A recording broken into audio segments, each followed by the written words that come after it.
taming the majestic Qingqiu Empress with nothing but a pet ball, casually forging a top-grade imperial weapon in exactly 3 seconds, only to toss it to his subordinate to use as a kitchen cleaver.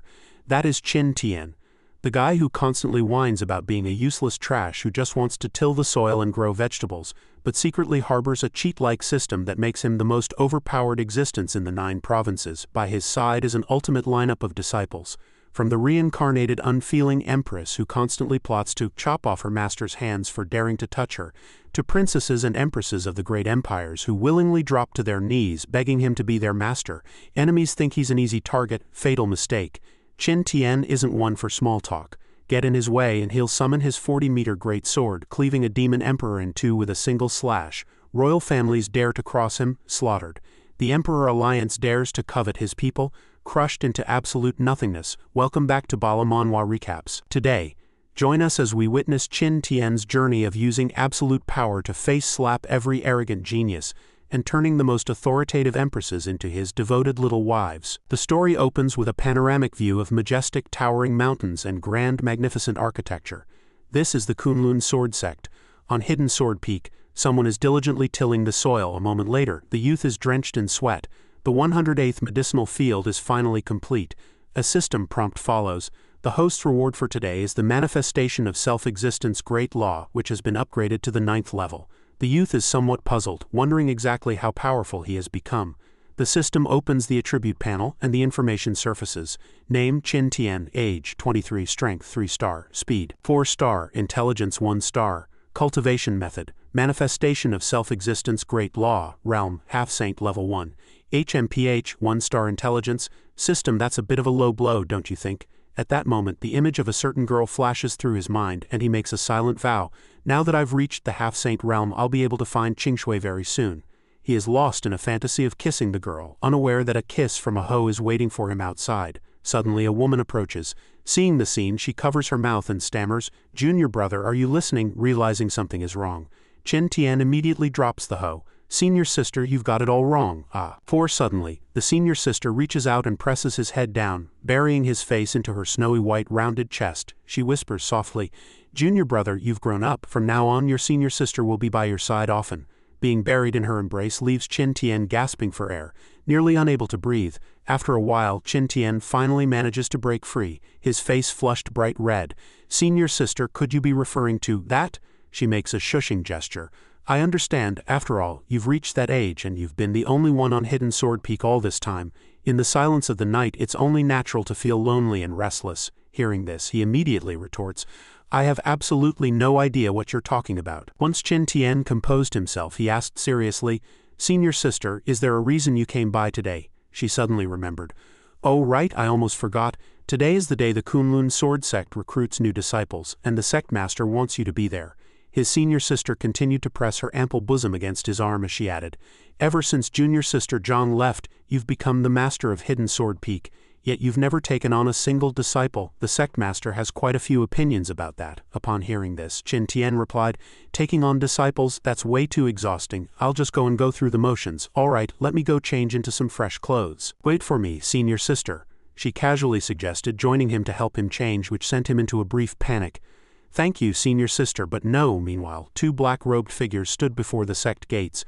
One spoke, "The saintess has fled into the Kunlun Sword Sect. This matter must be decided by the sect leader himself. Let's return to the demon sect." With that, the 2 gradually vanished. At the recruitment plaza, candidates arrived in a continuous stream while elders sat above observing the proceedings. Among the crowd of observers sat a woman who had just taken a puff from a long-stemmed pipe, exhaling a hazy cloud of smoke. This was the sect master of the Kunlun Sword Sect, Mo Wenchen. Just then, Qin Tian walked toward Mo Wenchen. Holding a scroll and dressed in refined attire, he looked every bit the polished scholar. Seeing him, the female disciples' eyes sparkled, their hearts fluttering as they cheered. "Peak Master Qin is so handsome. Every time I see you, my heart won't stop racing. He's so elegant, otherworldly, and graceful. Not even all the praise in the world could describe a fraction of his charm." Conversely, the men gritted their teeth in resentment. "He's just a guy at the spirit movement realm. How does he have the nerve to recruit disciples?" Exactly. If he hadn't saved the previous master of Hidden Sword Peak, Zhang Qingshui, how could someone with his aptitude ever get into our Kunlun Sword Sect? Another person added, "Exactly. It's a pity that since Peak Master Zhang reached the Saint Realm and left East State, Hidden Sword Peak has never been able to break its slump. Qin Tian didn't care about the gossip from above. He sat leisurely, flipping through a book titled 1000 Ways to Live a Stable Life. Seeing this, the sect master flew into a rage and immediately gave him a sharp flick to the forehead, leaving him dazed and dizzy. Look at you, you are the master of Hidden Sword Peak, yet all you do is grow vegetables and raise fish. Your cultivation is still only at the spirit movement realm. Have you no shame? Qin Tian replied aggrievedly. Didn't you tell me to come? Hearing this, Mo Wenqin's temper exploded and she reached for her whip. You dare talk back? At the critical moment, his senior sister stepped forward and pulled Qin Tian's head into her bosom to comfort him. All right, sect master, stop teasing junior brother Qin, she continued with a smile. Junior sister Zhang was the only Saint Realm Venerable our sect has seen in thousands of years. There must be a reason she saw something in junior brother Qin. Seeing the situation, the sect master warned, Hey, watch your posture. From the outside, Qin Tian appeared trapped between two soft mounds, making the crowd go mad with envy. This is infuriating. Can being handsome really be a substitute for everything? Another person sighed. I didn't expect even the sect master to. The sect master, one of the 6 half-saints of East State, and Peak Master Su, known as one of the 3 great beauties of East State, have both fallen for him. Suddenly, amidst the indignant crowd, a grim-faced young girl remained silent. Soon, the sect master waved her hand and ordered. The selection begins. The candidates immediately lined up to have their spiritual roots tested. Some were overjoyed, while others were devastated. Woe, I passed. Those who didn't pass wailed in despair. Damn it! Just then an elder called out the next name, and meowing. A young girl with vibrant red lips, skin as white as snow, and a head of white hair stepped forward. She was dressed in pure white robes. The girl had bright, large eyes, a stunning figure, and skin like alabaster, walking out on incredibly long legs. The onlookers were full of praise. So beautiful, she's like a fairy, though she seems a bit cold. This aloofness did nothing to diminish her beauty. One hot-headed youth shouted, I declare she's mine. His companion immediately gave him a sharp blow to the head. Dream on, and meowing then placed her hand on the testing stone. The stone instantly reacted, bursting with light, followed by the phantom of an ice phoenix manifesting out of thin air and circling the sky. The sect master and the elders all stood up in shock. Everyone except Qin Tian. The sect master recognized it and cried out, The Ice Phoenix bloodline. Immediately, the sect master and the elders leapt down toward and meowing. The sect master was the first to speak. I wish to take you as my personal disciple. What is your opinion? And meowing fell into deep thought. Seeing this, the old elder's eyes lit up. The sect master was turned down. This is our chance. The group of old men swarmed forward, competing to recruit her. I see you carry a sword. You must be a sword cultivator. No matter the path of the sword, our Heaven Sword Peak is second to none, another said. The Wind Thunder Sword of my Thunder Peak is also excellent. As long as you're willing to come, I will pass the Wind Thunder Sword to you. Another elder chimed in. Come to our Spirit Medicine Peak, come quickly. After a moment, the sect master said, Choose which peak you wish to join. The sect will never withhold cultivation resources from you. Suddenly, and Meowling's gaze fell upon the only person still sitting in his chair without any reaction. Sensing her gaze, Qin Tian looked up, without hesitation, and Meowling pointed at him and said, I want to join Hidden Sword Peak. What the? I just came here for the show and I still get dragged into this? At that moment, and Meowling recalled her memories from her past life. I am Meowling. In my past life, I was the Unfeeling Empress who shook the world through the ages, only to be ambushed and killed by 3 Emperor Realm experts. After being reborn, I nearly became a cultivation vessel for the demon sect leader.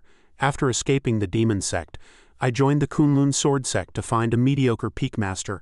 As long as my identity isn't discovered, I can use the great record of supreme unfeeling from my past life to surely return to the Emperor realm. When that time comes, I will slaughter them all.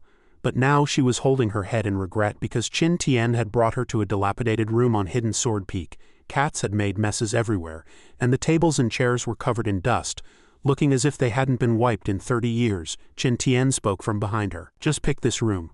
I think it's the best one, it suits you perfectly. Hearing this, she thought, does this guy never clean? A fly buzzed past and she immediately covered her mouth to shoo it away. Seeing this, Qin Tian reached out and gently stroked Meowling's cheek, catching her by surprise. She instantly screamed in her mind, he actually dared to be so forward with me? However, Qin Tian said nonchalantly, Your face was dirty, I was helping you wipe it, what are you so excited about? And Meowling immediately backed away to put distance between them, her eyes welling with tears and her heart filled with secret resentment. Seeing this, he turned and said, Fine, since you've acknowledged me as your master, there are some rules you must follow. But Meowling wasn't listening at all. Her face was still beet red as she touched her cheek, thinking, in my past life, other male cultivators didn't even have the courage to look me in the eye. This guy actually dared to touch me. Qin Tian continued talking to himself. First, I'm very busy. Growing vegetables and watering flowers takes up a lot of time, so I might not have much time to teach you. Behind him, Miaoling's expression grew darker and darker as she drew her sword, thinking, it was that finger, right? Once I recover my cultivation, I'm definitely going to chop it off. Qin Tian patted a chair. As for other matters, I'll arrange for you to do them when I have time. She continued to glare at his hand. No, wait, it might have been the other hand. Qin Tian sat in the chair and asked, do you agree? And Miaoling immediately dropped to one knee and replied, I agree. Seeing her carrying her sword, he thought, this girl is even practicing her sword while acknowledging a master. She's so hard-working. However, what she was actually thinking was, I'll just chop off both hands when the time comes. Suddenly, a system prompt popped up. Congratulations to the host for recruiting a disciple. This girl is the reincarnation of an empress. Please cultivate her with care. Reward. All skills increased by 1 tier. Reward. Top grade imperial weapon. Ice glaze sword. Reward. Supreme sword technique. Heart sword art. Seeing this, Qin Tian was also taken aback. Tisk tisk, the reincarnation of an empress. Why is this reward so generous? He couldn't help but jump for joy. Seeing this, Miaoling called out helplessly, Master. Hearing her, Qin Tian faked a couple of coughs to calm himself down. Ahem, since you have acknowledged me as your master. He then summoned something into his hand. It was a sword. Qin Tian handed it to her and said, then take this as your master-disciple meeting gift. And Miaoling thought, what kind of good item could a guy at the spirit movement realm possibly have? However, she suddenly felt something. After drawing the sword, her eyes lit up, filled with adoration.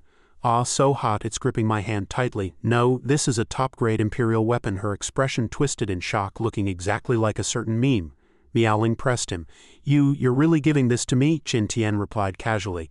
That's right, this sword should be passable for now. Hearing this, she thought, passable? Does this guy have to act like a show-off or he'll die? Mortal weapons, techniques, and pills are all divided into yellow, Zon, Earth, Heaven, Emperor, and supreme ranks, with each rank further divided into low, medium, high, and top grade. In my past life it was a mere low-grade imperial weapon that led to my death. After finishing her thoughts, she asked, we have never met before, why are you being so good to me? However, Qin Tian asked back with a blank expression, what do you mean why? Isn't it only natural for a master to give a disciple a meeting gift? Put that way, it seemed correct, but hearing this, he reached out his hand. If you don't want it, give it back. I have a pair of socks I've worn for years, those would work as a gift too. Seeing this, she immediately turned and dodged, fearing he would take back the treasure. I don't want your smelly socks. She bit her finger. Is it really just a meeting gift? I don't get it, but I'd better drip my blood to claim ownership first. Immediately, she dripped blood onto the sword to bond with it. The sword instantly emitted a dazzling spiritual light. Miaoling was struck with terror. Oh no, why is this happening? I only meant to. Upon being claimed, the sword erupted with a massive beam of light that shot straight into the clouds. Mo Wenchen immediately sensed it and looked over, and deep within the spiritual veins, a demonic beast also witnessed the scene. Somewhere else, the demon sect leader spoke. Interesting, he saw everything through the beast's eyes. Once I finish my seclusion, I must pay a visit to the Kunlun sword sect. Qin Tian immediately waved his hand and the vision vanished in an instant. The intense light disappeared, returning the sky to its original blue and white clouds. Seeing him dispel the phenomenon so easily, Miaoling's eyes widened in shock. Qin Tian warned, stop messing around, a sect master is coming. But Miaoling still couldn't calm down. He could extinguish such a heavenly phenomenon with a casual wave of his hand. The sect master's voice rang out, get out here. Qin Tian and Miaoling immediately walked out. Upon seeing Mo Wenchen, Miaoling lowered her head. Greetings, sect master. Mo Wenchen landed and stepped forward, grabbing Qin Tian's chin while gritting her teeth. Very good, Qin Tian. He raised his hands to shield himself in front of her ample chest and said, Sect master sister, what's the matter? She demanded. Speak. Was that phenomenon on Hidden Sword Peak just now caused by you two? He replied. Look at us, we're both just in the spirit movement realm. What kind of tricks could we possibly pull? Hearing this, Mo Wenchen turned to Miaoling. Is that true? Miaoling nodded frantically like a chick pecking grain, while Qin Tian dismissed it as just a passing vision. So what if there was one? Hearing this, the sect master tapped him with her pipe and explained, what do you know? If this phenomenon appeared in our Kunlun, I'm afraid we're in for trouble. Qin Tian held his aching head and comforted her. We'll cross that bridge when we come to it. Calm down, sect master sister. Afterward, the sect master turned to leave. HMPH, you two better watch yourselves. As soon as she finished speaking, she vanished. Miaoling once again summoned the ice-glazed sword, staring at it in deep thought. He casually gives away a top-grade Imperial weapon that triggers heavenly phenomena, then makes the vision disappear with a flip of his hand. Looking at Qin Tian's back, a question grew in her heart. Master, you're making me more and more curious. In the blink of an eye the next morning arrived, and the rooster crowed. Somewhere on Hidden Sword Peak the sound of counting could be heard. 7,601, 7,602. Inside a cage an exhausted little bird was doing handstand push-ups. To succeed, one must wake up early. 7663. Only through relentless daily cultivation, 7,664, will there be a chance to escape that demon's clutches. This golden bird will have a bright future. 7,665. Just as it was filled with fighting spirit, a hand tightly squeezed its neck, nearly choking the life out of it with a sharp axe. Two birds huddled together in terror, screaming, "Stop, you cold-blooded bird-killing demon!" And that person was Qin Tian. His eyes held the glint of a reaper as he began plucking their feathers. Their wails rang out, "Ah, it hurts my feathers, stop it, I'm almost bald." Inside the demon-suppressing tower, the miserable cries rose and fell. A moment later, the bird was beaten and bloody, its feathers completely plucked. Qin Tian held it, his heart full of joy. The meat is so firm, as expected of the most disciplined golden bird in this tower. Meowling is in for a treat today. The scene shifts to Meowling's side. She was currently standing in a bamboo forest, her eyes closed as she focused on her inner perception. Suddenly she drew her long sword. Her eyes snapped open. Frost sword intent. With a single swing, the bamboo and falling leaves within its reach were instantly encased in ice. A moment later she sighed softly. Sword intent was indeed not easy to master, even with the experience of her past life. Just then, Qin Tian finished cooking and called out, "Meowling, come and eat." She didn't pay him much mind, simply replying coolly, "I am fasting today, I won't be eating." Upon hearing this, Qin Tian instantly vanished and reappeared in front of her, grabbing her sword hand to stop her from practicing. He insisted she go to dinner. She was taken aback by his sudden movement. Where did this guy pop up from? Besides, since when were there such rules? Qin Tian threatened her with a serious expression. "My rules are the only rules." Hearing this, Meowling had no way to argue. The dining table was already filled with delicious poultry. Meowling took a sniff and couldn't help but marvel. "It smells so good. Just the scent alone makes me feel like I've already tasted it." At that moment, Qin Tian ran over with a creepy look on his face. "The chicken soup is here." Seeing his expression, Meowling couldn't help but criticize. "Master, your smile is disgusting." Qin Tian ignored her and served her a bowl of soup. "After drinking this, you should be able to break through to the first level of the gold body realm." After serving the soup, he handed the bowl to her. Meowling took it skeptically and asked, "Master, are you all right? Cultivation realms are divided into mortal, transcendent, spirit movement, gold body, nirvana, creation, half-saint, saint, emperor and supreme, with each divided into 3 levels. Do you think breaking through is as easy as eating a meal?" As she spoke, she didn't hesitate, raising the bowl and drinking it down. After finishing, Meowling suddenly realized something. The bowl slipped from her hand and shattered on the floor. Qin Tian wasn't surprised by the reaction. "Hey, here it comes." Meowling was currently immersed in an ethereal floating sensation. "What is this feeling?" A surge of heat was rushing through her body. She felt her blood and chi, which normally took 20 to 25 seconds to complete a cycle, were now surging through her entire body in just 10 seconds. No, 5. She had to focus to endure it. Her body trembled from the intensity. "Ah, this is bad." Soon, a tidal wave of spiritual energy erupted. The force of the explosion instantly shredded Meowling's clothes. Though she was unaware of it, she felt a wave of pure refreshment. "It's so delicious, a true delicacy of the mortal world." After a while, sweat dripped onto the floor as she slumped there, her posture incredibly alluring. "I actually broke through." Seeing this scene, Qin Tian's nose began to bleed uncontrollably. "Oh, how wonderful." Soon he feigned a couple of coughs and said, "As your master, if I say I can make you break through, I can. Otherwise, wouldn't this 3-legged golden crow king be wasted?" "What, a 3-legged golden crow king?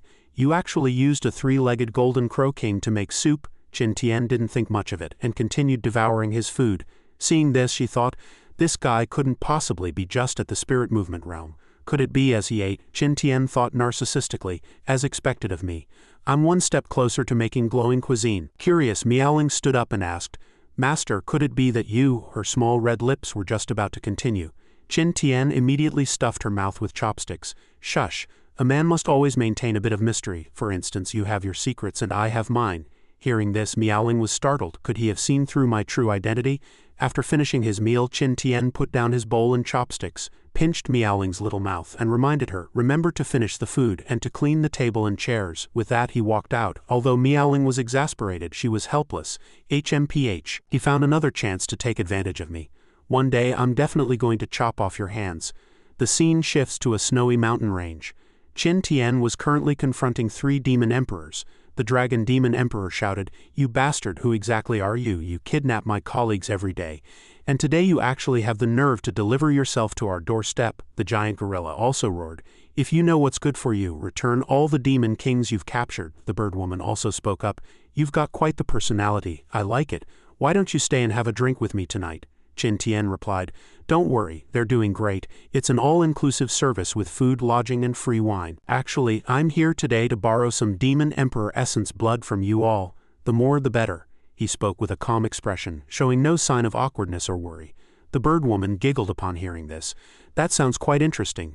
Seeing this, the gorilla cursed, "Snap out of it, he's here to kill us." The dragon emperor also roared, "Borrow your head, you go too far." With that, he swung his trident to attack, but Qin Tian dodged by stepping aside. The gorilla took the opportunity to attack from behind. "Take a hit from my staff," after a chase that was neither too long nor too short. Qin Tian suddenly stopped.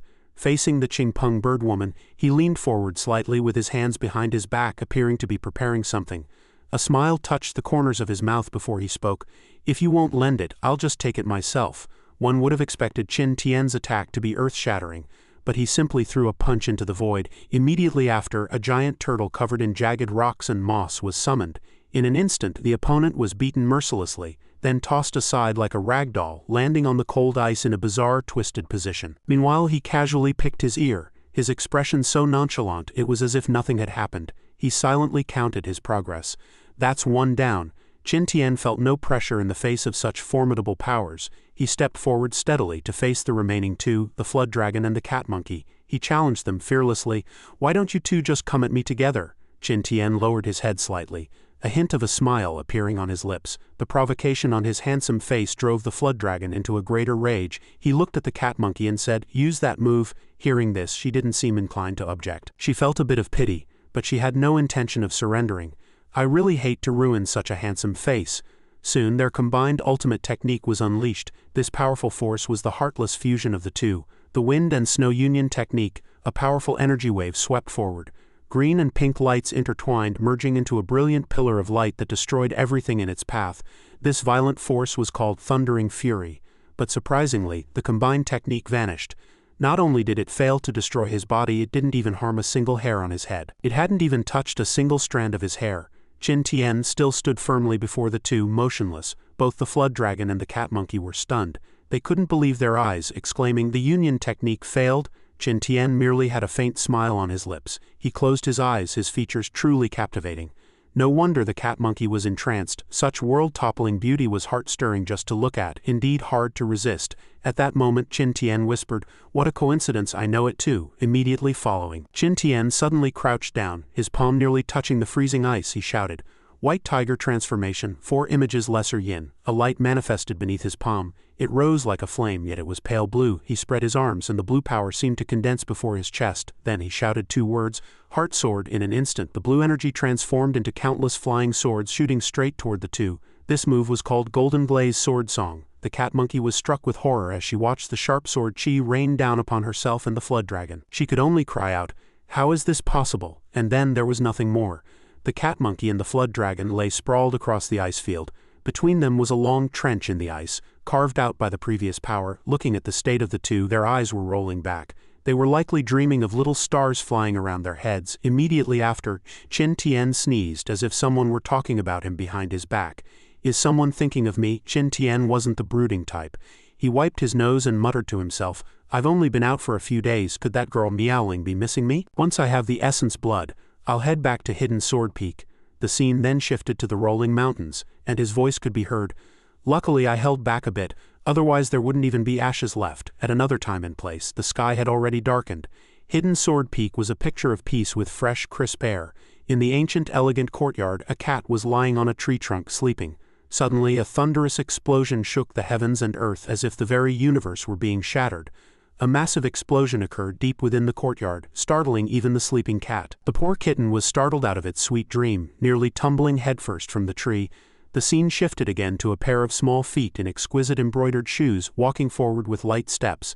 The newcomer was our Meowling. Hearing such a massive commotion, it was impossible for her not to notice. She looked up toward the direction where black smoke was rising.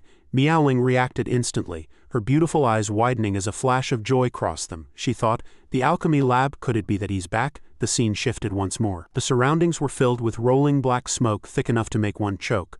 Qin Tian poked his head out, looking disheveled and covered in dust and grime. He let out a series of hacking coughs. Just as Qin Tian was coughing his lungs out, footsteps approached from behind, followed by a familiar voice. You just got back and you've already made such a mess. Walking toward Qin Tian was Miaoling. Dressed in a charming and elegant long dress, she asked, Did you blow up the alchemy lab? Seeing Miaoling, Qin Tian was overjoyed and called out, Miaoling, you've come at the perfect time. Qin Tian hurriedly stood up, took her hand, and placed a pill glowing with green light into her palm. He then urged her, Take it while it's hot. This is a pill I specially refined for you. Miaoling looked suspiciously at the object in her hand. It was round like a common supplement, yet it emitted a wisp of green smoke. She repeated the name, tilting her head slightly as if she couldn't believe it, exclaiming, A demon emperor pill? Inside her mind she kept repeating it as the value of the item in her hand dawned on her. Miaoling was instantly broken into a cold sweat. She continued to think, a top-grade heaven-ranked demon emperor pill. Even with my identity as an empress in my past life, it would have been difficult to obtain one. Miaoling looked at Qin Tian with a complex expression. He was currently using a towel to messily wipe the grime from his face. A touch of emotion welled up in her heart. So has Master been missing for these past few days, all for my sake? Having finished wiping his face, Qin Tian revealed a comical smile, a question mark appearing over his head. He asked, why aren't you eating it? Are you afraid it's bitter? Miaoling was silent for a moment. She then pointed to the demon emperor pill in her hand and said, Setting the taste aside, Master, do you think this is the right place? Hearing her question, Qin Tian was a bit dazed. Immediately after, a plaque inscribed with Alchemy Lab fell and snapped in half with a loud crack. Only then did Qin Tian react, his face turning pale and cold sweat pouring down. He said sheepishly, It does seem a bit inappropriate. The scene shifted back to an ancient-style room. A cat was scratching at a tree trunk with its sharp claws. Inside the house, Miaoling held the demon emperor pill, ready to consume it. The pill entered her mouth. With a gulp, she swallowed it whole. Simultaneously, Qin Tian sat on the bed behind Miaoling, placing a hand against her back. A ball of blazing fire rose, enveloping Miaoling's body. Her brow furrowed slightly. Seeing that everything was progressing smoothly, Qin Tian felt relieved. He observed secretly, calculating, I just need to slowly channel my spiritual power into Miaoling's body. Miaoling was in a good state. This insight was very. Suddenly Qin Tian's thoughts were interrupted as a hand pushed against his shoulder, pinning him down onto the bed. At the same time, Miaoling's figure gradually became clear. She had pushed him down onto the bed, her eyes moist with two crystalline tears hanging at the corners. She whispered softly, Master, I want more. Qin Tian's expression instantly collapsed into shock and contemplation. He replied, Miaoling, don't. Before he could finish, Miaoling leaned down and sealed his mouth with her delicate lips. I am Qin Tian, a transmigrator with a sign-in system. Right now I am facing an unprecedented crisis regarding my purity. These large characters flashed through Qin Tian's mind as he broke into a cold sweat, his face written with terror. Miaoling pinned Qin Tian to the bed, her hands braced on her knees for support. Master, you can't escape. In a panic, Qin Tian opened his mouth wide, trying to resist with words. Wake up, Miaoling, we can't do that, but she whispered softly into Qin Tian's ear, her breath like orchids. I'm not listening, I just want to do that with Master. With that, she leaned down and began to lick his neck. A faint blue light surrounded Miaoling as she clung tightly to his neck, seemingly lost to the medicinal effects. While dodging, Qin Tian thought, Damn it, the side effects of the Demon Emperor pill have exploded. A dignified, righteous face appeared in his mind. First, I am a gentleman. I must guide the medicinal power within Miaoling to awaken. However, the serious mask shattered instantly as the demon within Qin Tian's heart was awakened, and he took the opportunity to pull Miaoling's head close. Master, she held him tightly. Her eyes blurred as if she had fallen deeply in love. Suddenly, a shrill cry rang out. Qin Tian looked indignant, because she had actually bitten him on the mouth. Are you a dog? You actually bite? She giggled, revealing a triumphant look. Suddenly, a ripple seemed to flow through Miaoling's eyes, and the phantom of a water phoenix erupted, spreading its wings and soaring across the sky. It's a success, Qin Tian said. A system prompt sounded. The host disciple has awakened the ancient imperial-grade ice phoenix bloodline. Realm breakthrough to first level of the Nirvana realm. Reward. Host's aptitude upgraded to grade 7.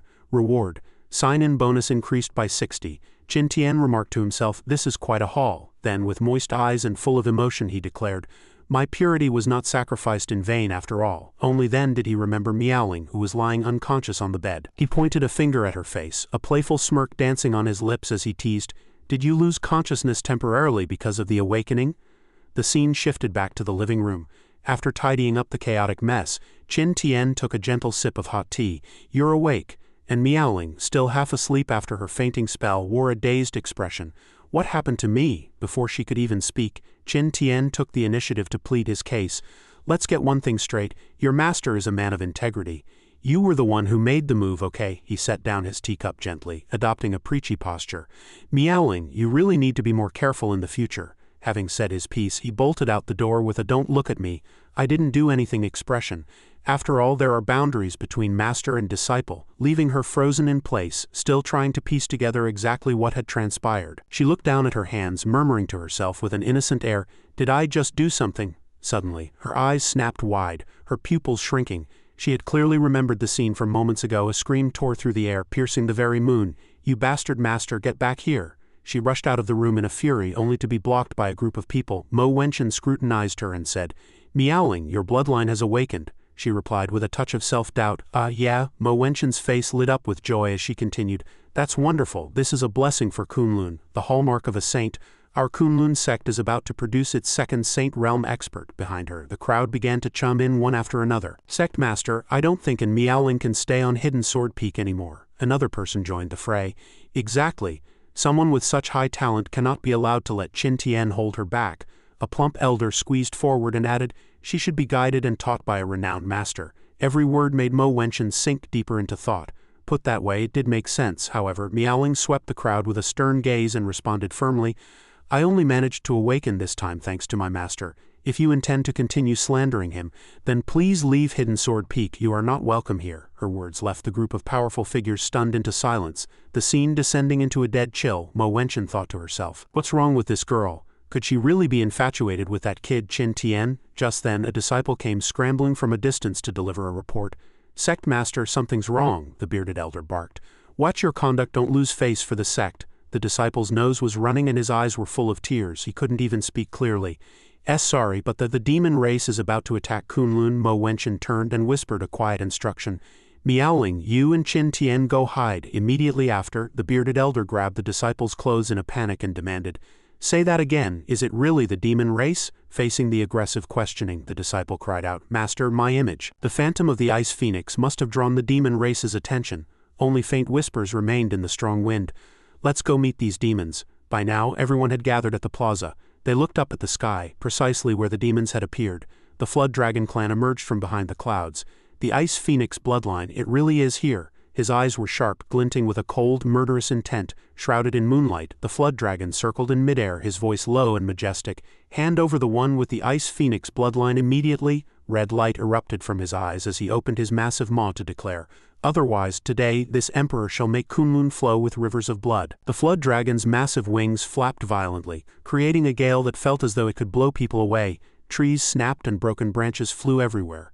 The disciples below struggled to resist, crying out, This pressure is too strong." Miaoling seemed to feel the source of that gale as well, her heart suddenly tightening. "This is the aura of the Flood Dragon Demon Emperor, but it feels somewhat familiar, as if it's resonating with me." She suddenly had a realization. "I see. The Demon Emperor pill contained the essence of a Flood Dragon.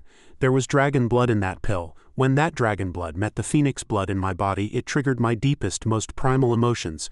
That's why I just..." Miaoling recalled the scene of what she had done to Qin Tian. Thinking of the moment when their lips had just met, she was so angry she kicked open her door and shouted, "Master, you did that on purpose, didn't you?" She looked around the room and found that Qin Tian was already long gone. At that moment, accompanied by heavy footsteps and a chilling murderous aura, Mo Wenchen stepped forward. Flames surged around her body, her eyes burning bright. A mere Flood Dragon Demon Emperor talking so big. She swung her blade at the Flood Dragon, her tone dismissive. Where did all that bravado go? Their techniques collided and both were sent reeling back by the aftershock. Mo Wenchen glared. "You think you can covet my Kunlun with just this much strength?" he replied. "My strength is indeed not enough, but what if you add Qingpeng and the macaque? Are 3 demon emperors still not enough?" He puffed out his chest, flaunting his power. "They'll be here within 5 minutes. When that time comes, I'm afraid you alone won't be able to protect this sect." He burst into wild laughter. Mo Wenchen suddenly realized the gravity of the situation, her face etched with worry. There were actually other demon emperors. Meanwhile, Qingpeng and the macaque were rushing along. Qingpeng complained, "It's all your fault. If you're healing, then heal. Why were you reading Chaotic Sword God? Now we're late, she defended herself. It was just one short chapter, I thought we'd make it in time. In another part of the sky, Qin Tian was leisurely flying while sitting in his pot. He tossed a paper airplane and commanded, "Contestant number 78, take off and hunt them down." The two were chased all over the place by paper airplane number 78. Qing Peng asked the macaque, "I've been meaning to ask, these paper airplanes have been following us the whole way, are they your new pets?" She was baffled by the question. How is that possible? Qing Peng stared at the paper airplane. It turned out there was an explosive device attached to it. He screamed, "Watch out!" A massive explosion rang out. The two dodged just in time. Qing Peng asked, "Are you okay?" The macaque replied, "I'm fine." "But what on earth is this thing?" Just then, Qin Tian suddenly appeared with his pot. The two were left gaping in shock. Qin Tian gave a slight smile and spoke in a gentle tone. "You two, this road is closed. Go back to wherever you came from." The two erupted in a fury of curses. "So it's you bastard. You were the one who injured us last time." Qing Peng suddenly recognized Qin Tian, his face turning pale. You're from the Kunlun sword sect?" Qin Tian responded. "Congratulations, you guessed right. There's a prize." The two were so terrified they bolted. "Sorry to disturb you, we're leaving now." Qin Tian replied calmly. "Why run so fast? You haven't collected your prize yet." Manifestation of self-existence, great law, dragon transformation. A massive phantom of a golden dragon palm slammed down from the high heavens. Golden dragon. Accompanied by a thunderous boom, the two were slammed into the rocks by that force. Qin Tian picked his ear while looking down with a provocative air, clicking his tongue in disappointment. "You're still so weak you can't even block a single move." The scene cut back to the standoff between the Flood Dragon and Mo Wenchen, both sides frozen in place, waiting for the other's response. Mo Wenchen was the first to speak. "It's been nearly an hour. It seems your accomplices aren't very reliable." The Flood Dragon Emperor was fuming and prepared to retreat. "Brothers, let's go." He added that he would definitely give those two a piece of his mind when he got back. The crowd below broke into cheers. "We're saved," as expected of the sect master. Mo Wenchen remained suspended in the air, thinking to herself, "The demons of the desolate mountains have their eyes on Meowling. I need to take a trip to the back mountains." After the Flood Dragon Emperor returned to his territory, he scolded them in a rage. "Those two bastards stood me up. The more I think about it, the angrier I get." A nearby toad spirit tried to comfort him.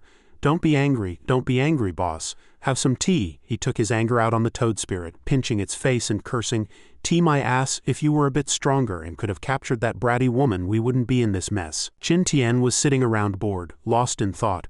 "I haven't had dog meat in a long time." Below him, the bull demon hanging under the pot trembled in terror after hearing this. "Let's have stewed beef tonight." In the early morning the sun had already risen, shining into the room. Qin Tian frowned with a bit of impatience. He opened his eyes and thought, "The sunlight is too bright." Suddenly he jumped up. "Wait, my room can only see the sunset." Qin Tian cried out in shock. "I actually slept for a whole day." He froze there as a single tear of joy slid from his hopeful eyes. He sighed, "It's been a month. Meowling has finally stopped torturing me." During that time, and Meowling was always trying to wake him up. "Master, it's time to get up and cultivate. Hurry up." She even picked him up and shook him violently but still couldn't wake him. "Master, it's getting late. Keep cultivating. Don't sleep anymore. Don't sleep." Qin Tian shouted happily. He was going to have a big feast tonight to celebrate. He threatened the few bulls at home with a hungry gaze. "Don't you come over here." In the dead of night a woman was cultivating. It was Meowling. Qin Tian walked in amidst her helpless sighs and said, "Meowling, time to eat. I've got some good dishes tonight." She replied coldly, "I don't want to eat." Qin Tian wore a puzzled expression and asked, "Weren't you quite enthusiastic a while ago? Why have you turned so cold now?" Meowling responded in an icy tone, "Don't touch me, this is just a side effect of my cultivation of the Great Record of Supreme Unfeeling." Qin Tian felt a surge of doubt. Great Record of Supreme Unfeeling? I feel like I've heard of that somewhere. Observing fate, one can forget emotion. Dispersing the 5 elements of life and death, the Great Record of Supreme Unfeeling is a heartless cultivation method that leads directly to the Emperor realm. Qin Tian gave Meowling a sharp knock on the head and continued, "No, you've misunderstood it completely." He then began to teach Meowling like a grandmaster. Supreme Unfeeling does not mean practicing heartlessness.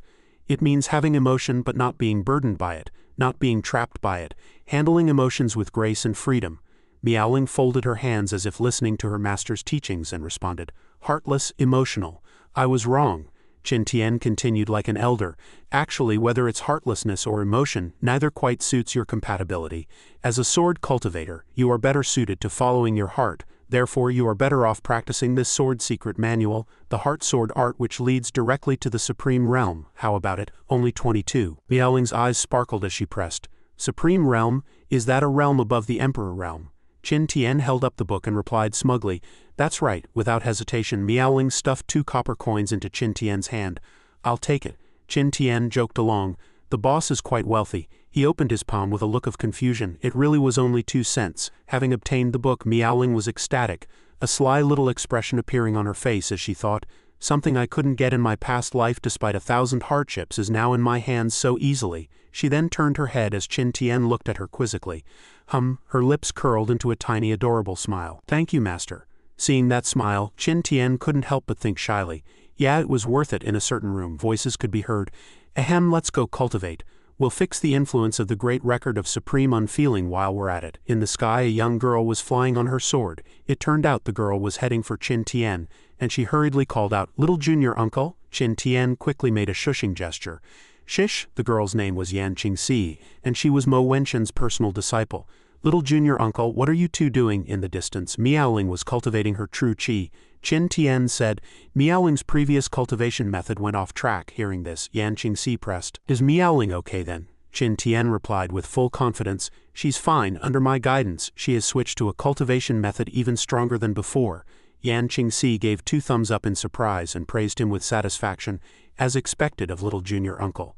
Miaoling continued to cultivate peacefully, but their conversation kept drifting into her ears. "This is delicious. What is it? Potato chips.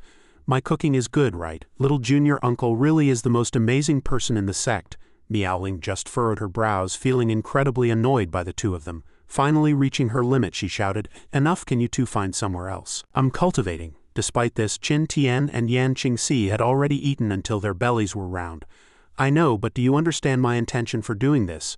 Qin Tian then adopted a serious teaching persona and said, "This is to keep your heart peaceful, undisturbed by external things, to keep your mind clear, unlured by external temptations.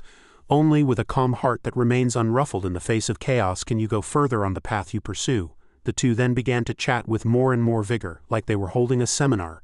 Qin Tian continued, "So we are actually training your psychological resilience." Yan Qingxi chimed in, "Little junior uncle, that makes so much sense." Miaoling asked back with a face full of suspicion, "Is that true?" Qin Tian gave a thumbs up in affirmation. He picked up his drink and said, "Coke loses its fizz if left too long and chips get soft if left out. We have to finish them quickly." Suddenly he felt an extremely strong killing intent behind him. Turning around, he saw Miaoling. "Miaoling, what are you doing with your sword?" Although there was a smile on Miaoling's face, she was already radiating murderous intent. She unsheathed her blade and said, "Today, I'm going to be a bit rebellious for once." With that, she relentlessly pursued the 2 with her sword. "I'm going to slay my master." Qin Tian and Yan Qingxi both bolted for their lives. "Run, this disciple of yours is too fierce." On a dark and windy night, Qin Tian met with Qingpeng. Qin Tian spoke. "You've come." Qingpeng responded, "I've come." Qin Tian said while pouring wine, "You shouldn't have come." He stood tall with a long staff, looking majestic as he said, "But I had to come." Facing this attitude, Qin Tian still leisurely raised his wine cup and said, "Nothing has changed at all." The 2 then began to fight without another word, technique after technique unfolding. In the end, Qin Tian emerged victorious, landing steadily on the ground while Qingpeng fell with a bruised and swollen face. There was plenty of fine wine in the lake, and Qin Tian reached out to take a jar. In the distance, a weakened Qingpeng shouted indignantly, "That's my wine." "Put it down," Qin Tian said smugly. "My name is written on this, so it's my wine." Qingpeng was so angry he practically spat. "You!" Qin Tian gleefully gathered all the wine from the lake into a net bag, saying, "I'll take these back to enjoy with Miaoling." He rushed back on the back of Little Bao, signing in along the way. Having accumulated so many sign-ins, the cumulative reward was Manifestation of Self-Existence, Great Law, promoted to the 11th level. Obtained the 1st level of the Eternal Indestructible Body, Eternal Indestructible Body Level 1, and the Space-Time Order. In times of crisis, you can summon your spiritual body through the laws of space-time to assist you. Qin Tian shouted in excitement, "Woohoo, we're taking off?" In the bamboo forest of Hidden Sword Peak, a woman had just finished her practice. "I've finally mastered the sword intent. Thank you for these past 10 years of help." Miaoling. It turned out the woman was Yan Qingxi. She hugged Miaoling tidily, her heart full of joy. Miaoling replied a bit awkwardly, "It's nothing, I gained a lot from practicing with you." Yan Qingxi said happily, "I misunderstood you before. It was all that bad guy Qin Tian's fault. You really are a cute and beautiful woman." After chatting for a while, Yan Qingxi took her leave. "Miaoling, I have to go back and tell Master the good news." "I'm off." Miaoling waved goodbye. "See you." She stretched comfortably. Phew, I've worked up a sweat, I need to take a bath. By the clear pool in the bamboo forest, Meowling took off her shoes and socks and stepped into the water. As she soaked, she said blissfully, "Ah, this feels great." While soaking, she sensed something and said with a look of disdain, "Fine, someone should probably show themselves by now." Qin Tian crawled out from behind the bamboo forest with a creepy look. "Meowling, master made a lot of delicious food. Come have a midnight snack," Meowling replied indignantly. "Why is it such a coincidence every single time?" She recalled several previous times she had been bathing when Qin Tian happened to show up, and every single time it was for dinner. "Care for some late-night snacks?" Meowling turned her head and scolded loudly. "Master, was that intentional or just an accident?" Qin Tian struck a puzzled pose and asked back, "Intentional?" Then, with a devious grin and a sudden nosebleed, he said, "Of course it was intentional. You know, your master managed to get his hands on some 800-year-old monkey wine tonight. So hurry up and change so you can have a few drinks with me. Don't worry, I promise I won't peek." In a fit of pique, Meowling whipped a towel at Qin Tian's face and barked a command for him to get out. Under the hazy moonlight, Qin Tian sat upright, gazing at the bright moon as he sighed. The young girl of the house has finally grown up. As his thoughts wandered, a somewhat creepy smile crept across his face. A pair of fair, jade-like feet appeared. "What is Master daydreaming about now?" Meowling emerged, looking stunningly beautiful yet tinged with shyness before muttering, "That smile is truly lecherous." Qin Tian was left dazed, his eyes sparkling as he involuntarily suffered another nosebleed. He smiled and motioned for Meowling to sit at the table, which was set with 2 wine cups and a jar of fine liquor. "You look absolutely exquisite in those clothes." After sitting down, Meowling looked herself over and whispered, "They are beautiful, but..." She lowered her head shyly to look at her chest, which was straining against the tight fabric, and said awkwardly, "The clothes Master bought are so narrow across the chest." No sooner had she spoken than a button, unable to withstand the pressure, snapped off, allowing her to finally breathe easily. The button bounced right off Qin Tian's head. His face instantly flushed red as he stared blankly at her chest. "It's too big," Meowling shouted in shame and fury. "Whoa!" Qin Tian quickly waved his hands to calm her. "Easy, easy, let's talk this through. Don't go trying to silence me forever." The scene shifted. Before them sat a pot of fragrant hot soup simmering over charcoal. Now Qin Tian and Meowling were enjoying this quiet moment together, savoring the delicious food with gusto. She picked up a porcelain bowl filled with the hot soup, brought it to her lips for a sip, and praised him sincerely. "Master's culinary skills are becoming truly masterful." Qin Tian didn't reply directly, only reminding her, "Eat more." Suddenly, Qin Tian's expression shifted drastically, revealing a rare look of shock. He whipped his head around to look in a specific direction. Noticing his strange behavior, Meowling couldn't help but ask, "Master, what's wrong?" At her inquiry, Qin Tian replied with a solemn expression, "A half-saint is leading a group toward Kunlun. I'm afraid they're coming to cause trouble." A faint sense of unease settled in Qin Tian's heart, and the anxiety made it impossible for him to remain calm. He whispered to Meowling, "Let's head to the main peak and take a look." Meowling naturally didn't refuse and immediately replied, "Understood, Master." The scene then transitioned to reveal a magnificent ancient manor. In front of the manor was a vast plaza and a large-scale arena. This was the martial arts arena of the Kunlun main peak. At that moment, Mo Wenchen stood facing an elderly man. With her arms crossed over her chest, her gaze locked onto the elder beside her as she spoke coldly. "I heard that Elder Leng Ya has been leading your sect's top disciple around to challenge the young disciples of various major sects lately. I wonder what is the meaning of this?" The elder simply replied nonchalantly, "You misunderstand." He then added, "It is only because Shahua has hit a bottleneck and his cultivation has stagnated. He wished to spar and exchange ideas with disciples from other sects to find an opportunity for a breakthrough. Actually, our true purpose for coming here today is to meet the legendary person who possesses the ancient bloodline." As it turned out, this elder was the great elder of the Penglai sect, Leng Ya. Mo Wenchen feigned a couple of coughs and then declined. "That is quite unfortunate. Meowling is currently in seclusion." Upon hearing this, Leng Ya only gave a dry laugh. "Oh, then it seems our luck is truly poor this time." The camera shifted back to the arena. Looking down from high above, several figures could be seen on the field. Most notably, 2 people stood facing each other, and a fierce battle was about to erupt. The scene switched again to show a handsome youth with a cold face and long snow-white hair. He let out a yawn and provoked his opponent with an extremely arrogant tone. "Is the lightning induction art still not ready? I'm bored to death waiting." Standing before you was the top disciple of the Penglai sect, Bai Shahua. Facing him was a new face, dressed in an extremely bold fashion.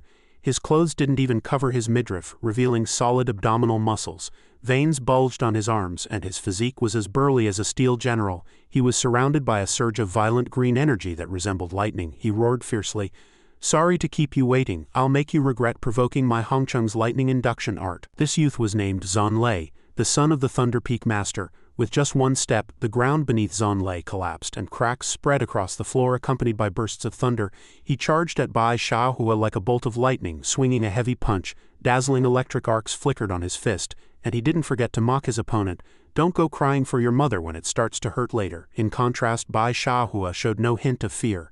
He remained motionless where he stood and said, "Is that so? Unfortunately, in my eyes, you are nothing more than this."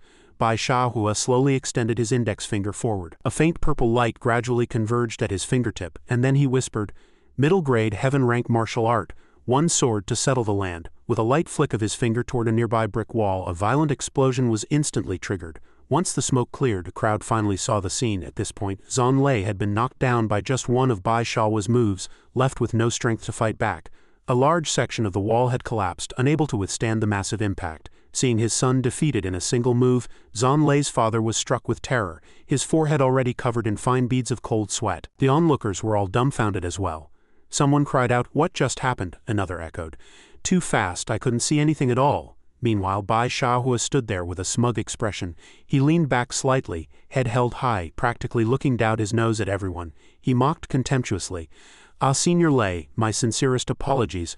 I really didn't expect him to be unable to take even a single move from me."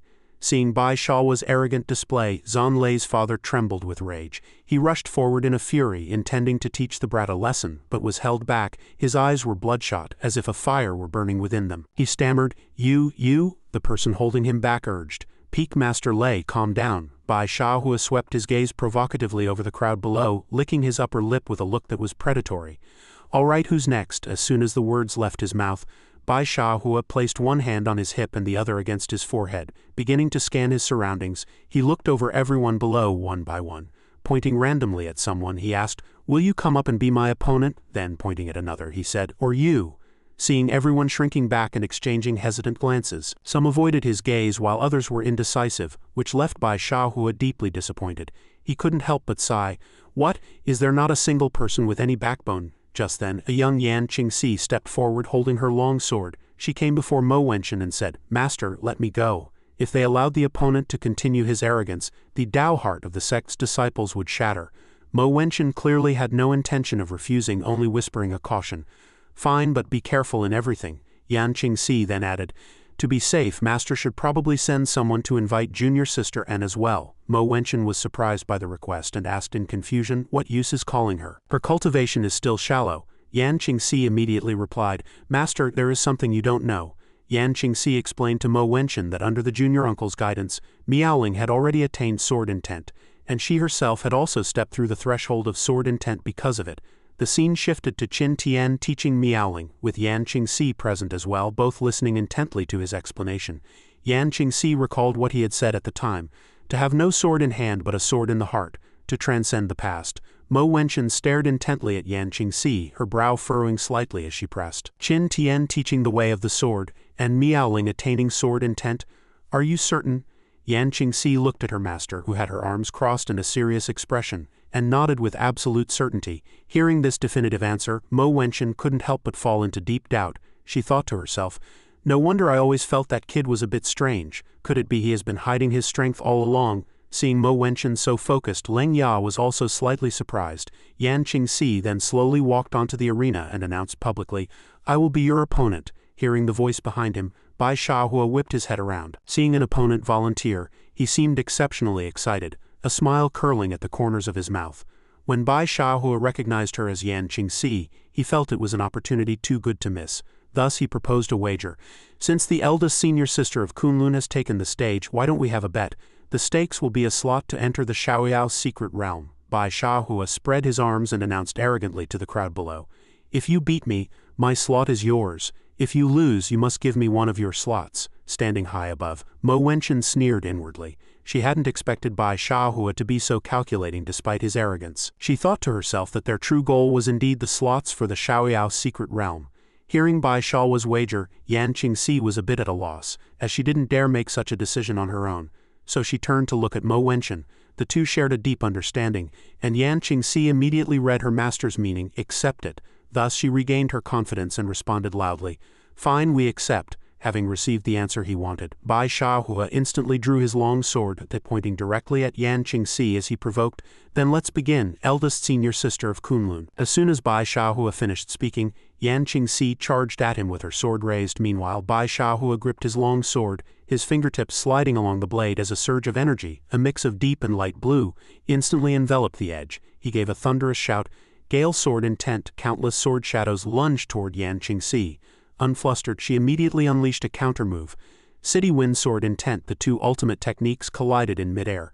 Seeing that she could actually block his attack, Bai Shaohua couldn't help but remark, "You've actually attained Sword Intent as well. It seems you're worthy of me using my full strength." Their long swords clashed fiercely, sparks flying in every direction and carving out dazzling trails of golden light. The arena was simultaneously filled with the distinct sword lights of both combatants. Yan Qingxi snorted coldly in return. "Anyone can brag.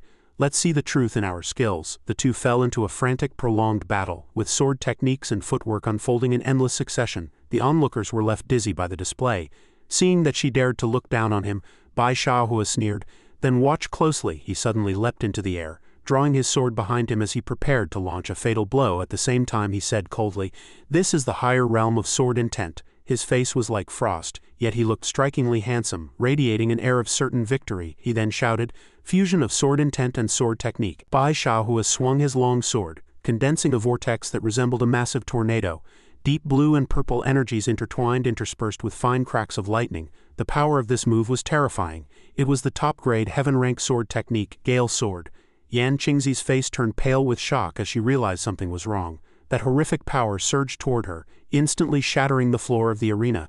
This stunning ultimate technique swept Yan Qingxi high into the air, violently battering her body and leaving her in agony, even causing her to cough up a mouthful of blood. Subsequently, Yan Qingxi fell powerless from the heights. Mo Wenchen cried out in desperation. Qingxi, beside her, Leng Ya watched with cold indifference, saying nothing. Back with Bai Shaohua, he looked at the falling Yan Qingxi with an exceptionally cold gaze. Whoa, she flew pretty high. Just then a massive shadow seemed to fall from the sky. It was a colossal giant sword. It slammed straight into the ground right in front of Bai Shaohua. Any closer and it might have taken his head off. Bai Shaohua tilted his head with a look of displeasure, letting out a small sound of surprise. As the dust gradually settled, a person's feet were the first thing to appear. Immediately after, Qin Tian landed steadily while holding Yan Qingxi, with Miaoling following close behind, both of their eyes flashing with anger. He announced in a low voice, "We're here." The weakened Yan Qingxi in his arms called out softly, "Junior uncle." Behind Bai Shaohua, the young girls who had been watching were now staring at Qin Tian with infatuated eyes, completely conquered by his wild and unrestrained handsomeness. One girl looked at Yan Qingxi with envy and sighed, "Junior uncle is so handsome. I'm so jealous of senior sister Yan. I want to be carried like a princess by junior uncle too." Bai Shaohua stood to the side, glancing at them with a cold, sideways look. Hearing those praises, his ears twitched unnaturally, and a look of annoyance crossed his face. Is being handsome really that big of a deal? Bai Shaohua turned to look at Qin Tian, staring him down before curling his lip in disdain. Where's the handsome part? He truly couldn't understand what these superficial people were thinking all day. At that moment, Qin Tian was holding Yan Qingxi, who was clinging to him like a frightened kitten, crying out, "Uncle, it hurts so much." Seeing this, Qin Tian comforted her softly. There, don't cry." Miaoling watched silently from the side. After sizing Qin Tian up, Bai Shaohua felt the rumors were far too absurd, yet his gaze suddenly landed on Miaoling. Miaoling didn't notice. She was talking to Qin Tian with a gentle smile. Her refined and otherworldly beauty struck Bai Shaohua's heart instantly. In the blink of an eye he had flashed to the front of Miaoling and dropped to one knee. He gently took Miaoling's hand and began to introduce himself. "I am the top disciple of the Penglai sect, Bai Shaohua, ranked first among the 3 great geniuses. Might I ask for your name, junior sister? I would love to get to know you." Meanwhile, Bai Shaohua's heart was in total turmoil. This junior sister is too beautiful, a face that could topple kingdoms. Leng Ya looked down from his high vantage point at every move Bai Shaohua and Miaoling made. He thought to himself, "The target has finally appeared. Let me see what else makes you special besides your bloodline." Qin Tian and Yan Qingxi witnessed the whole thing from the side. Qin Tian waved his hand impatiently and barked directly. "Where did this stray man come from? Get your dirty hands off her." Hearing this, Bai Shaohua flew into a rage and roared in frustration, "Who are you calling a stray man, you useless shut-in?" Hearing that, Miaoling and Yan Qingxi simultaneously pushed Qin Tian's face aside. One looked grim while the other was full of fury as they roared in unison. "You're the useless shut-in," Miaoling then emphasized. "He is my master. Yan Qingxi added. "He is my junior uncle." Bai Shaohua was completely stunned by the combined roar. His voice trembled as he repeated, "Master, junior uncle." A thought suddenly flashed through Bai Shaohua's mind. He muttered suspiciously, "Wait." He had heard that Kunlun had an incredibly handsome but useless junior uncle. He suddenly leaned in close to Qin Tian's face, wanting to see for himself. Qin Tian was startled by the move, and instinctively leaned back. Bai Shaohua continued, "It seems it's the one right in front of me." Bai Shaohua and Qin Tian stared at each other, the air thick with the scent of gunpowder. Facing Qin Tian, even if the man had no reputation, Bai Shaohua couldn't help but break into a single bead of cold sweat under that inexplicable pressure. Qin Tian asked displeased, "Ly, what is it now?" The other party replied, "They must have been blinded by your good looks. I have to save them and show them that true strength is what matters most." Bai Shaohua clutched his face with both hands. His cheeks had turned beet red at some point, and a creepy smile hung on his lips. He then seemed to fall into a vivid fantasy, giggling like someone lost in their own world. One didn't even need to ask to know what kind of perverted things were running through his mind. Seeing this, Qin Tian was speechless. He turned to leave, muttering, "That smile is disgusting. He's clearly up to no good. I definitely need to teach him a lesson." Miaoling watched Qin Tian's departing figure and replied politely, "Yes, master." Before leaving, Qin Tian didn't forget to remind her, "Settle this within 3 moves later. Leave Peng Lai some dignity." At that moment, Yan Qingxi, still in Qin Tian's arms, waved her hand to cheer her on. "Go for it, junior sister." Miaoling stepped onto the arena, facing off against Bai Shaohua. The crowd below buzzed with discussion. "Do you think Junior Sister An can win?" Another replied, "Hard to say. Even though Junior Sister An has only been cultivating for a decade or so, she does possess an ancient bloodline. Her cultivation speed might be several times faster than ours." 2 female disciples were the ones gossiping. Mo Wenchen had been watching the whole time. With her arms crossed, she asked Qin Tian somewhat irritably, "How much longer are you going to keep holding my young disciple?" Qin Tian explained calmly, "Isn't Qingxi injured? I'm helping her heal so her condition doesn't worsen." Faced with this nonsensical explanation, Mo Wenchen snapped, "Nothing but flawed logic." In the blink of an eye, a sharp sword was thrust straight into the arena floor. The sharp blade pierced the stone slab, causing cracks to spread. Bai Shaohua was surrounded by a haze of smoke. He secretly looked down on his opponent, thinking her cultivation could never surpass Yan Qingxi's. His gaze locked onto Miaoling as he licked his lips, thinking, "With my strength I can turn this into a guidance match. It will show off my power and my grace at the same time." After his calculations, Bai Shaohua flashed a gentle, handsome smile. He reached out his hand politely and said, "Junior sister, please." But before he could even finish his sentence, a long sword shot toward him from a distance like a bolt of lightning. Although he sensed it, it was already too late. Because he had underestimated her, and Miaoling had appeared behind him in an instant, she held her long sword, and though no one saw exactly what happened, blood sprayed from both of Bai Shaohua's shoulders. She spoke coldly, "Move one. If not for my master's orders, you would have already fallen." Bai Shaohua was incensed. Miaoling's words were incredibly provocative to him. He turned back to look at her, the blood that had just sprayed still clinging to the corner of his mouth. His face was as black as a soot-covered pot as he roared in fury, "You wretched woman! If I hadn't intentionally gone easy on you, how could you have possibly injured me?" Bai Shaohua drew his sword and turned with a thunderous shout, "Sword intent martial art, Gale settles the land." Just as his ultimate move was taking shape and before it could unleash its full power, Miaoling dispelled it with a casual swing of her sword. Bai Shaohua's long sword was shattered into pieces, and his sword chi vanished into thin air. He stood there dumbfounded, unable to believe his eyes. Miaoling mocked, "Too perfunctory, just like your previous Gale sword intent, it's all flash and no substance." Immediately following, countless cherry blossoms gathered to form a wall as in Miaoling's crisp voice rang out, "This is a true sword intent martial art." Amidst the dancing blossoms, Miaoling's figure appeared and disappeared. Her graceful curves and exquisite features were impossible to look away from. She continued, "Sword intent is the bone, the martial art is the skin." Bai Shaohua was now pale with terror, forced to watch as a violent force surged toward him. This magnificent martial art was named exactly as it looked. Falling cherry blossoms. The sky full of blossoms swept toward Bai Shaohua. The cherry blossoms drew him into a vortex, and the immense pain made him cough up large amounts of blood. The falling blossoms formed a terrifying tornado. The gale blew so hard that the female disciples below were knocked off balance. Someone marveled, "Is this what a genius looks like?" Bai Shaohua is no match for her at all. With a heavy thud, Bai Shaohua fell to his knees. He knelt on the ground, battered beyond recognition by Miaoling, muttering, "Grand completion sword intent." By now, Bai Shaohua was drenched in sweat, and blood trickled down from his forehead. His previous arrogance was gone, replaced by a truly pitiful sight. He asked incoherently, How is this possible?" Miaoling looked at his miserable state with a hint of satisfaction and affirmed, "Nothing is impossible." She reached out her hand and azure energy condensed in the air.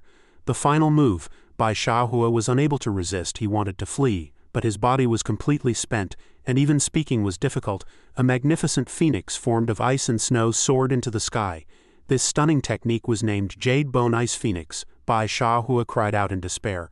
"I want to go home to my mommy." The power of the phoenix struck Bai Xiahua like a bolt of lightning. Accompanied by a massive boom, Bai Xiahua was struck down in full view of everyone. A flash of surprise crossed Mo Wenqin's eyes as she murmured, "She won." Then the terrifying power dissipated, and within the white mist Bai Xiaohua's figure appeared, frozen into an ice sculpture. Cheers immediately erupted like thunder. "We won." It seems that among this generation of young disciples, junior sister An is the undisputed peak. Fantastic. Every disciple below praised and cheered. A satisfied smile played on Mo Wenqin's lips. This fierce battle had finally reached its conclusion. Having no other choice, Leng Ya handed the bet over to Mo Wenqin. He passed the token and said, "Take it." This was the agreed-upon Xiaoyao's secret realm token.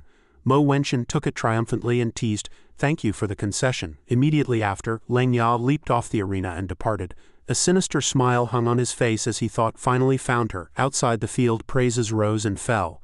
Qin Tian said to her, "Miaoling beautifully fought." Yan Qingxi also praised, "Junior sister An is truly amazing." Hearing this, Miaoling was delighted in her heart, though she remained humble on the surface. It was nothing. Atop another steep cliff, a familiar voice rang out, "Palace Master, a suitable host has been found." That girl possessed an ancient bloodline and had attained grand completion sword intent. Deep within a cavern, a woman sat inside an old coffin wrapped in chains. Her appearance was bizarre. Half of her body looked as if it were molded from clay. She spoke approvingly to the newcomer, "Well done, Leng Ya. Once I seize that body, I shall surely rule over this land of Yi State. When that time comes, you shall not be without your rewards." This woman was none other than the master of the Heaven Demon Palace, Mu Yishui. The one she was speaking to was Leng Ya. He bowed his head slightly. "Thank you, Palace Master." Mu Yishui pressed her hand against the edge of the coffin, gritting her teeth as she spat out 4 words, "Unfeeling Empress." She then broke into a gruesome cold laugh, her clay-like face flickering with a strange and dangerous green light. She continued ruthlessly, "The humiliation you brought upon me, once I am free I shall repay it 100-fold. The scene shifted to a mysterious, rugged place in the distance. Set against the distant blue sky, this area filled with sharp, giant rocks was known as the Xiaoyao Secret Realm. A massive ring appeared, reflecting a strange, dense forest within. This ring seemed to be the entrance to another secret land. A group of tiny figures stood on the cliff. Then a gentle female voice spoke. "The Xiaoyao Secret Realm was opened by the Kunlun, Penglai, and Taibai sects at a great cost. It opens once every 20 years and contains countless opportunities like spiritual herbs and supreme treasures." The speaker was Senior Sister Su. Standing behind her were Miaoling, Zan Lei, Yan Qingxi, and a stranger girl. Senior Sister continued her instructions. "But it has 2 restrictions. First, only those below the Nirvana realm can enter. Those at or above the Nirvana realm will be expelled from the secret realm. Second, a maximum of 9 people can enter each time." At that moment, Zan Lei was holding an object and Senior Sister added, "The keys to enter the secret realm are the tokens in your hands." She pointed to the entrance and gave her final warning. "Remember, you only have 3 days to explore after entering. You must make the most of it. If there are no questions, then depart. We await your good news." The 4 replied in unison, and then leapt into the secret realm. At this moment, An Miaoling was completely unaware that the token she brought into the realm was unintentionally bringing her a fatal disaster. From within her dark cave, Mu Yishui sensed Miaoling entering the secret realm. A flash of wild joy crossed her face as she blurted out, "She has entered the realm." Mu Yishui turned and commanded her subordinate, "Go and bring her to me." The person knelt to receive the order. "By your command, Palace Master." Meanwhile, inside the secret realm, Miaoling was leisurely walking along a path in the woods. She held a fruit resembling an apple. Though bizarrely, the fruit wore a terrified expression when bitten. She looked around as she walked, muttering to herself, "I've actually been separated from Senior Sister Yan and the others. Peak Master Su never mentioned this could happen." Suddenly she glanced toward the bushes, where a pair of crimson eyes flashed with cold light in the shadows. She immediately cried out in alert, "Who's there?" Miaoling approached cautiously, thinking it was some dangerous creature, only to find it was just an ordinary crow. She raised her sword and decapitated the crow, her expression relaxing. "So it was just a crow scared me to death." Suddenly, an unknown object fell from the sky and landed before her. Miaoling stared curiously at the fallen item, murmuring, "A scroll?" She picked it up and slowly unfurled it, thinking, could this be the secret realm opportunity Peak Master Su spoke of? As the scroll unfurled, it revealed a simple map. At the top was written, "Heavenly Phoenix Sacred Fruit Treasure Map." with an arrow pointing to a location and a drawing of a certain fruit next to it. Meowling studied the map and read, Heavenly Phoenix Sacred Fruit. Then she suddenly remembered, I recall that consuming this allows one to break through to the limit of the Nirvana realm, leaving one just a step away from the creation realm. With a clear goal, Meowling excitedly set off to find the divine fruit that would allow her to push her limits. As she walked, she said, All right, let's head out to find the Heavenly Phoenix Sacred Fruit. Meowling walked with light steps, unaware that she was being watched. A crow sat on a branch, its blood-red eyes fixed on her every move. This crow was clearly no ordinary bird, but a creation made for a special mission. Meowling continued her journey without stopping. Suddenly she halted, looking at the map in her hand and then ahead, crying out in pleasant surprise, Found it, right before me is that cluster of fruit. Gazing at the rare divine fruit glowing with red light, she was ecstatic. With these Heavenly Phoenix Sacred Fruits I'll be able to break through to the creation realm very soon. Having said that, Meowling took a step forward to harvest them. Instantly, a profound array manifested beneath her feet. Countless chains immediately snared her legs, followed by more black chains spreading out to heavily surround her. Looking at these eerie objects, Meowling exclaimed, The body-fixing sealing array. The chains danced wildly, binding Meowling completely. At the same time, a piercing strange sound echoed in her ears. Crack Mew Yishui appeared behind Meowling at some unknown moment. She gently caressed Meowling's exquisite face and whispered sinisterly into her ear, Your body is mine now. Meowling was completely suppressed and unable to move, only able to look sideways at the woman beside her. Her tone was calm and fearless, as if she had long expected this. So it was a plot after all, and the mastermind is the saint soul of a saint realm expert, intending to seize my body and be reborn. As soon as she finished speaking, before Mew Yishui could even react, she looked again to find that the Meowling before her had turned into an ice sculpture. Enraged at being played with like a child, Mew Yishui struck the ice sculpture violently. The sculpture fell and its neck shattered. She roared in frustration, Damn it, I was actually fooled by a little brat. Mew Yishui's rage reached its peak. She turned and blasted a surge of energy into the ground, screaming with lost patience, Get out here. As the dust settled, Meowling's figure gradually appeared. Seeing her again, Mew Yishui pointed at her face excitedly and shouted, It's you, the Unfeeling Empress. Facing Mew Yishui's recognition, Meowling leisurely chewed on her fruit, having nearly finished the apple in her hand. She asked coldly, Who are you? Mew Yishui grew even angrier that the other person didn't remember her. She shrieked, You destroyed my Heaven Demon Palace and ruined my physical body, and now you have the nerve to say you don't remember. Meowling tried hard to think but still had no clue, so she answered honestly, I don't remember. Jealousy and rage flared in Mew Yishui as she flew toward Meowling, shouting, Empress? She then sneered, I heard the Empress went missing. Looking at you now, you must be a reincarnation, right? Meowling shot back with disdain. Who knows, why don't you try and find out? Mew Yishui gritted her teeth. I believe the rumors are true. With that, countless green tentacles erupted from her back. Mew Yishui soared into the air, her tentacles waving wildly as she roared. Right now you are just a weakling in the Nirvana realm. Hand over your body obediently. And Meowling leapt, dodging Mew Yishui's attack. Flicking her wrist, she traced a blue circle and cried out, Ice Glaze Sword. The longsword, radiating a powerful aura, instantly appeared in her hand, parrying the fierce onslaught of Mew Yishui's tentacles. Sparks flew between offense and defense as the tentacles ground against the blade, the resulting light illuminating the surroundings. And Meowling perfectly evaded all the insidious moves, charging out of the thick black smoke produced by the violent collision. Just then, Mew Yishui pounced again, aiming for Meowling's vitals, only to be firmly blocked by the ice-glazed sword once more. Mew Yishui's eyes widened in shock as she demanded, This weapon that keeps blocking my attacks, it's an imperial weapon, isn't it? Mew Yishui laughed wildly with excitement, as if victory were already in her grasp. Today is truly my lucky day. Not only will I gain a body with supreme talent, but I'll even get a peerless imperial weapon. With that, the tentacles on her back rapidly mutated into countless long hands reaching for Meowling. She commanded arrogantly, Empress, surrender quietly. I wouldn't want to damage my future body. Unfazed, Meowling decisively swung her sword, severing the lunging hands and reminded her coldly, Stop dreaming, you are currently nothing more than a saint realm soul who has lost its physical body. And Meowling continued calmly, The rules of this secret realm restrict the power of all outsiders. Any cultivator above the Nirvana realm who wishes to enter must seal their cultivation. You are no exception. As soon as she finished speaking, her longsword flashed like a rainbow, instantly severing all the lunging hands and tentacles. Facing Meowling's swift and decisive counterattack, Mew Yishui did not panic. Instead, she responded cryptically, You're right, theoretically that is the case. However, the stone skin on the surface of her body began to crack. plumes of black smoke seeping from the fissures. She laughed manically. Every rule has a loophole, and the Xiaoyao's secret realm is no exception. With those words, the stone mask on her face shattered completely, revealing a terrifying skinless visage. A massive spider phantom suddenly manifested, whipping up bursts of violent gales. Witnessing this, and Miaoling's heart skipped a beat and she blurted out, "A half-saint." While Miaoling was momentarily stunned, Mu Yishui vanished only to reappear silently behind her. Meeting Miaoling's terror-stricken gaze, Mu Yishui whispered arrogantly into her ear, "To be precise, a half-saint on the verge of breaking through to the saint realm." She held Miaoling in a death grip from behind, screaming with excitement, "I'm finally going to have a physical body," and Miaoling struggled desperately, only to find that her body couldn't move at all. Her heart raced with anxiety. "Damn it, when did I become paralyzed?" Mu Yishui brought her distorted, hideous face close to Miaoling's, screaming hysterically. "Do you have any idea? To be able to use power beyond the Nirvana realm in this secret realm, do you know how much suffering I endured?"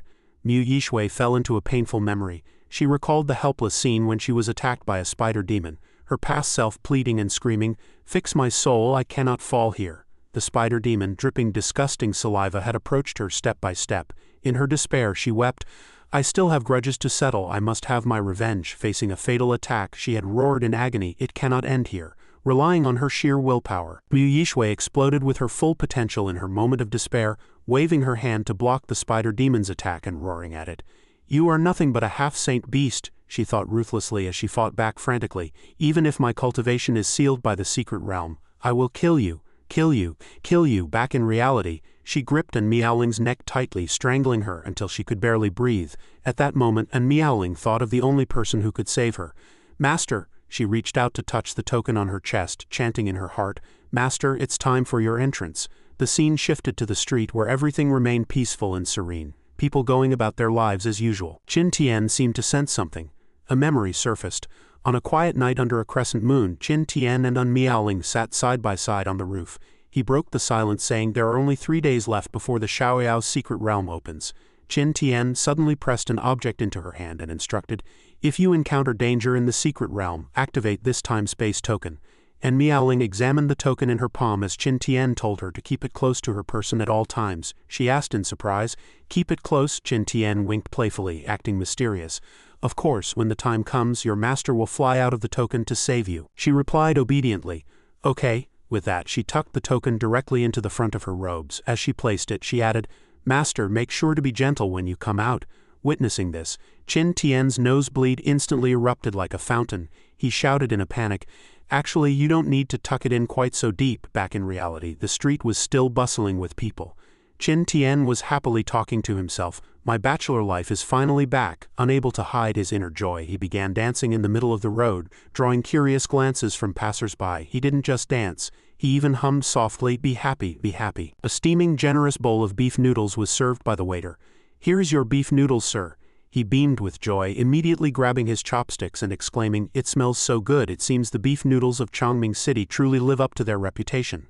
Suddenly a voice interrupted Qin Tian's meal. "Master, save me!" He froze, wondering in confusion, could that be the distress signal from the time-space token? Meanwhile, downstairs at the small inn, Bai Shahua was saying to the waiter, "Bring me a bowl of brown sugar water." The waiter greeted him warmly. "Right away, sir, please, this way." The view returned to Miaoling. She was tightly trapped in the spiderweb snare set by Mu Yishui. Seeing her touch the token, Mu Yishui sneered with disdain. "Empress, is this your idea of a defense?" She snatched the token away and said arrogantly, "Stop your useless struggling." Mu Yishui casually tossed the time-space token aside, mocking Miaoling. "Unfortunately, it's completely useless." As the token fell, it suddenly erupted with a dazzling 7-colored brilliance, and a hand caught it firmly. A masked Qin Tian had silently appeared behind Mu Yishui, responding calmly, "Is it really useless?" His sudden appearance made Mu Yishui turn pale with fright. She let out a cry of surprise. Before she could even react, a heavy punch slammed into Mu Yishui's face. She was left with no defense, sent flying like a shooting star toward the ground, the friction of her fall igniting sparks. Qin Tian casually dissolved the spiderweb trap, gently picking up Miaoling and asking with concern, "Are you all right? What happened?" He slowly descended with her, having just escaped the demon's clutches, and Miaoling was coughing violently due to her constricted breathing. Qin Tian asked worriedly, "Where are Qingxi and the others? Why aren't they with you?" Between coughs she replied, "I'll transmit this memory to you." With that, she lightly touched Qin Tian's forehead, Scenes of the initial clash with Mu Yishui and her subsequent one-sided suppression flashed through Qin Tian's mind, leaving him stunned. After receiving the memories, Qin Tian had a sudden realization and analyzed angrily. I see.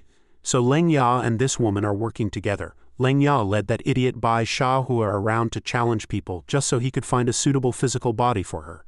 And Miaoling used her free hand to point at the hat on Qin Tian's head and asked in confusion, Master, why are you wearing a monkey-shaped hat? It looks so silly. Seeing her puzzled look, Qin Tian replied confidently, This is the secret to how your master used half-saint power to break the secret realm's restrictions, he explained. The principle is simple. Kill a demonic beast within the realm, then use its soul to disguise yourself as a part of the secret realm, and Miaoling realized. So that woman was able to use half-saint power because she killed a half-saint level beast as well? Qin Tian nodded. Meanwhile, Mu Yishui sat slumped on the ground from the punch, still shaken. What terrifying power with just one punch, my soul is on the verge of shattering. It seems the beast soul he's using is the strongest in the core of the secret realm, the spiritual burst holy ape. She thought with resentment that her soul could no longer support the forced seizure of the Empress's body.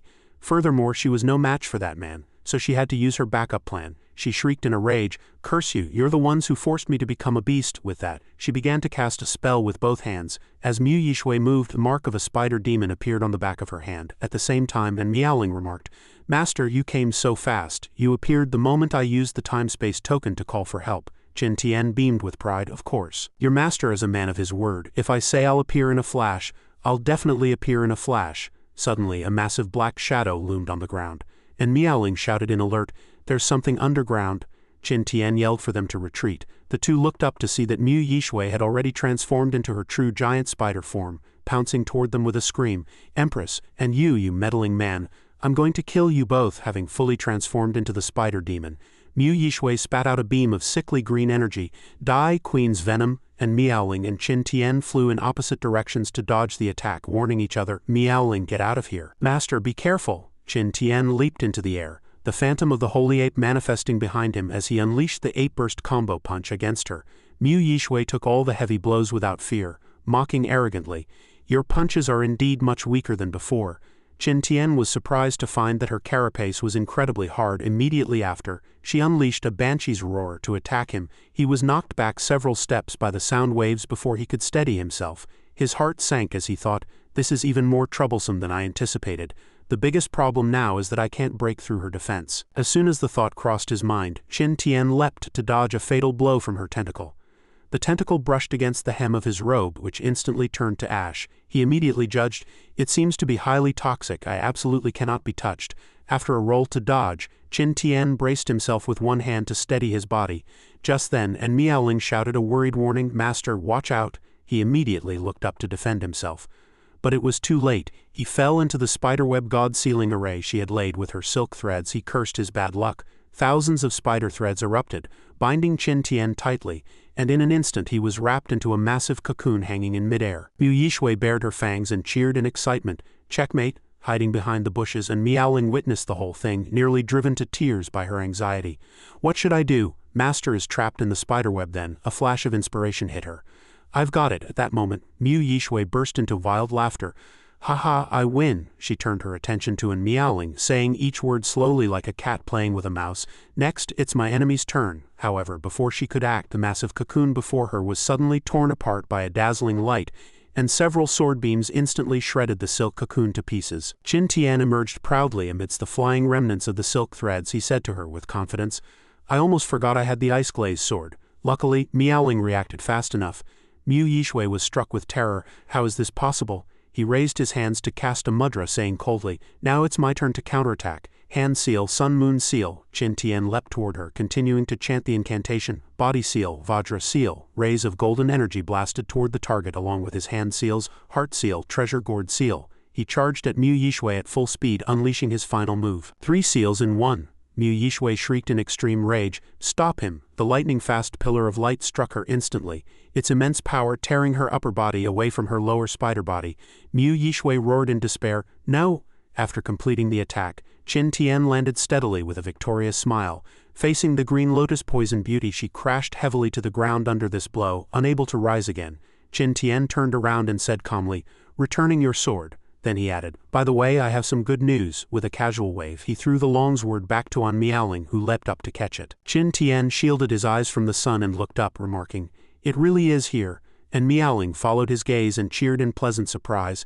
"The heavenly phoenix sacred fruit, it's actually unharmed." He reached out to pluck the fruit and told her with certainty, "This proves this sacred fruit was destined to be yours. Eat it quickly, your master will protect you while you do." After consuming the sacred fruit, Miaoling immediately felt a surge of violent energy rising within her. She clutched her body in pain. Seeing this, Qin Tian said with relief, "It's a success." A system prompt immediately popped up. "Congratulations to the host disciple for reaching the peak of the Nirvana realm. Reward." Host's sign and reward increased by 20. Feeling the boundless power flowing through her body, Miaoling thought excitedly, "Once I return to Hidden Sword Peak and enter seclusion for a while, I'll be able to advance to the creation realm." Qin Tian stared at the chain radiating purple light before him and said to her, "Before that, there's one more thing to deal with." And Miaoling asked in confusion, "What is it?" Suddenly, the chain was jerked upward. Qin Tian shouted as he pulled with all his might, "Got you to think you were hiding 1,000 meters underground." When he pulled the chain to its end, he found a white-haired elder tied securely to the other side. He was being tightly strangled by the chain. Upon seeing the person pulled up, Miaoling was shocked. The great elder of Penglai, Lengya lay disheveled on the ground, the other end of the chain still gripped in Qin Tian's hand. He remarked, "The world says the junior uncle of Kunlun is a useless trash. It seems you fooled everyone." Qin Tian ignored him and turned to Miaoling. "I just remembered I haven't finished my beef noodles. They'll be cold if I don't go back now. I'll leave him to you." And Miaoling asked, flustered, "Master, are you leaving?" Qin Tian patted her shoulder, transmitting a surge of energy to reassure her. "I'll transmit the remaining energy of the spiritual burst Holy Ape to you." He left one last instruction. "You now temporarily possess half-saint level power.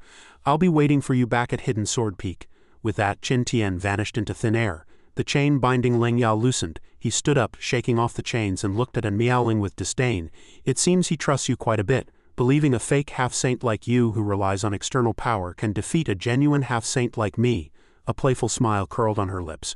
"Who knows, why don't you find out?" Lengya snorted coldly. "Then let me see what you're made of." He let out a thunderous shout. "Heavenly demon slash!" A heavy sword instantly appeared in Lengya's hand. He loped to strike Miaoling, but she nimbly dodged his attack. As she moved, she felt the marvelous changes within her body, thinking, "My body is much lighter than I imagined. Is this the high realm enhancement brought by my bloodline?" Lengya lunged with his sword, mocking her. "What? Did your useless master not teach you how to use half-saint power?" And Miaoling leapt lightly onto the tip of his sword, her demeanor as composed as if she weren't in a battle, saying calmly, "I'm just adapting." The scene shifts to Yan Qingxi, Zan Lei, and the unnamed young girl walking along a path in the woods. As she walks, Yan Qingxi calls out loudly, "Miaoling, where are you, junior sister N?" Just as the group is about to pass by, Miaoling finally responds, "I'm here, senior sister Yan." Hearing her voice, Yan Qingxi whips her head around. Upon seeing that it is indeed the Miaoling she's been searching for, she cries out in wild joy, "Miaoling!" She rushes toward her, embracing her tightly like a child reuniting with her mother. Overjoyed, she says, "I was worried sick about you. What on earth happened? You weren't with us after we entered the secret realm." Seeing how worried Yan Qingxi was, Miaoling explains, "I just happened upon a small opportunity." Hearing this, Yan Qingxi presses further with curiosity. "Oh, Miaoling, what kind of opportunity did you find?" Zan Lei and the unknown girl also approach the two. Zan Lei equally puzzled. He says to Miaoling, "Junior sister, and tell us quickly. I'm curious too." Miaoling doesn't hold back and tells everyone, "Well, actually, when I entered the teleportation vortex, a red gemstone suddenly appeared in my hand." The scene shifts once more. The setting looks like an exquisitely decorated small restaurant. Suddenly, a very familiar voice rings out, "My beef noodles, I'm back." The owner of this masculine voice is none other than Qin Tian. He moves to sit on a chair, but there isn't actually a chair there. He's merely hallucinating that he's sitting at a table. In reality, the tables and chairs are scattered in a mess on the floor. Qin Tian is still in a half-awake, half-dreaming state, muttering beef noodles. Meanwhile, his bowl of noodles has tipped over on the wooden floor, the broth spilling everywhere. Qin Tian looks at the bowl of noodles. It should have been on the table waiting for him to enjoy, but now it lies on the floor. Staring at the fallen food, Qin Tian can't help but flare up in anger, huffing a question, "What is going on here?" Simultaneously, something seems to be happening in the street downstairs, which has become very lively. A young girl is running forward with all her might, head down. This is Ming Yilian, followed by two soldiers protecting her. Though they seem to have already been defeated by someone, one soldier shouts before falling, "Princess, run!" Not far away, A heavily disguised masked person is staring her down. The person is wearing a gray cloak to hide their entire body and prevent identification. While Ming Yilian is fleeing the masked pursuer, she runs into another person. This one is also masked and dressed in black, with a black cloak and hood, looking no different from a common street thief. The man leans against the wall with his arms crossed. Seeing the princess running toward him, he asks, "Princess, where are you running to?" He lets out a smug smile, as if victory were already in his grasp, and barks, "Surrender now," as soon as the words leave his mouth. Ming Yilian looks back to see that the man has just seized a woman and a child, holding a knife ready to place against the poor woman's throat. He reveals an extremely eerie smile and says, "Princess, you wouldn't want your subjects to get hurt, would you?" Ming Yilian falls into a dilemma. She cannot abandon innocent civilians for the sake of her own safety. She murmurs, "What should I do?" Just as the atmosphere downstairs reaches a breaking point, Qin Tian suddenly pokes his head out of the restaurant's large window. Holding his empty bowl up to the sky, he seems to be defying the heavens. At this moment, Qin Tian is truly a pitiable sight. Aggrieved, he cries out to the heavens for justice. "Oh heavens, my noodles, I didn't even get a single bite." The two men in black and Ming Yilian are stunned to see him suddenly appear and wail at the sky. Taking this opportunity, Ming Yilian looks at Qin Tian and calls for help.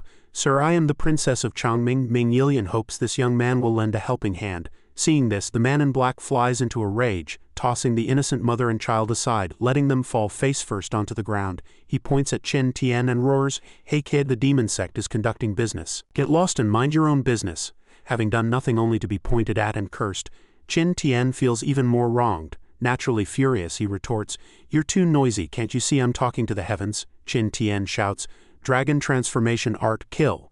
No sooner had he spoken than a bolt of golden energy descended from the sky, striking the group of thugs like lightning. After the power dissipated, it kicked up a cloud of smoke, leaving a deep crater in the ground. Faced with Qin Tian's terrifying strength, Ming Yilian can't help but express her sincere admiration.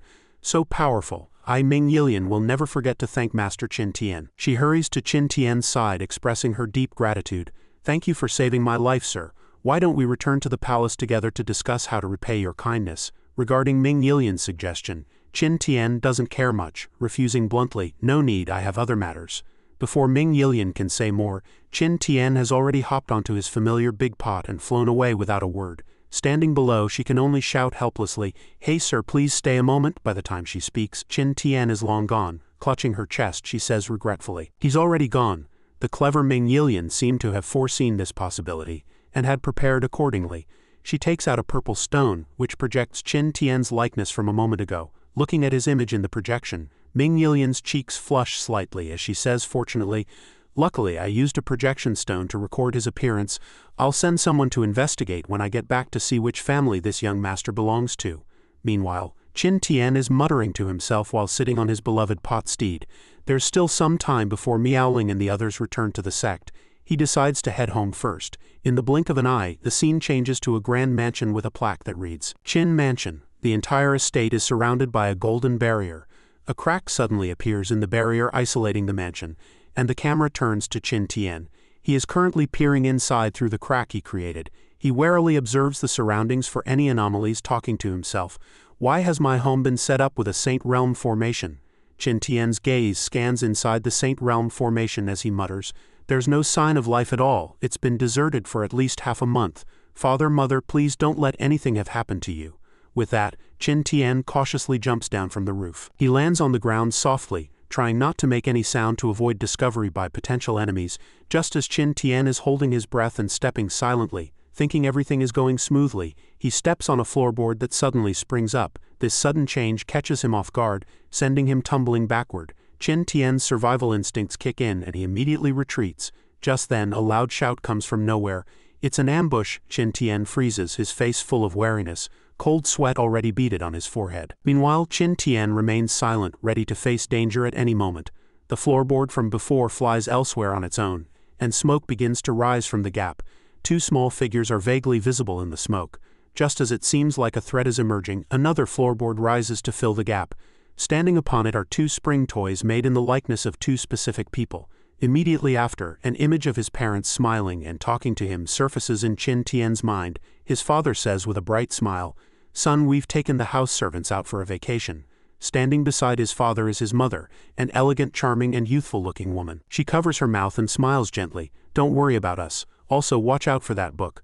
Qin Tian squats down looking at these two spring toys that look like his parents. He wonders, watch out for what? The scene shifts and Qin Tian is pointing and gesturing at his own palm. He walks along while slinging his familiar brown cloth bag over his shoulder. As he walks he keeps chanting under his breath, Yin Mao Chen Si Wu Wei Shen. Then Qin Tian praises himself very good. Immediately after, he waves his hand excitedly. He announces loudly, today's luck is exceptional. Sign in. Seeing Qin Tian's serious expression, one might think he's doing something significant. But the previous muttering and finger counting were purely for distraction. In reality, even he didn't know what he was doing. At that moment, a system panel appears. Though it's unclear what happened, he clicks on the word, sign in. The system panel then begins to process like a computer. Before long, a line of text appears over a box, reading, cumulative sign-in reward. All learned martial techniques increased by 1 level.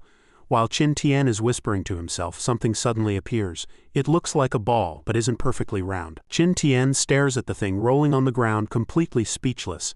As his gaze locks onto the object, a line of text pops up beside it, repeating 4 times. Merit 1. Qin Tian continues to stare at the mysterious object of unknown origin. He walks toward the strangely shaped thing, picks it up and examines it closely. His eyes not wavering for a second. Looking at the device, his face is as black as the bottom of a pot. He remains silent, unable to say a word. The more Qin Tian thinks about it, the angrier he gets. He casually hurls it onto the ground and curses, System, I've signed in for 7,749 days. And you give me this broken ball, you dog of a system. Don't think I won't recognize you just because you've changed forms. I've beaten every Pokémon game. Suddenly, a dense sound of footsteps comes from a distance. An animal is running toward Qin Tian's position. Faster than words can say, it leaps, intending to jump over Qin Tian, who is blocking the road. As soon as Qin Tian sees the animal, he recognizes it. It's a fox. Just as the fox jumps over Qin Tian's head, the ball suddenly generates a suction force. Even the fox reveals a look of extreme shock. Then, under Qin Tian's dumbfounded gaze, the fox is pulled into the ball. A string of question marks appears over Qin Tian's head. The ball shakes gently a few times and then stops, showing no further movement. Qin Tian never expected such a thing to happen. He can't even believe his eyes. His face turns pale, not out of fear, but because the shock is simply too great. He murmurs, still in a state of shock, it really is a Pokémon. Qin Tian picks up the ball and continues to stare at it. Seeing it emit a beep-beep sound like a broken toy, he asks curiously, how much longer is this thing going to beep? Qin Tian asks the ball, is it going to ring all day? He is completely unaware of a figure appearing behind him. Only one of the person's feet is visible, the full view obscured. A burly man appears, pointing one hand at Qin Tian while shouldering a massive, terrifying weapon.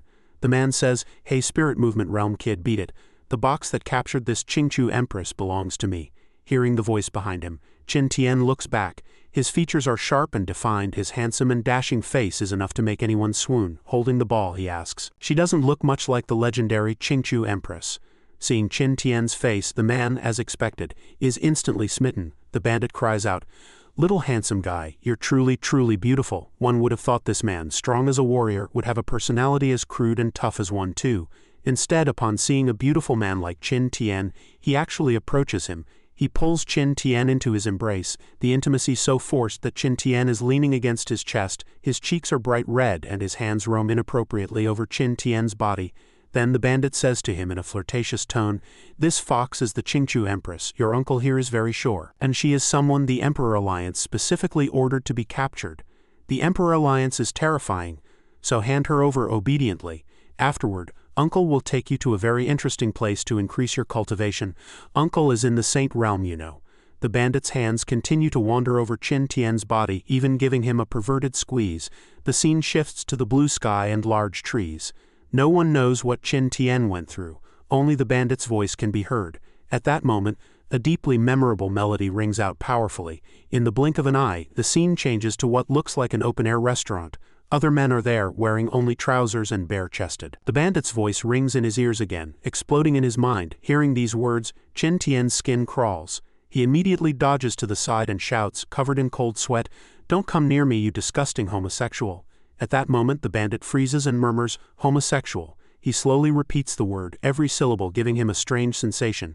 Disgust. When he reaches the last syllable, the bandit's eyes are streaming with tears like fountains. He cries out in grief and rage, you actually dare to say such a thing? The bandit hoists his massive weapon and charges at Qin Tian with a tear-streaked face. The bandit roars, I'm going to crush you so you can never speak again. As the bandit swings the terrifying giant pincers toward him, Qin Tian has already vanished from the spot. The bandit's weapon slams heavily into the ground. One would have thought the bandit's strength and weapon were just for show, but this single strike shakes the very earth. Qin Tian has already teleported a short distance away. Even as a master of considerable skill, he can't help but praise, "That's some terrifying power." The bandit turns his head toward Qin Tian, his eyes already turned blood red. The bandit says, "Don't hide, you bastard, and that box, give it back." Qin Tian points at the ball in his hand and says, "Stop lying through your teeth, you disgusting homosexual. This box is mine." The bandit cannot accept this at all. Hearing Qin Tian say "disgusting" again, tears stream down his face once more. He charges frantically at Qin Tian to launch an attack, roaring, "You said that word again, I'll smash you into meat paste." Pincer of Fury. Immediately following, a purple vortex is summoned, rushing toward Qin Tian. This massive destructive force destroys everything in its path, ravaging the forest. What happens next is unknown. Only that violent explosions continue to occur in the forest, shaking heaven and earth. The scene changes again. It is now late at night, and Qin Tian is sitting on a thick tree branch. He looks at the ball in his hand and says, "It really did ring all day. My big mouth." As soon as he finishes speaking, the ball suddenly erupts with golden light and stops making noise. He holds the ball a bit higher and says to himself, "Finally stopped." Just then, footsteps come from below, and those giant pincers appear once again. The bandit is dragging his heavy weapon, searching for him through the vast forest. He sighed, remarking that the kid was as slippery as an eel. Qin Tian stood up, still perched on the branch. He waved at the bandit and shouted, "Hey, you disgusting pervert, until we meet again." The bandit's face flushed with rage as he wailed, "Don't you dare run." Just as the bandit prepared to unleash his power, he realized his strength was spent. He cursed under his breath, "Damn it, I overdid it. My energy is completely drained." Meanwhile, Qin Tian sat atop his familiar black pot and soared into the sky. He shook the ball in his hand and wondered, "I wonder if this fox tastes any good." Evening at Hidden Sword Peak. Xiao Ru's limbs were neatly bandaged. Gazing at the sunset outside the window, she wondered, "Where is this? It doesn't look like the imperial court." She leaned closer to the windowsill to observe her surroundings. Did someone save me? Lost in thought, she didn't notice someone entering the room. Qin Tian sat leisurely in a chair, took a sip of tea and said, "You're finally awake." Xiao Ru turned back warily and asked, "Who are you?" Qin Tian blew on the steaming tea, not even glancing at her, and replied, "This is the Kunlun sect and I am your savior." Xiao Ru retorted skeptically, "Stop bragging. You're only in the spirit movement realm. How could you possibly save me from a saint realm expert?" With the table laden with tempting delicacies, Qin Tian smiled slightly.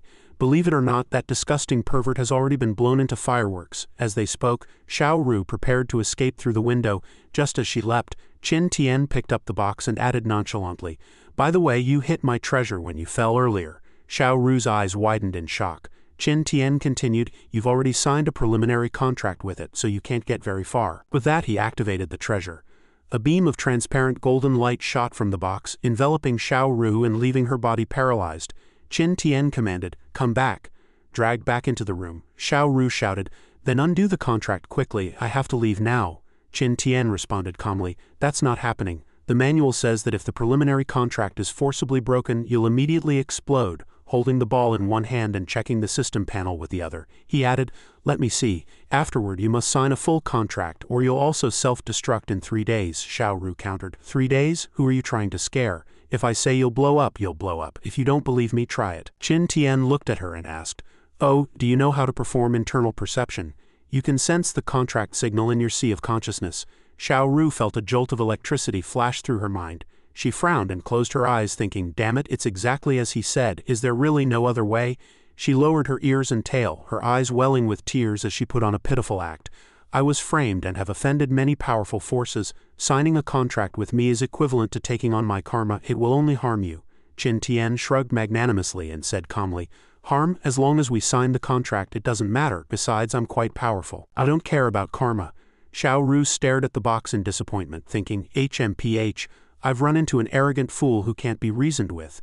It seems I can only look for a chance to steal this thing and use it to find my way out." Qin Tian suddenly took the little fox's hand affectionately and said, "Let's sign the contract. The term is 100 years or until your realm surpasses mine." Xiao Ru's eyes widened.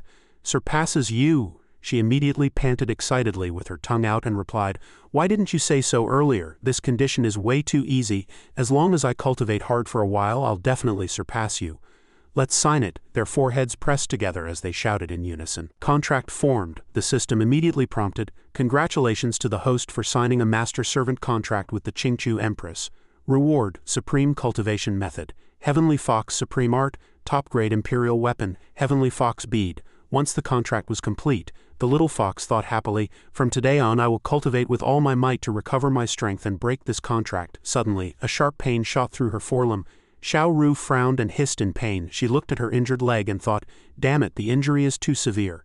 Qin Tian rested his chin on his hand, observing her. He licked his hand and sighed, I really worked too hard. He stood up and walked toward the door, looking back at the little fox. Little weakling, I'm going out for a bit. Eat something while I'm gone. Xiao Ru roared in a fury. You're the weakling, your whole family are weaklings, I hate you. She wagged her tail indignantly, her face full of disdain. I'm not eating a single bite. The little fox curled up in a corner, but before long her stomach began to growl. Xiao Ru climbed onto a chair and looked at the food on the table, barely managing to comfort herself. I'm only doing this to have the energy to cultivate. That's right, that's all. She took a bite of the fresh meat, chewed it carefully and swallowed. The delicious flavor spread through her throat and her eyes sparkled as she marveled. This is actually Demon King meat. Xiao Ru looked back at her tail, which was wagging like a fan because the food was so delicious. She looked at the table full of food and muttered, I think I've fallen into a pit. Someone who can afford a whole table of Demon King meat is definitely not just in the spirit movement realm. The dead of night was silent, with stars and moon shining together. Splashing sounds came from the lake deep in the bamboo forest. Qin Tian, wearing only a bath towel around his waist, was grabbing the little fox's hind leg. Determined to escape, Xiao Ru gripped two bamboo stalks tightly with her front claws and screamed, Let go of me, Qin Tian said. You're injured and your realm is low. It's dangerous to bathe by yourself. She refused with a sobbing voice. No, I'll do it myself. I can handle it. Xiao Ru's front claws left long scratches on the bamboo stalks as she desperately held onto her only anchor. Because of the massive disparity in their strength, Qin Tian gave a tug, and the little fox went flying, sending them tumbling in opposite directions. Xiao Ru fell into the water with a splash, bubbles rising to the surface. Qin Tian stared blankly at the calm water, searching anxiously for the little fox. At that moment, a young girl emerged from the water in the distance, swearing at him, You bastard. Qin Tian only had time for one glance before he froze. The girl lunged straight at him. This was Xiao Ru in her human form, her hands pressed against Qin Tian's chest as she cursed, You bastard, don't you understand human speech? Facing the majestic peaks before him, Qin Tian was speechless with shock. He marveled, so big he couldn't stop the nosebleed as he blurted out, So white. In the lake of the bamboo forest, Qin Tian looked at Xiao Ru's body and remarked, I didn't expect you, a fox spirit, to be quite beautiful with such a good figure. Xiao Ru asked in confusion. Figure? She froze and looked down only to realize she wasn't wearing a single stitch of clothing. Blushing with shame, Xiao Ru quickly dove back into the water, leaving only a section of her tail visible on the surface. She didn't forget to curse, get out of here. Qin Tian leaned against a rock and wiped his nosebleed, holding a pink sphere in his hand. Leave now, I was planning on giving this to you. Xiao Ru poked her head out and replied, You lustful pervert, I don't want your junk. But when she saw clearly what was in his hand, her eyes widened in shock. This is the Heavenly Fox Bead, if I remember correctly. These heavenly demon beads are formed from all the spiritual power and laws condensed by a heavenly demon before death. Those from the Fox clan are called Heavenly Fox Beads, and those from the Dragon clan are called Heavenly Dragon Beads. Regardless of the clan, a heavenly demon bead is a top-grade imperial treasure. Xiao Ru shielded her chest with her hands, glaring at him. Qin Tian acted like a shady merchant, clutching the Heavenly Fox bead and demanding, Give me a kiss and it's yours. Xiao Ru screamed in a rage, No way, it's just an I am imperial treasure. You think you can get a kiss with just that? Dream on. Qin Tian pulled out two books and waved them around, saying, Is that so? I was planning on giving you this cultivation method after the kiss. What I have here is the Heavenly Fox Supreme Art. Xiao Ru covered her mouth and laughed heartily. And here I thought it was something special, she said arrogantly. HMPH, my Fox clan's 9 Tails heavenly scripture is the strongest among Emperor rank cultivation methods. I don't need your Heavenly Fox Supreme whatever. Qin Tian enticed her. Jumping to conclusions isn't a good habit. Why don't you finish reading it before you judge? With that, he tossed the book to her. Forgetting to cover her chest, Xiao Ru quickly reached out to catch it. She flipped open the Heavenly Fox Supreme Art, puffed out her cheeks and said, Fine, I'll read it, but I don't believe there's any method better suited for my Fox clan than the 9 Tails heavenly scripture. After a while, Qin Tian dove into the water and sighed, How boring. He took a mouthful of water and surfaced, spraying it out like a fish, while Xiao Ru sat wrapped in a towel, completely absorbed in the book. She marveled in shock, It's actually real. This method can actually lead to the Heavenly Fox realm. The more she read, the more startled she became. In the hundreds of thousands of years of Fox clan history, only one heavenly fox has ever appeared, and that was only after accidentally consuming countless natural treasures. If I can master the heavenly fox realm and seek revenge against the Emperor Alliance, wouldn't it be as easy as flipping my hand? Xiao Ru closed the book and asked, "Are you really giving this to me?" But when she looked up, Qin Tian was gone. She hurriedly asked, "Where did he go?" By then, Qin Tian had already flashed to the table behind the little fox. He leisurely poured a cup of wine and said, "A gentleman's word is his bond." Xiao Ru was startled. "When did you get over there?" Qin Tian closed his eyes and savored the fine wine. A glass of wine after a bath, the perfect match. "So, have you decided? It's a great deal, isn't it?" Xiao Ru blushed as she weighed her options, then stood up with determination. "Fine, a kiss it is, I'm going for it." Qin Tian puckered his lips and said, "I'm ready." Xiao Ru leaned in, her lips slowly approaching his. Just as they were millimeters apart, boom, a giant sword shot from the sky, splitting the table between them in two. The blade was only a fist's width away from Qin Tian's vitals. He said tremblingly, "That was close, I almost lost my manhood." Xiao Ru looked at the figure that appeared and asked, "What happened? An enemy?" The newcomer was in meowling. Radiating a resentful aura, she said, "Because of our agreement, I didn't rest for a moment after leaving the secret realm just so I could return to Hidden Sword Peak as soon as possible." Qin Tian felt a murderous intent approaching and quickly shouted, "Wait, Meowling, let your master explain." Meowling cast a spell and roared, "Die, you perverted master." A world-shaking scream echoed through the forest as a massive sharp ice pillar rose where the three were. 5 years passed and Xiao Ru was now cultivating under a waterfall. Amidst the splashing water her tail radiated light. She opened her eyes and said, "It's been 5 years by Xiao Ru." The Qingqiu Empress soared into the air, stretching her body. "I finally recovered to the half-saint realm, but why hasn't the contract been broken yet?" Under Qin Tian's surprised gaze she kicked open the door. At that moment, Qin Tian and Meowling were having breakfast in the room. Qin Tian said, "Who knows how these contracts work?" A system prompt sounded. System message, "Pet by Xiao Ru's strength has recovered to the half-saint realm. Reward. Host aptitude upgraded to grade 9, sign-in rewards increased by 1 tier." He marveled, "Oh, this is a nice reward." And Meowling was munching on a bun. Seeing the little fox enter, she greeted her politely. "Morning, little fox." Xiao Ru screamed, "Qin Tian, you big liar, you pervert." High in the sky, a great rock was circling on reconnaissance. It flew back to its dark, lightning-flecked nest. A shout echoed from within the cave, "Greetings, Demon Saint." The Demon Saint looked at the three kneeling below and asked, "Why are you three here instead of staying in your own territories?" These three were the cat monkey, the flood dragon, and the Qingpeng. The flood dragon replied respectfully, "Lord Demon Saint, we have discovered the ancient ice phoenix bloodline, but there is a high-level expert protecting her. We couldn't bring her back and were severely injured because of it. We only recovered today." The newly emerged Demon Saint asked, "Oh, interesting, where is this bloodline?" The flood dragon replied, "Reporting to the Lord, she is at..." The clever cat monkey cut him off. "She is at the Kunlun sword sect." The Demon Saint said, "It's those 3 old fogies' sect again. If not for their sneak attack back then, my cultivation wouldn't have been stagnant for so many years," he commanded. "You 3 gather the demon race immediately. In 3 days you shall follow me to level the Kunlun sword sect," the 3 replied in unison. "By your command," a thunderous order echoed through the demon race. "Lord Demon Saint commands surround Mount Kunlun and leave no one alive." Meanwhile Mo Wenchen bowed and reported, "The Demon Saint of the Desolate Mountains intends to destroy our sect. I ask the ancestor to come out of seclusion." An answer came from above, "Do not panic. Unite with the Penglai and Taibai sects to resist the enemy. The rest shall be handled by the ancestors of the 3 sects," she replied. "Yes." Qin Tian lay leisurely in a tree, looking at the system prompt. Cumulative sign-in reward. Sword of Life and Death low-grade supreme rank. Manifestation of self-existence great law promoted to level 12. Eternal indestructible body promoted to level 2. Below the tree, Meowling and Bai Xiao Ru were sparring. The 2 marveled at having finally broken through to the Saint Realm. 3 days later, thunder and lightning filled the sky, and flames scorched the earth. The cat monkey led a host of demons in a charge. She shouted arrogantly, "Minions, trample them into meat paste." On Mo Wenchen's side she also shouted loudly, "Disciples of the 3 sects, hear my command, defend the sword sect to the death." The disciples cheered in unison. Both sides fell into a fierce battle.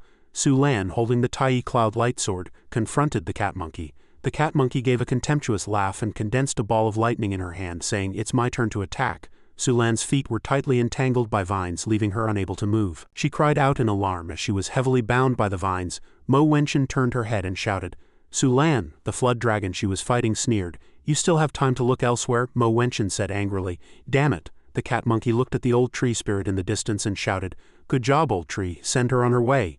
Just as Su Lan, the master of Heaven Sword Peak, was about to be attacked, Someone shouted, "Streaming wind, electric shock!" All the vines instantly exploded. Having escaped death, she called out Meowling's name.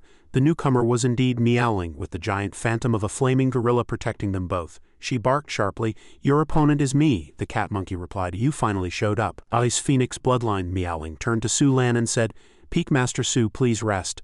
Leave this smelly monkey to me." Qin Tian and Bai Xiao Ru sat side by side in a tree, watching the battlefield shrouded in dark clouds and constant thunder. Xiao Ru asked, "You disgusting pervert, are you just going to sit there and watch?" Meanwhile, Meowling and the cat monkey were locked in a fierce struggle. The cat monkey unleashed a move called Rock Spreads Wings.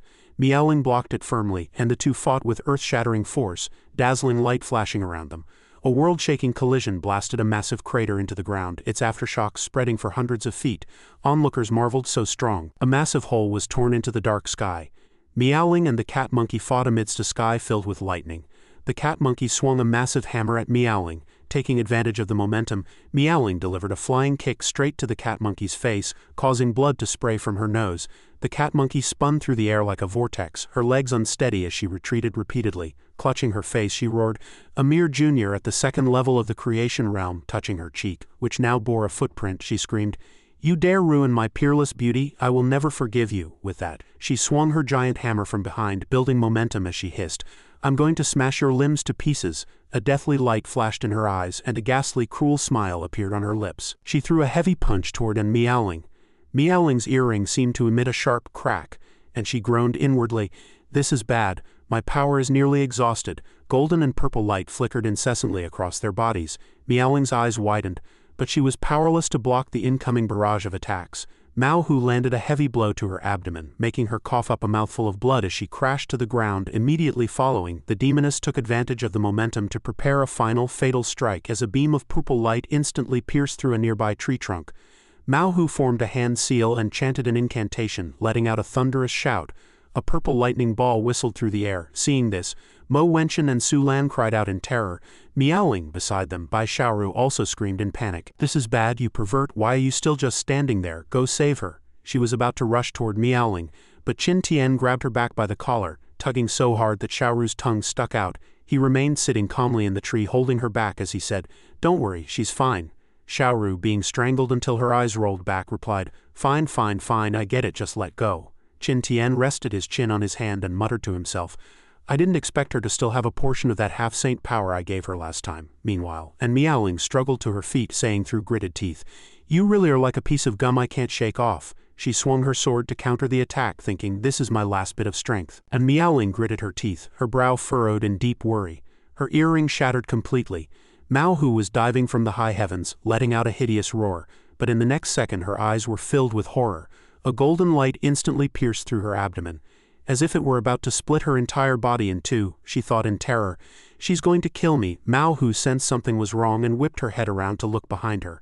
Then up at the sky, where a green light was shining brilliantly, Mao Hu roared through gritted teeth, "Curse you!" Facing the golden claws, armored like a dragon, the ancestors of the three sects did not retreat. Instead, they roared in unison with unwavering determination. "As long as we ancestors of the three sects are here, we will never allow you to run wild." As soon as the words left their mouths, the elders unleashed their ultimate techniques one after another against the massive dragon claw in front of Meowling. Meowling stood frozen on the spot, but the elders shouted to her, "Go assist Mo Wenchen first." Seeing the three elders join forces to block the attack for her, and Meowling was still uneasy, and couldn't bear to leave. She opened her mouth in surprise, wanting to say something, but the elders signaled for her to be at ease. "Go, leave this to us." In contrast to the urgent situation, Qin Tian was hiding inside the Sword Mountain estate, struggling with a difficult choice. He muttered indecisively, "This one won't do, and that one isn't quite right either." Seeing Qin Tian suddenly rush back to rummage through things, Xiaoru helped him while asking in confusion, "Why did you suddenly run back to grab something?" Qin Tian finally found the item he wanted, a sharp glint flashing in his eyes. He said, "Got it," before finally answering Xiaoru, "I have a premonition that I'll have quite a few scenes to play later." The scene shifted back to Meowling and Mo Wenchen. Under the combined efforts of several elders, they finally managed to barely block the golden dragon claw manifested from true Qi. Following the violent explosion, the elders took the opportunity to buy time for a final blow. Several veterans joined forces to manifest a divine ability, and a sky-piercing giant sword shot forth. The Trinity array formed in the void, with the sword tip pointing directly at the dragon's heart. With a thunderous shout from the Elder's eternal giant sword, the magnificent blade finally gathered an overwhelming surge of true chi. Facing the move that had once given him a hard time, the demon saint did not flinch. Instead, he puffed out his chest and replied confidently, "That same move from 300 years ago." He controlled the giant dragon to spit out a thick pillar of fire, a destruction breath capable of annihilating everything, clashing head-on with the giant sword. Two extraordinary powers collided fiercely, their intersection triggering a series of deafening continuous explosions, just as the battle reached its critical, undecided moment. The golden dragon's might was ultimately a fraction inferior, and the eternal giant sword shattered through it like bamboo, piercing its body. The giant sword split the destruction breath and struck directly toward the wooden carriage where the demon saint was located.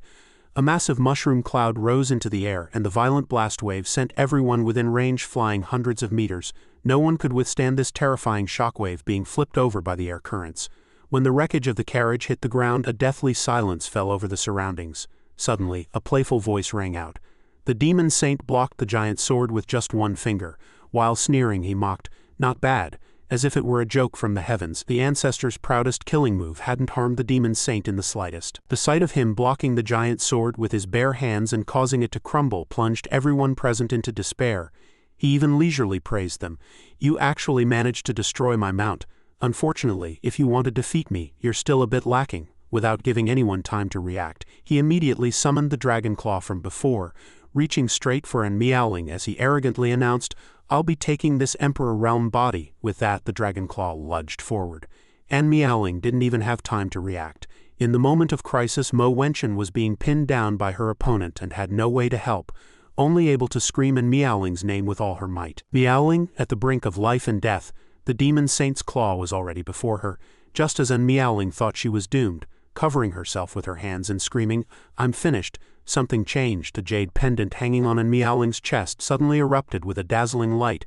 A hand reached out from the radiance, accidentally tearing the collar of her robes in the process. Then, a mysterious figure flashed forward, punching away the demon saint's attack. It was Qin Tian, who had changed his outfit to save the day. He struck an extremely confident pose and announced, "The main character has arrived." Meanwhile, Meowling behind him was clutching her chest in pain from the sudden movement. Facing this man whose attire was hundreds of years ahead of his time, the demon saint roared in bewilderment. "Who are you?" Qin Tian, looking relaxed, turned back to ask the trembling Meowling, "What's wrong with you?" And Meowling, clutching her pained chest, cursed in a fury, "You bastard, you could have given me a heads up. See if it hurts when it happens to you." Seeing Meowling explode in anger, Qin Tian quickly made an excuse to change the subject. He played dumb and answered the demon saint seriously, "You ask who I am? I am the sword-coming Venerable, the guardian of Kunlun." Seeing him talk nonsense, Meowling shouted. That was such an awkward way to change the subject. The demon saint, who had been ignored, could no longer contain himself. He let out a roar of pure contempt. "Sword-coming Venerable, what a joke. Today I shall level Kunlun and no one can stop me." Facing the demon saint's soul-dispersing dragon claw, Qin Tian remained composed, thrusting his sword forward.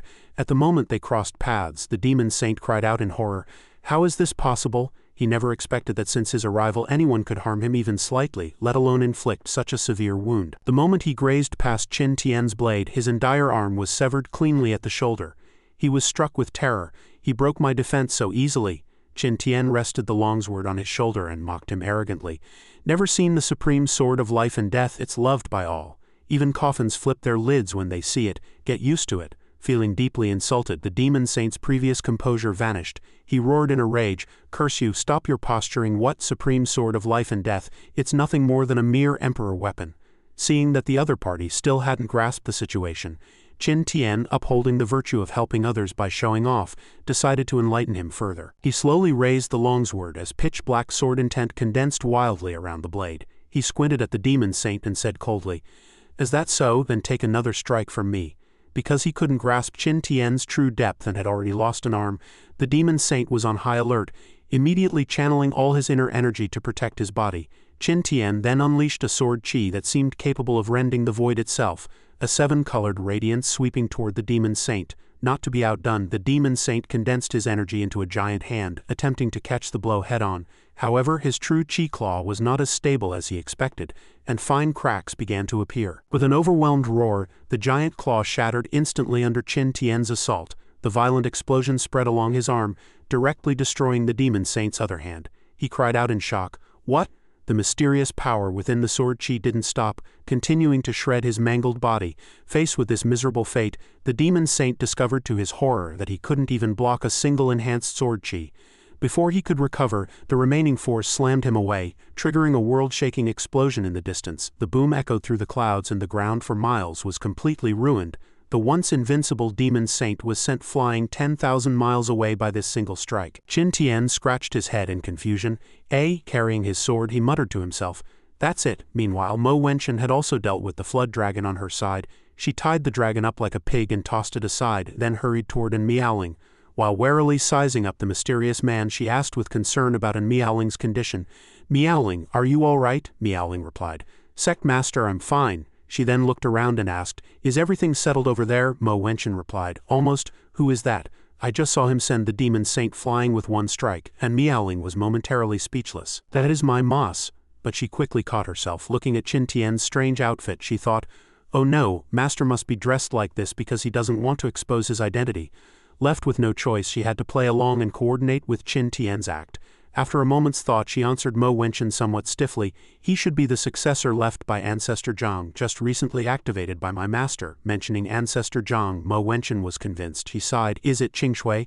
"That explains it. If it's her arrangement, then it makes sense," she added confidently, that if he were Qing Shui's successor, this war would soon be over. Who would have thought someone would openly lie to their own sect master? Fortunately, Mo Wenchen was fully convinced. Seeing the sect master believe the nonsense, An Miaoling finally breathed a sigh of relief. "At least I hit it." Meanwhile, the demon saint who had been sent flying lay slumped in a pile of rubble like a cripple. His previous arrogance turned into a towering rage. He cursed Qin Tian. "Curse you." Then he let out a spine-chilling laugh. "It seems I underestimated you, Kunlun Sword Sect."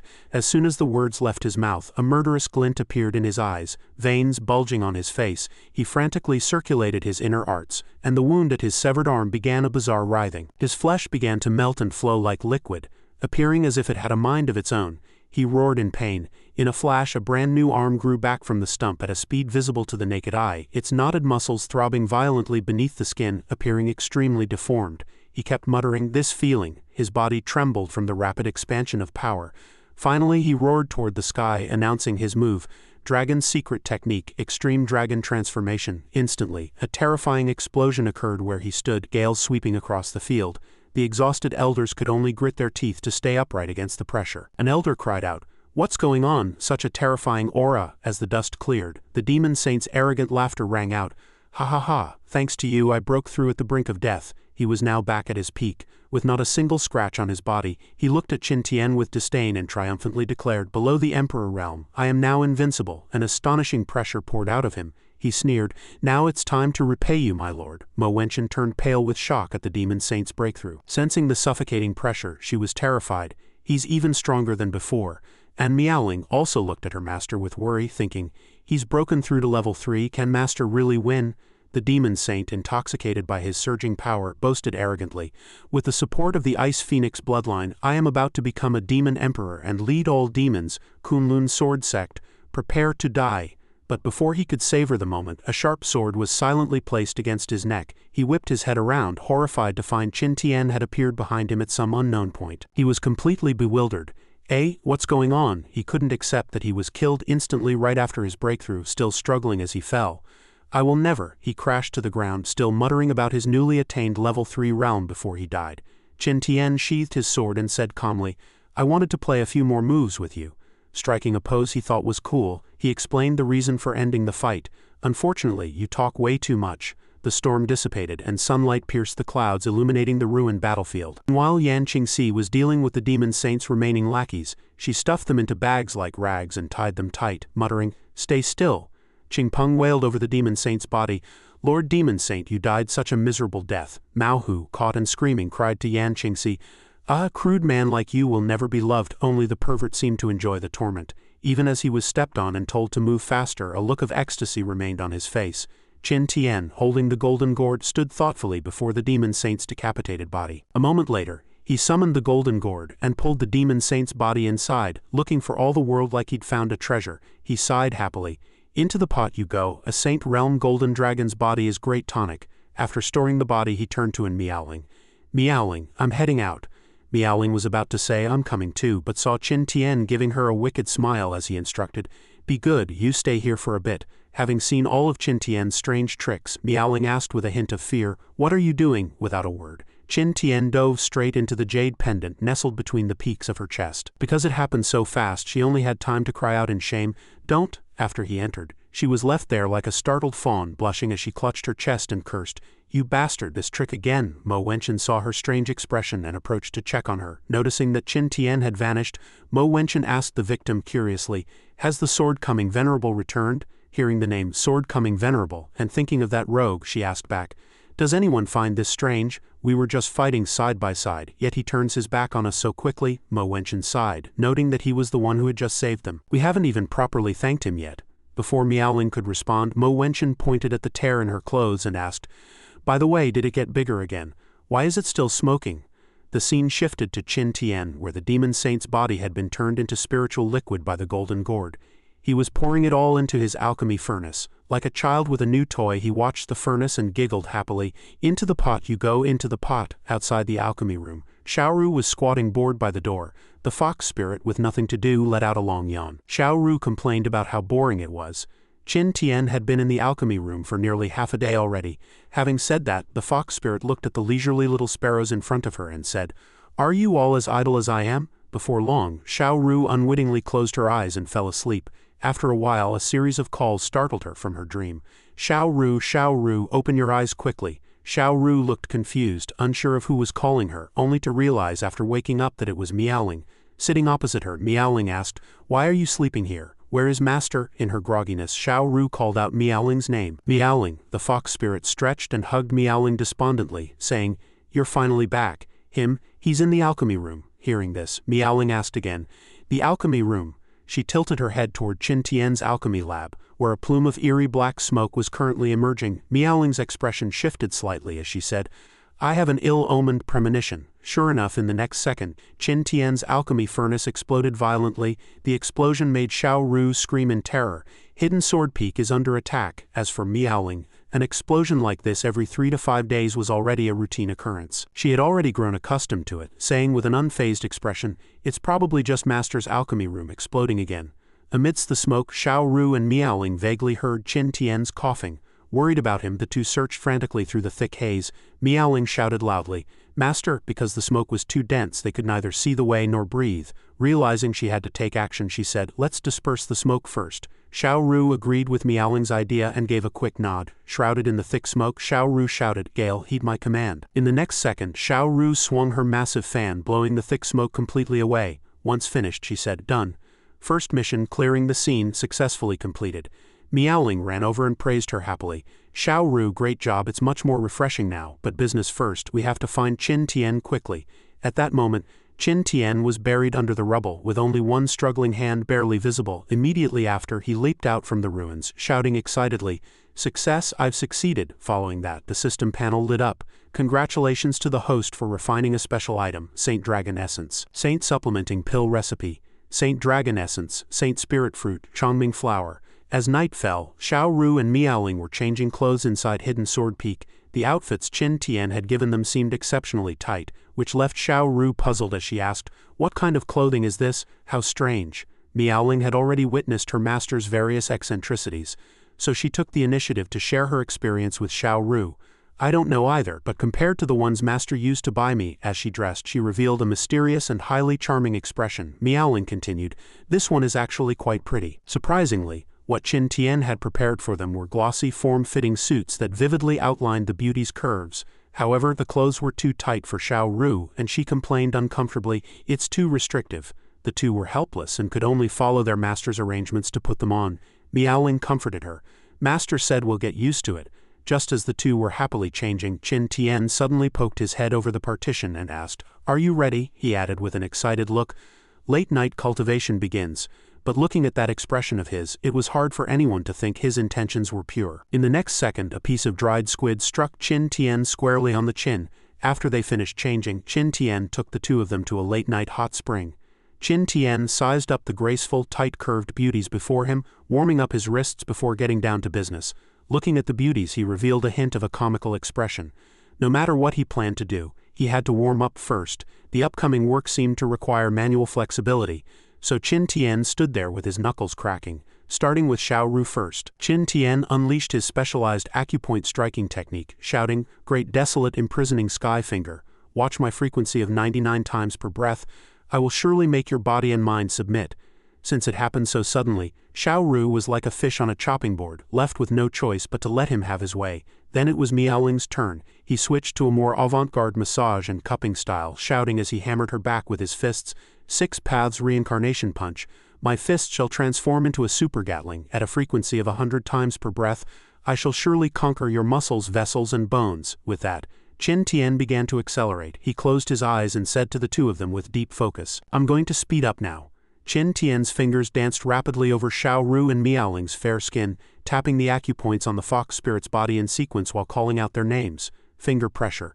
Lightly tapping the Weigon and Nigon points. From top to bottom, Xiao Ru and Miaoling's acupoints were all accurately identified and struck by him.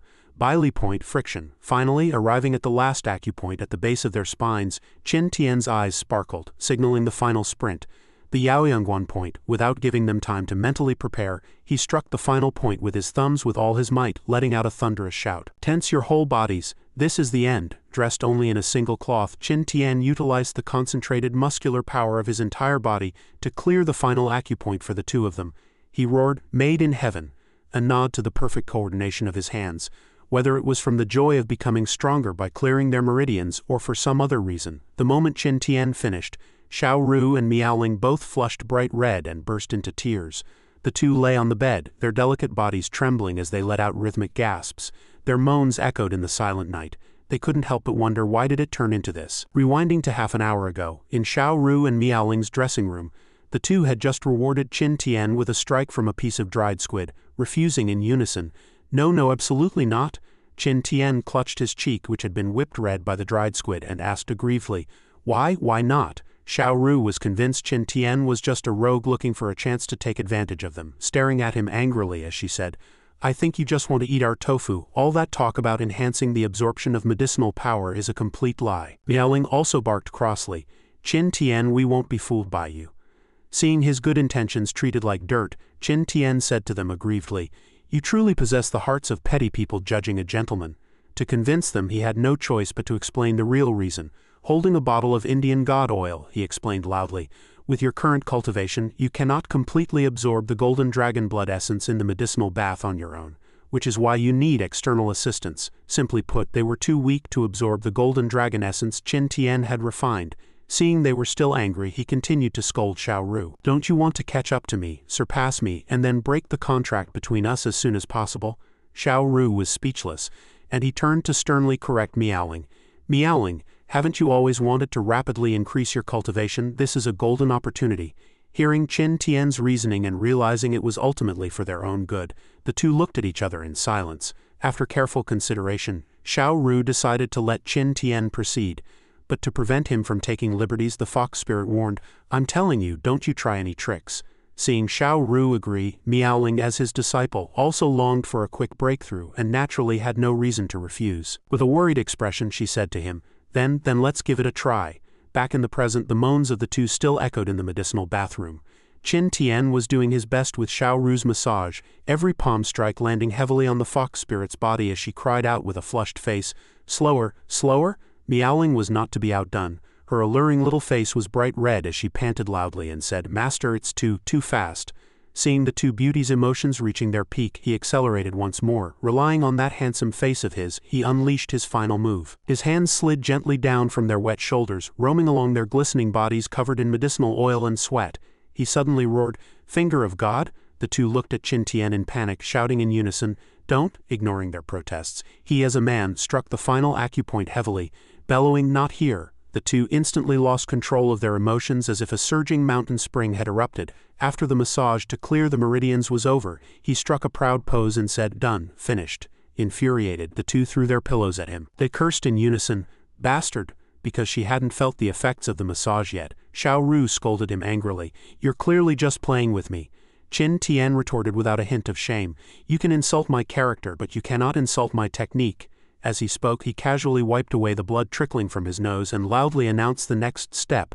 Before the two could react, Qin Tian leaned in close to Xiao Ru, grabbing her hand and pulling it toward an indescribable direction, saying, "The time for miracles has arrived." Immediately after being misunderstood by Xiao Ru and Miaoling as trying to be a lecher, he was subjected to a combined beating from the two. The process was far too brutal to be shown here. The scene returned to the medicinal bath Qin Tian had prepared. Sensing the change in the medicinal power, the two were shocked that they could absorb the medicinal properties so easily. Miaoling said happily, "The speed of absorbing and converting spiritual energy is several times faster than usual." Xiao Ru echoed, "It truly is." Meanwhile, a bruised and battered Qin Tian muttered, "HMPH, I Qin Tian never lie." Following that, the system panel popped up. "Congratulations to the host. Disciple Miaoling has broken through to the half-saint realm. Reward: Host's cultivation aptitude upgraded to saint grade. Sign-in rewards increased by 50. Realizing they had misunderstood Qin Tian, Xiao Ru apologized a bit awkwardly while rubbing her hands. All right, I was wrong. I blamed you unfairly." Suddenly, Miaoling leaned in and whispered something into the fox spirit's ear, and a wicked smile appeared on Xiao Ru's face. As the moon cast swaying shadows, the willows by the pool showed a different kind of beauty. While Qin Tian was taking a bath in the pool completely off guard, Miaoling suddenly pounced on him from behind, hugging him and shouting happily, "Master!" Xiao Ru was not to be outdone, clinging to his other arm. Xiao Ru grinned from ear to ear. Seeing their sudden unusual behavior, Qin Tian looked at them with a puzzled expression. The two quickly reached out to cover Qin Tian's eyes. Caught in the sudden assault, a flustered Qin Tian asked, Why are you covering my eyes?" In the darkness he heard the two softly calling his name, "Qin Tian, master." Finally, with a "mwah" sound, the two kissed him at the same time. Time flew by, and the scene shifted to a certain morning after the Great Demon War. Sunlight filtered through the shadows of the trees, shining on the roof tiles of Hidden Sword Peak. Outside the window the birds sang crisply, contrasting with Qin Tian's snoring. Inside the room, Qin Tian was sleeping like the dead, completely unconscious. Beside him, Miaoling was sleeping soundly, cuddling Xiao Ru. Outside, the big rooster had also started its shift, repeatedly clearing its throat and intending to start the day with its loudest crow. Just as it took a deep breath, preparing to crow, a loud shout suddenly came. "Benefactor Qin, save me!" The big rooster was petrified on the spot, hearing this early morning shouting at the door. Qin Tian looked like he hadn't woken up yet, yawning and saying through tears, "Who is it so early in the morning? Can't a person get some sleep?" Miaoling was also woken up, and as she sat up she brought Xiao Ru awake with her. The fox spirit asked through sleepy eyes, "Miaoling, what happened?" Miaoling guessed, "It seems someone is looking for master." The person outside the door had no intention of giving up, continuing to shout, "Benefactor Qin." The person searched everywhere for traces of Qin Tian while shouting. After tidying themselves up, Qin Tian and Miaoling appeared before the person. Qin Tian said to the person with some impatience, "Stop shouting." It turned out to be Ming Yilian. Seeing Qin Tian, she immediately turned her sorrow into joy, saying, "Benefactor Qin, this is wonderful, I've finally found you." The two had met once before, and Qin Tian recognized her at a glance, asking curiously, "You?" Miaoling asked curiously from the side, "Master, do you two know each other?" Following that, Miaoling heard a brief recap of the history between Qin Tian and Ming Yilian. Qin Tian first explained their intersection. He said that the matter was actually like this and that, and then it went this way and that. Then it was Ming Yilian's turn to supplement. She said happily that later it went like that and that. Miaoling somehow miraculously understood their conversation, responding, "Oh, I see, I understand now." Seeing that she had traveled specifically to find him, Qin Tian asked in confusion, "What do you want with me?" As soon as the words left his mouth, Ming Yilian's eyes filled with tears as she called out aggrievedly, "Benefactor Qin." She wept as she bowed to Qin Tian, pleading, "You saved my life back then, can you save me one more time now?" Seeing her in such a miserable state, Qin Tian didn't know what to say and could only watch in silence. After speaking, Ming Yilian suddenly knelt on the ground, kowtowing to Qin Tian and stating her intent loudly. "I want to take you as my master because my father now wants to pass the throne to me. But to prevent me from competing for the throne, my younger brother wants to marry me off." First, there was a muddled king of Chao's state who, seeing her beauty, lusted after her, saying, "Truly a beauty. As long as you enter the palace, our two countries shall be brotherly states from now on." Next was a vulgar general, who gave her a lewd expression while unhygienically scratching his crotch. He said to her, "The princess is growing more and more exquisite. Whoever marries you will truly have the blessing of 3 lifetimes. Ming Yilian could not endure such a tragic fate, and made up her mind to take Qin Tian as her master to cultivate. She said to him in despair, "Without a powerful force as backing, it will be hard for me to escape the fate of being married off. So I want to take you as my master, so that I have the power to control my own destiny." After hearing all this, her life story truly was the most tragic of the tragic. This caused Qin Tian to fall into deep thought, his hand stroking his chin. Although Miaoling was also very sympathetic toward her, she still had to respect Qin Tian's opinion. She turned her head and said, "Master has reluctantly agreed to your request. He says he can take you as a nominal disciple, but you must also agree to one condition." Hearing that she had been accepted, Ming Yilian joyfully asked Qin Tian, "What is the condition?" Qin Tian pointed at her and stated his price with full confidence. "I want the national flower of your Chongming state, the Chongming flower." Upon hearing the demand for the national flower, Ming Yilian's face grew troubled. She explained that cultivating this flower required a massive amount of manpower, resources, wealth, and time. Usually, one is only gifted to a new emperor upon their succession to assist in a breakthrough, so she feared she couldn't agree to such a condition. Hearing this, Qin Tian gave a simple and blunt reply. "That's easy to solve. I'll help you take the throne and you just give me the Chongming flower." Beside them, Miaoling thought, "Where does this absurd confidence come from?" and blurted out in shock, "Ha?" Ming Yilian was also stunned, repeatedly replaying Qin Tian's words about her succession in her mind. But as she looked at him and remembered his various previous methods, a spark of hope ignited in her heart. For her current self, caught between a rock and a hard place, waiting for death was certainly not safe. Qin Tian was like a beam of light, illuminating and saving her life. Gathering all her courage, she finally decided to agree to Qin Tian's demand, saying, "All right, I agree. I will do my absolute best to help you get the Chongming flower." This was beneficial for both parties. Qin Tian finally concluded, "Good, from now on you are my nominal disciple. Come with me." Ming Yilian respectfully replied, "Yes, master." A moment later, only her tragic screams could be heard echoing through Hidden Sword Peak. "Help!" Qin Tian, holding a chain, asked her with a puzzled look. "Ming Yilian, why are you running away?" It turned out Qin Tian's first lesson was, learn to survive first, then we'll talk about the rest. He was currently shouldering a massive chainsaw, riding his big pot in hot pursuit from behind. Ming Yilian could only run for her life, answering Qin Tian's questions while panting and shouting in a total breakdown, "No kidding, if I don't run now, I'll lose my life."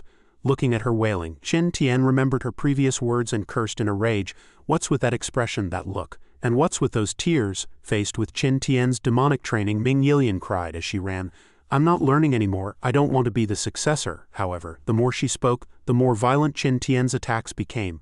Before her words even landed, Ming Yilian took a pathetic face plant. She lifted her head, crying as she begged Qin Tian for mercy, "Please spare me." Hearing this, Qin Tian seemed to transform into a literal demon, intensifying his pursuit as he shouted from atop the pot, "Will those tears help you master your own destiny? No, Yilian, run toward me." Seeing Qin Tian closing in, she could only flee desperately, screaming, "Help, I can't do it." Qin Tian turned a deaf ear to Ming Yilian's pleas for mercy, becoming even more energized in his chase. Disgusted by her cowardice, he roared, "Bastard, don't you dare run!" Just as he said, Ming Yilian only knew how to flee, shrieking, "No, master, this will really kill me." Meanwhile, Xiao Ru and Miaoling were hiding outside, leisurely enjoying their afternoon tea. Xiao Ru held a slice of watermelon and asked, "Miaoling, is this kind of training really useful?"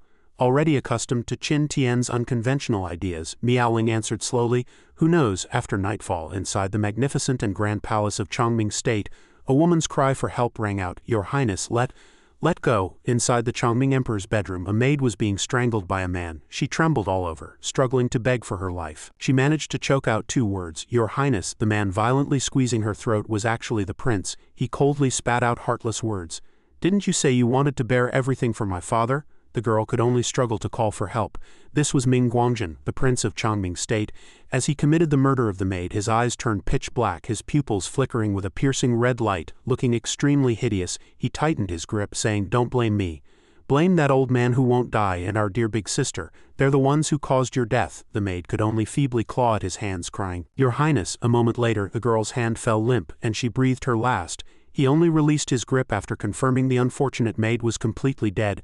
A sinister sneer curled on his lips as he muttered to himself, "Sect Master, I agree to your request." Then, his whole body began to tremble violently, and his voice became intermittent.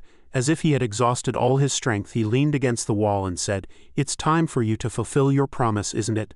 Suddenly, the windows in the room opened on their own, and a wisp of black smoke slowly drifted toward him. The figure of a mysterious man appeared along with an eerie voice, "Prince Ming, haven't you rested yet?" He stood before Ming Guangjin, speaking in a sinister tone. "Since you've kept your word, the demon sect will spare no effort. I am the sect master of the demon sect, Mo Tinlin." He turned to Ming Guangjin and promised, "I will help you take the throne." The scene then shifted to Hidden Sword Peak. Qin Tian's 3 disciples were enthusiastically sparring. Xiao Ru shouted, "Since I can use my powers now, don't blame me for bullying the juniors." The little fox then slapped forward a massive fireball. Facing the incoming fireball, Miaoling casually cut it to pieces with a single sword stroke, saying triumphantly, "Go on, Yilian." Hearing the command from behind, Ming Yilian answered with a yes and rushed forward to battle the little fox. Seeing the two of them joining forces against her, Xiao Ru pointed at them and shouted in a rage, "Hey, no one said it was going to be 2-on-1. Ming Yilian turned a deaf ear, attacking with all her might. She let out a loud shout as she charged, a pillar of fire heading straight for Xiao Ru. Xiao Ru dodged it narrowly, screaming, "Whoa, are you trying to kill a fox?" using ultimate moves right from the start. While Ming Yilian fought herself bloody in the front, Miaoling kept urging her from behind. "Yilian, keep attacking with your life." Without a word, Ming Yilian answered the call again. Yes, under Miaoling's command and coordination, Ming Yilian and Xiao Ru grappled like two wild beasts. Whatever Miaoling directed, Ming Yilian did without hesitation. "Good job, Yilian, strike." Ming Yilian responded. "Yes." Miaoling continued to command, "Yilian, stand up." Ming Yilian replied, "Yes." At this time, Qin Tian was hiding above watching the show, stroking his chin as he remarked that the scene looked very much like a Pokémon battle. After fighting for a while, Xiao Ru was so exhausted she raised her hand to call for a timeout.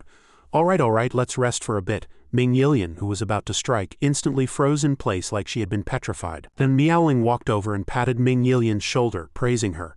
"After Master's special training these past few days, Yilian, you've improved a lot." Hearing Miaoling's praise, she replied happily, "Yes, senior sister Miaoling." Recalling Qin Tian's hellish training, being chased by him with a chainsaw and being scolded with, "Do you only know how to hide?" Ming Yilian couldn't help but shudder and say, "But as for that kind of training, I never want to do it a second time." Miaoling understood her feelings and patted her shoulder in comfort. Xiao Ru thought to herself that at least she didn't just know how to run anymore. Suddenly a vibrating sound came from Yilian's abdomen. Seeing this, Xiao Ru pointed at her and said, "Hey Yilian, your belly is vibrating." Yilian explained to Xiao Ru, "This is the Chongming state communication device, Wula. My father gave me one because he was worried." After speaking, she took out the machine to show everyone, saying proudly, "This is my father contacting me from afar via the communication command." After activating the treasure, a blue screen floated in midair, drawing the curious attention of Xiao Ru and Miaoling.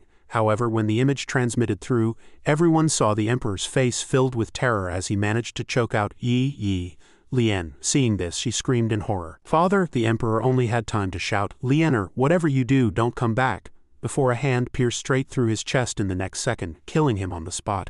Everyone was frightened out of their wits by the scene, witnessing her father being murdered by her brother with her own eyes. Ming Yilian let out a piercing scream.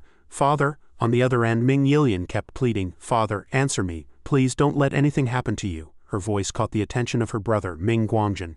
He turned to look at the screen and asked in a sinister tone, "Ah, is that big sister?" He shoved his father's corpse onto the floor, then turned and said triumphantly to Ming Yilian, "Sister, father is already dead." As he spoke, he licked the blood of his father from his hand. "You're the one who killed him." Ming Yilian could not accept this cruel reality. She refused to face it, denying it blindly. "That's a lie, isn't it? Why would you do this?" He showed not a hint of remorse and continued, "You ask me why. What do you think?" He stood shamelessly upon the man who had raised him and continued, "Originally the position of the new emperor was set to be mine, but after father learned you joined the Kunlun sword sect, he actually wanted to change it and name you the new emperor instead." The more he spoke, the more the aura around Ming Guangjin became eerie and bizarre.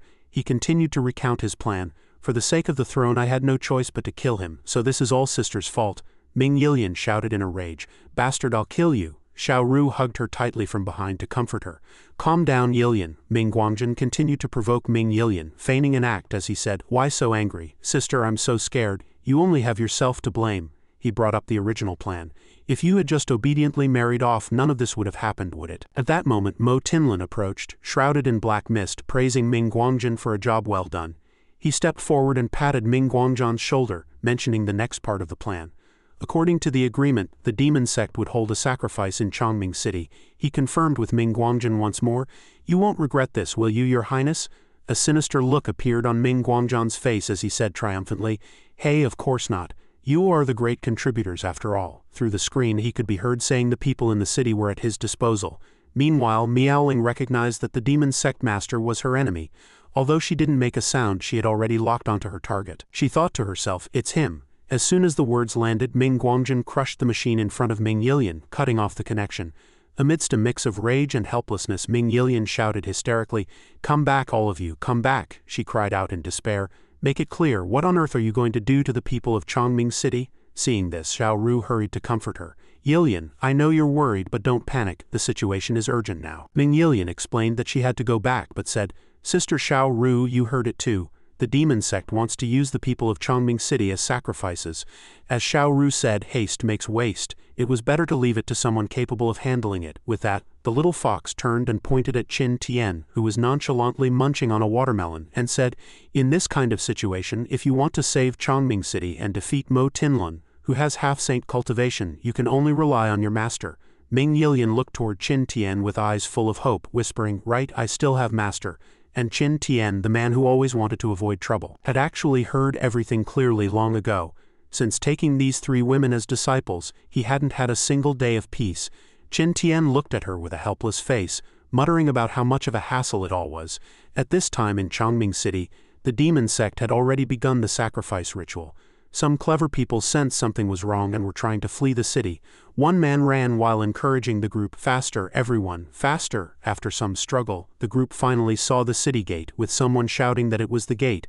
Seeing the exit, the 3 said excitedly, "Great, we'll be safe as long as we get out of the city. Quick, accelerate!" Unfortunately, this group's cultivation was too low, and they were all caught by mysterious tentacles. In the next second, all 3 were dragged back. They screamed in panic, "Ah, what is this? I don't want to die." The 3 were dragged into a massive blood pool to be sacrificed. Finally, only desperate cries for help remained. "Someone save me!" In the end, only a pool of blood and a deathly silence were left in the eerie space. All of this was seen by Mo Tinlun through the blood orb in his hand. Seeing this, he said with satisfaction that after this sacrifice in Chongming City, he had finally broken through. Nearby, a mysterious black shadow spoke, "Congratulations on your promotion to the Saint Realm, Mo Tinlun." The person continued, holding a mysterious book and pointing it at Mo Tinlun, saying, "As you wished by the name of this divine book." He announced that Mo Tinlun was now qualified to engage in deeper cooperation with them. Time flew by, and Qin Tian took his disciples on the big pot, flying to the front of the Chongming State Palace. Ming Yilian kicked open the bedroom door and charged into Ming Guangzhan's room. She roared in a fury, "Ming Guangzhan, get out here!" Unexpectedly, the moment she saw the scene in the room, Ming Yilian was mentally traumatized.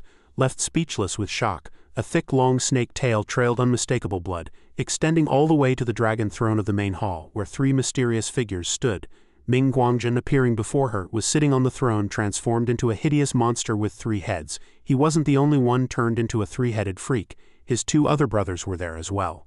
The head on the left was the 3rd prince, Ming Guanghu, and the head on the right was the 2nd prince, Ming Guangbao. And the one in the middle was naturally the eldest prince, Ming Guangzhan. That hideous monster kept letting out tragic cries for help.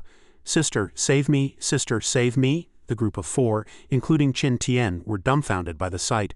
Seeing her brothers end up in such a state, Ming Yilian called out their names in grief and indignation. Guanghu, Guangbao? Now she truly had lost everything. Her parents were gone, and her only 3 remaining brothers had been turned into these monsters that were neither human nor ghost. Mo Tinlun and the previous mysterious man welcomed their arrival in unison. "You've finally come." The mysterious man holding the book spoke. "It's been a long time, Qin Tian."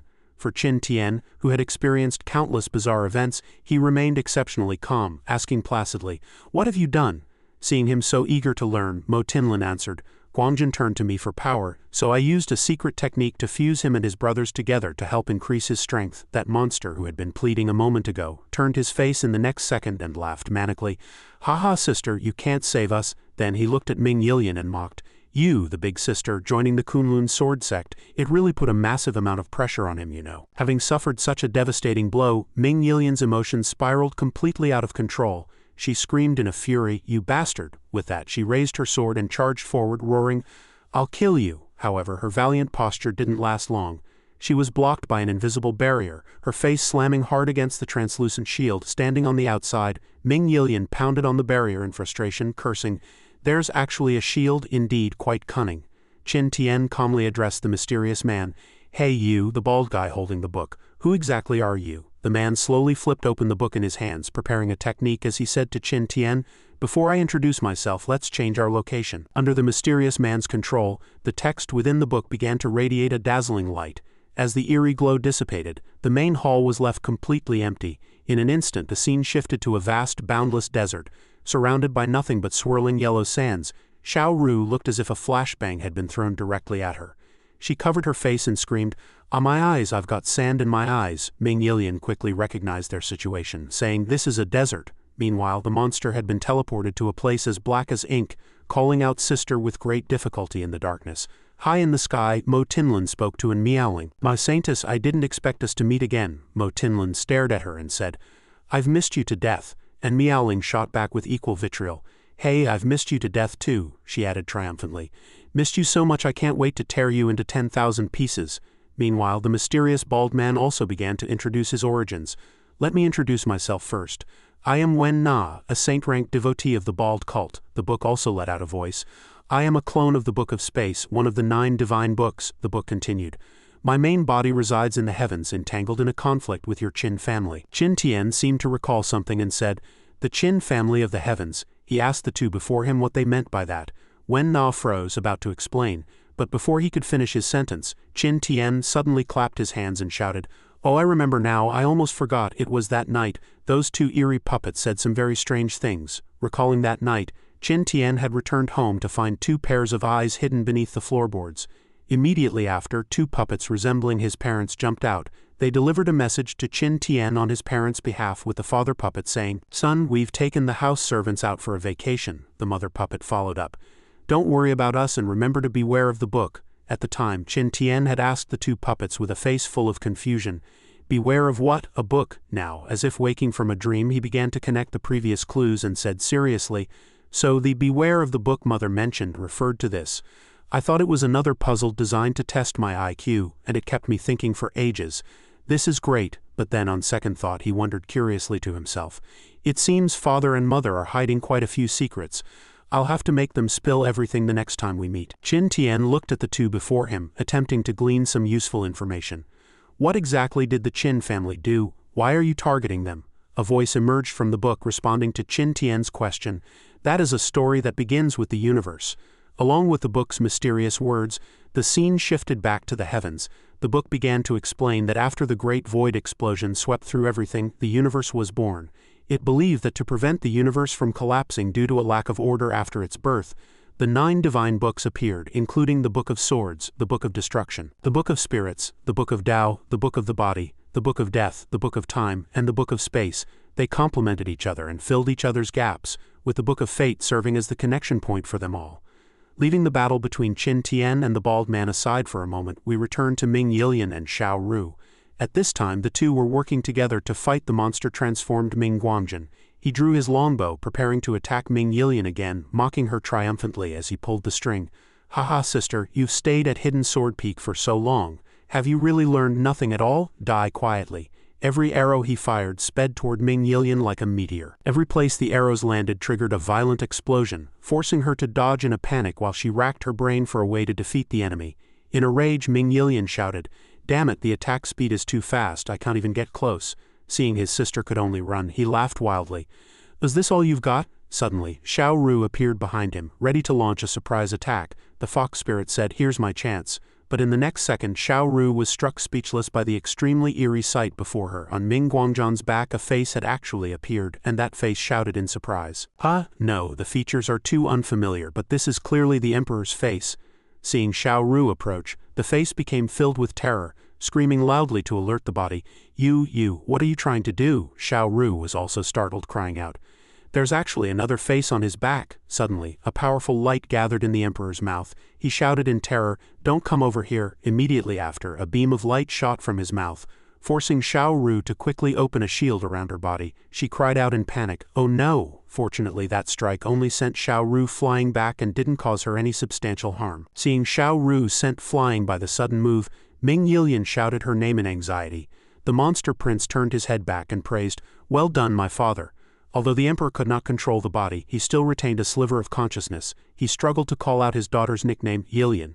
Despite having been absorbed by Ming Guangjin, the Emperor was still worried about his daughter's safety. He looked at his daughter and shouted loudly, "Run, Yilian, run." Sensing the commotion behind him, the prince looked back and warned, Hey, don't move around." Even in the face of threats, the Emperor's heart remained focused on his daughter as he roared, "Run, Yilian, live your life well, run." Hearing that familiar voice, Ming Yilian recalled it instinctively, murmuring dazedly.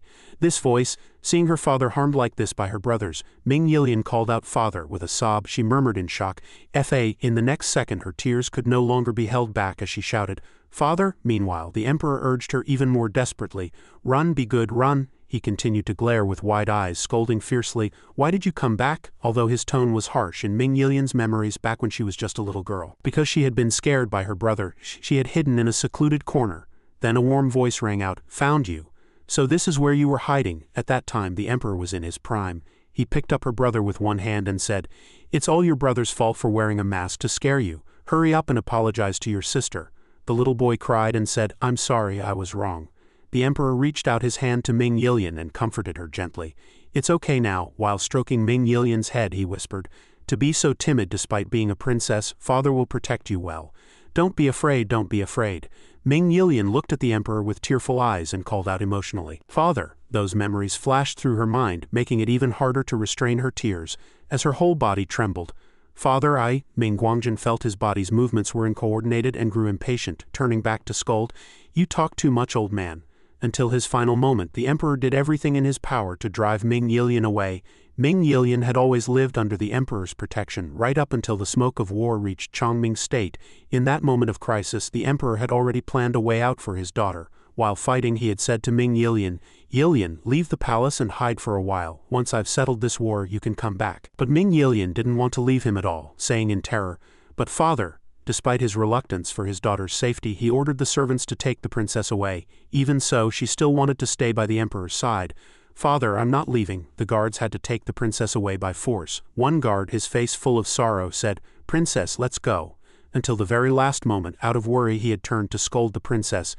"Leave quickly." Back in reality, although his physical body was destroyed, he still relied on his remaining reason to protect her.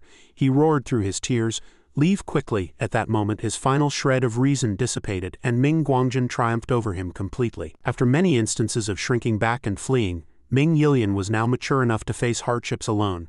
She resolutely decided not to run anymore. She shouted at the top of her lungs, "Father, this time I'm not going anywhere." Seeing this, the monster Ming Guangjin erupted with power and excitement. He laughed wildly. "You're already facing death, yet you still care for your sister so much? Wouldn't it be better to just let me absorb you quietly?" Ming Yilian summoned all her courage and charged at the beast. She roared in a rage, "Father has always been the one protecting me." This time, a look of resolve filled her eyes. She announced with confidence, "This time it's my turn to protect Father." The scene shifted back to Wen Na and Qin Tian. Wen Na saw a mysterious figure approaching from a distance, riding a giant whale. He asked curiously, "Ha?" From the ocean the giant whale leaped into the high heavens, revealing itself to be a spirit whale condensed from water. Along with the appearance of the spirit whale, a familiar figure leaped from its back. Only after he landed was it revealed to be Qin Tian. He returned to the battlefield with not a single scratch on his body. Qin Tian looked at Wen Na and said calmly, "It was indeed quite terrifying. If my strength hadn't been a cut above yours, I'm afraid I really would have lost my life. Now it's my turn to counterattack." As soon as he finished speaking, he summoned a space portal from the void, reaching in to pull out that familiar black longsword. Qin Tian officially equipped the Emperor-rank weapon, the Sword of Life and Death. As the divine sword emerged, a thick and deathly black sword light shot into the sky. He gave the longsword a few casual swings to loosen up. Seeing this, Wen Na mocked contemptuously, "It's indeed surprising, but even with an Emperor weapon you are absolutely no match for me." Seeing how arrogant he was, Qin Tian directly raised his sword and charged. "Then let's find out." He charged toward Wen Na, and unleashed 9 springs silence. Wen Na calmly condensed a shield again, saying with full confidence, "Foolish. After obtaining divine power, no matter what kind of Emperor weapon it is, it cannot break my defense layer." However, the book had already sensed something was wrong. It warned Wen Na in terror, "You idiot, get out of the way." But it was too late. Qin Tian swung his sword and shattered the opponent's defense layer with ease. He grazed past Wen Na like the wind. When Qin Tian landed on the water, he spoke coldly, "Who told you this was just an Emperor weapon?" Seeing himself wounded so easily and quickly, Wen Na roared unwillingly, "How is this possible?" Only after being cut in half did the book realize the anomaly, crying out resentfully, "A miscalculation, this." But it was too late. It could only murmur in regret, "Silence, that is the power of destruction." As soon as the words left its mouth, countless black surges of death energy intertwined, frantically tearing at Wen Na's body. Although Qin Tian had won, he felt exceptionally exhausted. He examined himself and lamented, This is the first time I've encountered an opponent I had to face with everything I've got. Looking at his scraped palm, he motivated himself. I must become even stronger. Qin Tian clenched his fist with determination and said, I can't rely solely on the power of my weapon. At that moment, a prompt popped up on the system panel. Detected host's determination to become stronger, initiating Path of the Mortal. The Path of the Mortal included sealing spiritual power, tempering the heart in the secular world, and attaining enlightenment of the mind. It seemed that to become the kind of expert he desired, there was still a long and difficult road ahead. Turning back to the other battlefield, Xiao Ru had been struck by the previous flash of light. Although she had opened her shield in time, she was still severely injured, lying on the sand at her last breath. The monster Ming Guangjin laughed wildly in triumph, mocking her for overestimating herself. Father, look, Ming Yilian was tightly bound by his tail. He announced triumphantly that this was the daughter the emperor had always loved. At this moment, she was like a fish on a chopping board, only waiting for him to end her life. Seeing that Ming Yilian was completely under his control, he insulted her wantonly. Can't even block a single move. The successor of Chongming's state must be powerful. So who else could it be but me? Held tightly in his grip, Ming Yilian called for her father in grief and regret. This only made Ming Guangjin more jealous. He spat out frantically, crying. All you know how to do is cry. Besides crying and hiding, what else can you do? Why should father pass the throne to you? You disgusting wretch, go to hell. As he spoke, he increased his strength, his tail strangling Ming Yilian's neck until she began to suffocate, crying out in pain. Behind him, Xiao Ru struggled to stand. The fox spirit reached out toward the monster and began to circulate her inner energy. A faint light gathered in her palm. When her inner strength reached its peak, Xiao Ru gave a sharp shout and unleashed her move. After several fierce clashes, Mo Tinlin and Miaoling had left massive craters in the parched desert. Mo Tinlin said to her while circulating his power, There are only the two of us in this space. This time you can't escape, and no one will come to save you. And Miaoling reached out her hand and began to condense frost in her palm, responding to Mo Tinlin with a confident expression. Do you think I'm still the same powerless demon sect saintess who only knew how to run? After testing his opponent's strength, Mo Tinlin muttered to himself with some worry, not having expected her to have become a half-saint in such a short time. Before he could even finish, and Miaoling struck boldly, shouting sharply, Hand over your life, he responded calmly as before. Pity. Mo Tinlin revealed to Miaoling that he had already stepped into the saint realm. As soon as the words landed, he began to frantically circulate his cultivation. The true chi fluctuations around him becoming increasingly violent. He suddenly launched his killing move, the Demon Earth Dragon. From beneath the yellow sands of the desert, countless giant dragons composed of rock burst forth. The moment they erupted from the ground, they made the already chaotic scene even more terrifying. The appearance of these giant dragons hindered Miaoling's advance. They didn't just intercept, they locked onto Miaoling to launch a fierce assault, and Miaoling's movements were agile, flexibly dodging every attack while casually unleashing Ice Phoenix sword chi to easily sever their necks. And Miaoling summoned a massive Ice Phoenix in midair. It transformed into a frigid ice tornado, lunging straight for Mo Tinlin. Having attained the position of sect master, Mo Tinlin's strength was naturally impressive. While Miaoling was busy dealing with the earth dragons, he had already prepared an energy ball. He composedly unleashed evil-faced Shira to block Miaoling's attack. The two moves of ice and fire collided head-on, triggering a world-shaking explosion. Immediately after, a pillar of fire rose from the ground. Once the smoke cleared, Mo Tinlin was not only unharmed. In its place appeared a terrifying demonic visage. He had actually summoned the hideous gargantuan demon god Arrow, which hovered menacingly above his head. Mo Tinlin looked down at Miaoling with contempt and sneered, Stop your futile struggling, Miaoling. Just come back to the demon sect and be our saintess like a good girl. Under Mo Tinlin's control, the demon god Arrow condensed a shadow sphere and aimed it at the target. Firing with a thunderous boom, the massive fireball hurtled toward Miaoling with staggering speed. He hadn't expected Miaoling to cleave the fireball in two with just two sharp strokes of her broken void slash. Standing below and looking up at him, she spoke with a face full of confidence. Mo Tinlin, I've realized that while this saint realm of yours looks intimidating, it's actually quite useless. He looked at her in confusion, letting out a bewildered cold snort. Seeing her so smug, Mo Tinlin warned, Getting arrogant after blocking just one move is a bad habit. And Miaoling's aura surged like a rainbow as she shot back confidently. Whether it's arrogance or not, you'll find out in a moment. As he spoke, he continued his theatrics, and in the next second he fired a demon energy bolt straight at her. Terrifying energy gathered in his palm, and with a sharp command a beam of energy shot out at an incredible speed. The technique was simply too fast, leaving Miaoling no time to dodge. That chilling true chi pierced right through her body. leaving a gaping hole in her abdomen. However, immediately after, her figure emitted a glow and dissolved into countless tiny butterflies that vanished before Mo Tinlin's eyes, leaving him staring in disbelief. In the split second he was distracted, and Meowling appeared before him out of nowhere. She unleashed her lotus sword dance, paralyzed by fear. Mo Tinlin couldn't even react, stammering incoherently, "How is this possible?" With a single stroke, she sliced the demon god arrow in two as she landed, and Meowling turned away, her face as cold as frost. Behind her, a world-shaking explosion erupted. The scene shifted back to the battle between Ming Yilian and Xiao Ru. As Xiao Ru finished the final verse of the Forbidden Techniques incantation, the massive fox demon lunged, locking the beast in a death grip. The power erupting from the fox demon's arms triggered an explosion that sent debris flying everywhere. Having escaped the clutches, Ming Yilian retreated to a safe distance. Because her throat had just been constricted, she struggled to steady her ragged breathing, laboriously coughing up a mouthful of stagnant blood.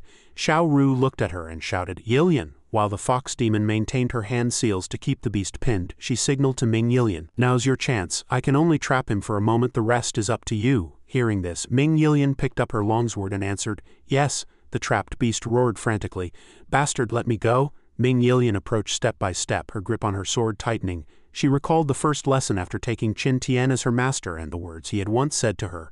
No running. In her memories, Yilian always wanted to flee during the special training, crying out, "I can't do it." She remembered his teaching. "From the first time I met you, you've been running away. Was taking me as your master just another way to escape? How can someone like you become an emperor? How can you protect the common people?" She recalled the imperial rule he taught her, rule number 1. A ruler's word is final. Since she had made a commitment, she had to follow through. Was it too late to give up now? Back in reality, Ming Yilian seemed to have found her purpose in life, she said with confidence. Everyone was right.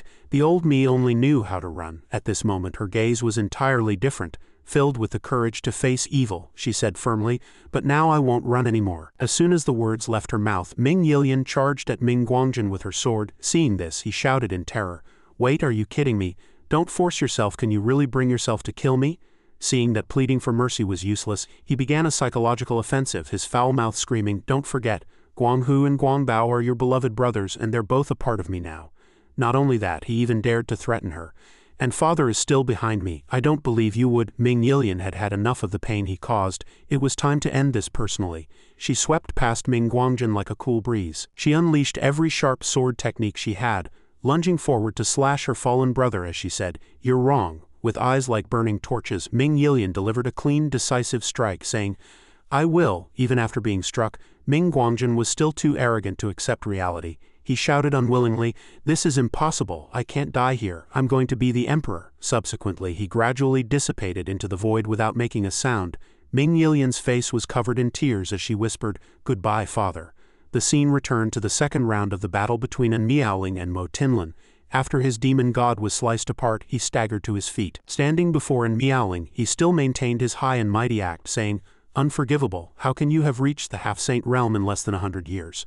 And why is a half-saint like you stronger than me, a saint realm expert?" And Meowling reached out to stroke her ice-glazed sword and said calmly, "HMPH, strength obtained through wicked sacrificial paths like yours is like a house built in midair. It's shaky and unstable. A saint realm strength like yours is in my eyes inferior even to a normally promoted half-saint." If what Meowling said was true, wasn't everything he had done for naught? He simply couldn't accept such a reality. He shrieked hysterically, "Shut up, I am in the saint realm, the saint realm." In his extreme rage, Mo Tinlin lunged desperately at Meowling. He roared, "I'll drain you dry as my cultivation cauldron to reach the emperor realm. I will be number 1 in the world, the first demon emperor." Seeing him lose his reason to rage, and Meowling only gave a contemptuous smile. In the next second she had appeared behind him as if by magic. Immediately after, blood sprayed from his body along the line of Meowling's sword mark. He was sliced in two by Meowling's sword, her movements even more efficient than that teacher with the eye patch. Until his final moment he remained obsessed. His mouth repeatedly muttered, "Cauldron, Emperor Realm." Seeing this and not wanting to waste any more time, she stepped forward and comforted him in a mocking tone. "Don't worry, you won't be lonely on the road to the Yellow Springs." And Meowling coldly raised her sharp sword and declared that those practitioners of the demon sect's wicked paths would soon follow him down. With her great vengeance finally settled and Meowling had finally conquered the greatest fear deep within her heart, the scene shifted to Xiao Ru and Ming Yilian. At this time, the space was collapsing, with a massive rift tearing open in the sky. Looking at the shattering surroundings, the fox spirit noted that this artificial space had begun to cave in. Ming Yilian hadn't found an exit yet and looked around anxiously, asking, "How then, what should we do?" Hearing this, Xiao Ru answered that normally in this situation they would be teleported out, after the battles in all three areas were settled.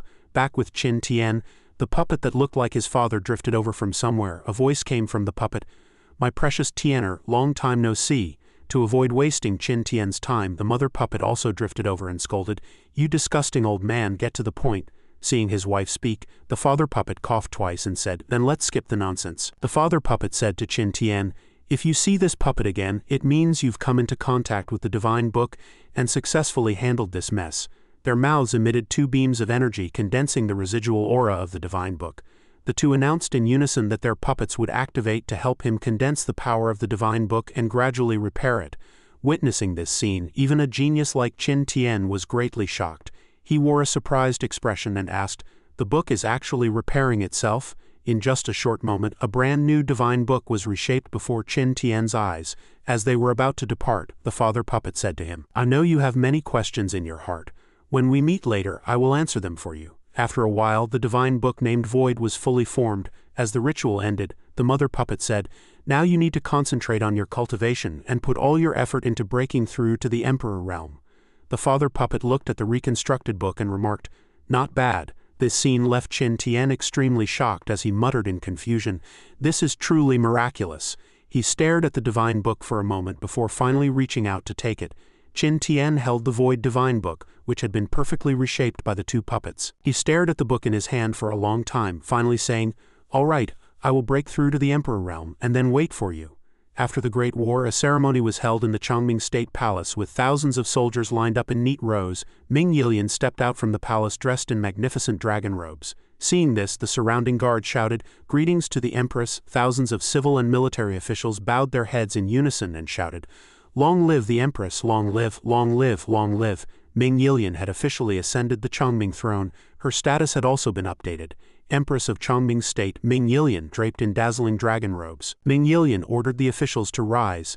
The officials answered in unison, "We thank your majesty." Afterward, Ming Yilian looked in another direction. She watched the departing figures of Qin Tian and his group, a trace of sadness in her eyes. She recalled the scene of their farewell the day before. Ming Yilian had stood behind everyone and said shyly, "Master, senior sister Miaoling, senior sister Xiao Ru." She didn't dare look them in the eye and looked away, saying, "I cannot return to Hidden Sword Peak with you." Suddenly, something soft pressed against her face, catching her by surprise. Miaoling and Xiao Ru had suddenly rushed up to hug and comfort Ming Yilian. "We understand. A country cannot be without a ruler for a single day. You are staying for the people of Chongming." The fox spirit also instructed, "Don't be sad, we'll come to Chongming State to visit you when we have time." Two pairs of grandeur were pressed tightly against her face, making her stammer in embarrassment. "Senior sister Miaoling, senior sister Xiao Ru, I can't breathe." Seeing this touching scene, and since he rarely said kind words, Qin Tian couldn't help but say with a slight blush, "If you suffer any grievances in Chongming State, you can find me or Miaoling. We'll help you. Hidden Sword Peak will always be your home and everyone will always be your family." Hearing these moving words, Ming Yilian was so surprised her eyes filled with tears. "Really?" Qin Tian affirmed. "Really." The scene returned to the present. Ming Yilian smiled as she watched everyone depart, silently saying thank you everyone in her heart. Meanwhile, Qin Tian and his group were leaving on their giant flying pot preparing for their next move, and Miaoling asked curiously, "Master, now that we have the Chongming flower, where are we going next?" Qin Tian wore a smug smile and said, "Hee, we're going to the Shenyan jungle," he said high-spiritedly.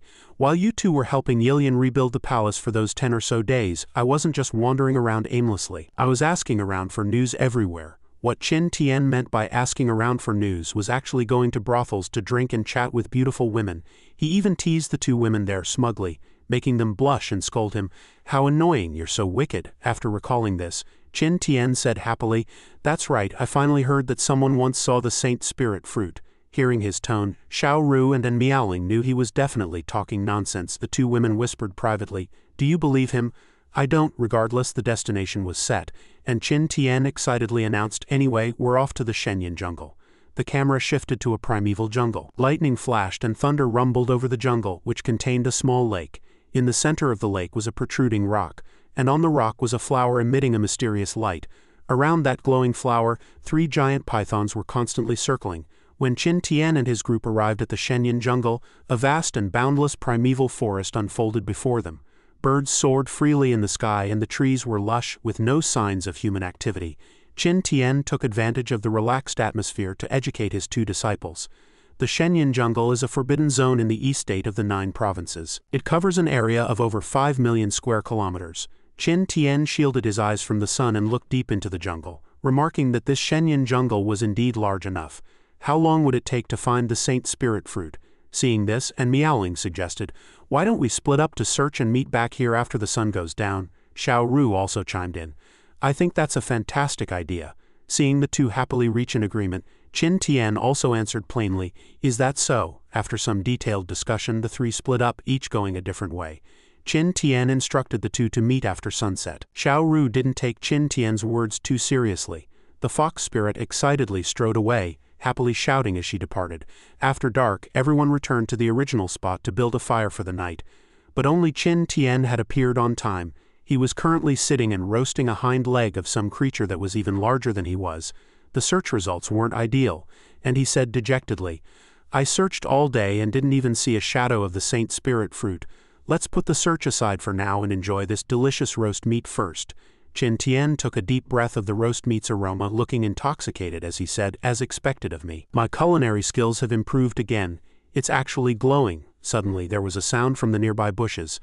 Successfully catching Qin Tian's attention, he turned to look. Suddenly, Xiao Ru rushed out of the bushes at high speed, giving Qin Tian a real fright. Since he didn't react in time, the 2 collided, sending the meat he had spent half a day roasting flying into the air. When it landed, the meat happened to fall at Meowling's feet. She said nothing, her face devoid of expression, as she simply leaned down to pick up the meat and put it back on the fire rack. Qin Tian was currently being squeezed between Xiao Ru's peaks and was about to suffocate, struggling to say, I can't breathe." After Xiao Ru and Qin Tian wrestled for a moment, he finally broke free from that deep crevice. Xiao Ru shyly apologized to him.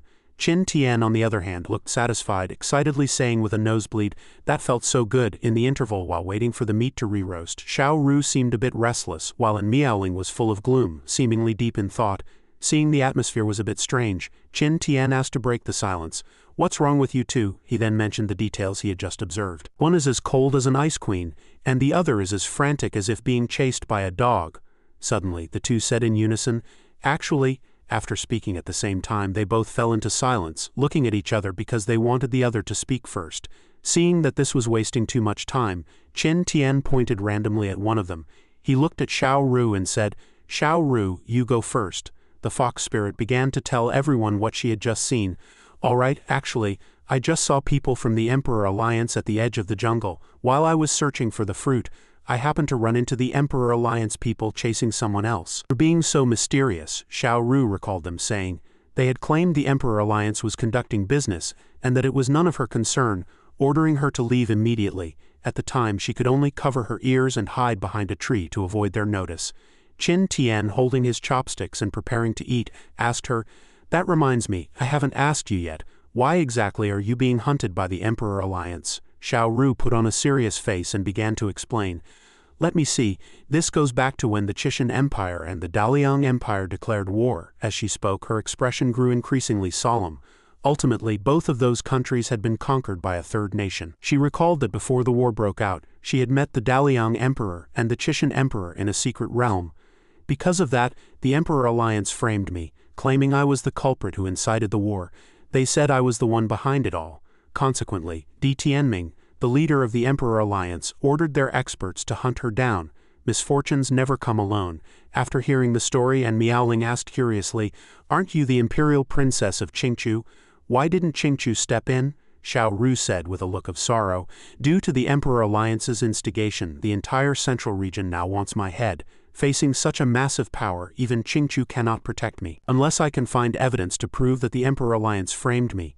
Qin Tian chewed on a piece of freshly sliced meat and said with a serious expression, "Don't worry, I will protect you and clear your name." Xiao Ru felt a sense of comfort and happily dove into his arms, saying, "Qin Tian, thank you, you're so good that it makes it hard to bite you." Qin Tian held up a piece of unfinished meat and said crossly, "Don't you go giving me a good person card out of nowhere." Having settled Xiao Ru's issue, Qin Tian looked at Meowling and asked, "So what's wrong with Meowling? Your face has been long this whole time." At his words, and Meowling recalled what she had seen and heard while searching for spiritual fruits. Deep within the Shenyan jungle, she had unexpectedly encountered two suspicious individuals. She had hidden silently behind a tree to gather information. What on earth is Captain Kunren looking for, suddenly dragging us all the way from the Kunyuan Empire to this Shenyan jungle? Looking closely at their uniforms, it wasn't hard to recognize them as soldiers of the Kunyuan Empire. The one holding the lantern said the superiors hadn't told them what they were looking for. The other soldier replied, "What else can we do? Military orders are as absolute as mountains," and Meowling fell into deep worried thought. Qin Tian spoke up to comfort her. Having lived together for so many years, Qin Tian suddenly pulled Xiao Ru over as well and said, "You should know very well what kind of people this little fox and I are. We won't betray you. Come on, tell us." Xiao Ru suddenly pulled into the conversation, let out a confused "huh?" after a moment of thought, and Meowling clenched her fists and made up her mind, saying, "All right." She faced them with a look of concern and began to reveal the truth. "Actually, I am a reincarnated soul. In my past life I was the Unfeeling Empress." Xiao Ru was shocked. The fox spirit pressed further in confusion. A reincarnated person, the Unfeeling Empress. Qin Tian, however, didn't show much surprise at Meowling's words. He continued to chew his meat slowly and simply said, The air instantly became awkward, and four eyes fixed squarely on Qin Tian, he looked left and right, not understanding what was happening. Left with no choice, he had to bite the bullet and act surprised. Qin Tian put on a fake expression of shock and said, "A reincarnated person, the Unfeeling Empress." Seeing his half-hearted acting, the two girls criticized him in unison, "So hypocritical," and Meowling continued, "All right, master, you don't have to pretend anymore. I didn't intend to ask how you guessed my identity anyway." Returning to Meowling's memories. "In my past life, I teamed up with 3 level 3 Emperor Realm experts, the Kunyuan Emperor, Ancestor Wushu and Ancestor Shuiyu, to explore a forbidden zone. Who would have thought they would ambush me, forcing me into a pre-arranged formation? Those 3 intended to use the formation to refine me, primarily to seize my low-grade imperial weapon." Every time she recalled these painful memories, and Meowling was filled with resentment. "So, even if I don't seek revenge myself once they discover me, they will come for me." Qin Tian handed her a plate of meat to comfort her, saying, "This grudge must be settled. Even if I have to climb mountains of blades or dive into seas of fire, your master will help you." Xiao Ru was in the back, devouring food like a starving ghost, exclaiming, "This is too delicious." Qin Tian gently handed the meat to Meowling and said warmly, "Here, it's cooked." Hearing Qin Tian promise to help her, and Meowling looked at him with emotion. Qin Tian thought carefully about her story and asked in confusion, "It was just a low-grade imperial weapon, was it worth such a huge commotion? Do level 3 Emperor Realm experts not have them?" Xiao Ru replied while eating, "Only famous figures among the Emperor Realm possess imperial weapons. Although many major powers have several Emperor Realm experts, they often only have one imperial weapon." And Meowling picked up a piece of meat and added, "Imperial weapons are so scarce because the 9 provinces lack the raw materials to forge them. Furthermore, the most critical reason is that the 9 provinces lack people capable of forging them." Qin Tian casually replied, "So that's how it is," while inwardly stroking his chin and thinking, "If the system ever teaches me how to forge imperial weapons, won't I make a fortune?" The night was silent, with only the smoke rising from their campfire. At the Two Worlds mountain on the border between the eastern and central regions, a mysterious voice rang out as purple chi rose from the east. A peak Emperor Realm expert and a secret realm appeared at the border. On another viewing platform stood 2 mysterious figures. One of them said that the secret realm space only allowed practitioners with Saint Realm cultivation to enter. It turned out the speaker was King Lanyang of the Shenlin Empire, a level 1 Emperor Realm expert. He said with a thoughtful look, "Half-saint geniuses of the Shenlin Empire, I can take you there to seize the treasures." Elsewhere, far away, a new character debuted, Jin Wuchen of Sword God Valley. Possessing level 1 Emperor Realm cultivation, he gazed into the distance with his sightless eyes and said, "An Emperor Realm secret realm has appeared. Half-saint disciples of Sword God Valley, follow me to Two Worlds Mountain." Meanwhile, elsewhere, another figure prepared to join the excitement. Empress Bingchen of the Haoshan Empire, possessing level 3 Emperor Realm cultivation, she sat on her throne and announced, "Half-saint geniuses of the Haoshan Empire, let us also go to Two Worlds Mountain to join the fun." Time flew by and 10 days passed in the blink of an eye, deep in the silent night of the Shenyan jungle. A massive explosion echoed through the entire jungle. There, Captain Kunren, a half-saint of the Kunyuan Empire, was doing his best to attack someone. He swung his heavy hammer and barked, "Emperor Alliance people, get lost. My Kunyuan Empire soldiers found this saint spirit fruit first. They were fighting beside a mysterious lake. 3 men in black blocked the way to the lake, saying, "Where did these soldiers come from? I'm curious. It seems they're all dead." These were the half-saint brothers of the Emperor Alliance, Wu Yan, Wuting, and Wuxi. They said, "You're all alone here. Go back and look somewhere else. This treasure is ours." As soon as the words left their mouths, Kunren charged forward in a rage, shouting, "Get out of the way! This is a gift I intend to present to the Kunyuan Emperor." Hearing this, the opponents replied, "What a coincidence! The leader of the Emperor Alliance wants it too." A fierce battle erupted, dust flying everywhere as insults were traded. First come, first served. The one with the strongest fists takes it. Meanwhile, Qin Tian and his group didn't want to waste energy, so they hid behind the dense jungle to observe the situation. Once Qin Tian signaled them to move, Xiao Ru and Unmeowling immediately rushed out. "Understood, watch me." The two launched a pincer ambush simultaneously, and Meowling unleashing an ice phoenix directly at the figures ahead. Xiao Ru was not to be outdone, unleashing a storm to attack them as well. Unfortunately, the opponents were extremely agile, and both of them missed their targets. Kunren also managed to swing his hammer in a timely counterattack, though fortunately, and Meowling dodged the damage. He demanded, "Who are you? You dare ambush a captain of the Kunyuan Empire?" She nimbly retorted, "The one who will kill you." On Xiao Ru's side, she successfully caught the attention of the Emperor Alliance members. One of them swung his sword at her in a fury, shouting loudly, "We are from the Emperor Alliance." He told the little mouse to get lost, but Xiao Ru showed no fear, snapping back, "I'm specifically hitting people from the Emperor Alliance." In the distance, Wu Yan was drawing his bow, preparing to launch a sneak attack while Xiao Ru wasn't looking, whispering, "Eliminate the enemy."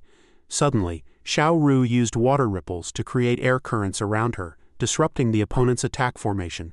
Qin Tian took advantage of the gap while his two disciples were drawing attention to leisurely pluck the spiritual fruit. He said happily, "You guys take your time fighting. The Saint Spirit fruit is mine." After obtaining the fruit, the group returned to Hidden Sword Peak. The next morning, Xiao Ru asked while eating a long ice cream cone, "Do you think it will explode this time?" And Meowling beside her replied, "I think it will explode. It explodes every time anyway." After all, sitting in front of Qin Tian's alchemy room, an explosion was practically a daily routine. Xiao Ru was convinced it would blow. To confirm her thought, and Meowling replied again, "Yeah, it'll explode." No sooner had she spoken than a series of crackling explosions rang out from within Qin Tian's alchemy room. Immediately after, a shockwave blasted out from the room.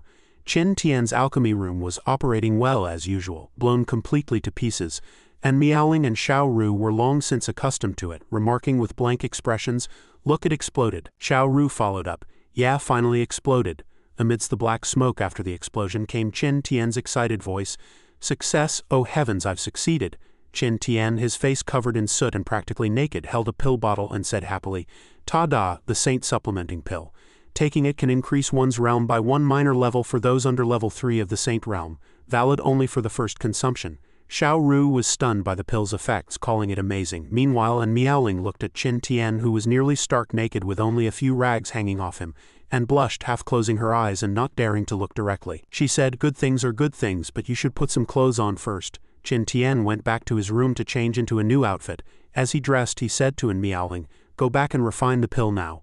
I'm going to take you somewhere later." From outside the door, she asked curiously, "Where are we going?" Qin Tian acted mysterious, replying, "It's a secret, you'll find out when the time comes." And Meowling muttered, "So mysterious."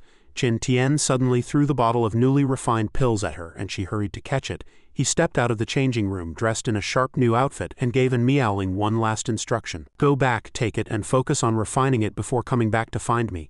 It will raise your level by 1 minor realm for anyone below level 3 of the Saint realm.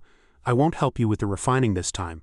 And Meowling looked at the pill bottle in her hand, asking with excitement and happiness, Is this really for me? Is it real?" Xiao Ru, standing to the side, looked at Meowling with a face full of envy. Qin Tian said smugly, "Of course, do you not need it?" And Meowling joyfully gave Qin Tian a kiss on the cheek and said, "I do, thank you, master." The kiss left Qin Tian frozen in place, caught completely off guard after kissing him, and Meowling turned and left happily, saying, "Then I'll head back first." Qin Tian touched his cheek with a satisfied expression, blushing as he muttered to himself, "I didn't expect this girl to be so proactive. Could she have fallen for me?" Xiao Ru, having witnessed the whole thing, flared up with jealousy and said to Qin Tian, "I want one too." Hearing this, Qin Tian stared blankly at Xiao Ru and asked, "Ha?" As the sun set over Hidden Sword Peak, Qin Tian looked at the immortal pill in his hand with a look of disappointment, muttering, And here I thought the little fox said she wanted one of something else. Turns out she just wanted the pill. Qin Tian sat before Xiao Ru, held up the pill and asked, "Are you ready?" Wherever he waved the pill, Xiao Ru's tail followed, her eyes fixed firmly on it. Then he held the medicine in front of the fox spirit. Xiao Ru stared motionlessly at the pill in Qin Tian's hand until finally he flicked it upward. Seeing this, Xiao Ru leaped into the air and caught the pill in her mouth. In an instant the pill had fallen into Xiao Ru's stomach. She couldn't suppress her joy, happily covering her mouth to savor the pill's deliciousness, saying, "Immortal pill." At this point, Qin Tian from behind had already noticed Xiao Ru's constantly swaying tail. He stared intently at the tail as it wagged back and forth. He suddenly pounced forward, grabbing the tail to feel its softness. He said comfortably, "The fur is so soft." Immediately after, he rested his head on Xiao Ru's tail and said with satisfaction, "As soft as I imagined." This made the fox spirit jump with embarrassment. Xiao Ru turned back and scolded in shame and fury, "You pervert, don't you know that our fox clan's tails cannot be touched casually?" Qin Tian didn't care, still burying his face in the tail as he said, "I didn't know. What's wrong with letting me touch it a couple of times?" Xiao Ru explained to him that a fox's tail can only be touched by their partner. "How am I supposed to get married in the future after this?" Qin Tian said nothing, falling asleep right on the fox spirit's tail. In his dreams he murmured, "It's fine, I'll take care of you in the future." Early the next morning in the manor at Hidden Sword Peak, Qin Tian sat on a stone stool chanting, "Heavens be spiritual, earth be spiritual." Upon closer look he was even performing hand seals and mudras, muttering about Laozi and the primordial Lord of Heaven. One might have thought he was praying for something momentous, but it was actually just to seek good luck for the system's sign-in draw. At that moment he put one foot on the stool, raised his hand to the sky and continued to chant loudly, "Buddha, Guanyin, Jade Emperor, Allah, manifest your power quickly, urgent like an order." No sooner had he finished than he quickly clicked the sign-in button on the system panel, shouting, "Give it to me." Immediately after, a notification popped up on the system panel. "Congratulations to the host for the sign-in reward. Manifestation of self-existence great law promoted to level 13, eternal indestructible body promoted to level 3. Top grade imperial rank spirit gathering bead. Increases the wearer's cultivation speed and replenishes the wearer's spiritual energy."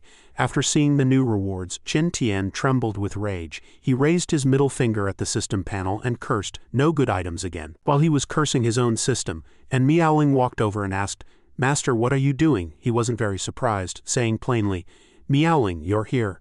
After greeting her, he explained to Meowling, "I need you to go to a secret realm, an Emperor realm secret realm with cultivation level restrictions." Hearing this, she couldn't hide her curiosity and pressed, "An Emperor realm secret realm with level restrictions?" Seeing his disciple's ignorant look, he had no choice but to explain patiently. Emperor realm secret realms with level restrictions were left behind by certain peak Emperor realm experts before their passing. The secret realm is looking for its successor. In such secret realms, besides inheriting cultivation methods and martial arts, an elderly man stroked his beard, assuming an air of worldly wisdom as he continued, "There are also imperial-grade spiritual herbs, and there is even a slim chance that imperial weapons might appear, though the probability is exceedingly low." A female disciple nearby marveled sincerely, "Master, you know so much." A man nearby stared at the entrance, his eyes beginning to gleam. He had heard that this secret realm was likely left behind by the Guyang Great Emperor, a peak level 3 Emperor realm expert from 30,000 years ago.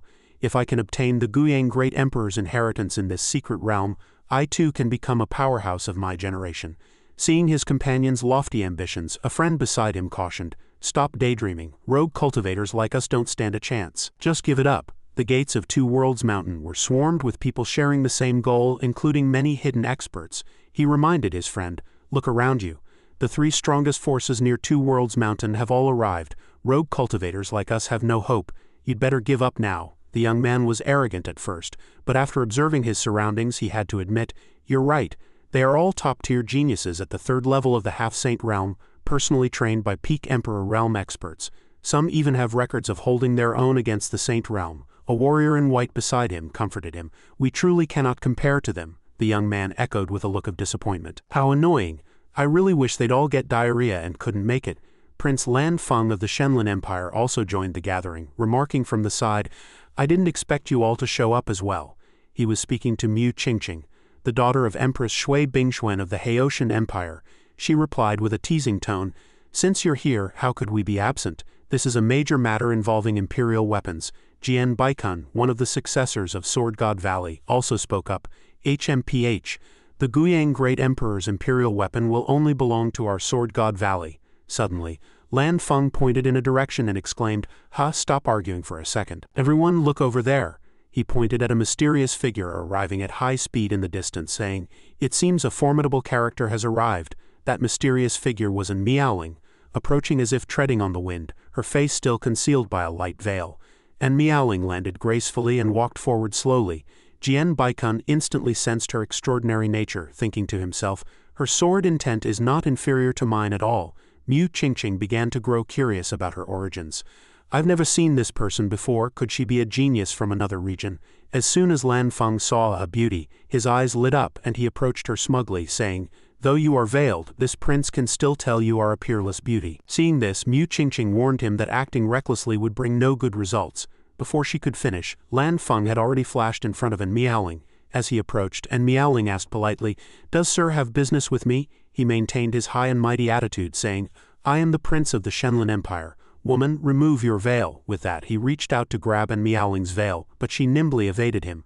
Provoked by this rude and childish behavior, and Miaoling drew her sword without hesitation and unleashed a cold sword chi, coldly spitting out a single word, begone. Fortunately, Lan Feng raised a defensive shield just in time to barely block the strike. Seeing this, he did not back down but instead felt an even stronger desire for possession.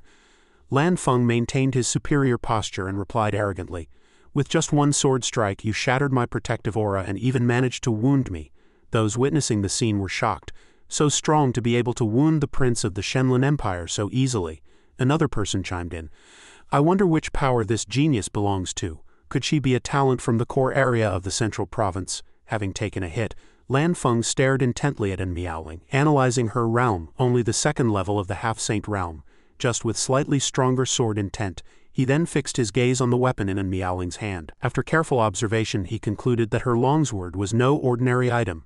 It was at least a half-imperial grade or even a low-grade imperial weapon. Without another word, he began to summon a giant red python with his true chi, preparing for battle. Lan Feng roared, since you wounded me, leave your sword behind as compensation or don't even think about leaving today. Facing the pressure of the Shenlin Empire's Saint-grade royal bloodline, An Miaoling did not retreat. Instead, she mocked him, calling your lack of skill graceful. You truly are a prince of the Shenlin Empire. And Miaoling sheathed her weapon, and in the next second she summoned a massive ice phoenix behind her. She said with full confidence, I don't even need a weapon to deal with you. As soon as she spoke, Lan Feng seized the initiative and dove forward, roaring with his sword, arrogant today, this prince will show you what I'm capable of. He closed in on an Miaoling and swung a blade of sword chi, which she avoided by simply leaning and ducking. Before he could react, she grabbed him by the collar and the next instant, her ice phoenix dragged his giant python like a dead dog below. She used the momentum to hurl Lan Feng away with one hand. Under the impact of an Miaoling's strength, he slammed heavily onto the ground in extreme pain. The onlookers let out a chorus of gasps. No one expected the Saint-grade royal bloodline of the Shenlin Empire to be suppressed by her bloodline. Someone nearby asked curiously, what bloodline does she have exactly? Although Lan Feng was defeated, he still looked as if victory were within his grasp, grinning sinisterly. What a powerful bloodline. If I can take her down, both the sword and the bloodline will be mine. Suddenly, he shouted shamelessly, Uncle Long, help me seize this woman, and Miaoling asked in surprise, huh? Seeing him call for his elders because he couldn't win, and Miaoling mocked him for being like a child calling for help in a fight. A cold voice rang out from behind an Miaoling. Little girl, since the prince has spoken, the voice startled her, and she whipped her head around. Before the words finished, an old man had already launched an attack on an Miaoling. He spoke arrogantly, come back to the Empire with me. It turned out this man was Uncle Long, a level 3 Saint Realm powerhouse of the Shenlin Empire, responsible for protecting the prince. In the middle of his charge, Uncle Long suddenly sensed something was wrong as a beam of black energy shot straight toward him. Fortunately, he reached out and blocked it in time. Sensing the situation was unfavorable, Lan Feng and Uncle Long had no choice but to temporarily retreat, putting distance between themselves and an Miaoling. Seeing Qin Tian's hand gripping a sword, Uncle Long encountered such a bizarre sight for the first time in his life. He asked in confusion, is this a guardian? Hearing such an absurd question, Qin Tian let out a cold sneer. HMPH, do you think you're the only ones with a guardian? He continued smugly, I don't even need to show my face, I can deal with you from the shadows. And Miaoling replied, yes master. Seeing the situation was disadvantageous, Uncle Long helped Lan Feng up and suggested in a low voice, Prince, let us take a step back and make our move once we enter the secret realm, Lanfeng, finding himself at a disadvantage, also agreed. Fine, we'll do as you say, Uncle Long. With that, the two immediately departed. Before leaving, Lanfeng didn't forget to put on airs, threatening and meowing, "Little girl, I'll let you off for now." The people around were buzzing with discussion, surprised that they had actually stopped and dispersed. Someone in the crowd said, "Why did they stop fighting? Those two were injured just now, that's too fewer opponents for us." "What are you thinking?" Another person stroked his chin and analyzed. "Once we're inside, we must stay far away from those two. I bet they'll go all out once they're in the secret realm." Another person thought this made sense and agreed. You're right." No longer concerned with the fight between those four, everyone's gaze returned to the gate of Two Worlds Mountain. While the crowd discussed her, and Meowling thought for a moment and said, "It seems the prince of the Shenlin Empire and the successor of Sword God Valley have joined forces." At that moment, Mu Qingqing suddenly appeared and said to Meowling, "Hello." This took Meowling by surprise. Mu Qingqing adopted a friendly stance and introduced herself. "I am Mu Qingqing. I'm sure you noticed Lanfeng and Jian Baikun joining forces to counter them. I hope to team up with you. How about we split the treasures we find?" And Meowling agreed readily without hesitation. "Deal." The crowd, which had been silent for a moment, erupted into cheers. The secret realm was open. It was really open. The long silent portal before Two Worlds Mountain suddenly opened, connecting to a vast desert. Everyone was eager to seize the initiative, flooding through the gate. Stepping into that desolate desert, there was nothing but yellow sand as far as the eye could see, with dust swirling under the scorching sun. Only the blurred black silhouettes of the crowd were visible. The silhouette of a mysterious ancient city faintly appeared in the distance. That was clearly the primary target for everyone. However, those rogue cultivators, trekking under the blazing sun, cursed the deceased sages in anger. That Guyang Great Emperor really had too much time on his hands, setting up a no-fly zone here, so we're forced to walk. Another person replied, "Quiet down and save your strength. Adjust your state while we walk, or you won't stand a chance once we reach the ancient city at the end of the desert," another agreed. "Exactly. Once it's time to fight for the treasures, everyone will be at each other's throats. There won't be time for you to recover." After an arduous trek, Lanfeng and Jian Baikun finally came to a halt. The two remarked exhaustedly, "Finally, we've arrived." Before them stood the city of Guyang with another teleportation portal atop the city gates. But the price they paid to reach this place was far too high. They leaned on their knees, panting heavily, while some wailed, "Just get inside." Some even collapsed from the extreme heat, convulsing and foaming at the mouth as they called for help. Further back, many lay unconscious on the ground with no one to save them. Standing before the city of Guyang, only a few with substantial strength had successfully arrived. As the group entered the spatial portal, the gate outside the city of Guyang began to close. Seeing this, the female disciple from before cried out in alarm. "Master, the gate is closing." Hearing this, the old man comforted his disciple. "Don't be afraid, we're already inside." Once the gate was completely shut, a massive formation instantly enveloped the entire city.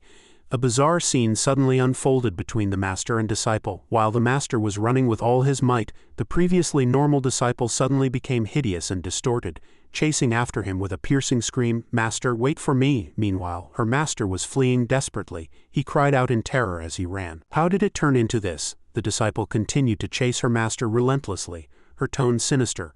"Why are you running? Am I not your good disciple?" In his despair, the master saw a partially open mysterious door. With a quick movement he ducked inside and slammed the door shut. However, the disciple outside reached out with mutated fingers and clawed frantically at the iron door. She continued to let out blood-curdling wails outside the door. "Master, open the door. Open it quickly." Inside, the old man leaned against the door with all his might as if guarding his very life. He cursed in fury. "Damn it, this Guyang Great Emperor's secret realm is a trap." He began to connect the various bizarre phenomena, muttering indignantly to himself. "Not only is flight forbidden, but once inside Guyang City, even our magic is sealed, turning us back into mortals." Suddenly, the air fell into a deathly silence. He asked curiously, "No more sound. Has she gone?" When he turned around, the old man was surprised to find that the room he was hiding in was actually a warehouse filled with mysterious jars. Only after confirming the door was locked did he begin to inspect his surroundings with peace of mind. As he approached for a closer look, he discovered that the jars were boldly labeled with the words, "Saint Supplementing Pill." He asked in surprise, "Saint Supplementing Pills?" Unable to contain his curiosity, he decided to open one to check, having been too busy fleeing earlier. It seemed luck was on his side.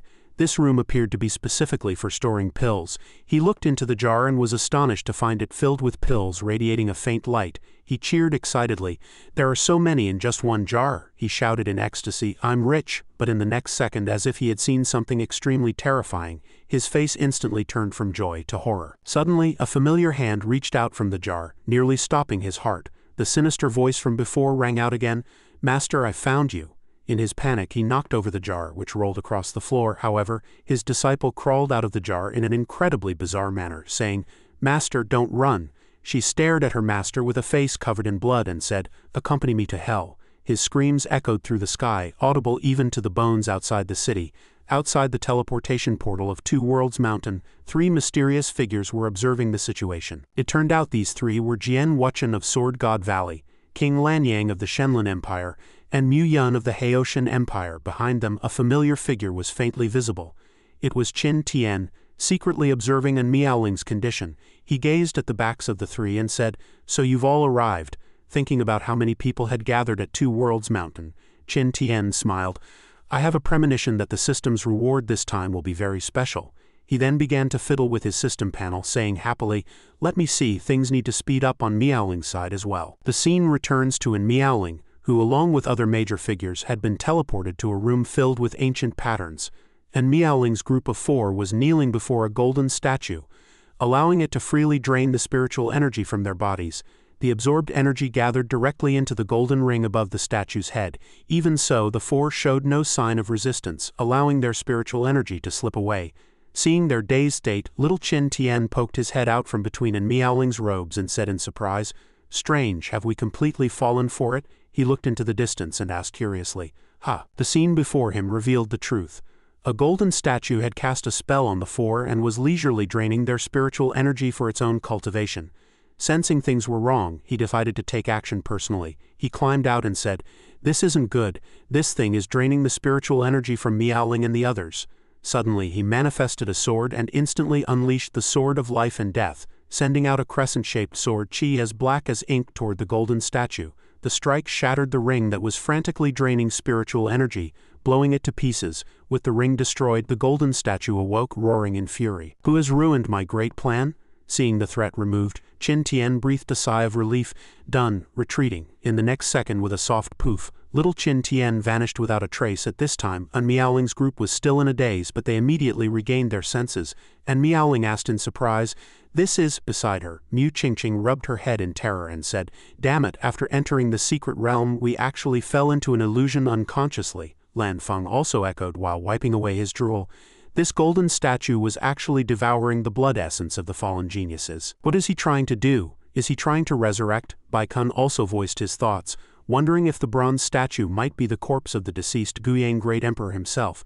Perhaps this place wasn't a secret realm at all, but a trap carefully laid by the Great Emperor to achieve his resurrection. Seeing his scheme exposed, the Guiyang Great Emperor stopped pretending. He stood up and barked sharply. "Since you've discovered the truth," he roared hysterically at An Miaoling and her group, "then you shall all die here." Sensing the gravity of the situation, Mu Qingjing quickly suggested, "There are only 4 of us left, let's join forces." Lan Feng also agreed. "That's our only choice." The Guiyang Great Emperor began to circulate his inner energy in a rage, releasing a bone-chilling pressure. He snarled contemptuously at the juniors. "Mere half-saints dare to speak so boldly. This seat has already recovered to the 2nd level of the Saint Realm. You should obediently turn into the nutrients for my return to the Emperor Realm." And Miaoling signaled the others to attack. As soon as the words left her mouth, the 4 of them charged at the Guiyang Great Emperor with weapons in hand for the final clash. Mu Qingqing shouted, "Everyone together?" Seeing this, Bai Kun gave a shout of agreement. An Miaoling and Mu Qingqing unleashed their respective ultimate techniques in succession: the Heart Sword art, the Haoshan art, and the Heavenly Sword form. They were joined by the 20 techniques of Blue Flame. Facing the onslaught, the Guiyang Great Emperor showed no fear, charging straight at the group as he roared, "Juniors, witness the combat methods of an emperor." He unleashed 18 hells, Mountain of Blades hell. A violent shockwave erupted outside the city of Guiyang, followed by a massive explosion. Once the smoke cleared, only a single severed arm of the Guiyang Great Emperor lay lonely on the cold sand. He lay slumped there, his breath fading, his life or death uncertain. Only after he muttered his final whisper regarding resurrection did An Miaoling and the other 3 finally lower their guard with a sigh of relief. The scene shifts back to the front of the time-space portal at Two Worlds Mountain. and Miaoling was helping Mu Qingqing walk out of the portal. Suddenly, Lan Feng poked his head out from behind them and shouted, "The Guiyang Great Emperor's storage ring is in that woman's hand." Jian Baikan shoved him aside, arguing that the Guiyang ring was clearly in Mu Qingqing's hand. Suddenly, a thunderous shout echoed as a domain was activated, and the surrounding space instantly fell into an eerie silence, the sky turning a dark blood red. Above, Mu Yun stared angrily at Jian Wuchen and King Lanyang, rebuking them. "Jian Wuchen, King Lanyang, are you trying to incite a war between the Haoshan Empire, the Shenlin Empire and Sword God Valley?" King Lanyang laughed playfully and replied, "You must be joking. Why would I make a move against you and the princess of the Haoshan Empire?" Jian Wuchen chimed in. "I only want the Guiyang ring in the princess's hand," King Lanyang continued. "Brother Baikan is right. Mu Yun, stop talking nonsense. It's 2 against 1, you are absolutely no match for us." Seeing the situation, Jian Wuchen laid his intentions bare. "The imperial weapon goes to my Sword God Valley, and that woman goes to you. The sword in her hand is also extraordinary and she has other treasures as well, so you won't be losing out." This suited King Lanyang's desires perfectly, and he said, "Deal." Nearby, Mu Yun saw them concocting such a despicable plan and immediately brandished her weapon, refusing to let them have their way.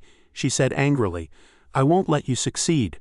Suddenly, she looked at the 2 men in surprise, as a very familiar-looking hand rested on Jian Wuchen's shoulder. Qin Tian had appeared behind them at some unknown moment. He didn't attack immediately, but simply asked in a soft, questioning tone, "What's going on here? Are you trying to bully my disciple with your superior numbers and age?" As in Miaoling's master, how could Qin Tian sit idly by while she was bullied? He proposed to Jian Wuchen and King Lanyang, "Why don't you 2 play a game with me?" Under the gaze of the 3, he continued, "If you lose, this matter ends here. How about it?" Mu Yun was already dazed, her face flushing as she thought in shock. This man is so handsome, and his space magic is actually so superior. The 2 men were speechless with surprise to find him appearing silently behind them. King Lanyang turned his head, looking at him and asking himself, when did he appear? I didn't sense him at all. Beside him, Jian Wuchen was equally shocked. The spirit movement realm, it's impossible for someone in the spirit movement realm to fly. The 2 immediately put distance between themselves and Qin Tian, asking in unison, "Who are you?" Qin Tian put on an innocent face and played dumb. "I'm just here to play a game." Jian Wuchen didn't waste any more words.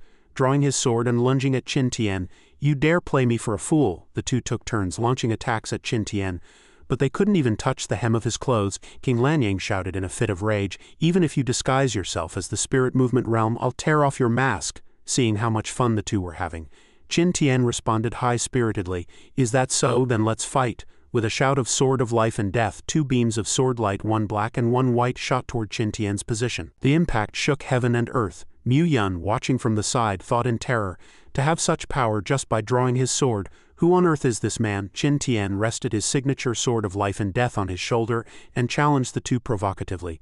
"Bring on whatever moves you have." Witnessing this performance, everyone around was stunned, and silence began to spread. King Lanyang sensed the situation was unfavorable, his heart in turmoil.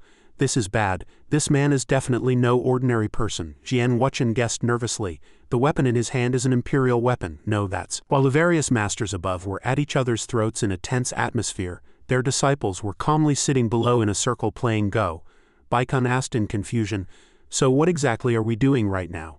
Lan Feng was fully focused on the game, answering without looking up, "Don't worry, my imperial father will definitely defeat whoever's in the way.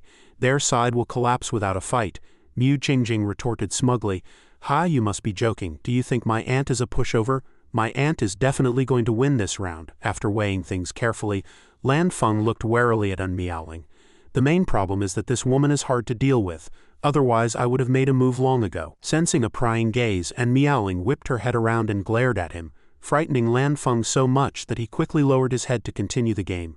Suddenly a familiar voice rang out, "Miaoling, Miaoling, are you in there?" She immediately recognized the owner of the voice and said in pleasant surprise, "Master," she shouted back. "Master, I'm here." Seeing this, Mu Qingqing mocked Lan Feng. "Now it's 2 against 2, your imperial father doesn't have a sliver of a chance anymore." Hearing this, Lan Feng's heart was in knots. "Are you kidding me?" he thought with hidden resentment. "Damn it, I didn't account for this woman actually having a master. This is bad." Outside, Qin Tian loudly asked about Miaoling's condition. "Are you okay in there? Is everything all right?" She answered happily, "I'm fine, they're here playing Go with me." Hearing this, the group hurriedly scrambled to cover her mouth, whispering in terror, "Shut up, don't say that." Baikun reminded her she was right. If their elders found out they were playing around inside, there would be hell to pay. Hearing her response, Qin Tian felt much more at ease. He said cheerfully, "That's good then, it seems nothing happened. I can relax now." Seeing Qin Tian distracted, King Lanyang launched a despicable sneak attack. He roared, "Bastard, you dare look down on me?" Unexpectedly, Mu Yun also stepped in to assist Qin Tian.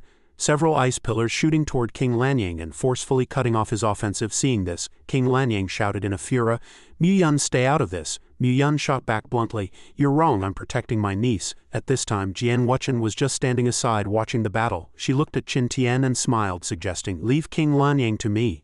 Qin Tian didn't stand on ceremony, replying, "HMPH, then I'll leave him to you." Being provoked by the two in turn, King Lanyang's rage reached its peak. In his fury, he spat out flames to disperse Mu Yun's ice, then charged at her while signaling to Jian Wuchen, "I'll leave that arrogant man to you."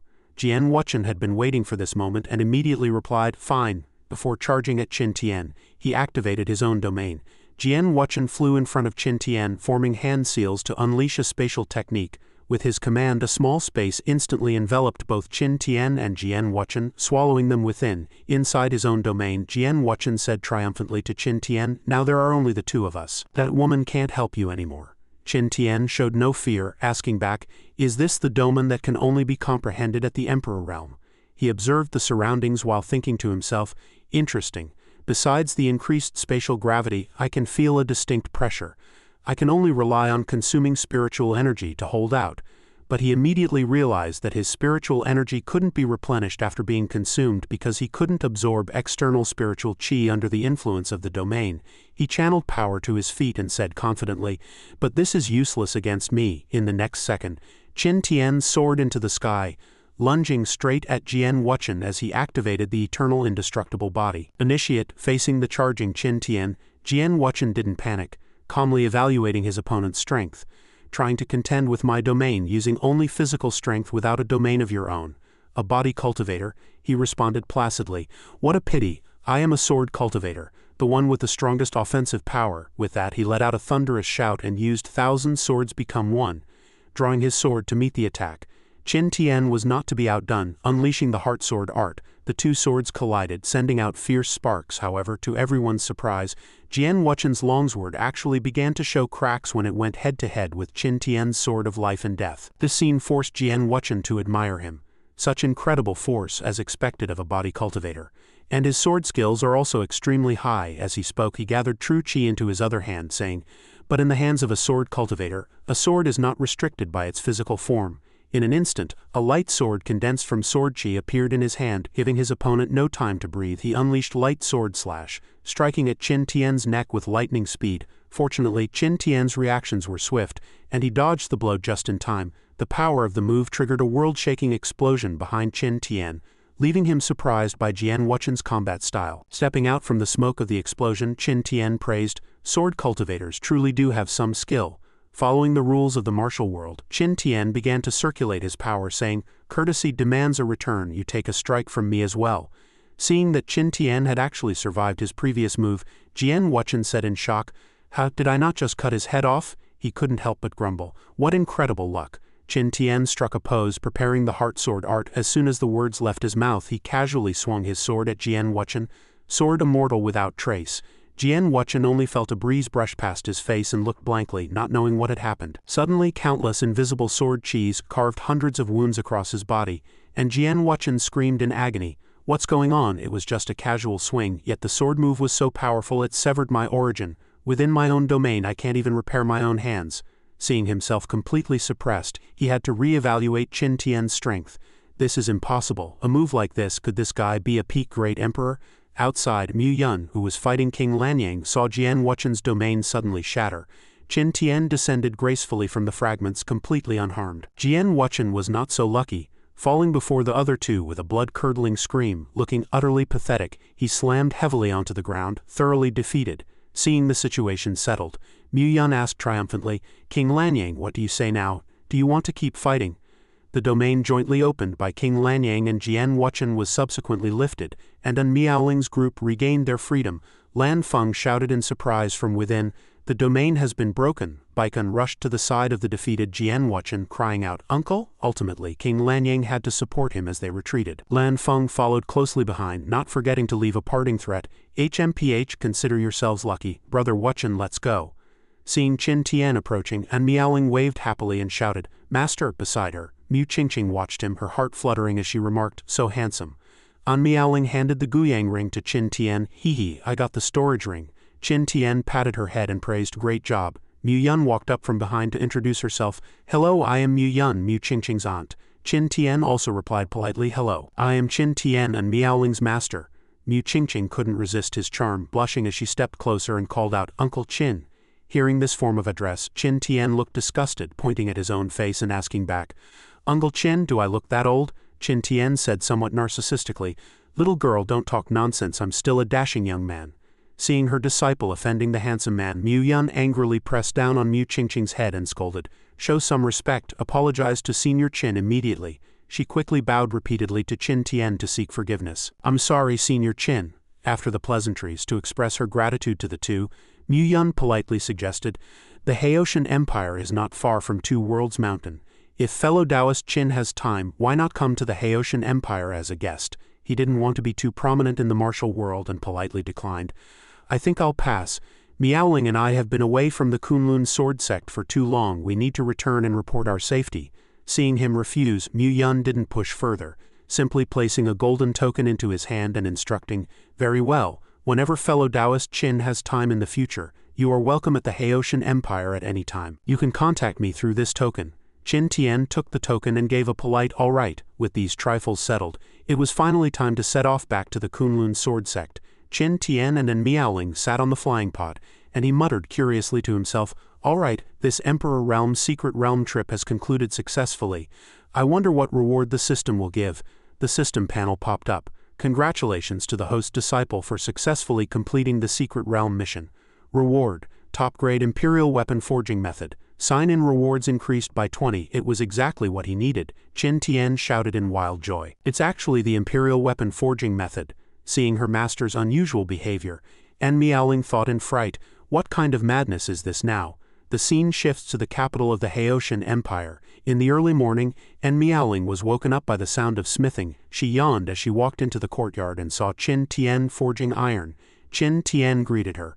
"Morning, Miaoling," she replied with a sleepy morning. An Miaoling thought to herself, "It's been 3 months since we returned from the Guyang Great Emperor's secret realm. I don't know what kind of madness gripped Master the day we returned to Hidden Sword Peak." She recalled Qin Tian's triumphant and high-spirited look from that day. "Since everyone is here, I have an announcement to make. I am going to seal away my spiritual power and my storage ring to begin tempering my heart in the secular world." Miaoling rubbed her eyes and asked, "Master, you've been working as a blacksmith in Wazhao village for 3 months now. What is the reason for all this?" Qin Tian kept his eyes fixed on the iron block he was currently forging and replied, "Naturally, it's to cultivate a peerless divine technique. Tonight I'll give you and Xiao Ru a real eye-opener." Xiao Ru poked her head out from behind the door, looking like she hadn't quite woken up yet. "Is it time to eat?" Miaoling and Qin Tian looked at the fox with wry smiles. "It's been 3 months of eating and sleeping, then waking up to eat again. You're a fox, not a pig." As dusk fell and the moon hung in the treetops, a voice rang out in astonishment, "Forging an imperial weapon?" Nearby, Xiao Ru placed one hand on her own forehead and the other on Qin Tian's, asking, "You don't have a fever, so why are you talking nonsense?" On the other side, Miaoling grabbed his hand to check his pulse. It was normal, with no sign of illness. Qin Tian couldn't help but say, "I don't have a fever and I'm not sick. You'll see exactly how capable I am in a moment." First, he commanded Miaoling to place her hand within a red circle. A formation appeared around the forge, and Qin Tian explained that since he had already sealed his spiritual power, the task of controlling the forge and the formation would be left to the two of them. "Prepare yourselves." Qin Tian raised his hammer high. No sooner had the words 10,000 overlapping heavenly hammer method left his mouth than countless hammer shadows fell. Miaoling watched her master in shock. This forging method was terrifying. The force of each hammer strike increased by 50% over the previous one, and even as the power grew, he could still precisely hit the vital points. He was continuously expelling impurities without damaging the base material. This forging method, even in my past life I had only heard rumors of it and never seen it with my own eyes. Qin Tian gripped the hammer, forging the iron ingot relentlessly, even though the physical toll of each strike increased exponentially.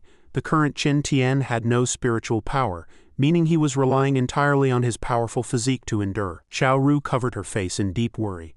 Could he really persist for 3 days with the 10,000 overlapping heavenly hammer method, a technique that was so extremely physically demanding? The energy released during this process was simply too vast. 3 seconds later, the raised hammer slowed down visibly.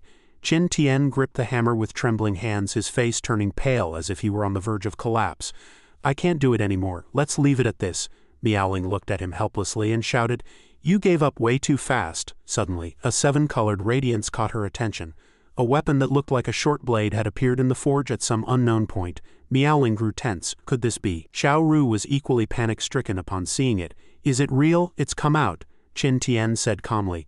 Amidst the astonishment of Miaoling and Xiao Ru, he carefully picked up the short blade. Qin Tian looked at it with pride. "I'll call you the Dragon Pattern Imperial Blade." Suddenly he heard a movement outside the door. Xiao Ru went to open it and found 2 men collapsed at the entrance. Xiao Ru shouted, "Qin Tian, someone has fallen at the door." The firelight flickered. Miaoling looked at the 2 men lying on the bed and said, "They barely have any injuries. I've just applied some simple bandages to their wounds." Qin Tian yawned and offered a compliment. "Well done. It seems they aren't wicked people. Let them rest here for the night. Everyone is tired today, so go back and sleep." At that moment the young man lying on the bed cried out, "Grandfather, grandfather, where are you?" Qin Tian raised an eyebrow and observed, "Having a nightmare?" Suddenly, the older man's chest began to burn as if it were on fire. This is, watching his heart being tightly bound by layers of chains with a talisman affixed to the front, he immediately recognized it as a death curse. Early the next morning, Miaoling and Xiao Ru worked together to lift the curse. Zong Wu's complexion improved and he slowly opened his eyes. Seeing him wake up, Zong Yan asked excitedly, "Grandfather, do you feel any better?" Zong Wu was somewhat surprised to see him carrying a bundle of firewood. "Yanner." Qin Tian stood to the side and reminded Zong Yan, "Don't be lazy, there are still 100 pounds of firewood left." Zong Yan immediately complained, "This is too much, wasn't it 50 pounds? On Zong Wu's side he bowed with his hands clasped toward Miaoling and Xiao Ru. "Thank you, young ladies, for your assistance," the 2 responded politely. "You're too kind." Qin Tian turned away and said, "1 pound is already very cheap. If not for us, your grandfather would have lost his life in a month." Zong Yan was terrified. "Grandfather only has a month left, is it true?" Zong Wu was still bowing with his hands clasped when he turned to look at Zong Yan. A moment later, by the tea table, Qin Tian held a cup of hot tea and began his interrogation. "Tell me, how did you end up with a death curse on you? Who exactly are you?" Sitting across from him were Zong Wu and Zong Yan. Zong Wu began to speak. "I am Zong Wu, and this is my only grandson, Zong Yan." His face was etched with an expression of agony. He recounted that not long ago he had gone searching for treasures with Luo Hu, the sect master of the Rakshasa sect. The 2 had entered a pitch-black cave with lanterns. Indeed, they had eventually found the treasures. Zong Wu had been ecstatic. It was a half-step imperial weapon. "Luo Hu, am I seeing this right?" Just as he was fully focused on those 3 treasures, Luo Hu already had the death curse ready in his hand. "Indeed, you are seeing correctly." The death curse in his hand erupted with green flames, and the writing on the talisman began to turn bright red. Luo Hu continued, "These 3 blades are all half-step imperial weapons." Recalling this, Zong Wu felt only heartache. In order to keep the half-step imperial weapons for himself, Luo Hu had actually ambushed him and placed this fatal death curse upon him. At the beginning, this kind of death curse could have been expelled by himself, but Luo Hu had fought desperately to stall him. Clutching his chest, he continued, "By the time I escaped, the fatal death curse had already fused with me. The curse will continuously erode my life, and I can only use my cultivation to forcibly suppress it and slow the rate of erosion." Zong Yan seemed to realize something and suddenly stood up asking, "Grandfather, could it be that our Zong family?" Zong Wu squinted at him. "Indeed, afterward, to pull the roots out completely, Luo Hu slaughtered our entire clan." He held the 3 battle blades in his hands as if he had obtained invincible power. As expected of an imperial weapon, "Zong Wu, be destroyed," Zong Wu added. "I fought with my life just to save you alone." Zong Yan's expression was complex, and hatred burned in his heart. Qin Tian then spoke up, "What is Luo Hu's realm, or rather, who is the strongest person in the Rakshasa sect?" Zong Wu answered in a heavy tone, "The strongest person in the Rakshasa sect is Luo Hu. He is at the 2nd level of the Emperor realm." Qin Tian poured himself a cup of tea and asked back, "2nd level of the Emperor realm," he proposed with interest. "Then make an oath to the heavenly Tao, and I will teach you the sit-and-forget longevity scripture." Zong Wu was momentarily speechless, thinking to himself, "What? Even though it's true this expert saved me, he can't just ask me to be a servant as soon as he opens his mouth, can he?" At least be a little more polite. Zhong Yan was also left wordless, deciding in his heart that this man was a villain. Qin Tian took a sip of tea. With a resolute gaze he asked, "Well, although you aren't in immediate danger of dying, the death curse hasn't been lifted, and you could lose your life at any moment. Only the sit-and-forget longevity scripture can expel the fatal death curse from your body. Of course this also comes with a price." Zhong Wu fell into deep thought. What is the price? Qin Tian's hand still held the teacup, and the atmosphere in the room suddenly grew quiet. "I'm joking." Qin Tian remained serious for a few seconds before adopting a kind expression. "I just want you to be my bodyguard." Zhong Wu let out a long sigh of relief. "You scared me to death. I can be your bodyguard and I can make the heavenly Tao oath. But I have one condition. I want revenge." Outside the sky remained clear, but somewhere else lightning tore through the night sky, where 3 imperial weapons lay quietly. Within the Rakshasa sect, Luohu suddenly opened his eyes, his heart filled with unease. "I have an ill-omened premonition that someone wants to harm me." On a bustling street in Azure Cloud City, a raindrop fell as a customer opened his arms in excitement to admire the beauty of a painting. The artistic conception of this painting, it's as if I can hear the deep, silent call of the ocean. Like the breath of the world, he seemed to have gained some insight. Previously, because he could never grasp the intent of water, he had been stuck at the first level of the Nirvana realm. "The conception of this landscape painting fits me perfectly and can assist me in breaking through." He spoke to Zhong Wu behind the counter. The customer gripped the painting tightly and looked up to ask, "Shopkeeper, how many spirit stones for this painting?" 100,000 spirit stones. "There is a 20% discount right now, so it's only 80,000, Zhong Wu replied. He gritted his teeth and thought it over. 80,000, he decisively tossed the coin pouch in front of Zhong Wu. "Fine, I'll buy it." Mere wealth was but a worldly possession. Once he broke through, he could earn it back quickly. Zhong Wu thanked him happily. "Thank you, customer. Please come again if you need anything." The customer left with the painting, but his mood didn't seem very pleasant. "But why does my heart still hurt so much? My money." Seeing a female customer walk in, Zhong Wu said, "Welcome." Back on the street, he was still dejectedly comforting himself. "Forget it, stay strong." He didn't know that on the second floor, Qin Tian and Miaoling were quietly observing him. Miaoling asked in confusion, "Master, you left Huazhao village specifically to come to the nearby Azure Cloud City just to buy paintings?" "That's right. As far as I know, this is the liveliest place nearby." Qin Tian replied. Miaoling looked at him with a giggle and asked, "Really? Why do I feel like it's not as simple as just buying paintings?" Qin Tian affirmed. "It's truer than pearls, you must believe your master." But right behind him was a brothel, and the madam was standing outside waving her handkerchief to solicit customers. "Come and play, sir." Qin Tian fell silent. On the other side, the madam continued her soliciting. "The girls are all awake, it's half price during the day." Miaoling angrily pinned Qin Tian to the ground, twisting his arm in a reverse lock. "Buying paintings, is it? Half price, is it? It's right downstairs." "How convenient," Qin Tian cried out in pain. The bone is about to break." Qin Tian pleaded through his tears.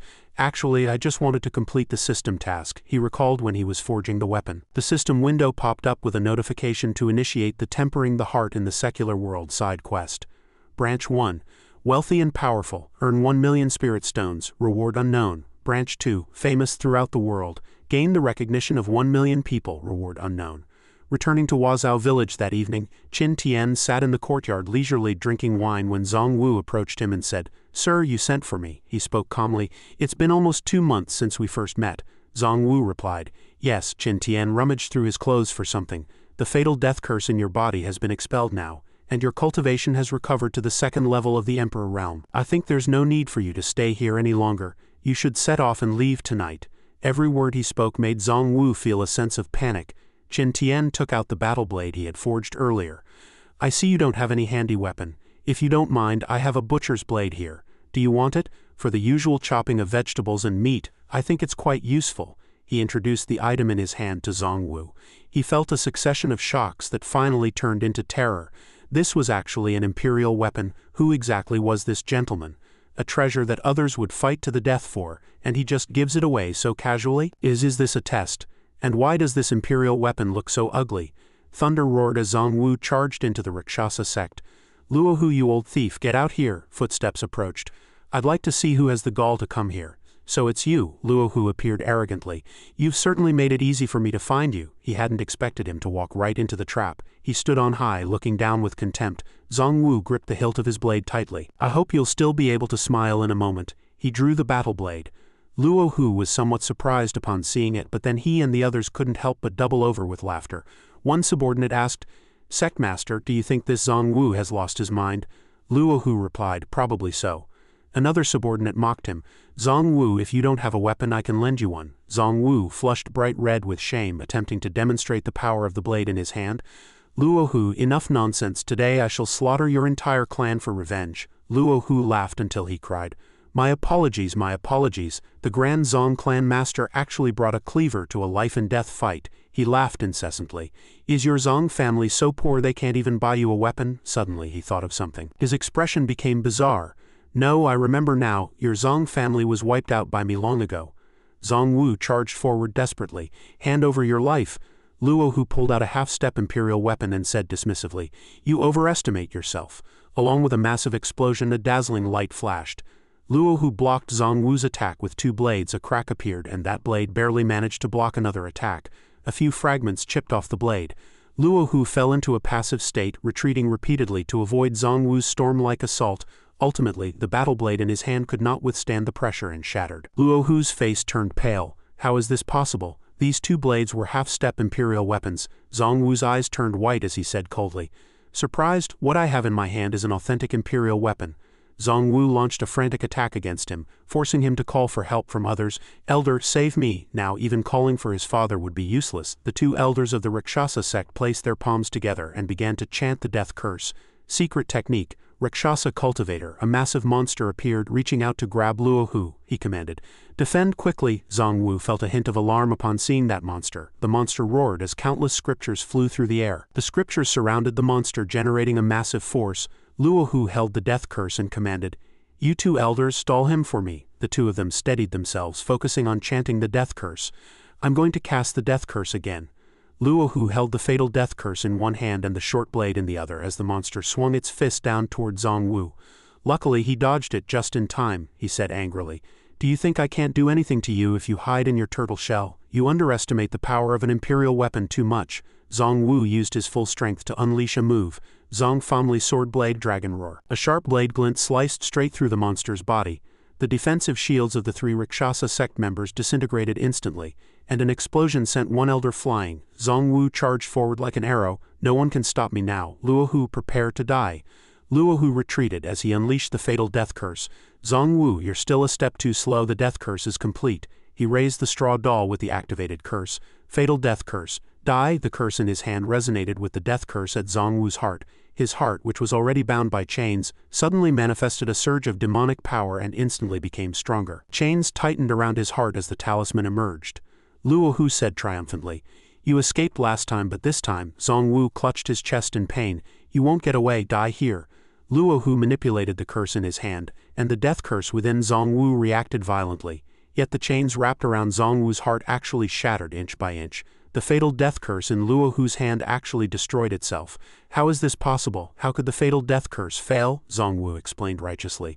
Because my young master taught me a cultivation method that happens to counter your fatal death curse. Luo Hu was struck with horror. How is that possible? How could there be a technique in this world that counters the death curse? Unless he had a sudden epiphany. But how was that possible? Zhang Wu poured his strength into the kitchen knife once more. Take that question with you to hell. With a clean and decisive strike he split Luo Hu in two as easily as if he were chopping wood, until the moment he died. Luo Hu couldn't believe any of this was real. The scene shifted back to Huazhao village, where Zhang Wu returned the kitchen knife to Qin Tian in the courtyard. The matter has been settled. Thank you, sir. Qin Tian replied. Good. Zhang Wu bowed deeply. There is one thing I would like to ask you, sir. Qin Tian was somewhat surprised. What is it? Zhang Wu began to state the confusion in his heart. The power of this blade is extraordinary. Could you tell me its origin? Qin Tian wore a proud and arrogant expression. I forged this knife myself. The kitchen just happened to be missing a cleaver, so I tried my hand at making one. Zhang Wu was utterly stunned. What? You forged it yourself, sir? Qin Tian remained full of pride. I originally planned to take 3 days and nights to shape it, but in the end it only took me 3 seconds. To be honest, even I didn't expect it, he thought to himself. Surely that impressed you? Zhang Wu fell into deep thought, speechless with shock. Ever since the gentleman had taught him the cultivation method, he knew he was no ordinary man. But I didn't expect him to be so transcendent. Never mind 3 seconds. Can an imperial weapon really be forged so casually, and with such terrifying power? He clasped his hands and bowed, looking at the knife with awe, finding it almost impossible to believe. Qin Tian placed the knife on the table. Zhang Wu, as long as you remain loyal to me, I will forge a true imperial weapon for you in the future." Zhong Wu froze, asking back in disbelief, Is that really possible?" Qin Tian took a sip of wine and continued, "And your grandson, Zhong Yan, he shall have an imperial weapon as well." Zhong Wu knelt on the ground without hesitation, vowing with one hand pressed to the earth, "I, Zhong, swear my life to your service." A jar of wine sat on the table before Qin Tian. Zhong Wu admitted frankly, "Sir, to tell you the truth, I doubted you before this." Qin Tian looked at him, puzzled. Zhong Wu continued, "Because of the debt of saving my life, I intended to do my utmost to repay you. But on that night of the waning moon, Zhong Wu was walking alone through the forest holding the imperial kitchen knife Qin Tian had just given him. He repeatedly examined and appraised it. Who on earth would forge an imperial weapon into the shape of a kitchen knife? Is this really an imperial weapon? My entire clan was wiped out over a half-step imperial weapon. How can such a good thing exist in this world?" His mood instantly plummeted. "The gentleman was just trying to make me happy, wasn't he? He only said that because he saw I had no weapon." He raised the kitchen knife and gave it a casual swing. A line of fire flashed by, leaving a deep, long trench after it vanished. The power of this blade was simply terrifying. At that moment, Zhong Wu stood frozen on the spot, unable to believe his eyes. Qin Tian said nonchalantly, "So that crack was your doing. Remember to fill it in later." Zhong Wu replied, "Yes." Qin Tian took another sip of wine.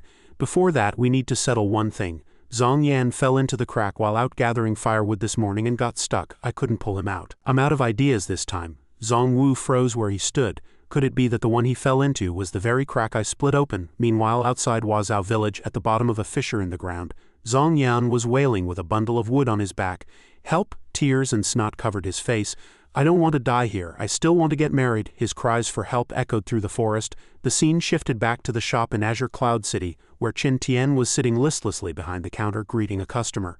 "Welcome," Lin Wan asked in confusion. "Why is there a new manager?" Qin Tian asked.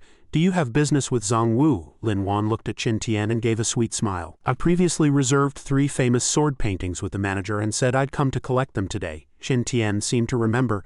"Oh, it's you. A few days ago, Zhong Wu did ask me to help paint a few famous sword pieces. So they were for you." Qin Tian took out 2 paintings and handed them to her.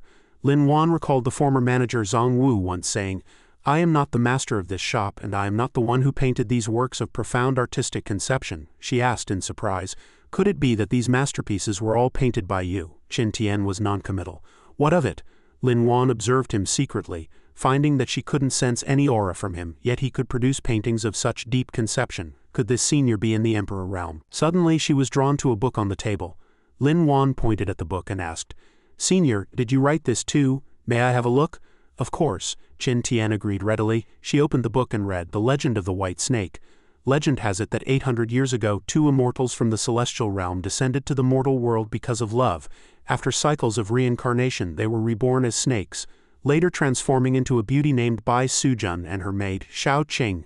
On a certain rainy day, Bai Sujun met a pharmacy apprentice named Xu Xian at the broken bridge of the West Lake.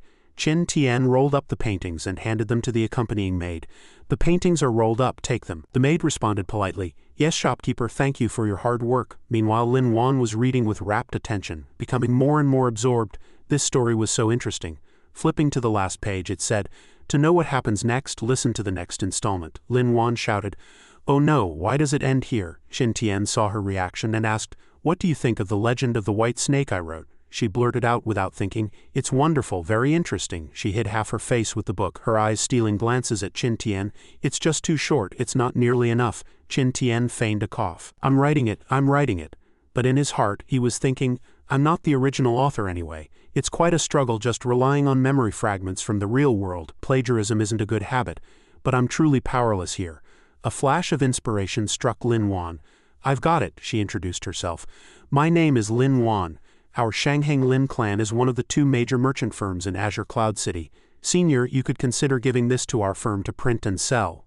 Qin Tian's expression didn't change, but he thought to himself that this was a lucky break. He had just been rejected by the other major firm in Azure Cloud City, the Qingmu firm. He hadn't expected the Lin firm to come knocking on his door.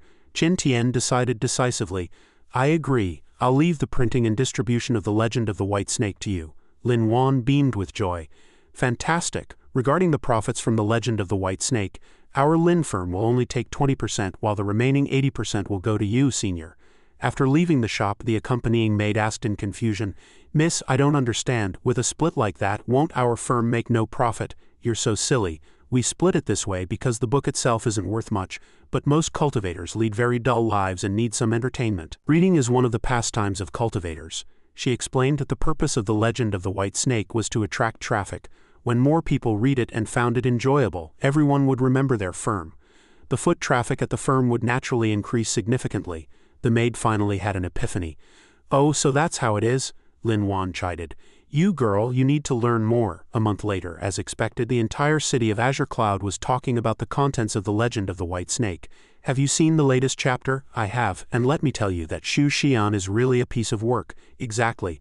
Bai Sujun helped him so much and he abandoned her just like that." Outside the Qing residence, a hurried voice came. "Father, something terrible has happened." Cheng Yu's voice was heard before she was even seen. Qing Hongming was leisurely sipping tea. "What's the rush?" Cheng Yu said. "The legend of the white snake published by the Lin firm has become famous in Azure Cloud City, and many people have been drawn there. We are now in a very passive position because I just stocked up on a massive shipment half a month ago. If we can't sell it, the firm's cash flow will be extremely tight." Qing Hongming looked worried.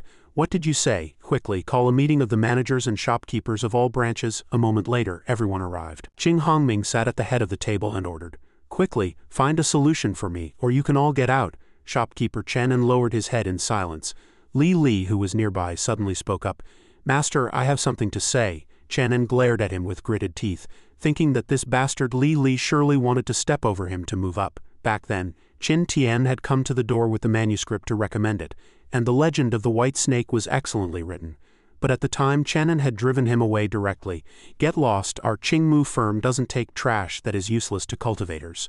Li Li had also been present. He recalled previously, a young gentleman came with the legend of the white snake looking for a publisher. But shopkeeper Chen rejected it without even looking. "Otherwise we wouldn't be the ones facing a crisis now." Chen was so terrified he immediately knelt and pleaded for mercy. "Master, I was just momentarily confused. Please give me another chance and I will definitely find a way to make amends." Bright moonlight spilled over the night streets, and a man's piercing screams drew the gazes of passers-by. "I'm sorry, this lowly one was blind to your greatness. I beg your mercy, please be magnanimous and forgive me." This man was shirtless and carrying a heavy bundle of wood. Looking as if he were struggling immensely, he knelt on the ground clutching Qin Tian's hand and wailing. "Today this servant has specifically come to apologize with thorns on my back. I hope you will vent your anger and reconsider the matter of cooperation, sir." Beside him, the woman with the sultry figure Qing Yu crossed her arms and thought triumphantly, "Perfect. Since he approached the Qingmu firm before, it shows he has a good impression of us. As long as this fat Chen apologizes sincerely and we add a few more spirit stones, we might still be able to recruit him." Qin Tian suddenly spoke, breaking her train of thought. "I accept the apology, but I don't forgive you. You may leave." These words filled Qing Yu and the kneeling man with terror. The man froze and replied, "Huh?" Qin Tian remained standing there with composure, seemingly unconcerned by their expressions, and continued, "The weather has turned cold recently. If there's nothing else, I'm closing the door." He was about to shut the door when a hand blocked it. Qing Yu said, "Sir, please wait." Qin Tian looked at her with surprise and some confusion. Qing Yu raised an eyebrow slightly and said, "Since we have already been so sincere, please reconsider the cooperation, sir." Then she adopted an extremely gentle and coquettish expression. "It's just business after all." As she spoke, she leaned in, pressing her impressive chest against Qin Tian's chest and swaying, her tone becoming increasingly seductive. "As long as you are willing to turn back, the compensation can be doubled." To Qin Tian's surprise, she didn't stop there, but became even more bold. "I can give you even more, whatever you want, sir." Before she could finish, Qing Yu's beautiful face leaned in close to Qin Tian's, whispering with deep meaning, "Including the kind of thing you want, I can give it all to you." Just as she finished speaking, a finger performed a flicking motion at her forehead.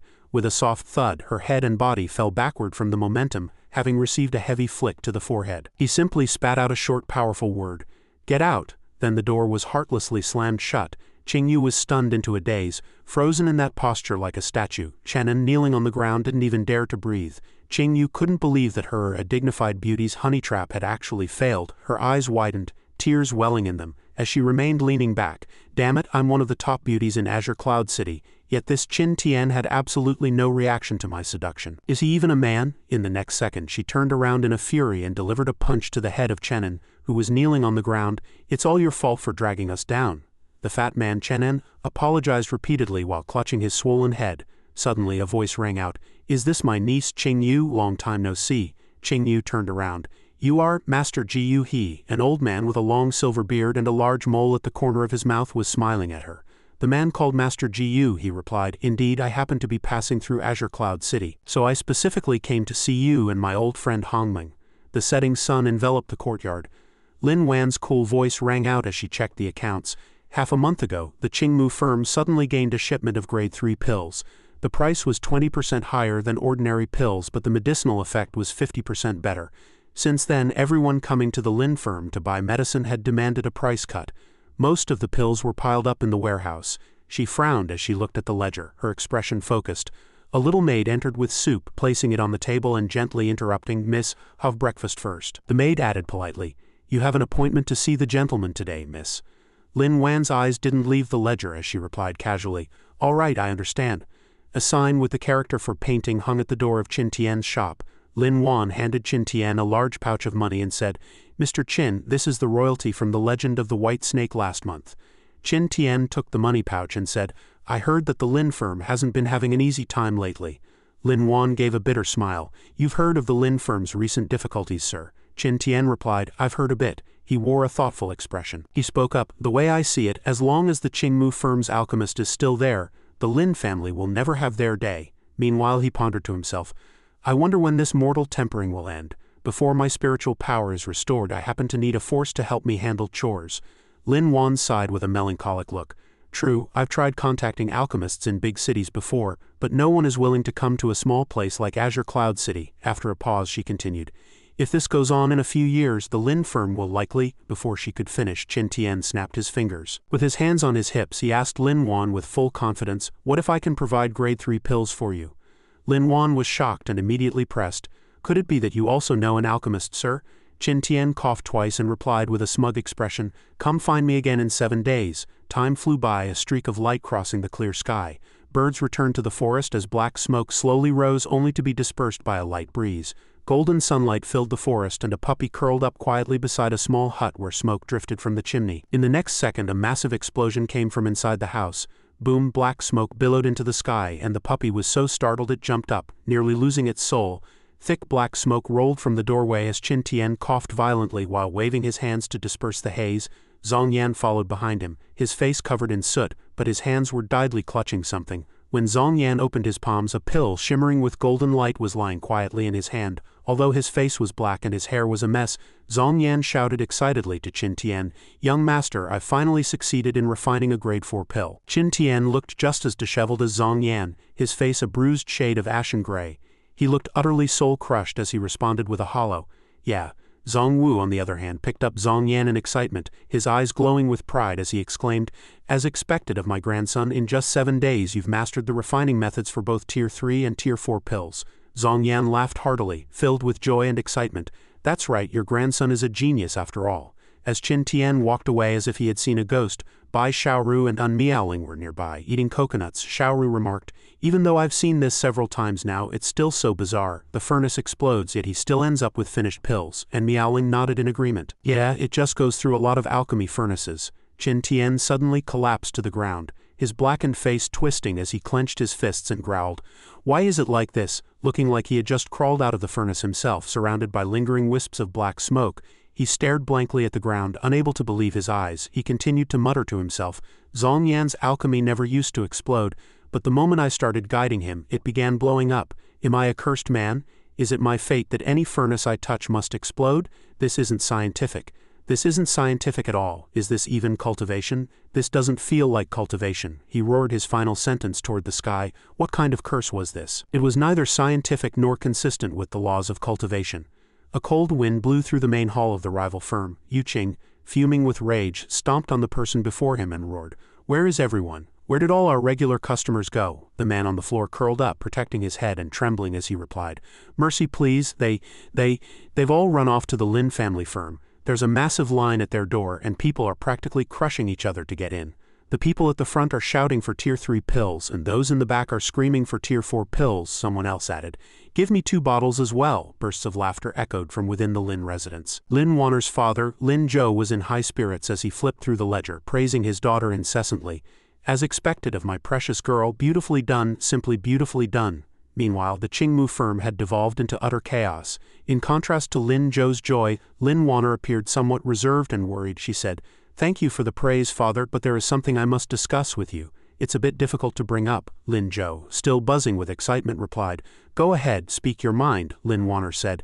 Actually, she felt a bit apprehensive as she recalled Qin Tian's earlier words. "In exchange for you appreciating my book, I will help you once. But if you want my continued assistance, your Lin family firm must submit to me. I know you can't make that decision, so have your patriarch come and speak with me."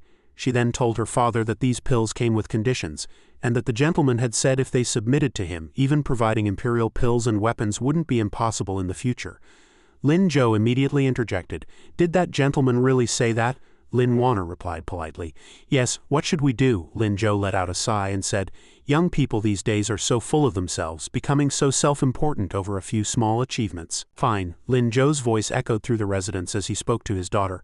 "Then let us go and have a talk." On a quiet street, Qin Tian sat regally in a lounge chair, leisurely swirling a glass of red wine. He spoke up, "You've arrived?" Lin Zhou stood opposite him, bowing with his hands clasped in a formal greeting. "Mr. Qin, I have arrived." When Lin Zhou looked up, he was instantly struck with shock. Staring at Zhang Wu behind Qin Tian, who possessed a majestic yet restrained aura, Lin Zhou was secretly terrified. This suffocating pressure felt as if it were about to crush him. Lin Zhou's expression turned stiff and fearful. Cold sweat poured down his face as he thought to himself, "The Imperial Realm. The person beside Mr. Qin is actually an Emperor Realm powerhouse." Lin Zhou immediately bowed deeply and announced solemnly, "I am the head of the Lin family firm and Lin Wanner's father. I have heard that you intend to take the Lin family under your wing." His heart pounded wildly, and his face turned pale as he thought, to have an Emperor Realm expert as a subordinate, just how powerful is this Mr. Qin? We can't afford to provoke him. Our Lin family absolutely cannot cross him.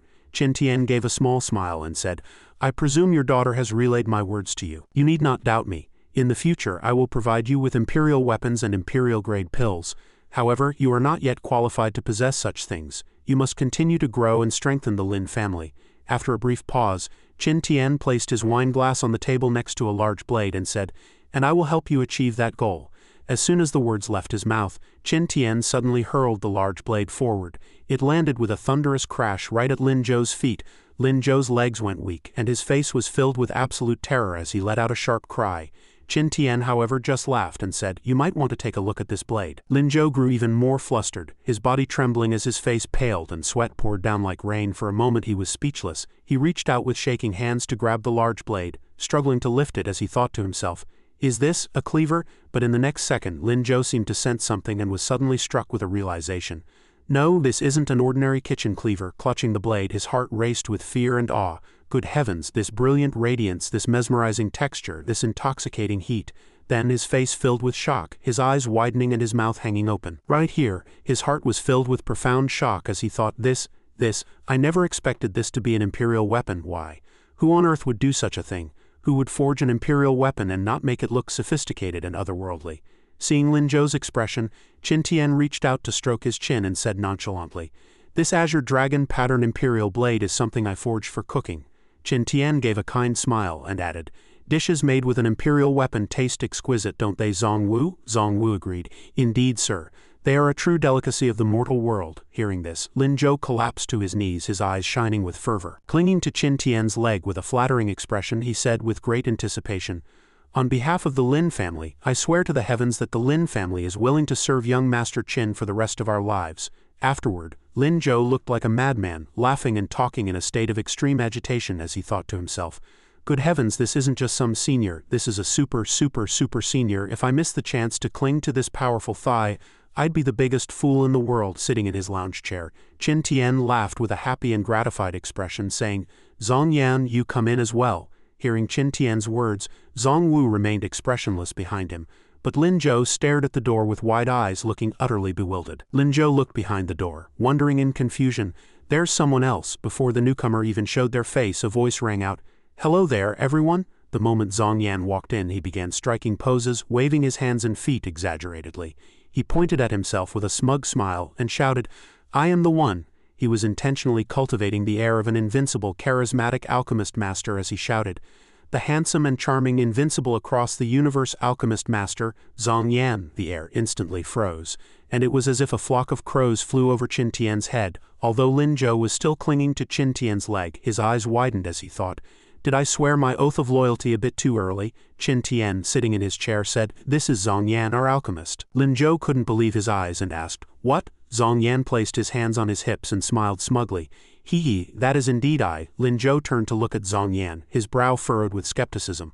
Could an alchemist this young really refine pills better than the Qingmu firm? Lin Zhou asked hesitantly, "May I ask what tier of pills you are able to refine?"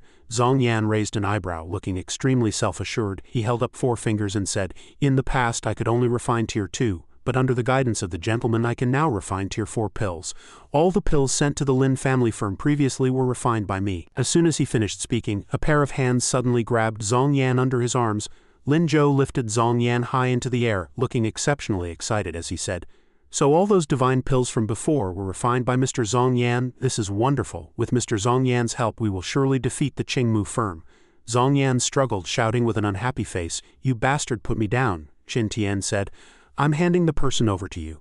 If you still can't completely crush the Qingmu firm, then you aren't qualified to be my subordinates." Lin Zhou immediately replied loudly, "This subordinate will do his utmost to defeat the Qingmu firm."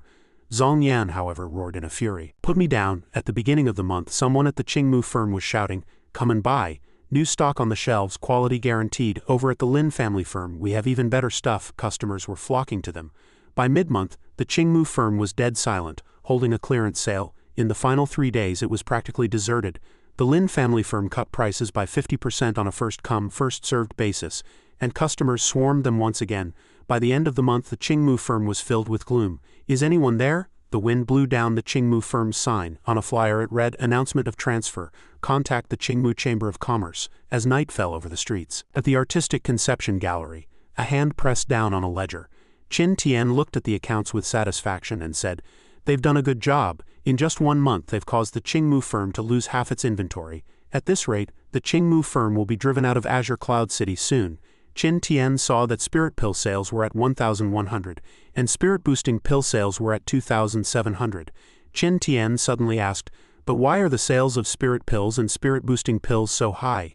Zhang Wu replied, "In recent months, the spiritual energy of Qingyun Mountain outside Azure Cloud City has increased significantly, leading everyone to speculate that a treasure is about to emerge, therefore near Qingyun Mountain. The disputes often break out, and everyone's demand for these 2 types of pills has increased accordingly." Qin Tian was suddenly jolted awake as a notification popped up on the system interface. Secular heart-tempering side quest, "Seize the Azure Dragon Vein." This month, the Azure Dragon Vein will appear in the Qingyun Mountain range. The Azure Dragon Vein can double the spiritual energy concentration within a 30 km radius. The spiritual energy concentration within a 30 km radius will increase tenfold. Qin Tian said with some surprise, "The Azure Dragon Vein?" He wondered if he had hit the jackpot this time. Then he had an epiphany and slapped his hands together, saying, "So that's it. It seems the 3 system side quests correspond to wealth, land and fame, reputation, partners, cultivation techniques and spirit veins. Aside from elusive fate, the most important things in the world of cultivation are wealth, fame, partners, techniques and land. These 5 things are the resources needed for a cultivator's growth. But resources don't fall from the sky, they must be fought for, vied for and seized," Qin Tian continued with a majestic aura. "And because I have the system, I've never worried about these things, which made me seem a bit naive. Thus what I lack is not some path, but the will to become stronger." As Zhang Wu looked at Qin Tian, who seemed to be radiating an aura like a burning flame, he thought to himself, "The gentleman feels completely different than before." Suddenly, the system notified him of a successful enlightenment. "Congratulations to the host for successful enlightenment. When the host seizes the Azure Dragon Vein, the secular heart tempering will be declared over." Qin Tian thought, "Does completing the quest require seizing the Azure Dragon Vein?" Qin Tian said to Zhang Wu. "Zhang Wu, in a while let's go to Qingyun Mountain and join the excitement." Zhang Wu replied, "Yes sir." One day several people flew across the sky on swords and landed. Zhang Wu sheathed his longsword and commanded, "Recall," he added, "we have arrived at Qingyun Mountain." Qin Tian, Zhang Wu, Unmiaoling and Bai Xiaoru stood amidst the vast mountain forest. Zhang Wu said, "The spiritual energy here is very dense. It seems the previous rumors were likely true. A treasure really is emerging here." Xiaoru let out an excited cheer. "Hooray, then let's go find the treasure together." Just as she finished speaking, the fox spirit was startled by a sound from behind. A man and a woman appeared. The man spoke as soon as he showed up. "I originally only planned to come and try my luck," the woman added. "I didn't expect to run into someone the Alliance leader wants to capture. Our luck is quite good." Xiaoru bolted behind and Meowling and shouted. "Meowling, save me," Zongwu asked. "Who are you?" the man replied. "Wow, quite a crowd." The woman fanned herself with a folding fan, pointing it at them as she continued. "I am the Emperor Alliance's lucky clover, Ciesao. Nice to meet you." The man opened his palm, revealing 2 dice, one green and one white. He stuck out his tongue and said, "I am the Emperor Alliance's dice demon, Bai Ying." Sayakao's eyes widened as she said, "So here's the question. Can you hand Miss Bai over to me?" And Meowling stood in front of Xiaoru in a protective stance and said, "Xiaoru is our family. We will never hand her over to your Emperor Alliance." And Meowling's words moved Xiaoru to tears. Xiaoru called out, "Meowling." Bai Ying suddenly threw his 2 dice, his tongue out and his expression becoming hideous as he said, "Then there's no other way." Domain. Zongwu quickly performed hand seals, his aura imposing as he roared, "Activate." The world began to spin, and a violent gale rose, instantly transforming the scene into a landscape of molten lava. In the blink of an eye, Zongwu froze in place, and everyone was struck with panic. Zongwu was utterly surprised, saying, "What's going on? My domain is being completely suppressed. I can't open it at all." Bai Ying replied triumphantly, "Didn't see that coming, did you? That's because I discarded all the messy abilities within my domain. And in exchange for discarding all those abilities, the surroundings were now covered with countless blood-red, wide-open eyeballs. An utterly terrifying sight." Bai Ying replied excitedly, "Welcome to the Clover." Ciesao, standing beside him, looked exceptionally happy and proud. Bai Ying snapped his fingers. Against the backdrop of the eerie glowing red eyeballs, a table that seemed to carry a miniature city appeared out of thin air before everyone. He said, "The game of life and death." Zongwu turned pale with shock, and Qin Tian was also genuinely surprised. Bai Ying's voice echoed in the blood-red scene surrounded by giant eyeballs. "Everything here will be judged by the impartial jury of the domain's eyes of judgment." Bai Ying continued, "Now let me introduce the gameplay of this game world. There are 4 different pieces on the table. You will play as 4 spirit movement stage disciples from the hidden sword sect in Qingyun village, tasked with dealing with the demons lurking within the village." He held up the 2 dice in his hand, his tongue still hanging out as he said crazily, "In the game, the behavior and abilities of the pieces are determined by rolling a 10-sided die to decide the success rate. The green die represents the 10's digit, and the white die represents the 1's digit. The lower the number, the higher the probability of success." He held out the white die and continued, "A roll from 00 to 05 is a critical success and grants extra rewards. A roll from 95 to 99 is a critical failure and incurs extra penalties. Now pick up your dice."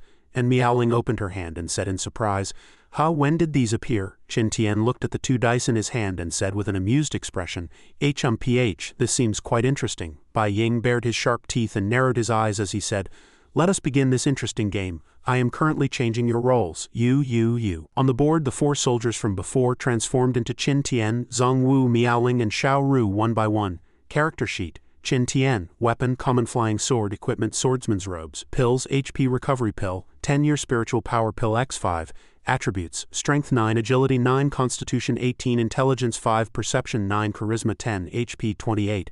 Qin Tian said with a sour face, "Trust the system to do this." Character and Meowling, weapon, common flying sword, equipment, swordsman's robes, pills, HP recovery pill X5, spirit domain pill X5, attributes, strength 10, agility 8, constitution 11, intelligence 9, perception 8, willpower 14, HP 21. Meowling said with a face full of annoyance, "This is my character card." Character by Xiaoru, weapon, magic broom, equipment, magic robes, pills, detox pill X10.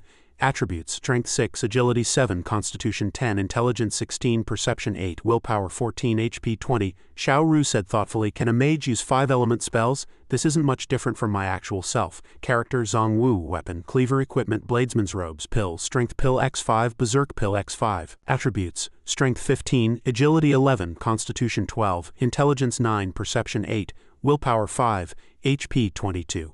Zongwu seemed to recall something and said, "Because I am skilled with a blade, I became a bladesman." Bai Ying spread his hands and said in a high-pitched mocking voice, "Now then, you've arrived at the entrance of Qingyun village and met the village chief, Zhang Huo. Zhang Huo is very pleased by your arrival." A monk-like village chief appeared on the board saying, "You've finally come. This is wonderful. Recently, villagers have been seeing zombies appearing one after another, and whenever they try to leave, a thick fog appears to block everyone. Everyone is terrified now." Ciesao asked, "How will you act next? Leave or enter the village?" 2 options appeared before the village chief on the board. A. Leave. B. Inquire. Xiao Ru was full of curiosity and said happily, I want to inquire for more details about the zombies. As soon as she finished speaking, Xiao Ru's character card immediately jumped in front of the village chief. Xiao Ru, Chief, I want to know when the zombies appeared and were there any strange phenomena before they showed up, Chief. 3 months ago a loud bang came from the mountains behind the village. Since then, zombies have begun appearing near the village. At first there was only one, but another appeared a month later. It has been 3 months now, so there are 3 zombies near the village. Meowling seemed to realize a problem, and said, Wait, you haven't mentioned our victory conditions or the penalties for failure. Bai Ying narrowed his eyes and replied with a look of displeasure, A good question, young lady. Only when you find the true culprit behind this village case can you win the game and leave my domain. Otherwise you will be sealed within puppets forever. Before his words even landed, Meowling, Qin Tian, Xiao Ru and Zong Wu were all shocked and taken aback. He continued, You will stay in my domain for all eternity. Qin Tian stood with his hands on his hips, saying with excitement and anticipation, It seems we only have one path. Let's enter the village, Zong Wu said in surprise. Master seems to be quite happy. Bai Ying said, You followed the village chief into Qingyun village and then hurriedly asked the villagers for information. But unfortunately, you didn't gather anything useful, a villager said. I ate salmon today, I wonder if it's mutated, Bai Ying added. Night falls, and the village chief takes you to a house to rest, the chief said. Respected Taoists, please stay in this room for the night. As he spoke, Bai Ying looked toward Siesao and said, Now then. Siesao gave a sinister smile and nodded. Bai Ying clenched his fists and shook the 2 dice in his hand, saying, The show begins now. In the dead of night while you are fast asleep, the zombies outside are gradually approaching. Now I shall determine the number of zombies that appear.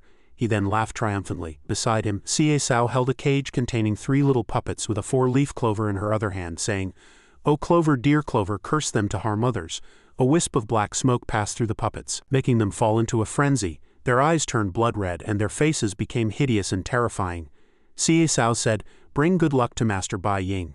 Bai Ying threw the 2 dice onto the table and said, The probability of 1 zombie appearing is 50. 2 is 35 and 3 is 15. The 2 dice landed and rolled several times. The green and white dice showed 0 and 3 respectively. Bai Ying said, Oh 3, a critical success. This number is not good for you at all. 3 zombies will attack you tonight. An image appeared on the board of a zombie with bulging eyes. Holding a blade in each hand, Bai Ying said, Because it was a critical success, the zombies not only have their attributes greatly increased but their cultivation has also risen by a tier. Zombies 1, 2 and 3 appear simultaneously. Zombies, spirit movement peak. Siesao, still holding the cage of 3 puppets, said sinisterly, entering combat. You have the initiative, roll your dice. Zong Wu volunteered aggressively. I'll go first. Then he threw the 2 dice. The dice spun for a while before stopping at 35. Bai Ying said 35. He gave an okay gesture and continued. The attack lands. Zong Wu uses the mountain-splitting blade technique, severing Zombie 3's left hand. Zombie 3 is heavily wounded. Zong Wu's character card rushed up and slashed the zombie. Zombie 3's HP dropped from 30 to 10. Meowling threw the 2 dice in her hand, saying, It's my turn now. The dice showed 10, Bai Ying said, and Meowling uses the ice-sealing sword technique, freezing Zombie 2 and making it unable to act for 2 turns. Zombie 2's HP dropped from 30 to 20 and entered a frozen state. Xiao Ru held the 2 dice, saying with a determined face, Watch me next. This time the dice spun several times after being thrown and stopped at 03. She exclaimed, 03, a critical success, Bai Ying said craftily. Impressive, a fatal strike. Beside him, Siesao added excitedly, Next Bai Xiao Ru uses her ultimate magic. Xiao Ru clenched her fists in excitement and said, Very well, let's give them a fatal blow. Xiao Ru shouted, Go! Her character card immediately rushed forward with the broom and unleashed wind-sweeping clouds. A violent gale swept through, flipping the zombies over. Xiao Ru patted her arm, showing a full sense of power, and shouted excitedly, Kill them all. Meowling marveled from the side. Well done, Xiao Ru. Qin Tian, however, said with a look of confusion, I don't think things are that simple. Sayakao's face was dark, with only her eyes flickering with light. She gave a malicious smile and replied, That's right, in its moment of danger. Zombie 1 triggered the tenacity skill, which can only be used on a critical success. Xiao Ru's previous dice roll was still lying there. Siesao continued, After using tenacity it will force its health to remain at 1 point and immediately gain an action. Zombie 1's HP drops from 30 to 1 and it enters a berserk state. Zombie 2's health is depleted, it is dead. Zombie 3 is dead. Bai Ying threw his 2 dice with a backhand motion and said, It's my turn now. The dice landed, showing 2 zeros. Bai Ying shouted loudly, 0-0, a critical success. Zombie 1 has used Cannibalize. Zombie 1 is now constantly devouring the corpses of the zombies that just died. Zombie 1 was in a distorted, crawling state, but Bai Ying continued, "It will recover from all its injuries and directly promote to the Golden Body Realm." As soon as Bai Ying finished speaking, Zombie 1's body continuously repaired and evolved itself. Zombie 1, Golden Body Realm. Its health rose from 1 point back to 30, then increased to 50. Xiao Ru, Miaoling, and Zhang Wu were extremely surprised and panicked, while only Qin Tian watched like a spectator, still not quite understanding the situation. Left speechless, in the space filled with a faint blue light, a bizarre creature gradually manifested, and the surrounding air was chilling to the point of being hair-raising. Lines of text appeared before their eyes. Zombie 1, Golden Body Realm, HP 50, Skills. Devour, recovers health by consuming corpses. Poison claws contain toxins that spread the virus.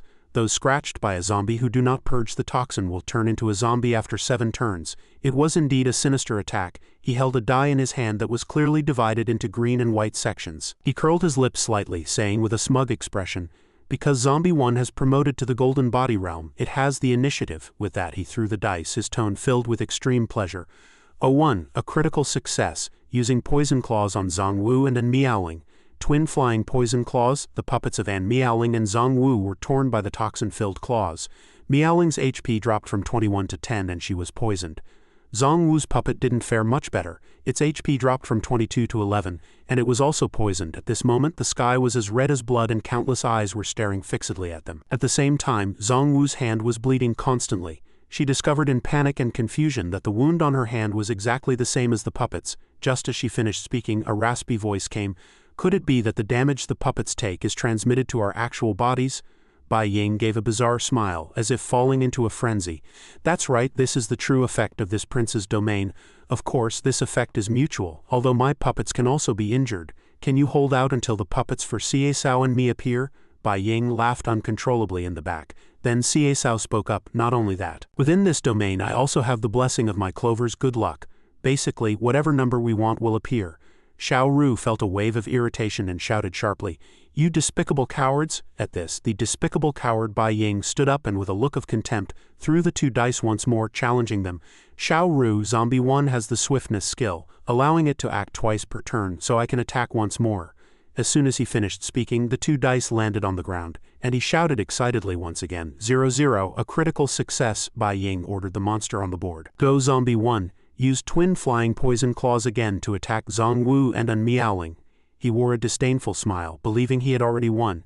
"Eliminate 2 first. An Miaoling, Zhang Wu, die." At this moment, Qin Tian showed no fear, as if he had the entire game under control.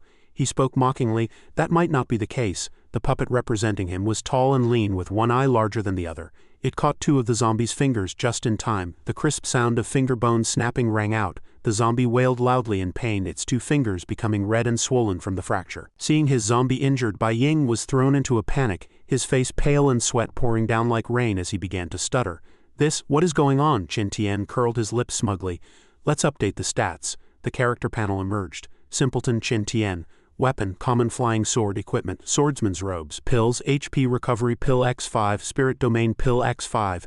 Attributes, strength, agility and constitution increased to 199, intelligence dropped from 5 to 1, perception 9, willpower 10, special skill, eternal indestructible body. After activation, strength, agility and constitution increase to their limit, while intelligence drops to the absolute minimum. He shouted smugly, "This is my true character card." Faced with these unbelievable attributes, Xiesao and Bai Ying screamed, "How did the stats become like this?" You're cheating." Qin Tian calmly folded his arms and challenged the 2. "You opened the domain and you set the rules. How could I cheat?" Not only those 2 but even his own teammates were stunned by these absurd attributes. It turned out Qin Tian had craftily relied on the system to play tricks. "No matter how strong your domain is, it cannot override my system." With that, he laughed loudly. She turned to Bai Ying in terror and asked, "Ying, what's happening?" Bai Ying was currently chanting a spell with a serious face, muttering, "No, the domain is telling me he didn't cheat." Qin Tian said confidently, "All right, now it's our turn to counterattack." An Miaoling's puppet used a detox pill and an HP recovery pill. The poison state was removed and HP recovered to 21. Zhang Wu used a detox pill and an HP recovery pill. The poison state was removed and HP recovered to 22. Qin Tian faced them with a wicked smile, shouting like a villain, "Drag the puppets of these 2 out for me." Suddenly Bai Ying's face distorted, and he roared angrily, "Demon Man, attack!" This zombie-like monster was called Demon Man in the Golden Body Realm. Its face was covered in slime as it lunged fiercely at the puppets on Qin Tian's side. How would the three of them deal with it? The battle was about to erupt. Qin Tian landed a heavy palm strike, sending it reeling in a daze. The demon man was beaten so badly it turned and ran. Seeing his monster so weak, Bai Ying shouted, "Damn it, tiger spirit, attack!" A winged tiger descended from the sky, but before it could even counterattack, it was struck on the head by Qin Tian and vanished into ash on the spot. Seeing the tiger dead, Bai Ying was terrified to the absolute limit and screamed, "Evil flood dragon, go!" At this point, Qin Tian was burning with rage. After a running start, he lunged fiercely at the evil flood dragon. Qin Tian unleashed a divine palm strike, smashing it heavily onto the evil flood dragon's eye, making it wail incessantly in pain. Qin Tian lifted a large chunk of meat, an authentic dragon meatball. He revealed a classic villainous smile. The two enemies huddled together, trembling violently. Qin Tian prepared to take revenge for his companions, raising his hand and saying, "Next it's our turn." Bai Ying and Xie Sao were so scared they almost cried, pleading in low voices, "Lord Qin Tian, we know we were wrong, please spare us." "That's right, Lord Qin Tian, spare our lives." Qin Tian raised his fist, preparing to end the lives of these two, and replied with an evil laugh, "Repent in hell." Thunder crashed like a roaring blue dragon. Qin Tian let out a satisfied shout. After dealing with those two, he clenched his fist and stepped toward the next move, saying, "The timing is perfect, the dragon vein has emerged." Lightning struck down as a massive, terrifying phantom of a divine dragon circled and lingered. Seeing the dragon vein, the crowd could not contain themselves and rushed forward. The two teammates were exceptionally excited. No one expected it to truly be a dragon vein. It seemed this trip wasn't in vain. Suddenly, a young man rushed out from nowhere, running at high speed and laughing loudly. "This dragon vein is going to the Kunyuan Empire." His eyes sharply swept over the two as he shouted smugly, "Everyone else, get the hell out of my way." It turned out this person was Kunyuanzi of the Kunyuan Empire. At this moment, the ancestor of Fakesing Valley and the ancestor of Filong's sect roared angrily, "We absolutely cannot let the people of the Kunyuan Empire have their way. Otherwise, the sects of our Kunyuan Empire will have no way to survive." The ancestor of the Filong sect replied, "Exactly, the dragon vein must not fall into his hands right now. The ancestors of the Xuanbing Gate and the Shundao sect are locked in a fierce struggle. My Tiandao sect is determined to seize this dragon vein. No one should even think of competing with me. We will go all out, fighting until the very end." "What kind of rubbish is the Tiandao sect?" The Xuanbing Gate ancestor struck back, refusing to be outdone. The dark-haired old man roared, "This dragon vein belongs to my Xuanbing Gate." He was fuming with rage. "What did you say? Since you two old geezers can't take it anymore, why don't we just fight to the death?" The dark-haired old man raised his weapon, shouting for a fight. "Come on then." Despite their advanced age, these two ancestors were as impulsive as young men. At that moment, a young man flew in from nowhere, thrusting a long spear straight at Kun Yuanzi, who nimbly evaded it. The young man, now burning with rage, roared, "Kun Yuanzi, you of the Kunyuan Empire actually dare to act so arrogantly in my Haoshan Empire. Get out of here." "This person is none other than General Shao Zan of the Haoshan Empire." Kun Yuanzi turned his head, a sinister smile playing on his lips as he replied, "So what if I've come? Do you, a mere general of the Haoshan Empire, really think you can stop me?" The two elders who had initially teamed up also rushed forward, attempting to block the Kunyuan Empire from seizing the dragon vein and aiming for their lives. Kun Yuanzi gave a contemptuous smile, preparing to make his move. He mocked them while laughing, saying that every time a treasure appeared, these flies always jumped out. He drew a long blade from his hand and continued to curse, "This is truly exhausting." Kun Yuanzi cast a spell to surround the three of them. Shao Zan only had time to raise his blade to block Kun Yuanzi's spell. A single swing from the opponent split the energy in two, causing explosions that scattered to both sides. At this moment, Kun Yuanzi was more than capable of handling three opponents at once. Mocking them in a disdainful tone, "Mere ants dare to block me, you're daydreaming." He laughed as he spoke, letting out a sinister and eerie cackle. Qin Tian and his group were speaking in low tones. Zhong Wu asked, "Master, do we need to take action?" But Qin Tian was in no hurry. "Wait a bit longer." In the scene, Kun Yuanzi stood proudly in the void while Qin Tian narrowed his eyes to scrutinize him. He turned to ask Miaoling, "Miaoling, is he the Kunyuan Emperor?" Miaoling replied, "No, but he is the elder brother of the Kunyuan Emperor who attacked me back then, Kun Yuanzi." Qin Tian's mind raced. So this was the brother of his enemy. Beside him, Zhong Wu turned pale, noticing that Master's aura had changed. Meanwhile, on the other side, Shao Zan was still fighting Kun Yuanzi. Roaring, "Kun Yuanzi, don't even think about touching the dragon vein." Kun Yuanzi struck back just as ruthlessly, "That's not for you to decide. Nothing I, Kun Yuanzi, want has ever slipped through my fingers." Shao Zan also appeared exceptionally determined. "You've committed countless evils in the past. Today I shall take your life." Faced with Xiao Zan's threat, Kun Yuanzi only gave a cold, triumphant smile, cursing, overestimating yourself. He swung a sharp blade glint that swept across the field like 1,000 soldiers. Xiao Zan's brow furrowed as he thought in terror. Oh no, the power of this move is far too great. Just then a massive explosion erupted where Xiao Zan stood, debris flying everywhere as lightning tore through the sky. At that moment the dragon vein appeared once more, accompanied by the constant roar of thunder. Kun Yuanzi narrowed his eyes and said with a devious smile, "It's appeared."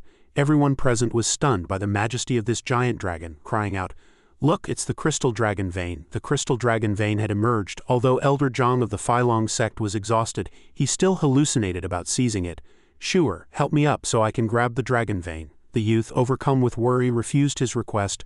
"No, you're injured too badly." It seemed he was still obsessed with the dragon vein. Could it really grant wishes? It was only then that Qin Tian ordered everyone to move. Upon receiving the command, Zhang Wu unleashed his Zhang's reincarnation slash and charged into the battlefield. Seeing this, Kun Yuanzi said with annoyance, "Another rat has arrived." The battle between the two was world-shaking, triggering massive explosions, thunder and lightning that made the forest tremble. Kun Yuanzi was doing his best to ward off Zhang Wu's powerful attacks, his face unable to hide his irritation at the intruder. He asked, "Who are you?" Zhang Wu replied in a resonant and forceful tone, "By my master's order, I am here to take your life." Kun Yuanzi, now consumed with rage, roared that he was seeking death for ruining his plans. He gripped his long spear tightly and swung down a sudden lethal ultimate move.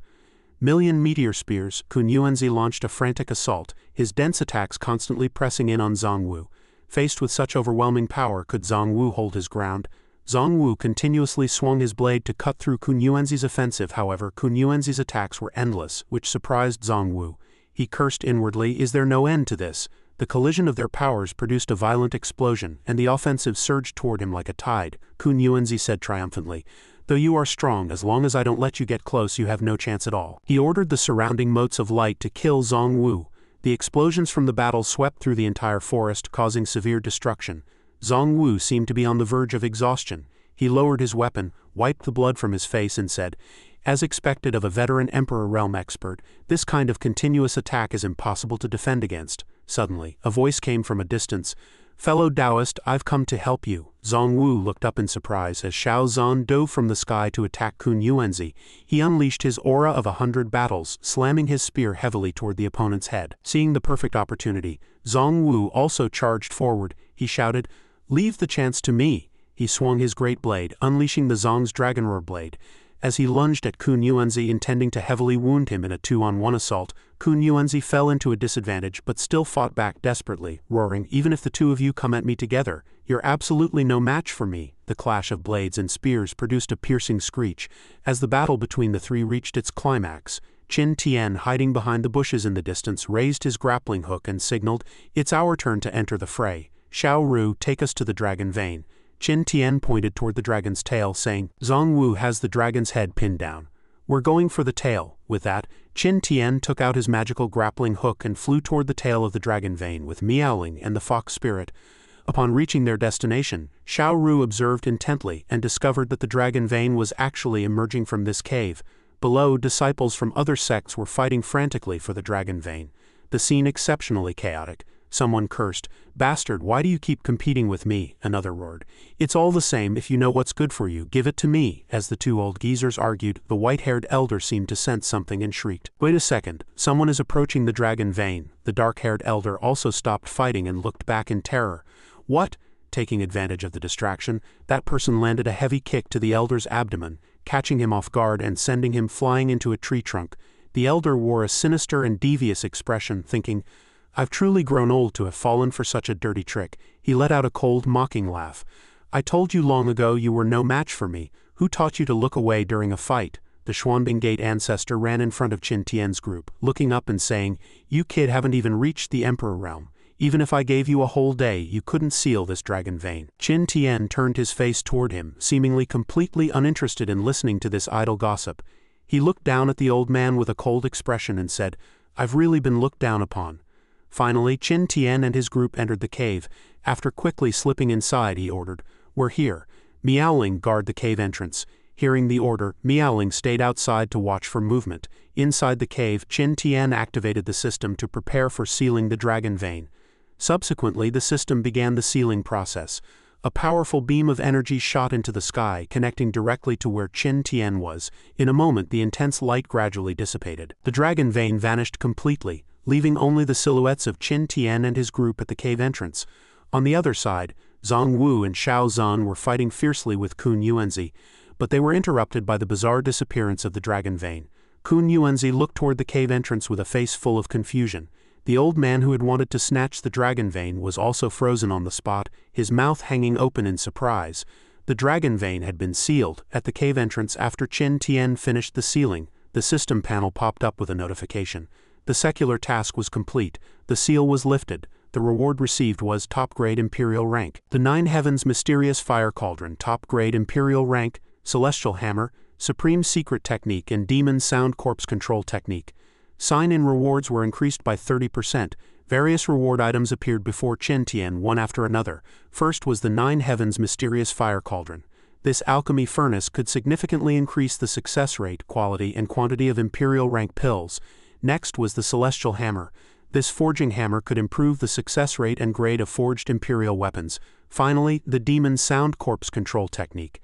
It could control corpses below the Supreme Realm. For every increase in Cultivation Realm, the number of corpses controlled would increase by 1. Qin Tian couldn't help but smile. It had been a long time since he had felt this way. At this moment, the seal on Qin Tian's cultivation was lifted. He returned to his peak and was stronger than ever before. Lord Qin was back. Qin Tian leapt up, charging toward Kun Yuanzi with overwhelming energy. The two of them together had already been enough for him to handle. But now with such a terrifying existence added, who could possibly hold out? Qin Tian unleashed the Heart Sword technique, arriving with lightning speed and severing Kun Yuanzi's long spear with a single strike. Kun Yuanzi was struck with total bewilderment.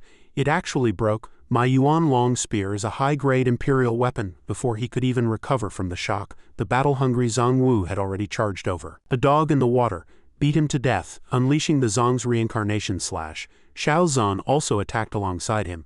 That's right, kill him while he's down, unleash the heavenly battle-slaughtering aura. Kun Yuanzi had lost his weapon, and could not hold out for long, only able to pathetically dodge the joint assault of the three. He managed to barely open a layer of defensive shield, attempting to block the fierce offensive. The battle was exceptionally locked in. A massive explosion erupted in the fields as dark clouds pressed in, accompanied by thunder and lightning. Kun Yuanzi stood on the ground exhausted, having fought until the final moment. He roared, "If you want me dead, then let's go down together." He suddenly pulled a talisman paper from his robe and after channeling his magic, threw it toward Qin Tian's back. Seeing this, Zhang Wu and Xiao Zhan were struck with horror. Xiao Zhan shouted, "That's the Nine Heavens Divine Thunder Talisman passed down by the Kunyuan Empire's imperial family." Qin Tian still looked dazed, not having reacted yet. Zhang Wu roared, "Master, run! The power of this talisman is more terrifying than a full power strike from a peak Emperor Realm powerhouse." Qin Tian let out a sigh and shouted helplessly, "It's no use. The talisman has already locked onto me. There's nowhere to run. The only way is to kill Kun Yuanzi before the talisman activates." No sooner had he spoken than Qin Tian entered a lethal posture. In this critical situation, he had to give it his all and strike first. The only way was to eliminate Kun Yuanzi before the talisman was triggered. He lunged at Kun Yuanzi with his blade, unleashing the Heart Sword technique, flying immortal from beyond. The pitch-black divine sword pierced toward Kun Yuanzi like a flash of meteor-like lightning. Faced with this sudden, overwhelming power, Kun Yuanzi had no way to evade. His body was instantly impaled by Qin Tian's long sword. Even as he trembled from the agony of death, he still revealed a satisfied smile and said, "It's too late." In the sky, a bolt of thunder roared down amidst a fierce storm. The lightning struck the spot where the two were fighting. Qin Tian only had time to glance at the falling bolt. He was utterly unable to resist as the lightning triggered a violent explosion, earth and stone crumbling as the surroundings became a mess. This strike was precisely caused by that talisman. Witnessing this, and Miaoling and Xiao Ru screamed in absolute terror, "Master!" Before Xiao Ru could even stop her, Miaoling had already rushed toward Qin Tian like an arrow from a bow. Xiao Ru's eyes widened as she shouted, "Miaoling, wait, it's dangerous." Miaoling landed where Qin Tian had fallen, gently touching his body and shaking him in a panic.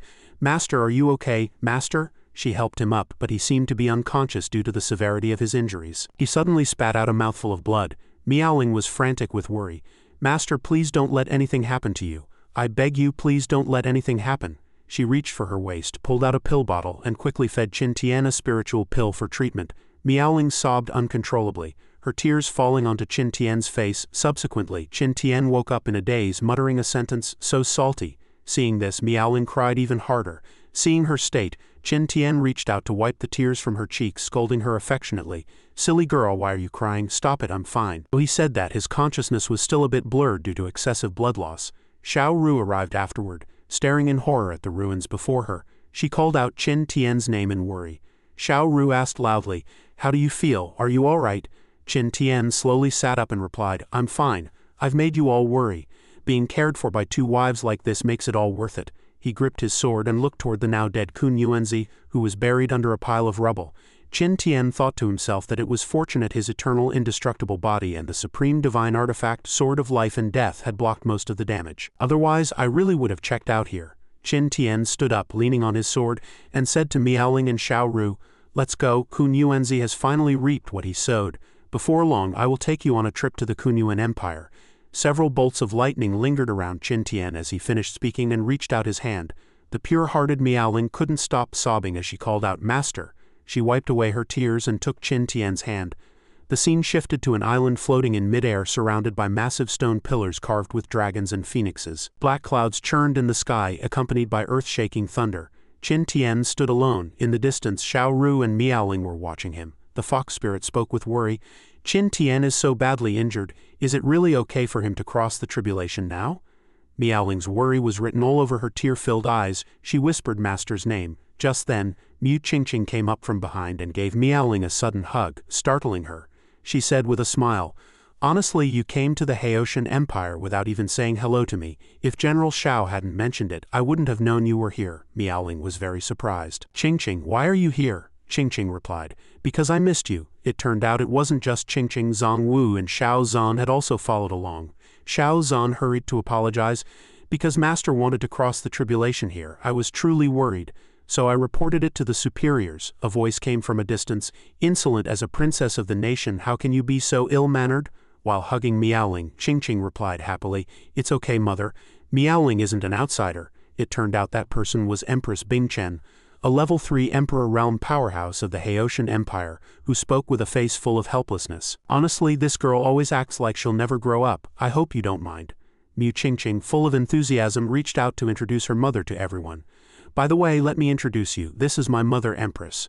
Empress Bingchen. She looked at Miaoling and the others, saying, "I've heard Mu Yun mention you. You can just call me Aunt Mu Zhan." Miaoling bowed politely in greeting. "Greetings, Aunt Mu Zhan." Seeing this, Mu Qingqing couldn't help but chuckle and didn't miss the chance to tease, "Miaoling, you're being too polite. Look at General Shao, he doesn't even dare to say hello." Xiao Zhan, caught in the crossfire, hurriedly returned the greeting in a panic. "Forgive my rudeness. My respects to Your Majesty the Empress and Your Highness the Princess." A clap of thunder tore through the night sky, making everyone's hearts tremble. The Empress spoke up, "It's starting." Mu Yun rested her chin on her hand and speculated, "This lightning tribulation is extraordinary. It doesn't look like a standard Emperor realm tribulation." And Miaoling stared in Qin Tian's direction, her face etched with worry. "What exactly is going on? In my past life when I crossed the tribulation, the power of the Emperor realm lightning was nowhere near this strong. Master, you must be safe at this moment." Qin Tian was inside a defensive circle with bolts of lightning slamming hard against the shield outside. He looked up at the rolling heavenly thunder and said, "It seems this tribulation not only includes the Emperor realm trial but is also mixed with a physical body tribulation triggered by my own vitality." Suddenly a bolt of lightning descended from the heavens, striking near Qin Tian. Seemingly expecting what was to come, he murmured, "Here it comes." The lightning shot straight for Qin Tian's face. Fortunately, he dodged just in time, but his defensive shield was shattered into fragments. His eyes widened, and he thought solemnly to himself. That is, amidst the dust kicked up by the lightning, a bizarre humanoid entity, a Thunderman, emerged. Witnessing this scene, Empress Bingchen was filled with concern. A lightning tribulation taking form. This is unheard of, and Miaoling was also struck with panic. What is happening with Master's Emperor tribulation? How could such a massive mutation occur? Qin Tian, however, appeared composed and leisurely. Not nearly as worried as the others, he stroked his chin and said, "As far as I know, there has never been a precedent for a lightning tribulation taking form during a trial here. Brother, you haven't come to the wrong place, have you? We don't have any monsters of unknown origin covered in red hair here." The Thunderman stared at Qin Tian, his expression exceptionally eerie. He repeated Qin Tian's words. "Red-haired monster." His bizarre face drew closer and closer to Qin Tian. The Thunderman shouted the name, red-haired monster. As soon as he finished, his body began to take shape, growing hair and clothing, actually transforming into an exact likeness of Qin Tian. Seeing this, Qin Tian was utterly bewildered. He's become identical to me. With a distorted face and a sinister grin that split all the way to his ears, the Thunderman lunged straight at Qin Tian. Kill! Qin Tian showed no fear either. After all, he was possessed by a streak of madness deep in his bones. He met the charge head-on. The two clashed fiercely, triggering a massive explosion. Lightning fell from the sky, striking the island directly, leaving the watching crowd trembling with fear. Neither side showed any sign of stopping. Qin Tian flashed a wicked smile and said, "This guy's physical strength is quite something." With that, he unleashed a technique. The Grand Freedom Dragon Claw. A massive dragon claw lunged at the Thunderman, instantly tearing off one of his arms, but for such a bizarre monster it seemed to be of no consequence. After the initial clash, despite losing an arm, the Thunderman remained extremely frenetic. He let out a burst of eerie laughter, followed by an explosion of boundless power. Lightning spun wildly in his palm as he unleashed the eternal indestructible body. Seeing this instead of fear, Qin Tian showed a hint of a smile and began to analyze. So that's how it is. This guy is a product condensed from the Emperor Realm Tribulation and the Physical Body Tribulation. A Tribulation lightning dragon, a massive entirely purple dragon, appeared out of thin air and lunged at Qin Tian. Facing this monster with the strength of 1,000 men, Qin Tian's state of mind remained undisturbed and devoid of fear. On the contrary, he said with a smile, "Watch how I counter you." With that, he unleashed the Grand Freedom Transformation. A terrifying golden energy surged from his hands, and a monster with 4 horns, a hideous face and a gaping bloody maw appeared, looking as if it would swallow everything. According to the records of Strange Matters, in the Eastern Sea there is a beast named the Hu which can feast on the brains of dragons. It descended from the heavens with an extremely valiant momentum. It turned out the 4-horned monster was called a Hu. Whenever it fought a dragon, it would spit fire several yards long from its mouth, making it difficult for the dragon to win. Even seeing the lightning dragon he summoned being completely suppressed, the Thunderman did not waver. He raised his hands to form seals again, unleashing the next move. Tribulation Lightning Rock. Myriad flying feathers. As soon as he spoke, a great rock flew out from a black hole of green lightning in the sky. Thousands upon thousands of arrows shot from that glow, directly shattering Qin Tian's spirit beast. Seeing his spirit beast dissipate, Qin Tian immediately unleashed a follow-up move. This time it was the Grand Freedom Transformation Kun, targeted at the golden-winged rock. In an instant, a massive blue whale soared from the ground into the air, lunging rapidly at the rock. Under the Thunderman's stunned gaze, the giant Kun swallowed the rock in one gulp, sending the divine bird straight to its grave. In Qin Tian's eyes, the rock was nothing more than a plaything. Subsequently, the giant Kun slammed heavily into the ground as if diving into the deep sea. The landing triggered a violent explosion, and the tribulation platform shook violently. Debris flew everywhere, and the stone pillars shattered one after another. Flying rocks surged toward an Meowling's group, and everyone reached out to defend themselves. Bai Xiaoru cried out, "Oh no, the tribulation platform is about to collapse," Mu Qingqing beside her replied. "It won't. The Haitian Empire's tribulation platform is extremely sturdy, bolstered by boundless spiritual power specifically so the person crossing the tribulation can do so with peace of mind." Sure enough, after the explosion, the tribulation platform still stood firmly. The stone pillars that had just shattered miraculously self-repaired, becoming whole as before. After the previous burst of power, the Thunderman seemed exhausted. He collapsed to the ground, his whole body trembling. Qin Tian, however, was quite different. His stance was steady and his face was full of contempt. He beckoned forward with his hand. "Come on, use whatever skills you have left. Come on, keep going." Exhausted yet provoked, the Thunderman fell into an absolute rage. You forced me, don't look down on me too much," he roared in anger, veins popping on his face. "Is it Cloud Qigong?" the Thunderman screamed. Despair. Subsequently, the Thunderman entered a peak form lightning tribulation mode. A massive amount of power erupted from within him. Qin Tian froze at the sight, saying with a blank face, Whoa, I told you to use some real skill. I didn't tell you to use cheats." Before Qin Tian could even react, the Thunderman had already teleported in front of him. Realizing something was wrong, Qin Tian only had time to shout crap. He had no time to dodge at all. A heavy punch slammed into his face, making him spray a mouthful of blood. In this round, the Thunderman held the absolute advantage. Wait, it seemed things weren't over yet. Qin Tian countered quickly, delivering a heavy punch of his own. The eternal indestructible body, having been hurt, he was equally furious. The Thunderman struck back viciously.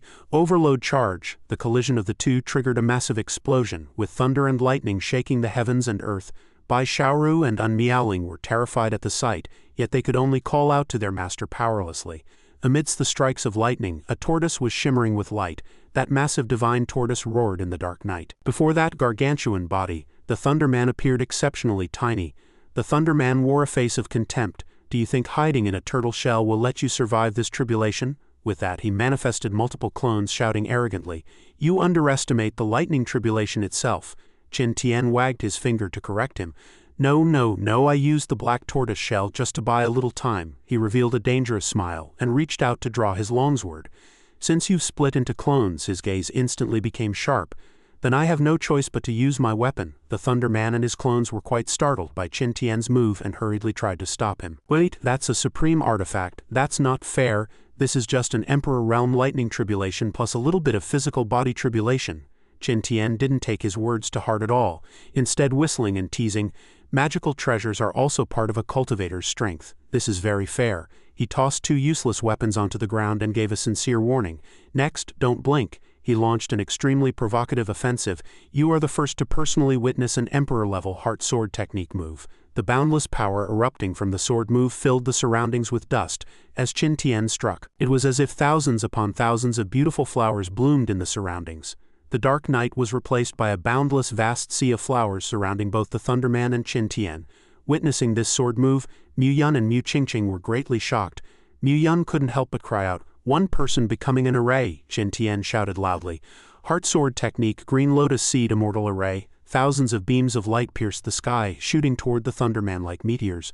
The Thundermen were forced to immediately find a way to respond. "Quick, form the array. We'll activate the defensive shield." The Thunderman regained his confidence and began to analyze. "He's forming an array by himself. His spiritual energy consumption must be massive, right?" The Thunderman and his clones immediately combined their strength to open a shield to block Qin Tian's sword move, firmly believing their strategy was a winning one. "That's right. As long as we hold out until his spiritual energy is exhausted, this sword array will break on its own." Hearing their conversation, Qin Tian mocked their naivety. "Once this green lotus seed immortal array is formed, it can mass produce and continuously absorb the spiritual energy of heaven and earth to replenish its losses. Therefore this sword chi layer is endless. You have no chance of winning." Upon learning the truth, the Thunderman roared in a furious rage. "How is this possible?" The Thunderman swung his arm, calling down a violent strike of thunder upon Qin Tian's position as a counterattack. The powerful bolt fell, smashing the surrounding ground to pieces and sending debris flying. This lightning bolt seemed to tear through the night, leaving a rift in the sky. Immediately after, a system notification was received. "Congratulations on promoting to the Emperor Realm. Reward: Supreme Secret Technique. Voice of the Great Tao Level 1 can guide others to enlightenment. Effective only for the first time per person. Side effect is 3 days of weakness. Manifestation of Self-Existence Great Law promoted to Level 16. Demon Sound Corpse Control Technique promoted to Level 2. Qin Tian gave a light chuckle. "It's finally over." A joyful voice rang out. "Congratulations, fellow Taoist Qin Tian, on promoting to the Emperor Realm." Mu Yun stepped forward to congratulate him. "From now on, the world has gained another great emperor." Mu Qingqing hid behind Mu Yun, mischievously giving a thumbs up and praising, "Uncle Qin Tian is super amazing." Meanwhile, Bai Shaoru broke into tears of joy. "That's wonderful." Qin Tian returned the greeting politely. "You're too kind." He then turned his head toward Mu Qingqing and shouted in mock anger, "Don't call me uncle." In the distance, a soldier shouted while running desperately, "Report, General Shao, something terrible has happened." The urgent shouting caught the attention of Xiao Zhan and Zhang Wu. Xiao Zhan immediately questioned the soldier. "What happened to make you this frantic?" The soldier gasped for air as he reported, "The demon tribes of the Qingyun Mountains are gathering. According to scouts, the Black Dragon Demon Emperor of the Qingyun Mountains is preparing to attack Qingyun City. The soldier held his knees to catch his breath, pleading with the general. "Please, General, provide support immediately." Xiao Zhan asked back, "Black Dragon?" At this moment, under the surprised gazes of everyone, Qin Tian showed off, saying, "Fellow Taoist Xiao, shall we go together? Having just promoted to the Emperor Realm, I want to test my skills and see the power of the Great Emperor stage." Hearing this, Mu Yun said, "Since fellow Taoist Qin Tian has such an interest, then let's go together and see what skills that Black Dragon Demon Emperor possesses." Xiao Zhan pressed his hand on the soldier's shoulder to comfort him. "No rush, Qingyun City won't be in danger." The soldier didn't understand and pressed for the reason. Xiao Zhan, looking as if he had a plan in mind, explained, "Because those people in the Long family didn't check the almanac before leaving home." The general's resonant words echoed through the forest, predicting that the opponents were in for some bad luck. In Qingyun City, Xiao Zhan ordered the soldiers to steady themselves. "Be careful, slow down your movements for me." Burning arrows were drawn to full string, ready to annihilate the incoming enemy. Xiao Zhan waved his hand toward the front and ordered the attack. "Load explosive arrows, all spirit-bursting siege crossbows, ready, fire. And all spiritual energy cannons, fire them all for me." The soldiers shouted their compliance and immediately moved into action. Following the orders, all weapons had entered a combat-ready state. At that moment, within another magnificent hall, a series of ancient incantations rang out. The two primordial sovereigns, holding the handle of the Tao, standing in the center, their spirits wandering to soothe the four directions. Inside the hall, the elders sat in a circle around a glowing sphere and shouted, "Thus the heavens can move, and the earth can stay, rotating without cease, water flowing without delay, beginning and ending with all things, spirits remaining in flow. Activate the array." The barrier instantly opened, enveloping the entire city of Qingyun. The sky seemed to return to tranquility. The citizens within the city looked up and found that the entire city was protected by the barrier. Xiao Zhan bowed and reported, "That is the general situation. Everything is prepared. Whether for offense or defense, this general has completed all arrangements." Mu Yun, sitting on the high platform, praised, "Your arrangements are very thorough. You've done well." Xiao Zhan clasped his hands and bowed, replying respectfully, "This is this general's duty. I dare not take the credit." Qin Tian was leisurely sipping tea when he heard Mu Yun continue to ask, "General Xiao, I heard your weapon was broken by Kun Yuanzi during the previous struggle for the Dragon Vein." "That is indeed the case." After confirming it, Xiao Zhan spoke of his plan. "Yes, so this general intends to visit Master Bailey to ask him to forge a semi-emperor weapon for me. I'm just not sure if it can be finished before the war starts." Mu Yun reached out to touch her chin, falling into deep thought. "Indeed, aside from whether there's enough time, one must also consider if a semi-emperor weapon can actually be refined. After all, even Master Bailey cannot guarantee 100% success." Qin Tian suddenly spoke up. "Fellow Taoist Mu Zhan, in this matter I think I can provide a bit of help."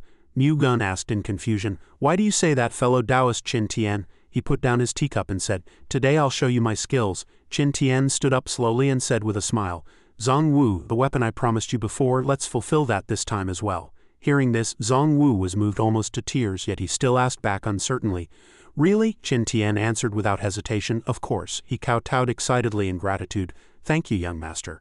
Mu Qingqing curiously leaned in and asked softly, "Meowling, does Uncle Qin also know how to smith?" Meowling happily enlightened her. "Master not only understands weapons, but the weapons he forges are far from ordinary." Mu Qingqing marveled with admiration. "He's that amazing." Meanwhile, in the distance, Qin Tian was calling out enthusiastically, "All right, let's go." Arriving at the backyard of the Artistic Conception Gallery, Qin Tian began frantically waving his arms to forge weapons as if possessed. He shouted while pounding wildly, "Watch my 10,000 overlapping heavenly hammer method." Xiao Zhan was like a statue, staring at the nearly frenzied Qin Tian and asking, "Princess, am I seeing this right? That hammer Senior Qin Tian is using for forging, is it actually a top-grade imperial rank weapon?" Mu Qingqing also froze on the spot, muttering her response. "I'm not even curious to see it if you don't want me to," Mu Yun said, feigning indifference. In reality, she was clenching her fists, her teeth gritted as she fought back the sheer shock within her heart. It truly seemed that fellow Taoist Qin Tian was forging an imperial weapon. At that moment, a brilliant light erupted from the furnace, accompanied by Qin Tian's joyful shout of success, instantly drawing everyone's gaze. Holding the shimmering masterpiece high in one hand, his face covered in soot but filled with pride, he said, "Not bad, not bad. It looks much more beautiful than before. Let's call it Zong's melon blade." Mu Qingqing's tongue was tied with shock. Mother Empress, it's really an imperial weapon." Mu Yun was also practically dazed, and it had been completed with just a few casual strikes. For the first time in his life, General Xiao witnessed such a scene, and it took a long time before he could stammer out the words, "Master." Qin Tian seemed not to hear what they were saying at all, his focus entirely on the newly forged long blade. He pointed toward Zhang Wu, who was standing in the distance, and said, "Zhang Wu, this blade is a reward for you." Overjoyed, Zhang Wu fell to his knees with a thud, receiving the long blade as if it were an imperial decree, shouting his gratitude and swearing his life in loyalty. "Thank you for the gift, young master. Zhang Wu will go through fire and water for you without hesitation." Qin Tian, deaf to his words, turned instead to look at General Xiao. "Xiao Zhan, your weapon of choice is the long spear, isn't it?" Hearing the question, General Xiao immediately straightened his back and answered loudly, as if responding to a military command, "Yes, senior." Mu Qingqing shouted out coquettishly from the side, "Brother Qin, I want an imperial weapon too." Qin Tian, acting as if it were a simple matter, smiled and said, "No problem, there's a share for everyone." As night fell and a quiet midnight set in, the back courtyard of the Artistic Conception Gallery continued to echo with the rhythmic clanging of metal on metal. The sun set and the dawn light flickered, but the sound of forging never ceased. It wasn't until 9 days later that Qin Tian walked out, carrying his top-grade divine hammer. Though his face was covered in sweat, he couldn't hide his internal joy, saying with a smile, "It's done." He had successfully crafted 2 imperial weapons. The high-grade imperial weapon, Pink Fluffy Bunny, and the high-grade imperial weapon, Luck E. Mu Qingqing cried out in confusion. "Why is my sword called Pink Fluffy Bunny while General Xiao's spear is called Luck E?" General Xiao shared her sentiment, finding these 2 names incredibly bizarre. Hearing this, Qin Tian gave a cold snort and explained with pride, "Because no one can bear the humiliation of being killed by a pink fluffy bunny, and since ancient times spearmen have always had Luck E." Night shrouded them once again as it came time for everyone to depart. The lively Mu Qingqing waved her hand to say goodbye to Uncle Qin Tian. General Xiao also politely clasped his hands in farewell. "Forgive our intrusion." Qin Tian replied to them, "All right, come back and play whenever you have time," and Meowling stepped forward and called out softly, "Master, come inside, it's cold out here." Hearing her, Qin Tian turned and whispered, "Meowling." As she thoughtfully draped a cloak over his shoulders, she chided him, "You've only just recovered and you're already exerting yourself again, you mustn't catch a cold." Qin Tian stared blankly at Meowling as she took care of him, causing her to ask shyly, "Master, why are you looking at me? Is there something on my face?" He answered honestly, "Yes, a bit of beauty." And Meowling immediately scolded him in embarrassment, teasing me again. "You don't act like a master at all." Qin Tian didn't care, simply grinning and thinking that being a master wasn't all that great anyway. Suddenly, a figure rushed into Qin Tian's arms. He reached out to catch her, and after seeing who it was, he said in surprise, "Xiao Ru?" The foxwoman shouted in terror. "Qin Tian, help, it's a dire emergency." He immediately followed up with a serious tone, "What happened? What's going on?" Xiao Ru stammered out a sentence, "My sister." Struggling to hold back her tears, she explained the situation. "My sister secretly ran out to find me, but she was captured by the Emperor Alliance halfway here." Deep in a desolate and uninhabited forest, a campfire was burning in a clearing, roasting a giant beast leg. Mai Shou held the leg in his hand and asked, "Qi Shang, are you sure Bai Xiao Ru will really walk into the trap?" Qi Shang sat at the table, gracefully cutting small pieces of meat with a knife and fork, then gave a polite and soft hum. In response, Qi Shang analyzed for Mai Shou that Bai Xiao Ru and her sister Bai Xiao Xiao were inseparable and deeply attached to each other. Therefore, once Bai Xiao Ru learned that Bai Xiao Xiao had fallen into their hands, she would definitely come to save her. With his mouth stuffed with meat, Mai Shou remarked that such deep sisterly affection was truly enviable. Bai Xiao Xiao was blindfolded, gagged, and hung high from a tree. In her heart, she silently called out, "Sister." And Meowling shouted to the foxwoman, "Xiao Ru, catch her." With that, she flew up and severed the rope binding Bai Xiao Xiao. The foxwoman nimbly replied, "Coming," and immediately caught her falling sister. Qi Shang leisurely wiped the corner of his mouth with a handkerchief and said, "See, didn't I say they'd come?" Mai Shou gave a cold snort, as expected of Qi Shang, always calculating everything perfectly. Mai Shou bit down to tighten his boxing gloves and slammed his fists together, warming up his muscles. Mai Shou struck a pose with great interest and said to Qi Shang, "Then let me be the chef for this feast." Zhang Wu's blade lunged at Mai Shou like a gale. To everyone's shock, Mai Shou was actually sent flying toward Qi Shang by this single strike. Qi Shang frowned. How can there be helpers? Do these people not fear the Emperor Alliance's retaliation?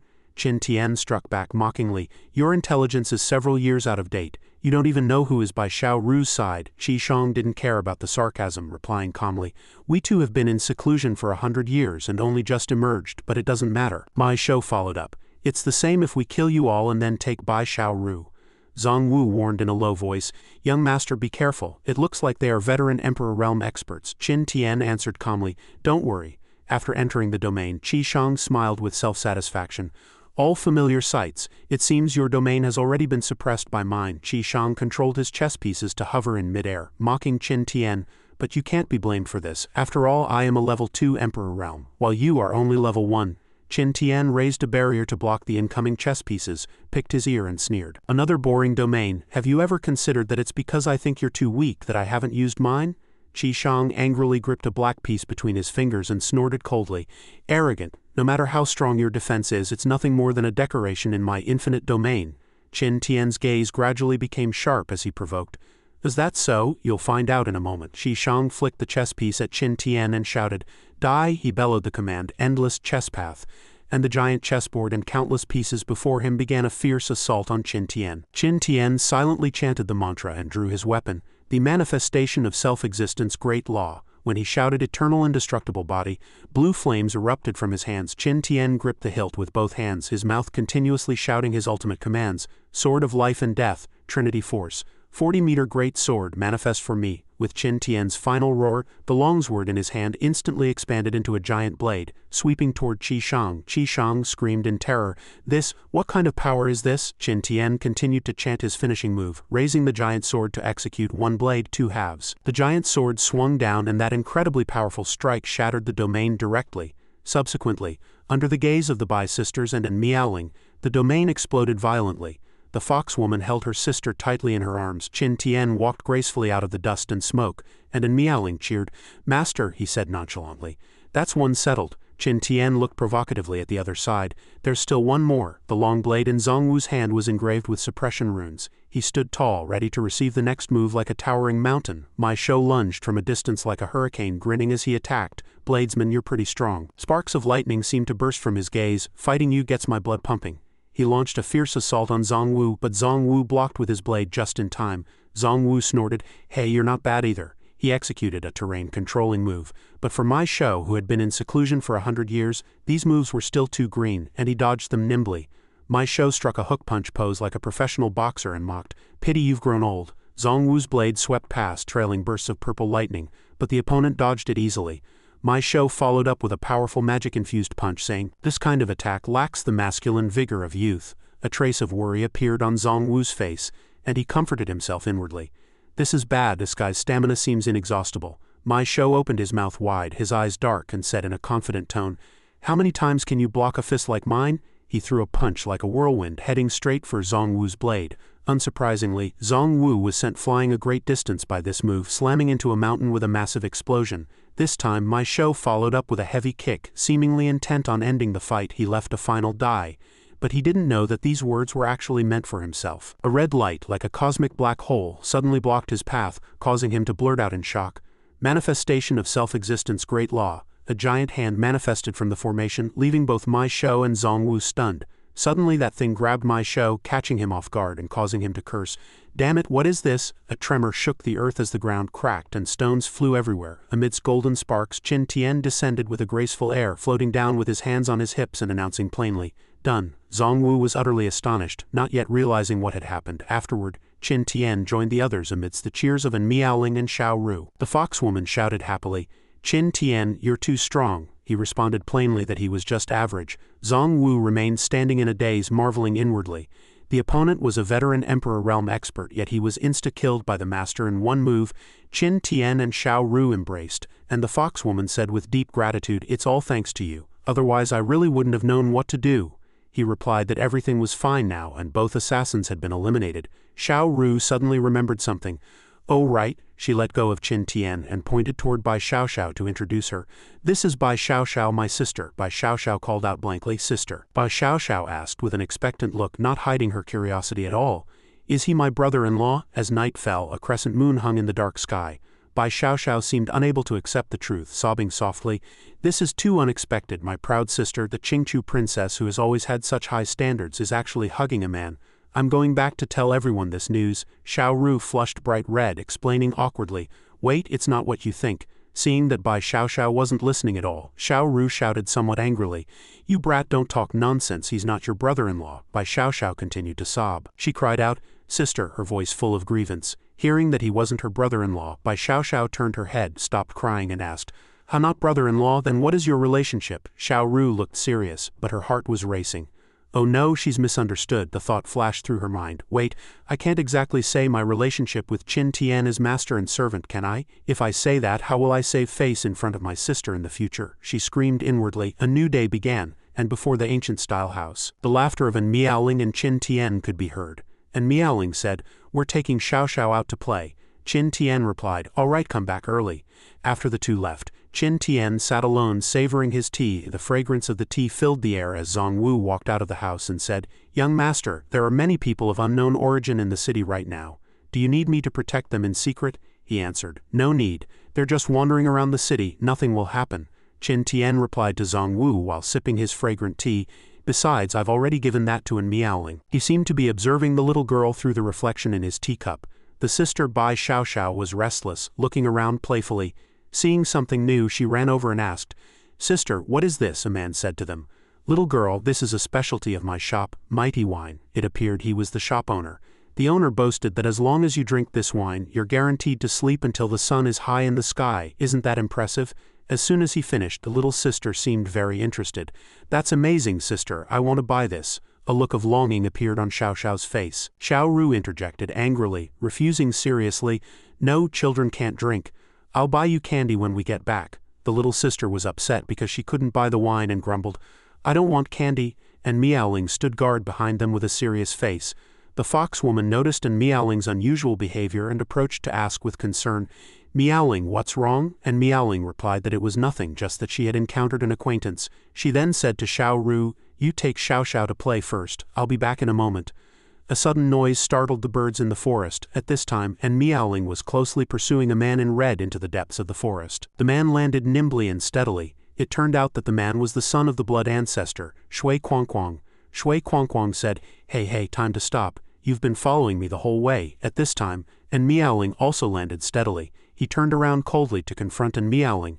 "Who on earth are you?" she replied calmly. "The person who will kill you." And Miaoling added, "Taking your life today will be like collecting a bit of interest." She summoned her divine sword from her palm. Shui Quangquang sneered, resting his chin on his hand as he replied, "In that case I'll just ask you again after I've captured you." And Miaoling raised her divine sword. Unleashing the heart sword technique, Shui Quangquang was not to be outdone, manifesting his flying daggers.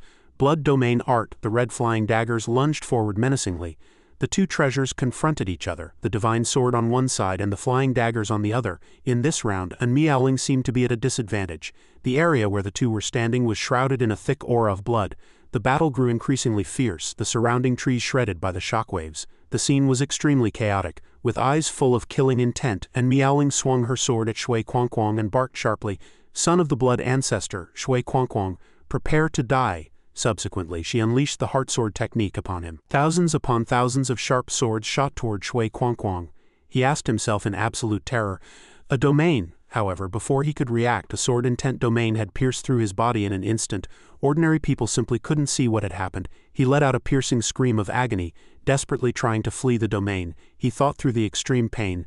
"No, this isn't a real domain, it's a domain simulated with sword intent." Shui Quangquang was on the verge of collapse. If this continued, he would certainly die, leaving him no choice but to call for help. He groaned in extreme agony, nearing his limit, his mouth murmuring his father's name, "Father, save me. Save me, father." Shui Quangquang cried out with his last ounce of strength, a world-shaking wail of despair. No sooner had the words left his mouth than a brilliant light flashed. A deafening explosion followed, sending grass and trees flying amid swirling dust, leaving the scene in a state of terrified chaos. As the smoke cleared, a ring of dazzling red light emerged, and the figure of a mysterious man manifested within the haze. He asked Miaoling in a cold voice, "Who are you?" As the smoke fully dissipated, the man's form became clear. He stood before Shui Quangquang, raising a hand to protect him. He seemed engulfed in flames, and without waiting for her answer, he continued, "You dare attempt to kill my son?" Shui Quangquang was overjoyed. The rescue he had so desperately pleaded for had finally arrived. He could not hide his excitement, even forgetting his injuries as he eagerly called out to the man before him. The situation had reversed in an instant, and Miaoling could hardly believe her eyes. The man before her was the very enemy she had to eliminate. "Even if it's only a spirit body, I recognize him. He is one of my three greatest enemies.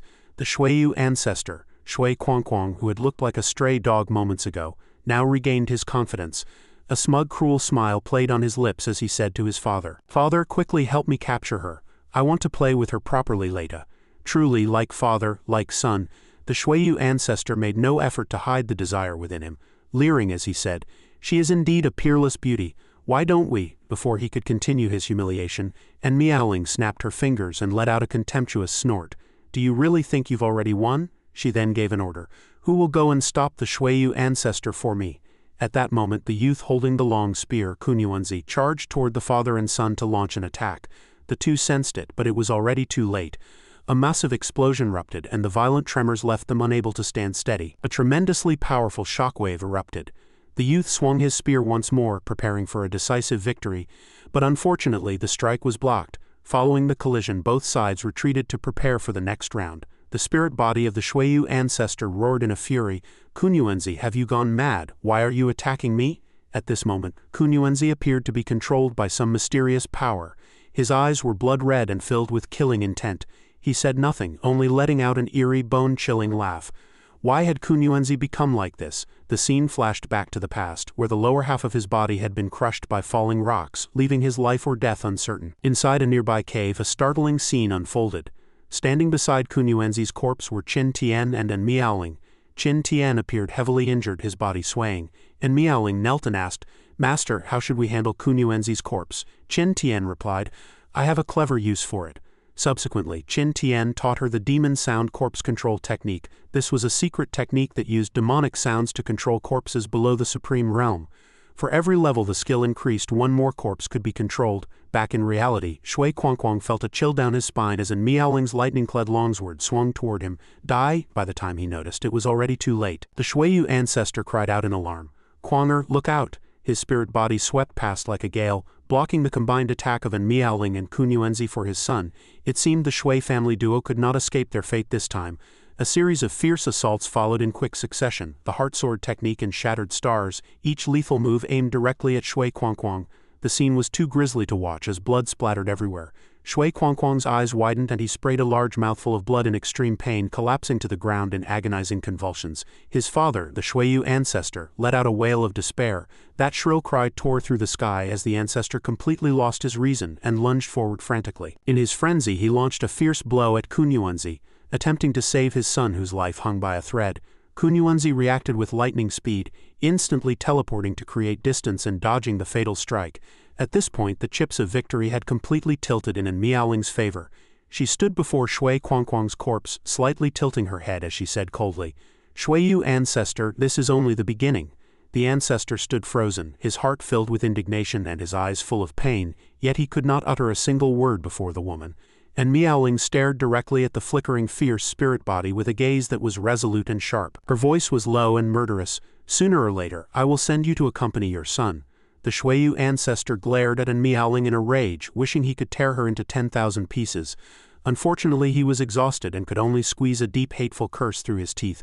"Woman, you just wait." Facing this hatred, An Miaoling only gave a cold snort. "Shuiyu ancestor, I'll be waiting." In the dust on the ground, the scarred face of Shui Quangquang was revealed. He had died without closing his eyes, a fitting end for a piece of trash like him. Elsewhere, in a luxurious royal manor, the sound of breaking objects rang out. A precious porcelain vase was smashed into countless shards. The Shuiyu ancestor had completely lost control, frantically calling out his son's name. Once he calmed down, nothing remained in his heart but the desire for revenge against An Miaoling. He sat down dejectedly, surrounded by the ruins he had personally smashed. A bleak scene, his eyes were sinister and bloodshot. "As your father, I will surely avenge you," gritting his teeth in hatred he added. "And there's that Kunyuenzi. I must go to the Kunyuan Empress to find out exactly what happened." In contrast, the artistic conception gallery was bustling with life. Xiao Ru had just returned, bouncing and shouting. Qin Tian were back from shopping. Bai Xiao was full of curiosity about her new home. "Brother-in-law, everything here is so interesting, I want to go out and play again tomorrow." And Miaoling, not to be outdone, showed off her achievement to Qin Tian. "Master, I killed the son of the Shuiyu ancestor today." The next day, the sky was clear and the sun was warm. Suddenly, a group of black-armored demon soldiers appeared on the horizon, radiating a menacing aura. Leading them was a man in black robes, his body emitting a chilling, killing intent. He placed his hands on his hips and barked sharply, "Listen up, people of Qingyun City. Open your formation and surrender immediately, or I will wash this place in blood." Indeed, he was the Black Dragon Demon Emperor. With an air of unbridled arrogance, he and his demon soldiers looked down upon Qingyun City. The citizens in the city all looked terrified and bewildered. The demon soldiers shouted in unison, "Surrender and live! Surrender and live!" Meanwhile, in the small courtyard, Qin Tian was busy grilling fish. He said casually, "Fellow Taoist Mu, it seems the Black Dragon Demon Emperor has arrived." Mu Yun wore a look of disdain, feeling that the intruder had disturbed her rest.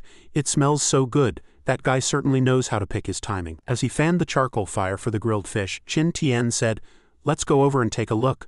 Mu Yun nodded in agreement. "Very well." Just then, Zhong Yan walked out carrying wine.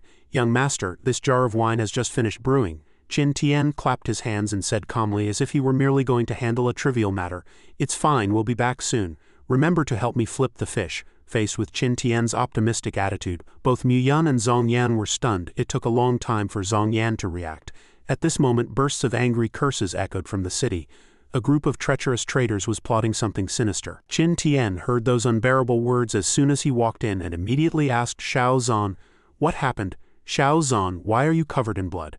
Xiao Zhan turned his head. There was a long streak of blood on his forehead and it seemed he was seriously injured, but his grip on the long spear remained firm. He bowed respectfully to Qin Tian. "Your Majesty, Mr. Qin." Bowing again, Xiao Zhan continued, "Some forces in the city, including the Qingmu firm, one of the two major merchant houses, believe our defeat is certain. They actually intended to sneak attack the city lord's manor, to open the defensive formation and surrender to the Black Dragon Demon Emperor." Having finished, he pointed to those who had been struck down nearby. The corpses of the traitors were piled haphazardly together. Xiao Zhan continued, "So I personally led a team to eliminate these traitors." Mu Yan looked serious, affirming Xiao Zhan's actions. "Well killed. To dare dream of betraying my Haitian empire, these people deserve to die."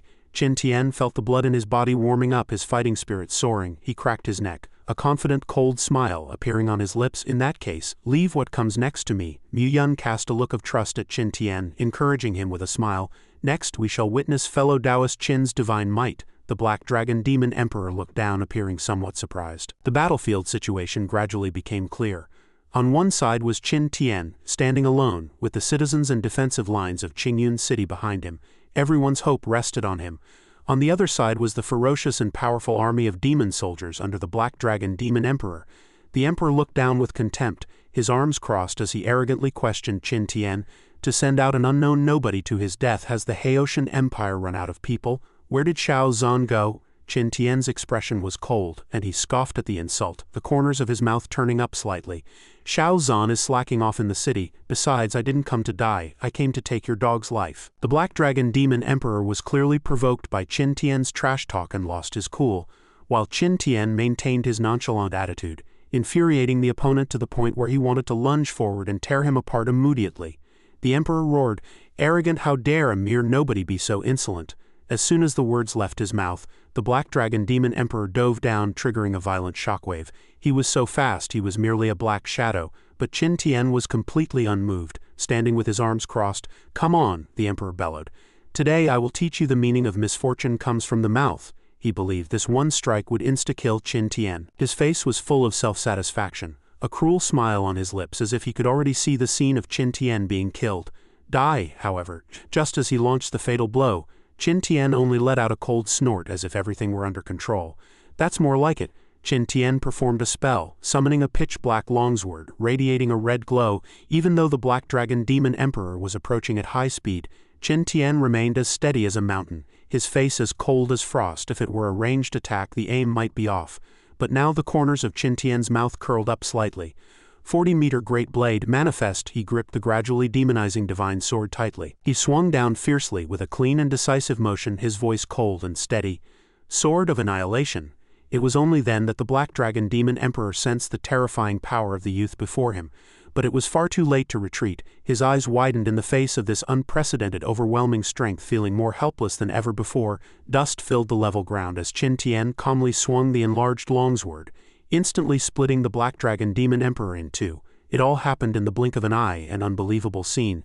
A world-shaking explosion followed, and black smoke obscured the sky. The violent explosion tore the ground apart, leaving it riddled with scars. Everyone was stunned, unable to believe that a person regarded as a nobody could cause such a shocking spectacle. The lackeys of the Black Dragon Demon Emperor turned pale with fright, their bodies trembling and sweat pouring down like rain, as if they had seen a ghost. What had happened?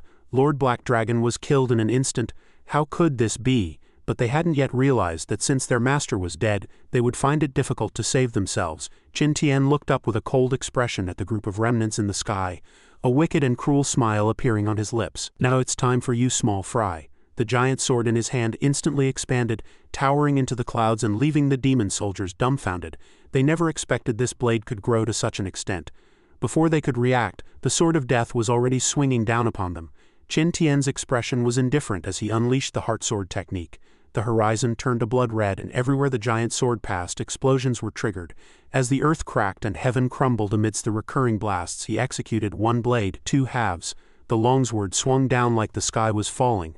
The minor demons had nowhere to run and faced only the path of death. They pushed and shoved each other to escape, but it was already too late. A world-shaking roar followed immediately as the shockwave overturned everything in the vicinity.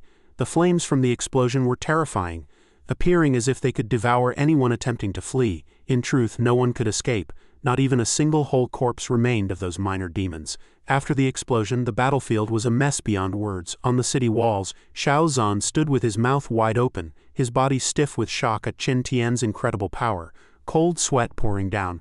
So strong, is this the senior's emperor-level might? Mu Yun, standing beside him, appeared composed, as if she were long accustomed to such scenes and was not surprised. She said calmly, "Xiao Zhan, I'll leave the cleaning of the battlefield to you." But Xiao Zhan didn't want the job. He wanted to chat more with Qin Tian after the battle and was about to refuse.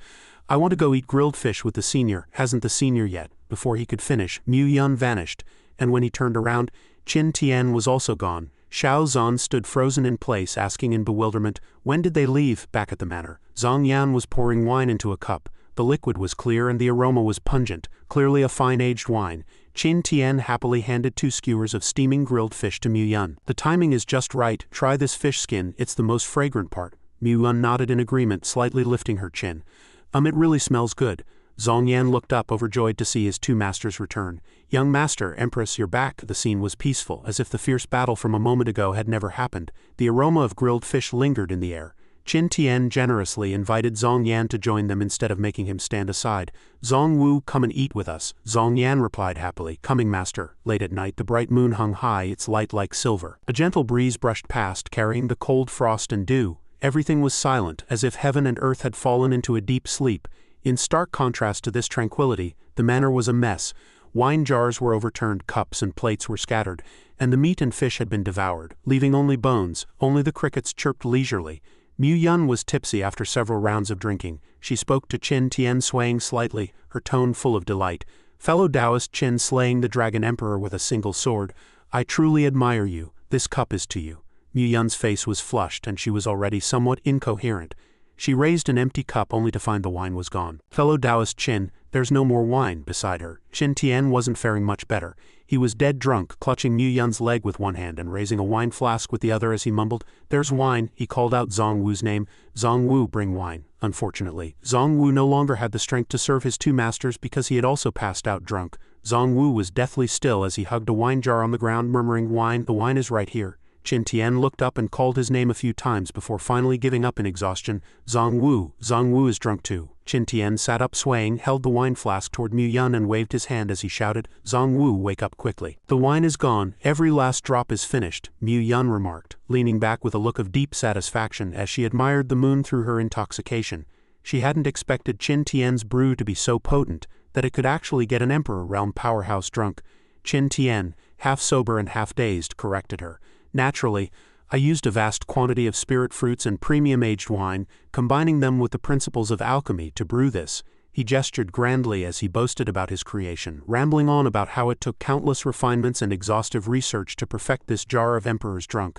Mu Yun listened intently, asking in surprise, "In addition to smithing, you actually know alchemy as well?" Qin Tian replied immediately, "Of course, refining Emperor-grade pills is child's play to me." Mu Yun let out a light chuckle, and with a face flushed from the wine she replied softly, "Was that so?" Time flew by, and in the blink of an eye 3 years had passed.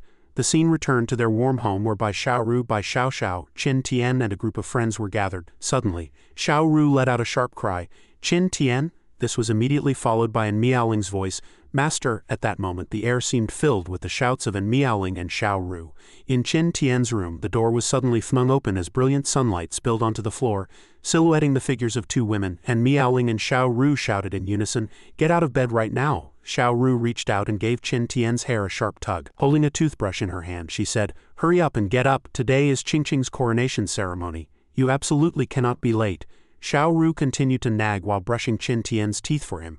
At this point, Qin Tian was still bleary-eyed. Xiaoru's information panel appeared. By Xiaoru, Peak Saint Realm. Once By Xiaoru finished helping Qin Tian brush his teeth, and Miaoling brought over his clothes to help him change. Just like Xiaoru, she murmured incessantly while helping him dress, "All these years she has looked up to you as an elder and a master. If you're late, imagine how heartbroken she'll be." After he was dressed, Miaoling's information panel also appeared.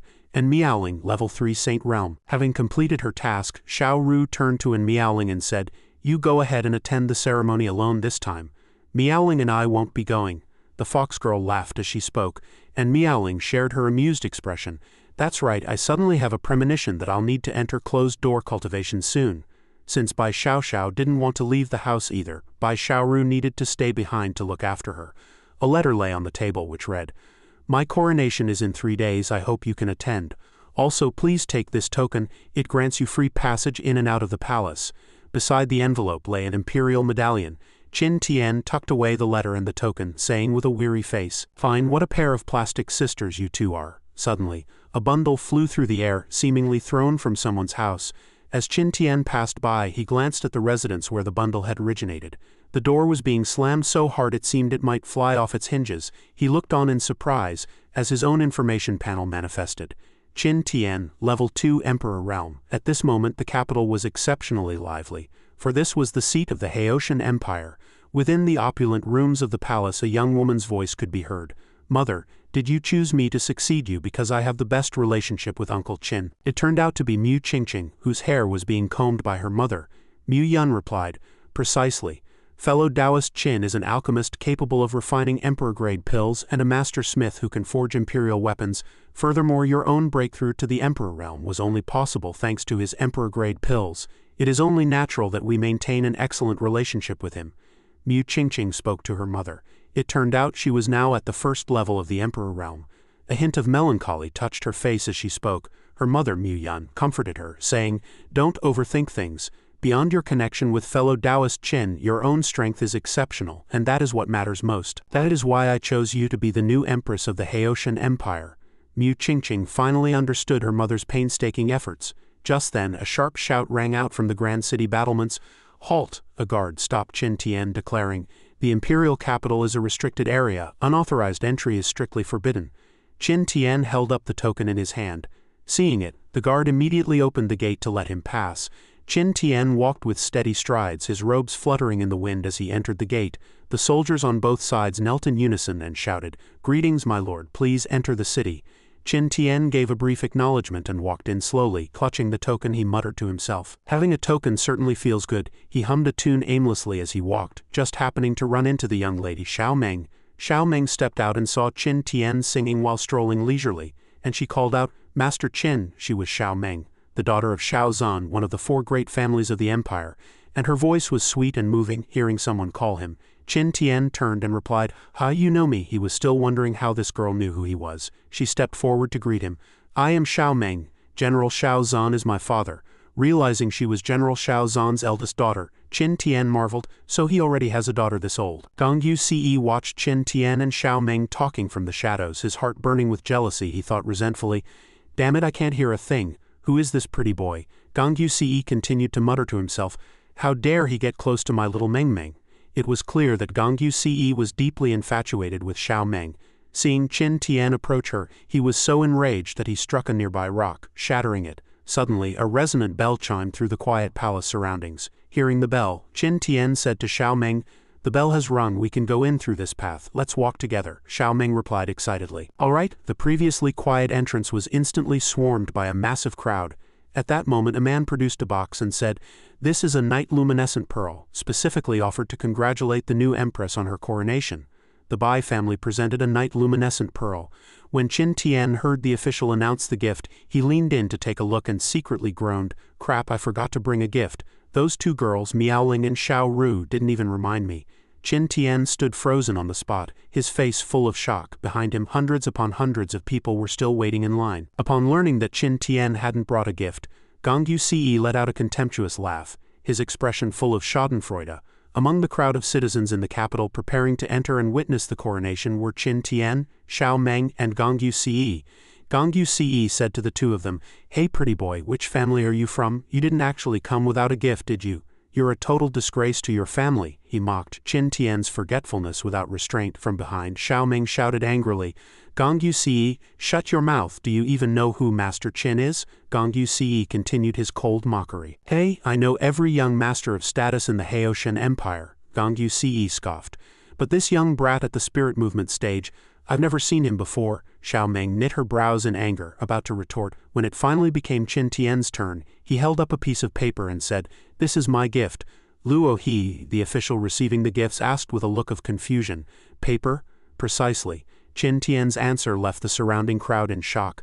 Gongyu Ce suddenly burst into laughter, mocking him while doubling over. "You're actually giving a single sheet of paper for the new Empress's coronation? I think you're just here to be a freeloader. This is hilarious. You're so poor you've even lost your sense of shame." Gongyu Ce laughed so hard he swayed back and forth, prompting those nearby to join in the ridicule. He thought insidiously to himself, "I'll make sure you're completely humiliated this time." Suddenly, someone said to Qin Tian, "I say, brother, how did you manage to offend Gongyu Ce? He's a notorious playboy. If you really crossed him, you'd better hurry up and apologize." Qin Tian replied with total indifference, "How should I know? I don't even know him." Meanwhile, inside the magnificent palace, the crowd was buzzing with discussion. The closer the seat was to the front, the higher the status. At the top was the Empress's throne, followed by the 4 great families and the princes. While everyone discussed the seating arrangements within the palace, the order of the various ministers followed. Gongyu Ce mocked, "I bet that pretty boy's seat is right by the front door." Qin Tian pointed toward the very front and asked, "What's the deal with those 3 dragon chairs at the top?" Gongyu Ce shifted back into mockery mode. "A small family is a small family. It's no wonder you have no worldliness."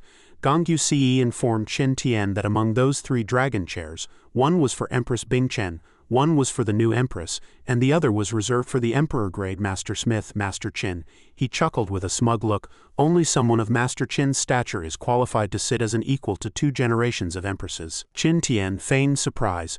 "Oh, reserved for Master Qin." Gongyu Ce had no idea he had already offended Qin Tian. He continued his blustering. "For someone like you, simply having the honor of witnessing Master Qin's heroic stature is the luck of 3 lifetimes." Qin Tian ignored his nonsense and walked straight toward the dragon chair at the very top. With a single flash of movement he sat down. Grabbing the armrests, Qin Tian remarked, "A dragon chair is indeed different. It feels quite comfortable to sit on." No sooner had he spoken than Gongyu Ce roared in a fury. "Impudence, you, a piece of spirit movement realm trash, dare to sit on a dragon chair? That is Empress Bingquan's seat. There are also the seats for the new Empress and Master Qin. You are openly provoking the imperial authority." The crowd below erupted into whispers. "He really is in the spirit movement realm. Whose idiot son is this?" another added. "His family is going to be ruined because of him." "Exactly. Do you know what gift he just offered? A piece of paper that says 1 exclusive forging. It's absolutely laughable." Despite the widespread ridicule, Qin Tian remained unmoved. At that moment a man walked in from outside and barked sharply, "Ignorant child, is that a seat you're allowed to sit in? You deserve to die 10,000 times over." This man was from the Gongyu family, one of the 4 great families. This was Gongyu Mingxuan, the father of Gongyu Ce. He was secretly overjoyed. "This is the perfect chance to show off to the new Empress. I must stop this so I can claim credit before her later." Qin Tian tilted his head and let out a cold laugh, looking down at them with a gaze that treated them like ants. "Ignorant child, and what kind of thing are you?" Gongyu Mingxuan flew into a rage, swinging a fist to teach Qin Tian a lesson. "You're courting death, sire. Join me in taking down this little thief who dares to provoke imperial authority." Gongyu Ce replied excitedly, "Yes, father." 2 fist shadows lunged at Qin Tian like sparks, yet he showed no fear. They were truly seeking their own destruction. Of all the people to provoke, they chose the protagonist. Qin Tian easily handled both father and son with just one hand, letting out a low shout when the 2 were sent flying. Gongyu Mingxuan could hardly believe that this ignorant child in his eyes possessed such terrifying power. That single palm strike made him spit blood on the spot, and he said in pain, "Oh, so Mu Qingqing has intervened." Mu Qingqing let out an angry shout. "How dare you lay a hand on the Emperor-grade Smith Master Qin?" she scolded. "You show him such disrespect and then ask why?" The Gongyu father and son were dumbfounded, crying out, "What? Impossible!" Gongyu Mingxuan pointed at Qin Tian, stuttering as he spoke. He is Master Qin," Mu Qingqing said sternly. "Since you have offended Uncle Qin, don't blame me for being ruthless," she announced with a serious face. "From this day forward, the Gongyu family is struck from the records of the Haitian Empire and all family assets are to be confiscated." Gongyu Mingxuan shouted in a desperate frenzy, "No, wait, you have no right to excommunicate the Gongyu family. Empress Bingchen would never agree to this." At that moment a woman walked through the main gate with elegant strides and spoke, "I agree." The Gongyu father and son clutched their injured arms and turned to look at her as the crowd outside shouted in unison, "Greetings, Empress." She stepped forward, radiating imperial majesty. "In the Haitian Empire, offending Master Qin is equivalent to offending this Empress. There shall be no leniency." Mu Yun commanded. Effective immediately, the Gongyu family is struck from the Haitian Empire. Their assets are confiscated, and they are forbidden from ever setting foot in the Haitian Empire again. The father and son were like men struck by lightning, their faces turning deathly pale. Gongyu Mingxuan was so shocked he couldn't even stand. Gongyu Ce hurried to support him. Father, Gongyu Mingxuan was filled with terror, unable to believe everything that had happened. The shrill cries of the Gongyu family echoed through the court. The Gongyu family was now completely finished. After driving away those two fools who didn't know their place, the ceremony officially began. The three most important figures occupied the highest seats. The new Empress Mu Qingqing shouted, "The rite is complete." All civil and military officials immediately knelt and bowed, shouting in unison, "Greetings to Empress Mushan." Mu Qingqing turned to Qin Tian and said, "Uncle Qin, today is my coronation. May I ask an excessive favor of you?" Qin Tian thought for a moment and replied, as long as it isn't too excessive." Mu Qingqing playfully revealed her wish. "I want to be your disciple." Qin Tian's eyes lit up and he agreed without hesitation, "Of course." "No problem." Qin Tian looked at Mu Qingqing, feeling quite pleased with himself. Mu Qingqing also giggled with joy, seeing her daughter so excited. Mu Yun asked, "Are you happy now, my silly daughter, Empress Mushan?" Mu Qingqing replied enthusiastically, "I am very happy." Qin Tian suddenly remembered something. "Wait, starting from the reincarnation of Empress and Miaoling as my disciple, the ones I took in later included the Heartless Empress and the Hades Empress and now the Mushan Empress." The thought made him marvel. "This is truly incredible. My disciples are actually all empresses." Time flew by and in a flash a month had passed. At the residence of Qin Tian and his disciples, Qin Tian was hiding behind a screen, changing clothes, and Miaoling called out from outside, "Master, these are the clothes I bought while shopping the other day. Please try them on." Qin Tian draped on the outer robe as the morning sun spilled through the window onto him. The cut of the garment perfectly suited his frame, making him look exceptionally heroic. He asked, "How is it?" Exquisite patterns were embroidered on the fabric and the design was meticulously crafted, making him appear even more dashing and elegant. Qin Tian asked for his disciple's opinion. "Does it look good?" Miaoling watched Qin Tian with eyes shining, answering, "It looks good. Master should wear this set from now on." Seeing how much she liked it, Qin Tian asked, "Don't you want to buy a set for yourself?" She quickly avoided the question, saying coquettishly, "I don't." Suspicion arose in Qin Tian's mind, his eyes twinkling with curiosity. It seems she bought some exciting clothes. "I'll have to look after Miaoling's room more often in the future." At that moment, an object descended from the sky, piercing through the roof and crashing into the room, sending Mu Qingqing flying in with a scream of terror. Qin Tian reacted swiftly and caught her, the two spinning several times from the momentum. Qin Tian held Mu Qingqing gently as their eyes met. Qin Tian asked tenderly, "Qingqing, why the rush? Did something happen?" She stared blankly at Qin Tian for a long time before two words finally popped out. "Master." And Miaoling stood to the side and asked with a look of helplessness, "How much longer are you two going to hug?" Qin Tian and Mu Qingqing were suddenly jolted awake, and the scene fell into a moment of awkwardness. Mu Qingqing finally remembered the emergency and cried out in terror for help. "Right, Master, save us. Emperor Kunyuan and the Shuiyu ancestor have joined forces and are attacking," she sobbed in sheer panic. "Mother, my mother is alone and can't hold them off by herself." While the fierce battle raged, the Shuiyu ancestor flew into the air, manifesting a massive blood-colored handprint. Grip of the blood domain. Mu Yun fought back with all her might, wielding the Haitian shield to block two consecutive waves of attacks, their powers clashing violently in midair. Mu Yun expanded her defensive barrier, resisting the mountain-toppling pressure exerted by the Shuiyu ancestor. Just then, another woman pointed her sword at Mu Yun and said coldly, "Bingchen alone, you are no match for me and the Shuiyu ancestor." As soon as she finished speaking, she swung her sword. The Kunyuan dawn triggered a massive upheaval, instantly filling the air with dust and flying stone fragments. Unable to hold her ground, Mu Yun was sent flying. The woman declared triumphantly, "The wise submit to circumstances. Surrender now." She was none other than the Kunyuan Empress. Holding a blood-stained longsword, she spoke arrogantly, "If you submit and hand over the Haitian Empire to be ruled by my Kunyuan Empire, I shall spare the lives of you and your daughter." Beside her, the Shuiyu ancestor's eyes were blood red, and he added through gritted teeth, "And hand over the woman who murdered my son. I know she is hiding in the Haitian Empire. I will make her beg for death, yet find it out of her reach." Just as he was about to swing his sword, the Shuiyu ancestor suddenly sensed something was wrong. Qin Tian appeared behind him silently and asked coldly, "Who did you say you'd make beg for death?" Immediately afterward, a heavy blow crashed down upon the Shuiyu ancestor. Shattered stars. This move was magnificent to the extreme, resembling a brilliant galaxy within the vast universe. Amidst the swirling dust, the old man hurriedly unleashed Blood Domain Torrent to defend. The earth seemed on the verge of collapsing under the weight of the fierce battle. The Shuiyu ancestor was struck down by Qin Tian's palm, slamming into the ground and creating a massive crater. Mu Yun struggled out with her heavily injured body and said in pleasant surprise, "Fellow Taoist Qin, you've come." Qin Tian rested his longsword on his shoulder and replied, "Qing told me you were injured, so I rushed here immediately." The Kunyuan Empress revealed a look of contempt, mocking them. "Bingchen, is this the reinforcement you found?" she then sneered. "Too weak. A mere level 1 Emperor realm thinks he can save the Haoshan Empire." The Kunyuan Empress thrust her longsword into the ground and scoffed. "He could only force back Shuiyu by using petty sneak attacks. In a one-on-one fight, he is absolutely no match for him." As soon as she spoke, the Shuiyu ancestor leaped out of the crater. Qin Tian chuckled. "You're quite resilient, you didn't even die from that," the old man roared in a fury. "A junior at the mere level 1 Emperor realm dares to sneak attack me." He swung his heavy staff down, bellowing, "I will certainly tear you into 10,000 pieces." He was so enraged he looked as if he wanted to devour Qin Tian alive. His eyes rolled back and his face became extremely hideous and terrifying. The Shuiyu ancestor launched the Blood Spirit Fire Spear attack, but Qin Tian dodged it with ease. Qin Tian exchanged a glance with Mu Yun, deciding to split up to handle these two troublemakers. "Fellow Taoist Mu, can you still move? I'll leave the Kunyuan Empress to you." Although Mu Yun was covered in wounds, she managed to answer, "Of course, no problem. I'll leave Shuiyu to you, fellow Taoist Qin." The Kunyuan Empress laughed with interest. Things have become more entertaining.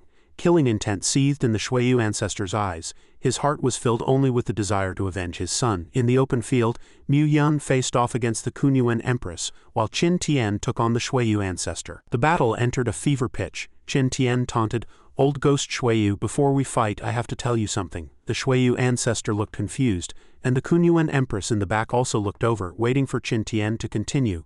Qin Tian cast a sharp glance, his tone carrying a hint of mockery. "Regarding your son's death, I feel very sorrowful. After all, he died so miserably, and the one who killed your son was none other than my disciple." Hearing this, the Shuiyu ancestor was so enraged his eyes nearly burst, filled with blood-red veins. Qin Tian revealed a confident smile and continued to provoke him. "No need to thank me." The Shuiyu ancestor could no longer endure it. Screaming hysterically, "Beast, I will make you pay the price, I will kill you." He immediately blasted a blood spirit celestial light at Qin Tian. Qin Tian met it head-on with a spirit fire slash. He shouldered his long blade and challenged the old man again. "Old ghost Shuiyu, bring out whatever trump cards you have left. Don't hold back, otherwise I'll start thinking you're just a coward who only knows how to dodge." The Shuiyu ancestor barked through gritted teeth. "A junior at the mere level 1 Emperor realm dares to be so arrogant as to act wildly before me? I will surely chop you into 10,000 fragments." To quench the hatred in my heart, having finished, he swung his blade to unleash the Blood Sea Mad Blade. Qin Tian dodged, while mocking him. "Your blade technique is soft and weak." The Shuiyu ancestor was furious, striking out with a palm of boundless blood sea. Qin Tian remained composed, catching it effortlessly with the empty sentiment palm. He then teleported behind the Shuiyu ancestor and scoffed, "Shuiyu ancestor, you truly disappoint me. Is this all you've got? I really don't know how you managed to promote. You are simply an insult to the word Emperor realm. Be a good boy and go home to sleep." The old man trembled with rage, roaring frantically, "Brat, you dare insult me? Give me your life." The Shuiyu ancestor unleashed his domain, Blood Emperor Purgatory, in succession. In an instant, mountains collapsed and flames splattered everywhere. Qin Tian gave a casual glance and evaluated. "Is this the Shuiyu ancestor's domain?" Clenching his fists, his eyes bloodshot, the Shuiyu ancestor roared, "I will make you experience what is meant by endless despair and terror." Qin Tian swung his sword and reminded him, "Arrogance and ignorance are your fatal weaknesses. Dealing with you doesn't even require opening my domain. I only need one move to shatter yours. I shall judge you with divine punishment." As soon as he spoke, Qin Tian unleashed the Trinity Force. Seeing Qin Tian's form flickering constantly while he himself was unable to counterattack, the Shuiyu ancestor stood frozen in place, lost. On the perimeter, the Kunyuan Empress and Bingchen Mu Yun were in the heat of battle. Sensing the terrifying destructive power coming from behind, the Kunyuan Empress said triumphantly, "The domain power is activated. It seems Shuiyu is getting serious. The men standing up for you are destined to have their souls scattered." Mu Yun let out a light chuckle. "The winner won't be decided until the very end." At this moment, the center of the battle between Qin Tian and the Shuiyu ancestor fell into a dead silence as the dust gradually cleared. The old man knelt on the ground, murmuring in disbelief, I actually lost." Qin Tian proudly rested his blade on his shoulder, looking down with disdain at the despondent Shuiyu ancestor. The old man muttered to himself, I actually lost to a brat at the mere level 1 Emperor realm who didn't even open a domain. How is this possible? I don't believe it. If this is a nightmare, someone wake me up, he wailed in despair, blood staining his entire face. Qin Tian, however, acted as if he were rubbing salt into the wound, coldly announcing, "It's over." With that, Qin Tian launched the final strike, Heart Sword, shattered stars with full force at the old man. Accompanied by a world-shaking explosion, the Kunyuan Empress and Mu Yun both turned their heads, holding their breath as they waited for the final result. Thick smoke filled the air. A figure holding a long blade appeared in the sky.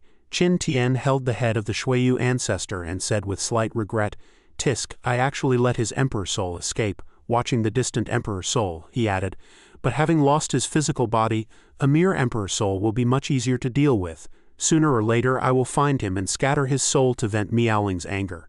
The Kunyuan Empress was struck with horror. How can this be? Shuiyu was a level 3 Emperor Realm powerhouse, yet he was defeated by a level 1 Emperor Realm boy? Mu Yan reminded her with a chuckle. "Kunyuan, it seems the situation between our two empires is about to be reversed." She then raised her weapon, unleashing the Bingchen wings. A massive phantom of a phoenix charged straight at the Kunyuan Empress. The Empress gritted her teeth and unleashed Kunyuan Dragon Transformation to meet it head-on. The collision of the two forces triggered a violent explosion. Mu Yun spoke, "Kunyuan, I'm returning the words you spoke earlier back to you." With a hint of contempt at the corner of her mouth, she continued, "Alone, you are absolutely no match for me and fellow Taoist Qin. The wise submit to circumstances. Surrender now. If you submit and hand over the Kunyuan Empire to be ruled by my Haoshan Empire, I will spare your life and permit you to serve as a personal attendant." Upon hearing this, the Kunyuan Empress stepped on the Shuiyu ancestor's head and replied, "Certainly." Qin Tian rested his blade on his shoulder and said proudly, "We still have to ask if my disciple agrees to this." Attacked from both sides, the Kunyuan Empress roared in a desperate fury, "Damn it, you're daydreaming. Even if my soul is scattered, I will never suffer such humiliation from you." Mu Yun shouted back, refusing to be outdone, "In that case, then go and have your soul scattered. Fellow Taoist Qin, lend me a hand." Qin Tian curled his lips. "No problem." The two launched a frantic assault on the Kunyuan Empress, unleashing Haoyan Spring Ice and Sword Heart Swallows Sun and Moon. For a time the battlefield was shrouded in smoke, with shattered blade bits and clothing fragments flying everywhere. 6 months later, the flags of the Haoshan Empire fluttered in the wind, while the flags of the Kunyuan Empire had been trampled into the mud, torn and broken. The Kunyuan Empire had been completely annexed by the Haoshan Empire. In a quaint courtyard named Artistic Conception Gallery, Xiao Ru was leading Mu Qingqing in a hurry. "Qingqing, you're finally here." Mu Qingqing asked in confusion, "Why did you call me over in such a rush?" Xiao Ru answered excitedly, "You'll know in a moment." As soon as Mu Qingqing touched the barrier, the surrounding scenery shifted instantly, and the atmosphere became eerie and oppressive. She immediately sensed something was wrong, looking at the passing crowd and whispering in shock. A barrier. The barrier enveloped the entire Artistic Conception Gallery, where two red-eyed crows sat silently staring at each other on a withered branch, as if foretelling misfortune. As the barrier activated, flocks of birds took flight in alarm. Qin Tian sat high in the seat of honor and announced to the assembled disciples, "I have now placed countless powerful arrays around the Artistic Conception Gallery, because next I am going to bestow a great fortune upon you." Everyone cried out in surprise upon hearing this. "A fortune," he added with a serious expression, "but this fortune will cause me a great backlash, and I will be weakened for several days because of it. And there may be unknown side effects, which is why I've made this so mysterious. Later you must maintain a certain distance from me." Zhong Yan said in surprise, "A severe backlash and unknown side effects? That sounds very dangerous." And Miaoling also tried to dissuade him. "Yes, master, how about we just forget it?" Qin Tian comforted them calmly. "Don't worry, I know what I'm doing. I have a secret technique called Voice of the Great Tao that can let you enter a state of enlightenment once, but it is only effective for the first time for each person, so I hope you will cherish it deeply," he signaled. "Now then, let us begin." Qin Tian gently stroked the lute strings, and a melodious, ethereal music rang out. Miaoling closed her eyes to sense it, thinking, "This feeling of peace and tranquility is unprecedented." Ming Yilian also gained insight, feeling that all things were without struggle or desire. Within the void, everyone felt as if they were in the Penglai immortal realm, with melodies like celestial music lingering in their ears. As night fell, the cold moonlight spilled into the courtyard, and a hand rested on a door. Qin Tian sighed with a face full of exhaustion. "So tired. I didn't expect this Voice of the Great Tao to actually absorb others' 7 emotions and 6 desires." Absorbing so many at once, my body can barely take it. He raised his head with sleepy eyes and was suddenly stunned. Xiao Ru turned around, the corners of her mouth curling slightly as she called out softly, "Qin Tian, I have something to say to you." She was talking incessantly about her mother's upcoming birthday celebration, wanting Qin Tian to before she could finish. Qin Tian took a step forward and firmly gripped her shoulders. Xiao Ru's eyes widened in surprise, and the family letter in her hand fell to the ground. Qin Tian pinned her heavily onto the bed, her fair and slender legs exposed. Seeing Qin Tian holding her hands tightly, Xiao Ru's face flushed red, and she called out uneasily, Xin Tian." Qin Tian maintained this ambiguous posture and asked in a low voice, "What are you doing here?" Xiao Ru answered blankly, "I came to discuss my mother's matters with you." Qin Tian blew gently on her neck. Xiao Ru gritted her teeth, unable to stop a soft moan from escaping her lips. She struggled fitfully. "No, this won't do." Outside the door, Xiao was peeking secretly. Seeing the scene in the room, her eyes lit up and she giggled while covering her mouth. As dawn approached, the lights inside the window were bright. In the distance, a majestic mountain towered into the clouds. That was Qingchu Mountain. Xiao Ru pointed into the distance and cheered, "Qin Tian, Qingchu is right ahead." She hugged Qin Tian tightly and remarked excitedly, "I thought I'd never have the chance to return in this lifetime. It's all thanks to you." Qin Tian reminded her, "All right, stop crying. If your relatives and friends see you later, they'll think I'm bullying you." The nearby Xiao chimed in, "Brother-in-law, you originally bully sister in bed all the time anyway. I've seen it all." Xiao Ru's hair stood on end in embarrassment, and she scolded coquettishly, "Dead Xiao, what nonsense are you talking about? Qin Tian and I are nothing like that." Xiao hurried to hide behind Qin Tian and shouted, "Brother-in-law, quickly control your woman, she's so fierce." Hearing this, Xiao Ru retorted, "I told you he's not your brother-in-law. It seems I have to teach you a lesson, don't I?" Qin Tian was made dizzy by the two sisters shaking him. His face flushed red. Who knows what he was fantasizing about? Xiao refused to lose, shouting back loudly, "Brother-in-law is brother-in-law, you're so fierce, you tigress." Xiao Ru chased after her, shouting, "You stay right there." Xiao ran while crying, calling for her brother-in-law to save her. Two giant fox stone statues stood guarding the city gates. This was Qingchu City. Looking up at the statues, Qin Tian wondered, "Who is this, setting up such a large statue? It's a bit too narcissistic." The nearby Xiao answered, "That's my grandfather." Hearing this, Qin Tian's face changed instantly, and he said seriously, "No wonder I thought this statue looked so dignified and heroic. Not bad, truly not bad." Xiao Ru said hypocrite with a look of disdain. Xiao introduced, "My grandfather, Bai Wudi, is the strongest person in the fox tribe currently. He was already a half-step supreme 10,000 years ago." Qin Tian was so shocked he broke into a cold sweat. "A half-step supreme 10,000 years ago? That's incredible." He turned to look at Xiao Ru. "Then how were you forced to run away from home back then? Is the Emperor Alliance stronger than your grandfather?" Xiao Ru's face flushed as she retorted, "How is that possible? The Emperor Alliance has no right to be compared to my grandfather. It's just that grandfather has been in seclusion for thousands of years, and there has been no news at all for the past millennium." Qin Tian thought secretly to himself, "Missing for so long, I'm afraid your grandfather might have already passed away." On the bustling street, Xiao Ru accompanied Qin Tian as they strolled. Looking at the passing clansmen, Qin Tian remarked, "I didn't expect your Qingchu city to be so lively." She explained that it was because it happened to be the grand banquet for her mother's birthday, so the city was much livelier than usual. The surrounding clansmen cried out in surprise, one after another, "Look, it's the DG has returned.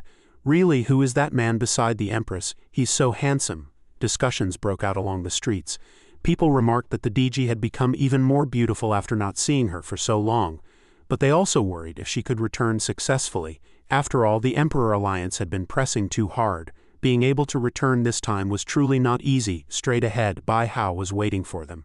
He was one of the 5 emperors of Qingchu, possessing a formidable level 3 Emperor realm cultivation. His eyes widened as he questioned sharply, "Since you've already left, why have you returned?" He crossed his arms and knit his brows, adding, "Don't you know that doing this will bring disaster to Qingchu, Miss Bai?" Xiao Ru answered apprehensively, "Second uncle, I just wanted to come back to see my parents. I'll leave very soon. I'll go right after the birthday wishes." Qin Tian reached out to pat her head in comfort. "You can stay as long as you want." He then turned to Bai Hao and said coldly, "Qingchu fears the Emperor Alliance, but I don't. If they can't protect you, then I will." Bai Hao's brow furrowed as he barked angrily, "Audacious! Who are you to dare speak such arrogant words within the territory of Qingchu?" Xiao introduced him with a look of pride and arrogance. "This is my brother-in-law." Qin Tian blurted out in surprise, "Wait, what?" Xiao Ru scolded her. Xiao, stop talking nonsense." After the reprimand, she turned to explain to her second uncle, looking at Bai Hao and saying, Second uncle, don't listen to Xiao Xiao's wild talk. This little girl is just babbling. Bai Hao released a powerful pressure preparing to attack Qin Tian. He said displeased, "Ly, a mere junior at the spirit movement stage, is he even worthy of being a son-in-law of Qingchu? You are not welcome here." "Scrum," Qin Tian replied without changing his expression. "Whether I stay or leave is not for you to decide." Bai Hao raised his massive hand and warned, "Ignorant boy, let me teach you how to speak to your elders." As soon as the words left his mouth, he was surprised to find Xiao Ru and Xiao Xiao blocking his path to Qin Tian. Looking at the two sisters, he asked, "Do you two want to seek death as well? How dare you protect him?" Xiao Xiao argued, "Second uncle, I'm not protecting my brother-in-law, I'm protecting you. If a fight really breaks out, my brother-in-law could knock you flat with just one hand." Xiao Ru also tried to dissuade Qin Tian. "My second uncle has a bad temper. Don't lower yourself to his level. Just stay calm." Bai Hao's hand moved slightly toward him as he spoke. "I'd like to see just how strong this boy actually is." Driven to the peak of his rage, he swung his massive hand down. Xiao Ru screamed in terror, "Stop!" The corners of Qin Tian's mouth curled slightly as he whispered, "Sword of life and death." Upon collision, a thunderous roar erupted, and thick smoke filled the air. As the haze gradually cleared, Xiao Ru was revealed behind the smoke, having transformed into a fox to block Bai Hao's attack. Bai Hao turned pale with shock, blurting out, "This is..." Xiao Ru transformed back into her human form and stood before Qin Tian saying, "Second uncle, we shouldn't be killing each other here, right?" Seeing her, the surrounding clansmen added, "If we do this, what difference is there between us and the Emperor Alliance?" Xiao Ru shouted, "We are the Qingchu clan, we have always sought peace." Hearing her words, Bai Hao froze. The clansmen all echoed her sentiment. "That's right, the DG is correct. The elder has gone too far." At that moment, Bai Zhongwu appeared and ordered everyone to stop. The crowd respectfully welcomed the patriarch. Xiao Xiao ran over happily and hugged Bai Zhongwu, shouting, "Daddy?" Xiao Ru also called out softly, her eyes welling with tears. "Father?" Bai Zhongwu sighed as he hugged Xiao Xiao and said, "Xiao Ru, you were doing fine outside, why did you come back? Now that such a big commotion has been made, the people of the Emperor Alliance will surely find out." Qin Tian looked at Xiao Ru, who was on the verge of tears, and spoke up for her. "I was the one who brought Xiao Ru back. As long as I am here, no one can harm her." Bai Zhongwu was surprised by this arrogant statement and cautioned him softly, "It is good to be young and confident, but do not be conceited. You do not understand the power of the Emperor Alliance." He let out a light sigh. "Xiao Ru, since you're back, go see your mother. She misses you dearly. It happens to be your mother's birthday banquet in a few days. You should attend as well." Qin Tian and Xiao Ru were both stunned, and she asked in disbelief, Is that allowed?" Bai Zhongwu replied, "What nonsense are you saying? You are our daughter after all." Xiao Ru was overjoyed. "Yes, thank you, father, I'll go right now." Xiao Xiao cheered. "Fantastic, sister, we can go see mommy now." Qin Tian patted Xiao Ru's head and asked, "Happy now?" Seeing their joyful state, Bai Hao asked Bai Zhongwu, "Brother, if you let Xiao Ru stay here, what will we do if the Emperor Alliance comes knocking?" Bai Zhongwu asked in return, "Second brother, surely you noticed when you exchanged moves with Xiao Ru just now that she has already broken through to the Emperor realm. Do you know what that means?" Bai Hao replied softly. "The Celestial Fox bloodline," Bai Zhongwu confirmed. "Exactly, Xiao Ru has certainly awakened the Celestial Fox bloodline." Bai Hao was shocked. "Then wouldn't Xiao Ru have a chance to become a true Celestial Fox? When that time comes, our Fox tribe might even be able to dominate the central province." Watching Qin Tian gently pat Xiao Ru's head, Bai Zhongwu whispered, "Whether we dominate is not important. I just feel that this girl Xiao Ru is so sensible it's heartbreaking. It's her mother's birthday, yet she had a home she couldn't return to. She must have suffered a lot over these years," Bai Zhongwu ordered. "The Emperor Alliance has gone too far. It is my failure as a father. For the future of the Fox tribe, pass down the order. Prepare for war with the Emperor Alliance." Witnessing the scene in the city, Bai Hao took the command. "Understood." Before a house surrounded by peach blossoms, Xiao Ru called out loudly, "Mother?" Qing Lan slowly turned around and Xiao Ru ran over to hug her tightly. Sobbing in her arms, Qing Lan held her through her own tears and said, "Silly girl, you finally returned." Xiao Ru wailed, "Mother, I missed you so much." Qing Lan cradled Xiao Ru in her arms to comfort her. "Silly girl, have you not been eating on time? You've grown thin." Xiao Ru pouted, "Mother, I haven't." Qin Tian asked softly, "Xiao Xiao, why don't you go over and give her a hug too?" Xiao Xiao replied nonchalantly, "I can come back whenever I want, but sister, mother missed sister very much, which is one of the reasons I wanted to sneak out and find her." Only then did Qing Lan notice him, and she asked Xiao Ru, "This gentleman is..." Xiao Ru replied, "Oh, I haven't introduced him to mother yet." Before she could finish, Xiao Xiao cut in, "Mom, this is my brother-in-law." Xiao Ru cried out in panic, "Mother, don't listen to Xiao Xiao's nonsense." Xiao Ru hurried to explain, "This is Master Qin Tian. I owe a lot to his care during this time." Qing Lan smiled gently and said, "So it is my daughter's benefactor. It just so happens that my birthday banquet is about to be held. If Master Qin does not mind, please join us." Qin Tian bowed and answered politely, "You are too kind, ma'am. Then I shall defer to your hospitality." The horns sounded in unison, and the birthday banquet officially began. The entire city was filled with a festive atmosphere. In the banquet hall, guests took turns offering their congratulations, wishing the patriarch's wife a happy birthday, good health, and a long life. A tribesman with gray ears bowed and offered his wishes. "I wish the madam happiness, peace, and that she may always have cause to smile and many joyful events." Ching Lan raised her wine cup and said happily, "Thank you all for attending. I hope everyone drinks to their heart's content." Above Qingqiu City, birds circled and chirped as if sharing in this joy. Qin Tian drank freely, his belly becoming round and full, surrounded by beauties who took turns serving him. "Master, your tolerance for wine is truly excellent. Please let me pour another cup for you." "Master Qin, does my massage feel good? You are so handsome, I really want to get closer to you," he said enthusiastically. The Fox Tribe ladies are truly hospitable. This trip was definitely worth it.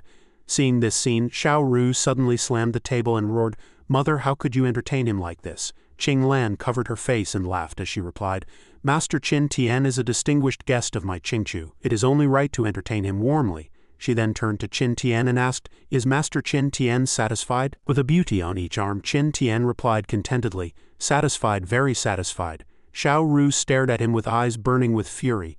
Seeing Xiao Ru angry, Xiao said, "Mom, you're intentionally trying to upset sister. She likes brother-in-law very much, she's just afraid to admit it." Qing Lan whispered, "I just want to give this girl a nudge. When you meet a man you like, you have to be proactive. Back then I wasn't the only one who liked your father. How do you think I managed to win him over?" Xiao looked around and asked in confusion.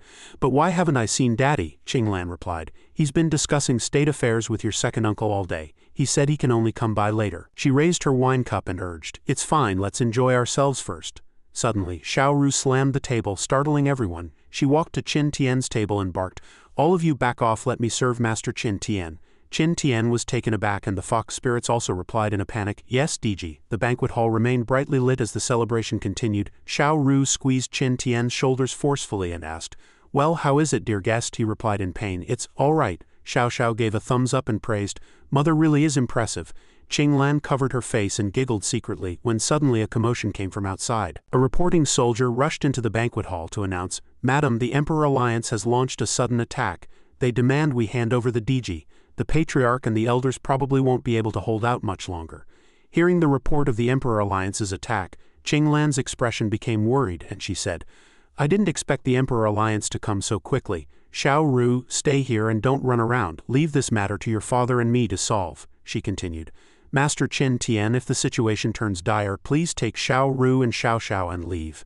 Having said that, Qing Lan walked toward the door, but before she could take many steps, Qin Tian called out to stop her, "Please stay, ma'am." Hearing this, Qing Lan looked back at Qin Tian with some surprise. He continued, "Qingqiu's hospitality was so thorough that I am reluctant to leave. Besides," his expression darkened, "I happens to have a score of my own to settle with this Emperor Alliance." Meanwhile, at the gate of Qingqiu City, the Emperor Alliance had already killed many fox tribesmen. Standing before the city gate, Elder Qing Shan of the Emperor Alliance stroked his beard and shouted loudly, "Bai Zhongwu, I'll ask you one last time. Will you hand over your daughter?" Bai Zhongwu, Bai Hao, and the Red Fox Elder were covered in wounds, but their faces were still filled with resolve. Bai Zhongwu struck back. "Never, we would rather die than let you set foot in this city," Kai Hu echoed. "That's right, don't think we in Qingqiu are afraid of you."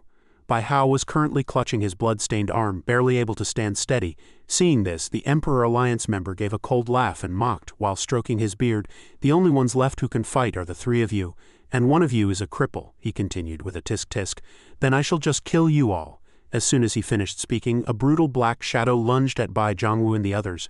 At this moment, Bai Zhongwu shouted, "Activate the defense, we must hold this place even if we die. Form the seals." The three of them formed seals simultaneously to create a protective layer. They intercepted the Emperor Alliance's attack, but due to the overwhelming disparity in power, the defensive layer was instantly shattered. Bai Hao and the Red Fox Elder were sent flying by the impact. Seeing this, Bai Zhongwu called out powerlessly and anxiously. Kai Hu, Bai Hao, Bai Zhongwu and the others could not withstand the damage and were sent flying, crashing into the city gate and triggering a violent explosion. Subsequently, due to the shock of the explosion, debris from the city walls fell from high above and crushed them.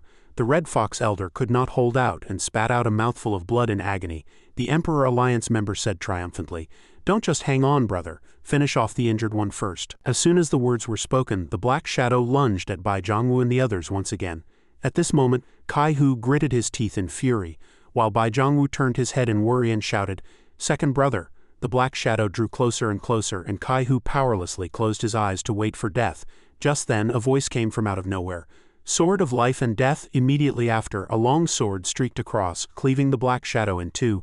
This all happened in the blink of an eye, leaving Kai-Hu unable to react. Qin Tian's sword eliminated the black shadow, triggering a violent explosion in midair. Bai Zhongwu and the others looked toward the explosion in surprise, and the Red Fox Elder said, "This sword Qi, it must be the patriarch emerging from seclusion." Kai-Hu turned his head and cried out for his father in grievance. He looked up, only to find that the newcomer was actually Qin Tian, who was looking down from a flying vessel and shouting to him, "What did you just call me?" Standing amidst the ruins left by the fierce battle with the Emperor Alliance, the Red Fox Elder was utterly stunned. "It's you? Was that move just now you're doing?" Qin Tian asked back indifferently. "Who else did you think it was?" At this moment, Bai Hao was frozen in place, secretly marveling. "Fortunately, I didn't make a move earlier. A spirit movement stage child can actually produce such powerful sword Qi." Seeing this, the Emperor Alliance member spoke up to remind him. "Young master, you are not of the Fox tribe. Why interfere in the grudge between Qingqiu and the Emperor Alliance?" he then added in a threatening tone. "If you leave now, our Emperor Alliance can overlook your actions just now." Then he stroked his beard, arrogantly displaying his appreciation for Qin Tian's strength. "Furthermore, I think very highly of your skills. If you are interested, you are welcome to join my command at any time," he continued to entice Qin Tian. "The Emperor Alliance's vast resources and connections will be open to you. I guarantee that the rest of your life will be exceedingly glorious." Hearing these proposals, Qin Tian couldn't help but strike back with a cold laugh. "How should I put this? I hate arrogant old men like you who don't even trim their nose hair the most. You'd better be sensible and scram." Seeing that he was being disrespected, Elder Qing Shan barked in a furious rage. "I admit your strength is extraordinary, but the power of the Emperor Alliance is beyond your imagination," he then threatened sinisterly. "Furthermore, even if you don't think of yourself, you should consider your family," he continued to entice and persuade Qin Tian. "Is it worth making an enemy of my Emperor Alliance for a mere Qingqiu? I hope you do not make a mistake." Qin Tian wasted no more words. He landed slowly on the ground and asked in return, "Do you know something?" At this moment, a terrifying power erupted from around him. He swung the sword of life and death and continued coldly, "In this life I hate being threatened most of all, and the fact that you threaten me with my family makes your crime even worse."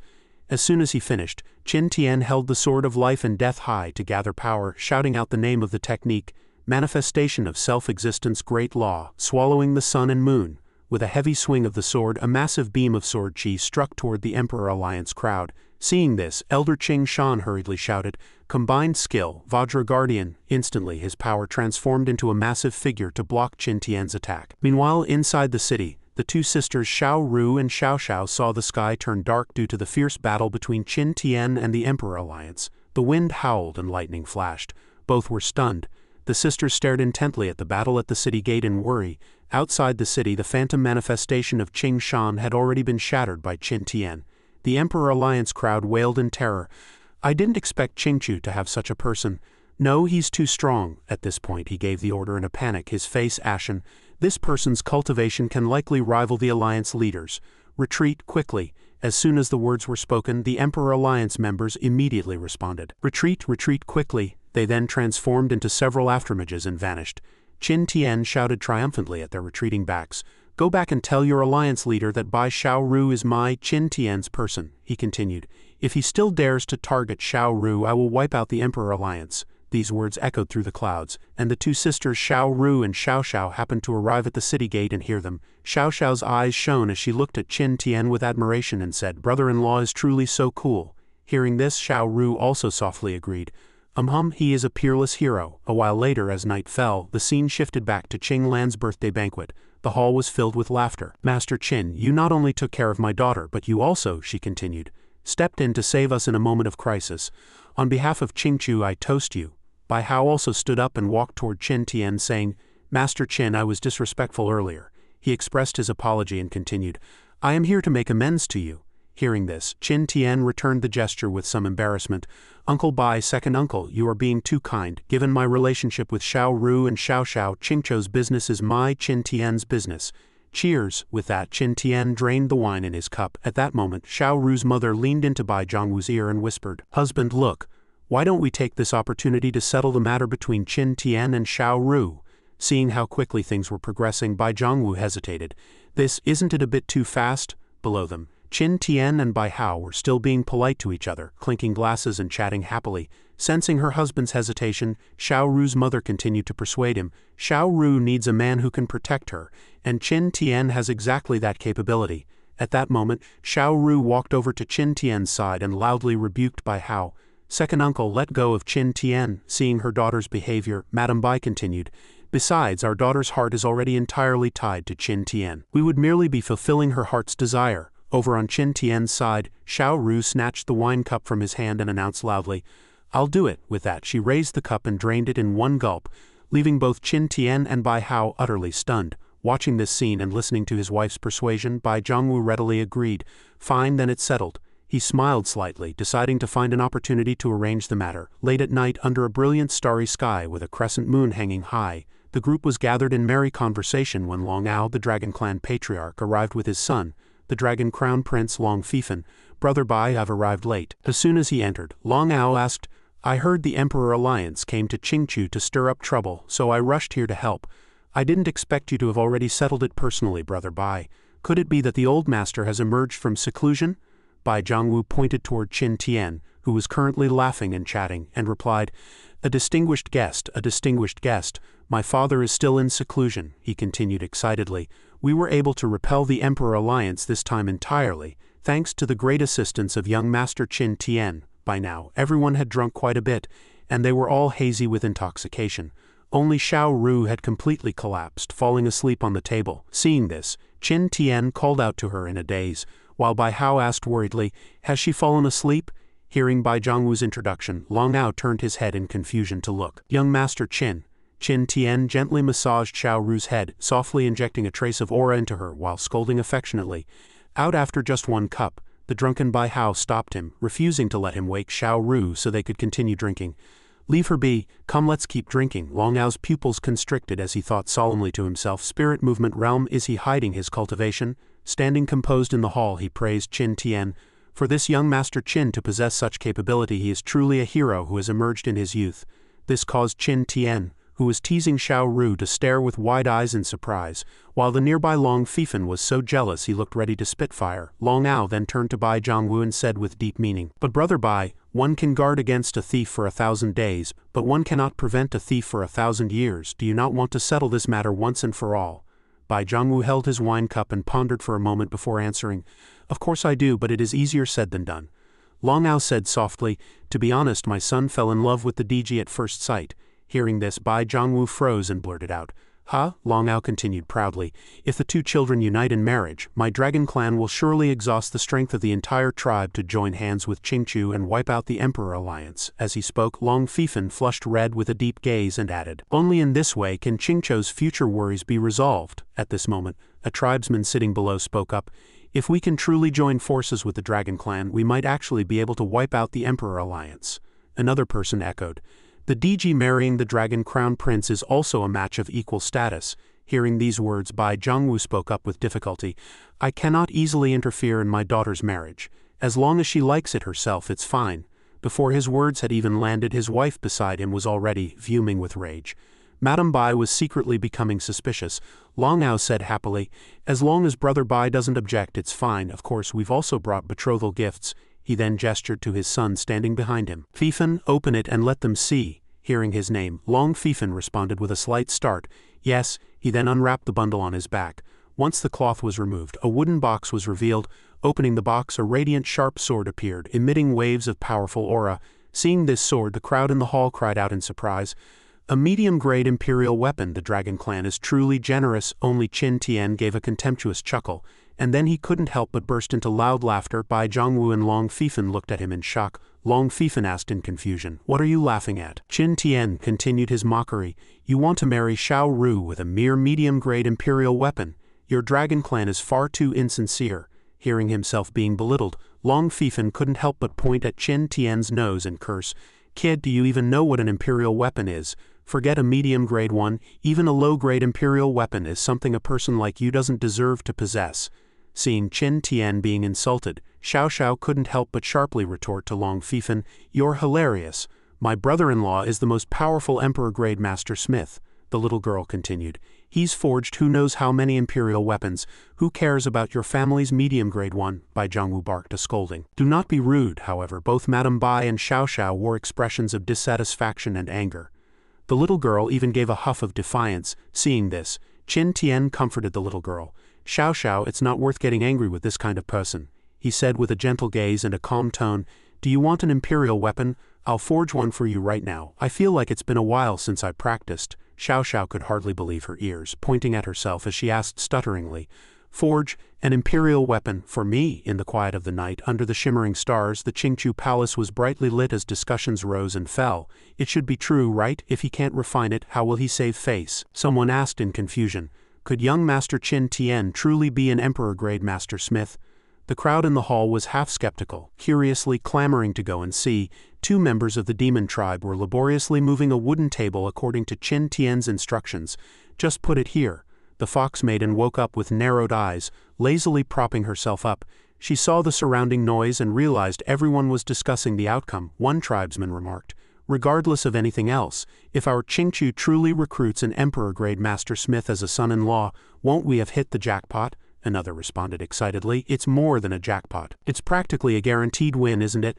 These words piqued everyone's curiosity, and they all began to look forward to what he could actually refine. Long Fifan looked at his father with worry.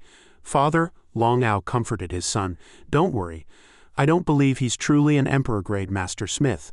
The crowd began to gather around the place where Qin Tian was preparing to smith, everyone looking at him with trepidation, curious to see if he truly had the ability. Under the attentive gaze of the crowd, Qin Tian remained still, stroking his chin in thought. Long Ao, the dragon patriarch, spoke out in mockery. Young man, why haven't you started? Could it be you're looking for an excuse to say there aren't enough materials so you can't refine it? Qin Tian responded casually, answering honestly, the materials are indeed insufficient. The prospective parents-in-law stood to the side, trembling with nervousness. Bai Zhongwu whispered to his wife, Qing Lan, Madam, could it be that Long Ao was right? Is young Master Qin Tian just acting out of spite? Qing Lan also replied in a low voice, Husband, we have to find a way to help our prospective son-in-law out of this. The 2 of them plotted in secret, deciding to do everything they could to protect this prospective son-in-law who had seemingly overextended himself. Xiao Xiao looked up and asked innocently, What materials is brother-in-law still missing? Qin Tian smiled and explained, I wanted to refine a high-grade imperial weapon, but I'm missing a piece of cyan truth glazed ore. Bai Zhongwu immediately jumped in to help.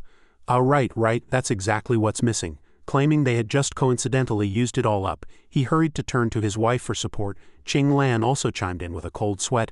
Exactly.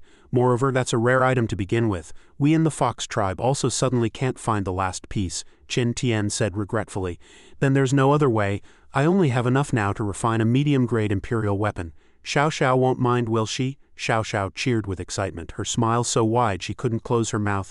Medium grade is enough, that's great, thank you, brother-in-law. Bai Zhongwu and his wife were instantly frozen in place like fossils, thinking to themselves, we finally managed to cover for the lie, so why is it falling apart again? Qing Lan opened her mouth, not knowing what to do, while only Xiao Xiao remained innocently expectant, completely unaware of the elder's worries. At that moment the now sober Xiao Ru walked out of the room and said softly, If it's cyan truth glazed ore, I have one. It was the coming-of-age gift my father gave me. Seeing that familiar figure by the door, Qin Tian called out, Xiao Ru. Long Fifan looked at her. You're awake, Xiao Ru, she continued. I know where that thing is. Seeing her, Long Fifan's eyes lit up and he couldn't help but call her name softly. But Xiao Ru's intoxication hadn't fully passed. In her half-awake, half-drunk state, she mistook him for Qin Tian and replied coquettishly, Qin Tian, I'll take you to get it. With that, she ran over, grabbed Long Fifan's collar and dragged him along. Let's go. Qin Tian hurriedly followed behind, shouting, I'm over here, he yelled, accusing her of taking the wrong person. A short while later, a crystal-clear piece of cyan truth-glazed ore was carefully placed in the center of the table. Qin Tian narrowed his eyes as he looked at it, very satisfied. Not bad, this is indeed cyan truth-glazed ore. Now the materials are complete, Bai Zhongwu said worriedly to his wife. Madam, are we really going to give him the ore? It would be such a pity if a rare material like this is ruined by Qin Tian. Qing Lan calmly comforted her husband. Our daughter already promised it to him. Just consider it repayment for his kindness in repelling the Emperor alliance. She then began to plan an exit strategy. wanting to save face for her prospective son-in-law. If he fails later, we'll just say our daughter brought the wrong ore. She whispered instructions to her husband. Anyway, she's still drunk and knows nothing. It's normal to bring the wrong one. Hearing this, Bai Zhongwu could only shake his head and sigh. Sigh, this young master is truly unpredictable. He lowered his voice. It's been tens of thousands of years, and no one in the central province has been able to refine an imperial weapon. Why must he be so persistent? Under the moonlight and shimmering stars, a voice of regret came from the air. That cyan truth-glazed ore is likely going to be wasted. With the raw materials ready, Qin Tian gripped the celestial hammer and began to work. The heavy hammer fell violently in his hand, letting out a deafening boom. That power left the crowd speechless with shock, and it caused the longsword in Long Ao's hand to vibrate increasingly violently. Long Fifan shouted in a panic, "Father, what's going on?" Long Ao, the dragon patriarch, sensed something unusual and blurted out, "One thought moves 10,000 swords bow." He shouted in shock, "This hammer is a top-grade imperial weapon." Hearing Long Ao's words, the crowd erupted in discussion. "What? That hammer is really a top-grade imperial weapon? Impossible, that's too exaggerated. I've only heard of top-grade imperial weapons in legends, big brother. Is this really a top-grade imperial hammer?" Bai Hao answered his brother with a tremble. "There can be no mistake. Only a top-grade imperial weapon can trigger this phenomenon of 10,000 swords bowing." This caused the nearby Xiao Xiao to lean in curiously to listen. Long Ao turned to ask Xiao Xiao, "Xiao Xiao, what exactly is this Qin Tian's background? Could he be the descendant of some ancient power?" The little girl shook her head. "I only know he is the junior martial uncle of the hidden sword peak of the Kunlun sect in the eastern province." Long Ao's eyes widened, and he cried out in disbelief, "A mere junior martial uncle has such capability? This Kunlun sect is actually this strong?" Xiao Xiao hurriedly corrected him. "He's not even the strongest in the Kunlun sect. His cultivation is only at the first level of the Saint Realm." Everyone looked at Qin Tian as if looking at a monster, crying out in unison, "First level of the Saint Realm?" A series of piercing hammer strikes rang out one after another, then abruptly stopped. Qin Tian panted heavily, leaning on the hammer handle as he wiped away sweat. He looked at the longsword on the table and commented, It'll do." Long Fifan held his own sword with a look of arrogance, mocking with a cold laugh. "Haha, this sword doesn't even have a sword soul, yet you dare to say it'll do. You truly wasted that top-grade imperial hammer." Qin Tian picked up the longsword and countered, "Who said I was finished?" Unexpectedly, he suddenly bit his thumb and used his blood to write a flourish of a character on the blade. The green longsword made the bright red script stand out even more. He held the sword high and said proudly, "Now it counts as complete." Long Fifan asked back curiously, "What's the difference? Isn't it still just a normal longsword?" However, in the next second, Long Fifan looked up in horror as the longsword burst forth with a pillar of green light that pierced the night sky. A surge of towering pride radiated out, making the brightly lit Qingchu Palace appear even more magnificent. The green wave of energy swept over the crowd, startling them into narrowing or closing their eyes. And Long Ao cried out, "This is..." Qin Tian gripped the longsword with one hand and formed a seal with the other, chanting a mantra as spiritual energy swirled around the blade before finally converging into the sword's body. He looked at the result and shouted, "It's done!" Then he conveniently handed the longsword to the excitedly waiting little girl. "Xiao Xiao, your sword is finished." "Here." Xiao Xiao took it with both hands and answered politely, "Thank you, brother-in-law." She examined the sword in her hands with shock. She wondered to herself, is this the legendary imperial weapon? That burning sensation and the shimmering light like stars. She clutched the sword tightly to her chest, the vibrant numbing thrill making her scream with excitement. "The spiritual energy of the spirit sword is flowing through my body." The surrounding tribesmen all broke into praise. "Young Master Qin Tian is truly a peerless genius. He is undoubtedly the #1 master smith in the 9 provinces." Someone proposed excitedly, "If young Master Qin Tian becomes our son-in-law, won't we all have imperial weapons to use in the future?" Another person agreed, "Exactly, young Master Qin and the DG are a match made in heaven, a perfect pair. Let's just get married right now. Get married, get married." Amidst the tidal wave of praise and cheers, he only scratched his head modestly. "It's nothing." At that moment, someone softly called out, "Brother Bai." Bai Zhongwu looked back to see Long Ao bowing in farewell. "I've remembered there are important matters in the tribe. I'll take my leave now." Bai Zhongwu returned the gesture. "Since there are matters in your tribe, I won't keep you, brother Long. Safe travels." The lights of the Qingchu Palace grew even more brilliant. Long Ao and his son walked slowly through the empty streets, the two of them silent. Long Fifan spoke up with a look of grievance. "Father, are we just leaving like this? Can't we try a little harder? I really like Bai Xiaoru. Is there really no chance at all?" Faced with his son's nagging, Long Ao's anger flared, and he cursed. "Try for what?" he followed up with a fatal blow. The man can refine a high-grade imperial weapon on a whim. What do you have to compete with? Under the starry night sky, the red lanterns reflected the regret on his face. Why didn't I give birth to you as a daughter? If I had, wouldn't our dragon clan be the ones benefiting right now? He suddenly slapped the road and knelt in the middle of the street, wailing loudly. I want a son-in-law like that too. The scene shifted to Qin Tian, who was being led by Bai Zhongwu to a room with the instruction, My nephew, you shall rest in this room tonight. Qin Tian replied, Good night, uncle and aunt. Stepping into the room, he smelled a heart-refreshing, delicate fragrance. He looked into the room and could vaguely see the silhouette of a woman bathing through the screen. He wondered to himself, this scent, realizing a certain possibility, he thought with a flush. Could it be? Qin Tian approached and reached out to pull back the curtain, revealing the scene of Xiao Ru soaking in a massive bathtub.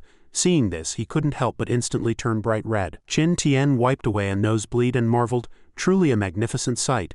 Hearing a noise, Xiao Ru turned her head. Seeing Qin Tian standing right there, she let out a startled shriek. Why did you suddenly come into my room? Get out, use a towel to cover yourself, wiping his nose again. Qin Tian explained awkwardly. I didn't mean to peek at you bathing. Your uncle and aunt told me to come in here to rest. Xiao Ru wasn't listening to excuses at all, continuing to scream, Get out! She shouted while hurling nearby objects at him. A moment later, the room was a total mess, and Xiao Ru walked out with a sigh, muttering honestly. Xiao Ru threw on her clothes and continued, Father and mother must have been listening to Xiao Xiao's nonsense again. Just how desperate are they to marry me off? Who in their right mind delivers their own daughter into a wolf's den? She turned to Qin Tian and shouted, Qin Tian, I don't know what happened when I was drunk during the day, but I'm wide awake now. Xiao Ru headed toward the door, saying as she walked, Sleep if you want, I'm going to find Xiao Xiao. But she soon discovered the door wouldn't open. Qin Tian sat on the bed, his face red and swollen from being pelted, and seeing her struggle with the door, he reminded her. Give it up. When I came in, they locked the door from the outside. Xiao Ru shouted in disbelief, What on earth is this? Outside the door, the Bai couple and Xiao Xiao were hiding in the bushes, jumping in startle at Xiao Ru's voice. Qin Tian ignored her further, lying down and pulling up the covers to prepare for sleep. Before drifting off, he told Xiao Ru, Do whatever you want, I'm sleeping. He fell asleep almost instantly. Witnessing this, Xiao Ru marveled in surprise. He actually fell asleep in seconds. The night passed, and the next morning, Madame Bai approached with the key, ready to open Xiao Ru's door. A nearby maid asked with a face full of gossip, Madam, is this really okay? Madame Bai replied happily, Keep it down, I'm just here to open the door. Once the door was unlocked, she couldn't help but peek toward the bed, muttering, Just seeing if these two children are awake yet. Where's that noise coming from? Xiao Xiao shouted at the top of her lungs.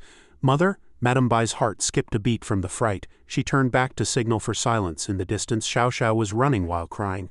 Father confiscated the high-grade imperial weapon my brother-in-law forged. Bai Zhongwu followed close behind her, clutching the imperial weapon and shouting, Xiao Xiao, what nonsense are you talking about? Hearing the commotion outside, Xiao Ru woke up in the room, muttering groggily, So noisy. Outside, Xiao Xiao was still running, tears and snot streaming down her face. The little girl shouted, I'm going to find my brother-in-law so he can help me. Bai Zhongwu explained loudly, A high-grade imperial weapon is too powerful. I'm only keeping it for you because I'm afraid you can't handle it. Xiao Xiao wasn't listening at all, insisting on finding Qin Tian. She roared, Brother-in-law? Seeing this, Madame Bai tried to stop her. No. She grabbed the corner of Xiao Xiao's clothes but failed to hold her back, and all three of them burst into the room at once. The three of them stared at the bed in unison. Xiao Ru, not yet fully awake, was sitting on top of Qin Tian, looking toward the door in a daze. She yawned and said, Father, Mother, Xiao Xiao, good morning. Beneath her, Qin Tian was still snoring away, completely oblivious. Seeing this scene, the Bai couple and Xiao Xiao spoke up awkwardly, Take your time getting up, Mother won't disturb you. Madame Bai covered Xiao Xiao's eyes while Xiao Xiao let out a curious cry. Hearing this, Xiao Ru was utterly bewildered. At that moment, Qin Tian, lying beneath her, spoke up, Xiao Ru, if you're going to be like this first thing in the morning, it's hard for me to control myself. She suddenly jolted awake, realizing she was straddling Qin Tian. Immediately after, Xiao Ru's sky-piercing scream echoed from the room. Bai Zhongwu sighed, We clearly gave them a warning. Why is the commotion only getting louder? Madame Bai, still covering Xiao Xiao's eyes, replied cheerfully, They are young people after all. A while later, Qin Tian went outside for a walk, clearly exhausted after having been given a piece of Xiao Ru's mind. He grumbled to himself, She was the one sitting on me. Why is it my fault? She said she's definitely not sleeping with me again today. A woman's heart really is as deep as a needle at the bottom of the sea. Just then, Bai Zhongwu approached from a distance and called out, Worthy nephew. Qin Tian turned his head in confusion. Seeing that it was Bai Zhongwu, he offered a polite greeting. "Uncle, what brings you here?" the old man asked with kind concern. "Did you sleep well last night?" Although Qin Tian had dark circles under his eyes, looked haggard and even coughed up a bit of blood, he still forced himself to answer. "Why do you ask?" It was all right. Seeing Qin Tian in this state, Bai Zhongwu struggled to remain calm as he replied, "That's good then," but internally he was roaring, "Good my foot, he's spitting blood. One look at that face and you can tell he didn't sleep well. I'll have to have Qing Lan talk to Xiao Ru. Young people need to know moderation, otherwise it'll affect their health. And they certainly can't let it hinder their cultivation." Bai Zhongwu sat down beside Qin Tian and sighed. "Worthy nephew, I've come because I wanted to talk about the Emperor Alliance," he continued.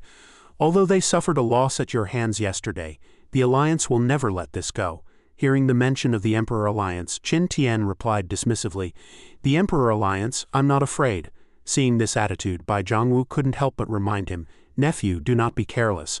Alliance leader Di Tian is no ordinary figure. From what I know, he is in seclusion, and once he emerges he will likely possess supreme-level strength." Upon hearing this, Qin Tian fell into deep thought. "My current combat power is also roughly at the supreme level. If the Emperor Alliance attacks, even if I can block Di Tian, the Alliance has far more experts than Qingchu. We'll be the ones at a disadvantage in the end, unless I can find some powerful allies." Having thought this through, Qin Tian spoke up and asked, "I heard Xiao Ru mention that her grandfather, Bai Wudi, is the top expert of Qingchu. He was already a half-step supreme 10,000 years ago. Can we ask the old gentleman to come out of seclusion?" Bai Zhongwu answered with some sorrow, "After my father entered seclusion, I've rarely been able to contact him, and even if I could, he probably wouldn't be able to act easily." Qin Tian asked in confusion. "Why?" Bai Zhongwu explained slowly. "Because behind Di Tian stands an emperor clan, an ancient family that has endured since the era of ancient myth. Once my father makes a move, the emperor clan will have an excuse to intervene and the situation will become even more dire." Qin Tian understood. "I see," then he proposed. "Uncle, I want to take Xiao Ru back with me in a few days. My home is not far from the edge of the central province. It won't be easy for the Emperor Alliance to find us." Bai Zhongwu nodded in agreement. "Very well, with Xiao Ru by your side I can rest easy." Qin Tian scratched his head and asked somewhat sheepishly, "By the way, uncle, do you happen to have any high-level spirit herbs?" Bai Zhongwu nodded and said, "High-level spirit herbs are extremely precious. I only have one 9-leaf spirit grass in my possession, but since you want it, it's yours." As he spoke, he thought to himself, "I have to be polite to my future son-in-law." He pulled a medicine bottle from his robe and handed it to Qin Tian. Bai Zhongwu continued to think, "This is the only way to show our sincerity." Seeing the bottle, Qin Tian fell into thought. Bai Zhongwu asked in surprise, "Is it not enough?" Qin Tian took the bottle and said, "Actually, besides smithing, I also know alchemy. I thought you would have many high-level herbs, so I plan to refine a batch of high-grade imperial pills to share with you." Bai Zhongwu was shocked and shouted, "What? You can also refine high-grade imperial pills?" Qin Tian looked at the bottle and muttered, "Low level it is then, it's just a pity for this 9-leaf spirit grass." Bai Zhongwu interrupted loudly in a panic, "Wait, nephew, stop, I just remembered there's a 10,000-year earth core ginseng and a 10,000-year 100-spirit ghost grass in the treasury. I'll go get them now, you must wait for me to return, do not start the furnace yet." Having said that, Bai Zhongwu hurried toward the treasury. He turned back while running and shouted, "Wait for me." Qin Tian replied, "All right." The scene shifted to the evening. After Qin Tian finished refining the high-grade imperial pills, he gave them to Xiao Ru. Seeing such high-rank pills, Xiao Ru said in surprise, "High-grade imperial pills?" She wondered why he had refined them. Qin Tian explained, "I saw you've been stuck at the first level of the Emperor realm for a while, so I refined this batch to help you break through." Moved, Xiao Ru said, "High-grade imperial pills aren't that easy to refine, you must have put in a lot of effort." "You're so good to me." Qin Tian felt a bit awkward. It actually hadn't taken much effort at all. He thought to himself, "Your dad provided all the ingredients." After a while, Qin Tian said, "All right, it's getting late, get some rest, I'll head out now." At that moment, Xiao Ru reached out and grabbed the corner of his clothes. Qin Tian turned his head in surprise, and Xiao Ru lowered her head bashfully, saying, "Don't go." Her face flushed as she continued, "Stay here and sleep tonight." Qin Tian was stunned. "Xiao Ru, you?" Then with an expression of disbelief he asked, "Are you in the mood?" The moment the words were out, Qin Tian was promptly kicked out by Xiao Ru. In the blue sky, a giant black pot was bizarrely suspended with 3 people faintly visible sitting atop it. It turned out to be Qin Tian, Xiao Ru and Xiao Xiao traveling incognito. Qin Tian turned and said caringly to Xiao Ru, "Actually, if you're reluctant to leave, we could stay a bit longer." The little fox pondered for a moment. Although she wanted to stay, she couldn't guarantee the safety of everyone there. She replied in a low tone, "I can't stay. Every day I remain here brings a bit more danger to them." Xiao Ru looked at Qin Tian with deep affection. And if we don't go back soon, I'm afraid you're going to fall ill. Qin Tian looked surprised. I'll fall ill, I'm in such good health, how could I get sick? Xiao Ru replied crossly. Lovesickness, of course, you kept calling out Sister Anne's name in your sleep last night.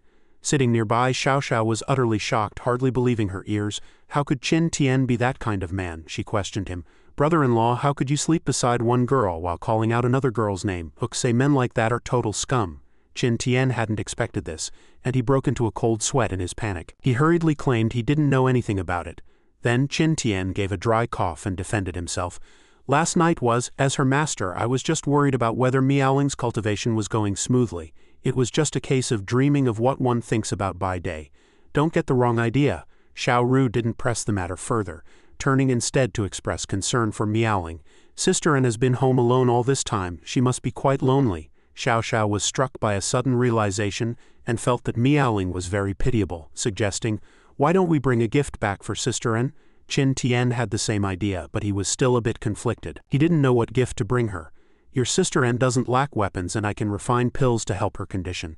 It's just that I'm missing a few suitable spirit herbs right now, Xiao Ru suggested without hesitation. Then we can go take a look at the Wolf God Empire. Maybe we can find the right herbs there. Qin Tian didn't yet know where the Wolf God Empire was or what was special about it, so he asked, the Wolf God Empire, Xiao Ru explained. The Wolf God Empire is a nation led by the Wolf tribe and there are many spirit herbs there. I remember that 10,000-year 100-spirit ghost grass my father cherishes was bought at an auction in the Wolf God Empire. After hearing this, Qin Tian developed a keen interest in the country and decided readily, in that case, let's go see the Wolf God Empire. Meanwhile, in the Wolf God Empire, thousands upon thousands of people were flocking to the grand 1430th auction. On the stage, the host pointed toward the spirit herb held by a beautiful wolf woman. The herb was encased in a transparent glass box, shaped like a lotus and emitting a mesmerizing cyan glow. It was exceptionally beautiful. This 1000-year obsidian jade soul lotus was a necessary material for refining heaven-rank spirit-nourishing pills. The starting bid was 1 earth-rank mid-grade pill. This was clearly a fine treasure, prompting the crowd to bid competitively.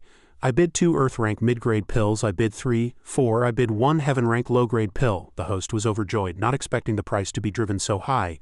Are there any higher bids? Going once for 1 heaven-rank low-grade pill. Qin Tian watched from the side, dumbfounded. I thought I could bid on something good, but it seems I've come all this way for nothing. The host called out again. Going twice for the heaven-rank low-grade pill. Suddenly, the system interface popped up. The words on the screen gave Qin Tian a start. Host has triggered a quest. Collect Supreme Rank Spirit Herbs Heaven Mending Root, Phoenix Cinnabar Fruit, and Tao Supreme Fruit. The location to collect the Heaven Mending Root and Phoenix Cinnabar Fruit was God-Fiend Island, while the Tao Supreme Fruit was at the Tao Supreme Tower. Qin Tian revealed a smug smile. Just as he was worrying about lacking good medicine, he had triggered a Supreme Rank Herb quest. It truly was a godsend. The system father still loved him. The host shouted into the megaphone, the most exciting moment has arrived. Next, we will auction the finale treasure of this assembly, the Nirvana fruit. The model carefully held up the treasure. This wolf tribe woman was indeed beautiful, with a curvaceous figure that was hard to look away from. The Nirvana fruit was round and crimson, looking incredibly tempting. This item was extremely precious, possessing effects for beauty and breast enhancement. It was a mandatory material for refining youth-preserving pills. Qin Tian stared at the beautiful model, nose bleeding and looking somewhat perverted.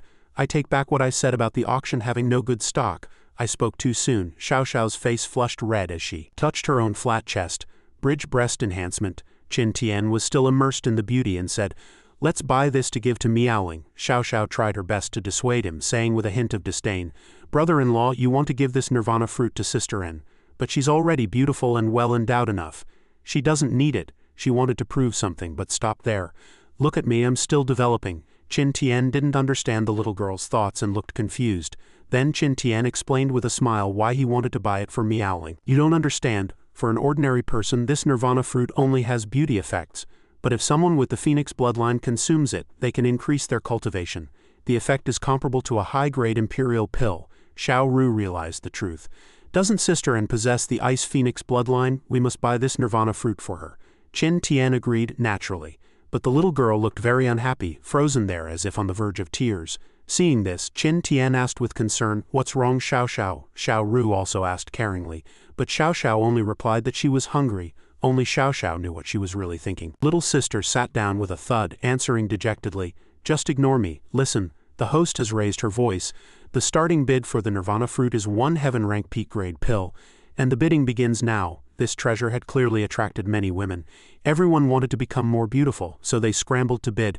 I bid 2 heaven rank peak grade pills. I bid 3, 4, 5. Just as everyone was vying for it, a dogman appeared out of nowhere and commented to his subordinate, "It's just a spirit medicine with beauty effects, yet they're using so many heaven rank peak grade pills to buy it." The subordinate beside him gave a disdainful snort. "These women are truly insane." Hearing this, 2 young ladies nearby looked at the 2 fellows with looks of utter contempt. "This person is definitely going to be a single dog for his entire life," the girl next to her added.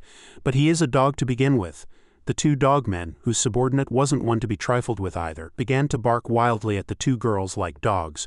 "Who are you calling a dog? Woof woof woof." The girl next to them wasn't going to take it anymore, lifting her leg to teach the dog a lesson, while her companion hurriedly tried to hold her back with all her strength. The girl shouted in the dogman's face, "I'm talking about you." Just then a voice interrupted the chaos. A folding fan snapped open. Shua! Its white surface was decorated with bamboo leaves and the 4 large characters for "I am the Supreme." I bid 2 Emperor rank low-grade pills. The atmosphere instantly fell into a dead silence as the 2 girls turned their heads in shock, wanting to see which big shot was so wealthy. The 2 dogmen were no exception. Qin Tian's expression changed slightly as he turned toward the source of the voice. The girls in the assembly were in an uproar, all marveling. "Who is this? To be able to produce 2 Emperor rank low-grade pills, he's incredibly generous," another girl asserted. "That's not called generous, that's called a tycoon," one girl quickly stopped her, whispering, "Keep it down, that is the crown prince of the Wolf God Empire." It had to be said that he was indeed suave and elegant, possessing a 6-pack, long pitch-black hair and ears of the same color tipped with tufts of white fur. Looking exceptionally noble, a scantily clad beauty snuggled beside him, acting coquettishly. "Thank you, Your Highness. I truly adore this Nirvana fruit," the Wolf Prince said with great interest. "Then you must perform well tonight to ensure this prince is fully satisfied." The young woman pressed close to him, giggling daintily. "Oh, you're so naughty." Seeing such a high price, the host on the auction stage was extremely excited and immediately prepared to drop the gavel to finalize the deal. 2 Emperor rank low-grade pills going once, 2 Emperor rank low-grade pills going twice. "Is there anyone with a higher bid?" Seeing no one could offer more, she said, "Emperor rank low-grade pills going thrice." However, just as she was about to announce the final result, a voice interrupted again. "I bid 1 Emperor rank mid-grade pill." No one expected that someone would offer a price even higher than the Wolf Prince. This person must be insane, because even with money, no one dared to outbid the Crown Prince. A higher bid meant opposing the prince, and that person was none other than Qin Tian. Only Qin Tian would dare to do so. He stood with his arms crossed, a look of self-satisfaction on his face. "What? Is there a problem with me bidding 1 Emperor rank mid-grade pill?" Everyone in the assembly stared with wide eyes, astonished that someone was willing to make such a losing deal, using an Emperor rank mid-grade pill to exchange for a Nirvana fruit. "Is this guy stupid?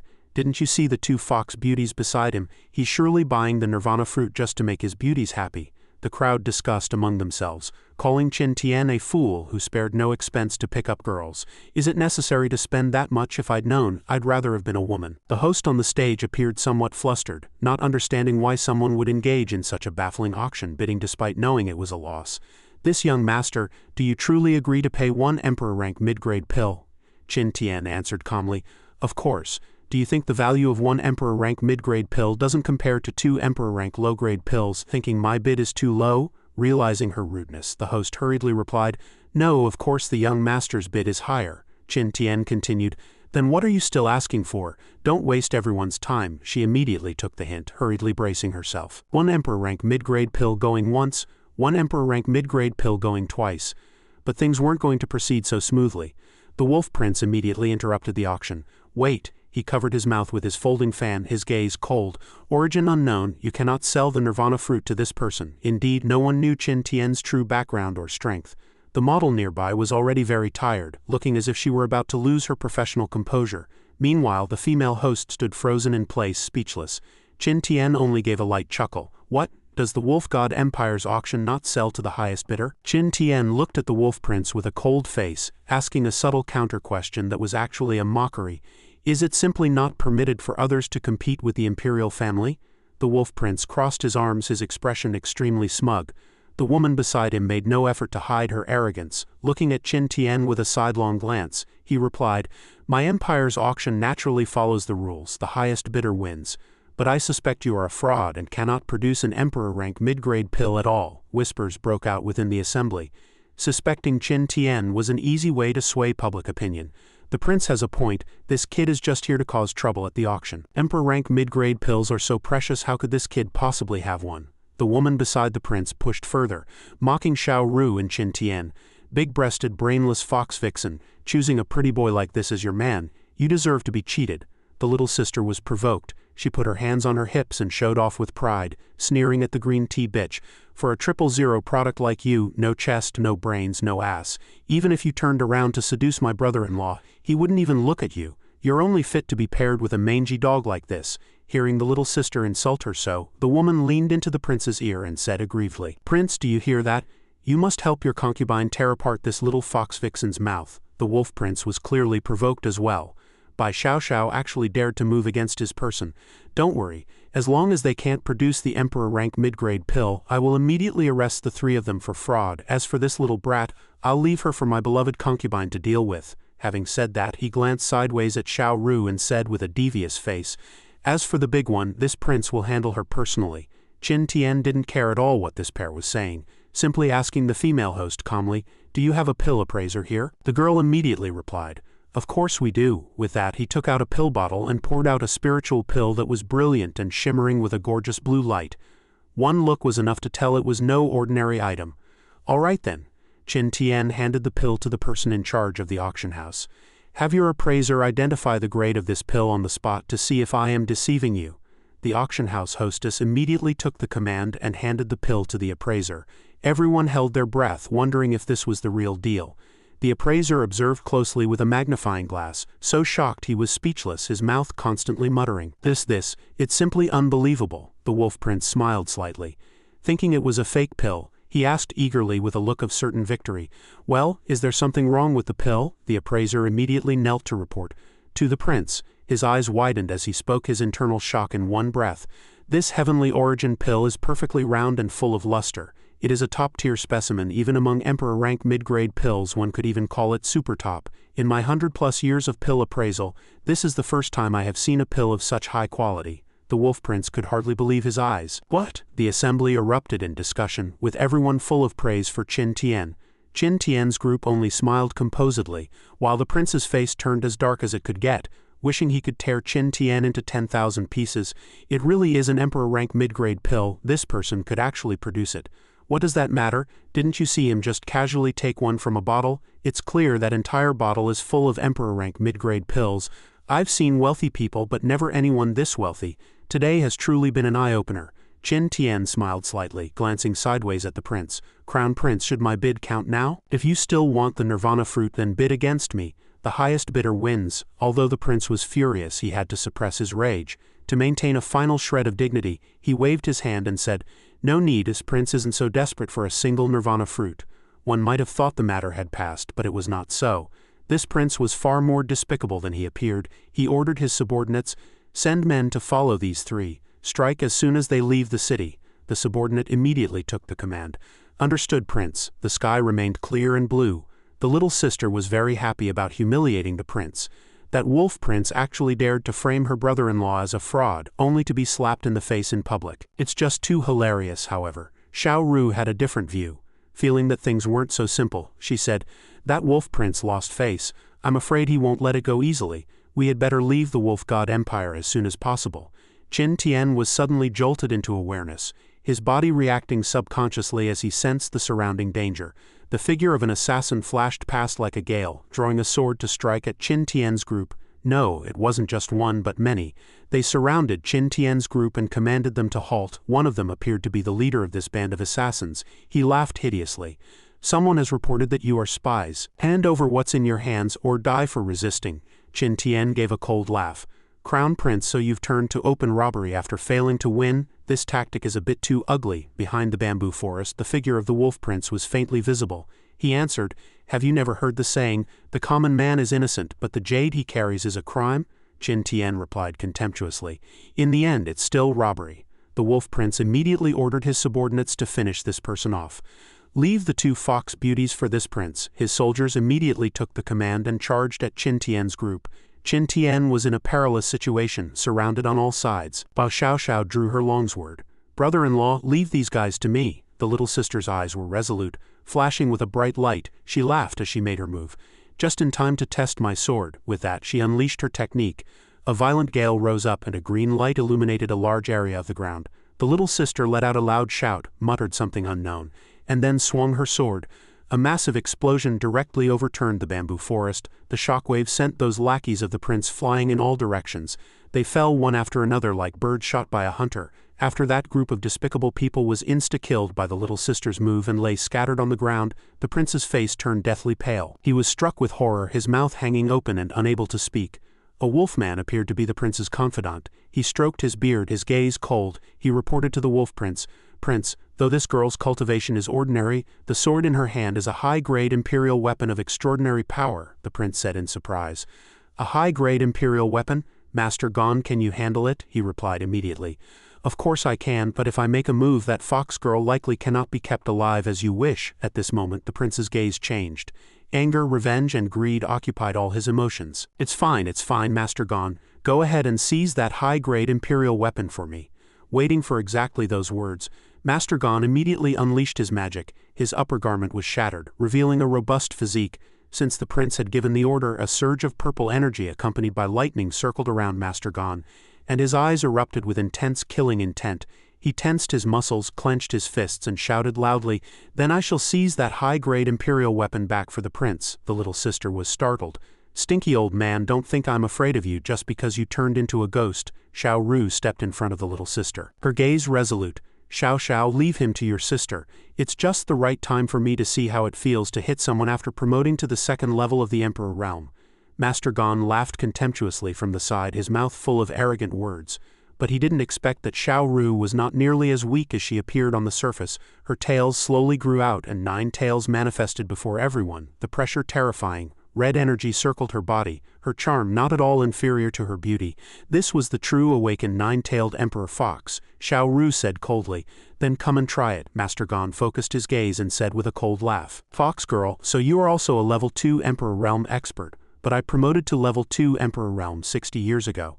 In a life and death struggle between the same rank, you are absolutely no match for me." Having said that, he charged at Xiao Ru, unleashing Ling Yazan, and roaring loudly, "Go to hell!" He swung a heavy punch capable of shaking the heavens and earth. The ground instantly cracked and debris flew everywhere. Xiao Ru floated in the air, lightly flicking her tails to block Master Gan's attack. Master Gon was suddenly jolted into awareness. His attack had been reflected back, unable to touch Xiao Ru at all. He was horrified. "How is this possible? She blocked my 7 killing moves with just her tails." Xiao Ru laughed triumphantly. "Is this the trump card you've cultivated for 60 years? It's nothing more than this. Now it's your turn to take a move from me." With that, Xiao Ru lightly extended her jade-like hand forward. A vast radiance erupted from her palm and 9 tails danced with the technique, manifesting a gorgeous giant fox with crimson markings on its body. The giant fox lunged at Master Gon as she said softly, "Heavenly Demon Claw." No sooner had she spoken than a violent shockwave exploded with a roar, instantly leveling a large area of ground. Flames splattered everywhere, and a heat wave hit. At this moment the bamboo forest was instantly blown away and debris flew for miles. The wolf prince was stunned by this power. Bai Xiaoxiao was overjoyed, feeling immensely proud of Xiao Ru. The dust gradually cleared, revealing the scene of the fierce battle just now. The place was riddled with scars, the ground torn to pieces. Master Gon stood firmly, having used all his strength just to barely remain upright. He seemed to have exhausted all his energy under Xiao Ru's single strike, collapsing dejectedly. No longer possessing his former arrogance, he stared at the fox girl before him at close range. Master Gon was heavily injured, blood flowing from the top of his head, his hair disheveled and his body covered in wounds. "How long has it been since you promoted to the second level of the Emperor realm?" Xiao Ru landed gracefully. She gave the Master Gon before her a light smile. One day, Master Gon could hardly believe his ears, his eyes widening. "Impossible," he thought despondently. "I cultivated the second level of the Emperor realm for a full 60 years, and yet I lost just like that." Master Gon collapsed in exhaustion. Perhaps the strength he had always been proud of was instantly shattered the day he met Xiao Ru. Xiao Ru stood before the defeated man, her long hair fluttering, looking heroic and valiant. The wolf prince now sensed the danger. Master Gon had actually been defeated in a single move. He turned tail and ran. The crown prince was now like a stray dog, scurrying about in search of cover. He knew things looked grim and was desperate to escape, but it wouldn't be that easy. Qin Tian flickered and blocked his path, leisurely resting his longsword on his shoulder with a light chuckle. "Your Highness, it wouldn't be right to leave without giving me an explanation, would it?" The prince instantly collapsed to his knees, adopting a groveling, pathetic demeanor. "I was wrong, I shouldn't have let greed blind me when I saw that pill," he trembled. With a distorted, fawning smile, he tried to bargain. "My lord, I'll return to the palace immediately and give you all of my women." He even pointed at Xiao Ru, begging Qin Tian to spare his life. He was drenched in a cold sweat, looking utterly wretched. "Their skills in bed are surely better than this vixen beside you, as long as you spare my life, young master." Hearing this from a distance, Xiao Ru was instantly incensed, roaring, "What kind of nonsense is he talking about?" Bai Xiao, misinterpreting the words as something edible, asked while drooling, "Dishes in bed?" Qin Tian merely smiled. "A gentleman does not take what others love. I think your Highness should simply pay the price in compensation." The prince felt like he had caught a life-saving straw. Thinking he had escaped death, he hurriedly replied, "Yes, whatever you want, I'll give it to you." No sooner had the words left his mouth than the longsword pierced straight through the wolf prince's heart. He felt a sharp pain in his chest, never expecting his end to be like this. Before he could even react, the sword had run him through. Qin Tian's movements were clean and decisive. He jerked the sword out, blood splattered, and the prince collapsed to the ground dead. Qin Tian gave a cold snort, his gaze as icy as frost.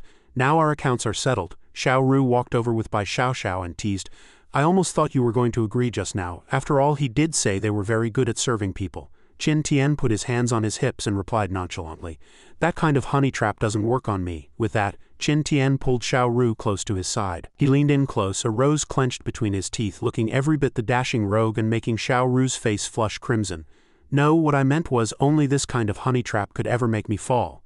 Qin Tian then tried to take advantage of the moment, puckering his lips for a kiss only to be pushed away by Xiao Ru. "Qin Tian, stop fooling around. Xiao is still watching. Mind the setting." Beside them, Xiao's eyes were sparkling, her face flushed as she stared at the two. "Sister and brother-in-law are so affectionate." Qin Tian let out a dry cough and put away his lecherous expression. "Ahem, the setting is indeed inappropriate. Let's go. With the Wolf God Empire's crown prince dead, this empire is likely to descend into chaos if we stay much longer." A moment later, the sound of footsteps approached from a distance. Someone picked up the prince's corpse. Who was it? It turned out to be his father, looking absolutely wretched. Tears and snot streamed down his face, his expression twisted and hideous. He roared, "Who killed my son?" A subordinate emerged from the side and knelt to report. "Reporting to your majesty, the prince had a conflict with a human male at the auction today. That man was accompanied by 2 fox tribe women." Holding his son's corpse, the father's heart was consumed with agony as he roared through gritted teeth, "Investigate, find them, you must find that person." He was filled with grief and rage, wishing he could instantly tear his son's murderer into 10,000 pieces. Spittle flew as he cried out pathetically, "I will grind his bones to powder to appease my son's soul in heaven." The subordinate immediately took the order and departed. Meanwhile, at the peaceful and quiet Qingping Inn, and Miaoling was practicing her skills, slashing a tree trunk several times in succession. She looked dejected, staring blankly at the trunk she had carved into the shape of Qin Tian. She sighed, "So boring, why isn't master back yet? Did he decide to stay in Qingchu as a son-in-law?" She gently stroked the carved likeness of Qin Tian, clearly missing him dearly. Suddenly a familiar voice rang out behind her. "Disciple, I'm back." Qin Tian had returned, and Miaoling was startled, never expecting him to appear at this moment. Her face turned pale, and she instinctively drew her sword. "Ya!" She unleashed shattered stars, triggering a massive explosion. Qin Tian jumped in fright and shouted, "Disciple, what are you doing?" As the smoke cleared, the tree with Qin Tian's likeness had been blown away. It snapped into 2 pieces. Qin Tian watched the scene, utterly speechless, and Miaoling's face flushed bright red and she turned away, whispering, "I was just practicing my swordplay. I thought master had become a son-in-law in Qingchu and wouldn't return, so I had to practice alone." Qin Tian knew he had kept her waiting too long and excitedly comforted her. "All right, don't be angry. Look at the good thing I brought back for you." With that, he rummaged through his pack and took out a precious fruit. "Here, this is for you," and Miaoling recognized it as a nirvana fruit. Qin Tian hurriedly explained, hoping to quell her anger, "I wanted to come back a few days earlier, but for the sake of this fruit. We made a special trip to the Wolf God Empire. Well, do you like it?" Upon hearing this, and Miaoling's anger turned to joy, and she held the precious fruit with a heart full of happiness. "Of course I like it. This nirvana fruit is of great benefit to my Ice Phoenix bloodline." However, she still showed her concern for Qin Tian, blushing as she murmured coquettishly, "Actually, master doesn't need to risk himself for me in the future." Qin Tian took the opportunity to grab Miaoling's arm and said softly, "Then you're not allowed to be angry with me anymore." He gazed intently into her eyes, his look full of affection. Actually, during this time I missed you very much as well, Qin Tian thought to himself. After all, I've been away for so long. I can't let Miaoling feel like I don't care about my disciple. I have to give her some reassurance first. Hearing these words, and Miaoling's eyes shimmered with light as she asked, "Did you miss me?" Qin Tian answered firmly, "Very much," and Miaoling finally let down her guard, looking at the man who haunted her dreams with tears in her eyes. "Actually, I also." Just as the air grew thick with affection, the figures of Xiao Ru and Xiao Xiao appeared in the distance. Xiao Ru shouted loudly, "Qin Tian, why are you running so fast?" And Miaoling was jolted back to reality, her face turning as red as a ripe apple. Qin Tian turned back to look at the two approaching women. Seeing and Miaoling, Xiao Ru was delighted and greeted her excitedly. And Miaoling stepped forward with a smile. "How did everyone come back so soon? Why didn't you stay in Qingchu for a while longer?" Xiao Xiao also waved happily at Miaoling. "Hello, Sister N." And Miaoling replied, "Hello there." Xiao Ru explained, "We've already stayed for a long time and we haven't seen each other in a while." And Miaoling also agreed with a smile. "Yes, it has been a long time." Suddenly, Xiao Ru froze and asked in confusion, "Wait, that's strange. Didn't Qin Tian already return?" And Miaoling didn't dare look Xiao Ru in the eye. She hurriedly made up an excuse. "I didn't know." Meanwhile, behind them, Qin Tian had long since stood frozen like a statue, speechless with embarrassment. At the same time, in another desolate and eerie temple, long abandoned and filled with piles of white bones, the scene was bone-chilling. The scene shifted back, and the sound of moves being traded whistled through the air.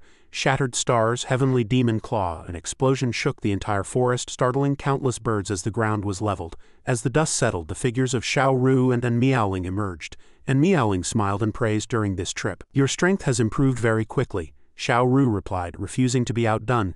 "It's all thanks to the top-grade imperial rank pills Qin Tian refined for me. That's how I broke through to the second level." And Miaoling turned a sidelong glance toward Qin Tian. "Master is truly good to Xiao Ru. Even I, your disciple, have never had a top-grade imperial rank pill." Qin Tian felt a pang of guilt and hurriedly found an excuse. "Actually, top-grade imperial rank pills are nothing. Once I refine supreme rank pills, I'll give them to you, and your cultivation will quickly catch up to Xiao Ru's." And Miaoling was suddenly startled and hurriedly pressed, "Master, you can even refine supreme rank pills?" Qin Tian replied, "It should be no problem, though I still need to go to 2 places to get the ingredients." And Miaoling asked seriously, "Which 2 places?" Suddenly, the door was pushed open, and a maid shouted loudly, "Is Master Qin Tian back?" Inside the serene and fresh room, the aroma of tea filled the air. Qin Tian sat opposite Mu Qingqing and asked calmly, "Qingqing, you're in such a rush. What exactly happened?" Mu Qingqing answered hurriedly, "Master, something big has happened," she continued. "I received intelligence that a phantom of an ancient tomb appeared above the Tongtian Sea yesterday. According to ancient records, that is a sign that a supreme tomb is about to emerge. So I hurried over to inform you, Master." After hearing this, and Miaoling added, "The phantom of the ancient tomb above the Tongtian Sea. The supreme tomb's location is almost certainly on God-Fiend Island." Qin Tian pondered for a moment before it clicked. "God-Fiend Island? Isn't that the place to find the heaven-mending root and the phoenix cinnabar fruit?" he hurriedly asked, and Miaoling, "Have you been to God-Fiend Island before?" She replied, "I haven't. To humans, that island was extremely dangerous, guarded by numerous monster emperors, the strongest being the 9 nether dragon sparrow, a half-step supreme existence in her past life." Mu Qingqing knew the danger of this trip, and tried her best to dissuade Qin Tian from provoking a half-step supreme. "God-Fiend Island is indeed too dangerous. Let's just pretend this supreme tomb doesn't exist. Please don't go, Master." Qin Tian took a sip of tea and replied plainly, "No, I must go to God-Fiend Island," he continued, the corners of his mouth curling slightly. "God-Fiend Island has the herbs I need to refine supreme rank pills. And with the supreme tomb about to emerge, this is the perfect chance to kill 2 birds with 1 stone. How can I miss it?" Hearing this, and Miaoling immediately said, "I'll go with you." Xiao Ru also hurried to say, "I'm going too." But Qin Tian already had a plan. He explained calmly, "No, as Miaoling just said, God-Fiend Island is extremely dangerous. With your current cultivation, going there is too risky. Moreover, we killed the Wolf God Empire's crown prince earlier.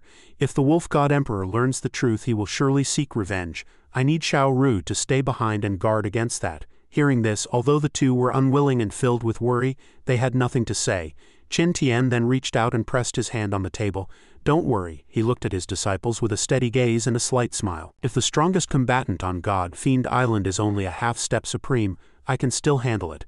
Wait for my good news." Under the clear sky, Qin Tian used his grappling hook to cross the vast ocean. He mused to himself, "God-Fiend Island is quite large. Where should I look for the heaven-mending root and the phoenix cinnabar fruit?" Qin Tian rested his chin in his hand and thought for a long time. Then again, God-Fiend Island wasn't uninhabited. The monsters on the island must know where the immortal herbs are. Wouldn't it be simple just to catch one and ask? With that, he let out a shout to psych himself up and then flew off with full confidence. Meanwhile, elsewhere, a monster was shouting at a girl whose hands were tied behind her back. "Walk faster, don't dawdle. If you don't find 10 spirit herbs today, see if I don't skin you alive." The little girl was extremely cute and petite, but her deep blue eyes appeared somewhat vacant. 2 small horns grew from her head, a red mark was on her forehead, and she dragged a tail behind her. She pointed ahead. The monster was startled. The herb she was looking for was growing right on the cliff face. Suddenly, the monster spat out its long tongue, curled it around the herb and yanked it out by the roots. The spirit herb was pulled from the earth. The monster was overjoyed, grinning from ear to ear. The sight of that long tongue hanging out was incredibly disgusting. He held the herb, not expecting it to be a 1,000-year mysterious spirit grass. Using this little thing for treasure hunting was indeed effective. The king would surely be pleased. Taking advantage of the monster's distraction, the hostage girl tried to sneak away, but it wasn't that easy. Her escape was noticed by the monster. He whipped his head around, HMPH, trying to run. With that, his long tongue shot out, heading straight for the poor girl. The monster shrieked, "If I let you escape, Lord Monster Emperor will skin me alive." The situation was critical. The long tongue had already curled around the girl's leg. Losing her balance, the girl fell heavily to the ground, but there was no fear in her eyes, only a sort of indifference. She simply spat out 2 words, "It's over." The monster, meanwhile, looked furious. "Let's see how I handle you once I catch you. I'll lock you up when we get back tonight and see how you run then." Just then a flash of cold light swept past, instantly severing the monster's head in one clean and decisive motion. The girl was stunned. Before she could react, one of Qin Tian's hands had already steadied her. He picked up the girl with one arm and comforted her, telling her not to be afraid. "Don't be afraid, I won't hurt you." With that, Qin Tian untied the ropes on the girl. His longsword was planted in the distance to avoid scaring her. He moved gently for fear of hurting her. "You're free now. Don't let bad monsters catch you again." The little girl remained silent, staring at her freed hands for a long time as if she couldn't believe her eyes. Qin Tian felt a wave of pity and a twinge of sadness.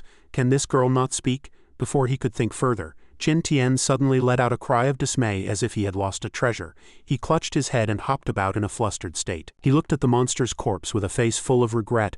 He had been so focused on killing the monster that he forgot to ask about the heaven-mending root. "Where is the phoenix cinnabar fruit? Look at my memory. Now I have to find another monster to get information." He hurriedly drew his sword, wanting to find another monster to interrogate. What a hassle, what a hassle. I'll have to be gentler next time.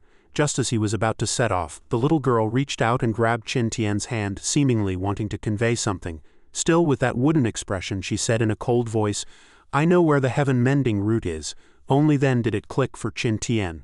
"So you can speak? It looks like you're from the Qilin tribe, aren't you?" She continued, "The Qilin tribe is born with a talent for treasure hunting. Monster Emperor Mazan caught me to make me find spirit herbs for him. I helped him find the heaven-mending root before." Hearing this, Qin Tian realized, so the heaven-mending root is in the hands of that monster Emperor Mazan. He stroked his chin and smiled. "In that case, things are much simpler. I'll just go and kill him." Still with that same unwavering gaze, the little girl looked at Qin Tian, wanting to help him. "Big brother, Monster Emperor Mazan is very strong. He has the strength of a level 3 Emperor realm. I can lead the way for you on the island." Seeing the girl call him big brother, Qin Tian was overjoyed and reached out to pat her head. "Since you called me big brother, you'll be my little sister from now on. What's your name?" the little girl replied. "I don't have one." Qin Tian was stunned. No name. At this moment, Qin Tian's mind was a mess. He clutched his head with a look of shock, never expecting this little girl could bring him so many surprises. Heavens, what a pitiful little girl I've encountered, caught since she was a child and doesn't even have a name. Qin Tian had a sudden inspiration and said to the girl, "Then from now on you'll take my surname. We'll call you Qin Anon." The little girl, learning she finally had a name from this day forward, was momentarily stunned before being reminded to remember it. Qin Anon. A burning desire to teach Mazan a lesson ignited within Qin Tian. He turned to the girl and said urgently, "That's right, Anon. Take me to see Monster Emperor Mazan. He dared to enslave my sister. It's time to settle this account with him once and for all." Meanwhile, inside a certain cave, the sounds of conversation drifted out. "Cousin, you should have come to me much sooner. What's so good about a god-forsaken place like the Eastern Province?" Another voice responded immediately. "Cousin, you don't understand. It's all because of the Peak Master of the Hidden Sword Peak, from the Kunlun Sword Sect in the Central Province." It turned out the one speaking was a hideous-looking macaque monster sovereign, who looked like anything but a good person. Raising his wine cup, he continued, "I was captured by the Kunlun Sword Sect and subjected to all sorts of mistreatment. Only recently did I find an opportunity and managed to escape with great difficulty. Beside him sat Monster Emperor Ma, who was already somewhat tipsy. He wore a satisfied expression, smiling as he tried to soothe the macaque monster sovereign's resentment. Enough. Once I find the supreme tomb and inherit its legacy, I'll accompany you back to the central province to wipe out the Kunlun sword sect and avenge you.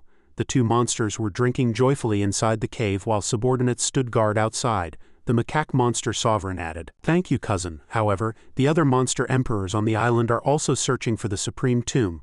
"Are you sure you can find it first?" Monster Emperor Mazan boasted arrogantly.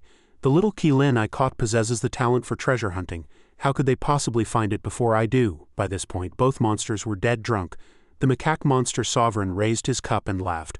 "Once cousin inherits the supreme tomb's legacy, won't you ascend to the supreme realm?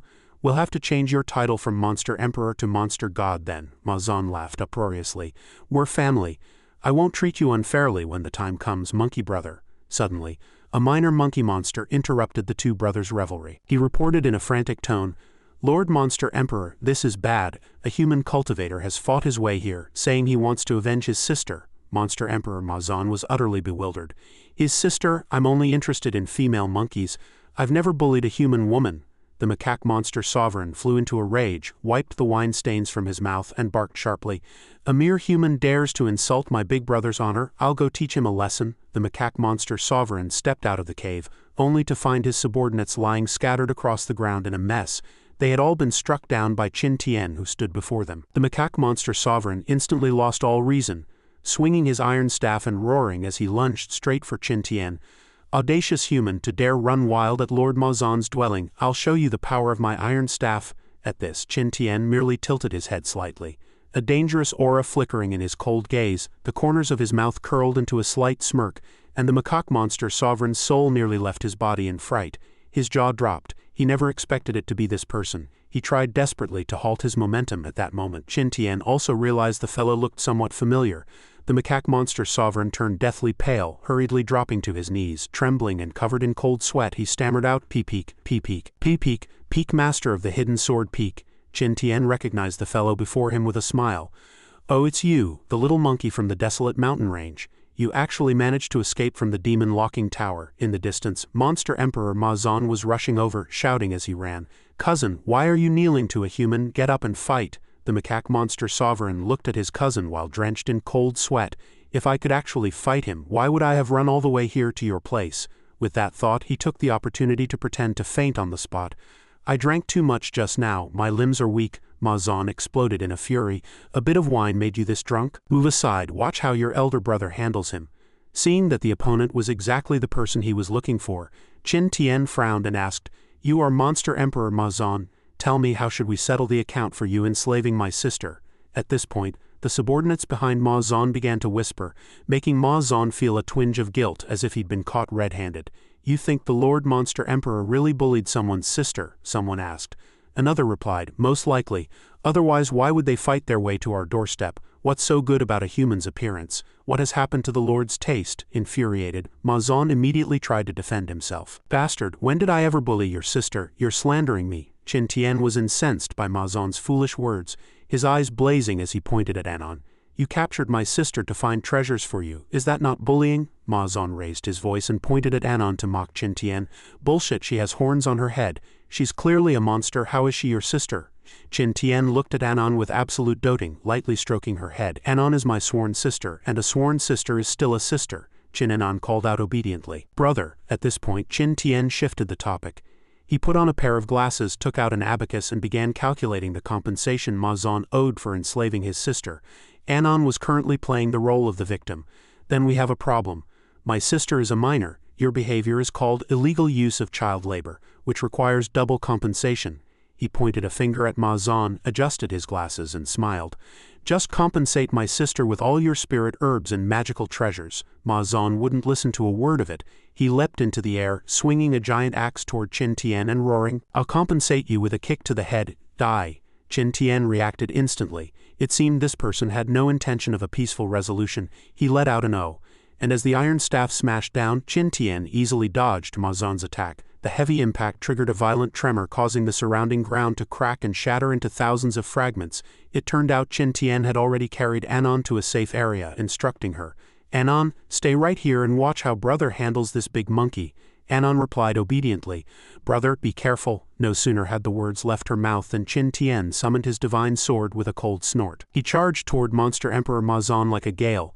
"Don't worry, this will be over soon." The Monster Emperor wore a look of contempt, thinking Qin Tian was merely a lowly human who had come at just the right time, and swung his giant axe with all his might. Qin Tian dodged nimbly.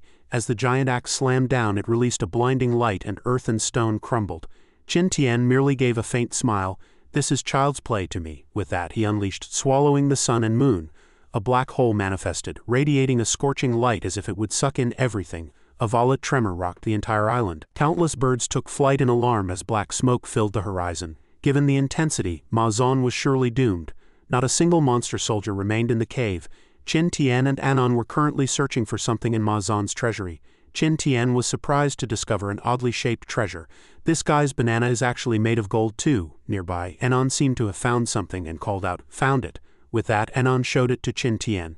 It was a very precious-looking spirit ginseng. "Brother, this is the heaven-mending root I helped Mazan find before." Up close, the spirit herb looked quite unique. It radiated a precious golden light, but its features were distorted beyond description, making it look quite comical. Looking at this exciting treasure, Qin Tian was overjoyed. Stroking his chin, he said, "A 10,000-year heaven-mending root. If refined into a pill, it would be enough to help Mazan promote from the 3rd level of the Emperor realm to a half-step supreme," he added. "Now he's lost his life for nothing. Pity, pity." Qin Tian suddenly turned to the group of minor monsters and asked an extremely unreasonable question. "Do you want to avenge your master?" The crowd knelt and begged for mercy, their faces pale, as they bowed their heads and answered, "The treasures of the world belong to those with the ability to hold them. My lord already gave him a chance. He only lost his life because he didn't cherish it himself.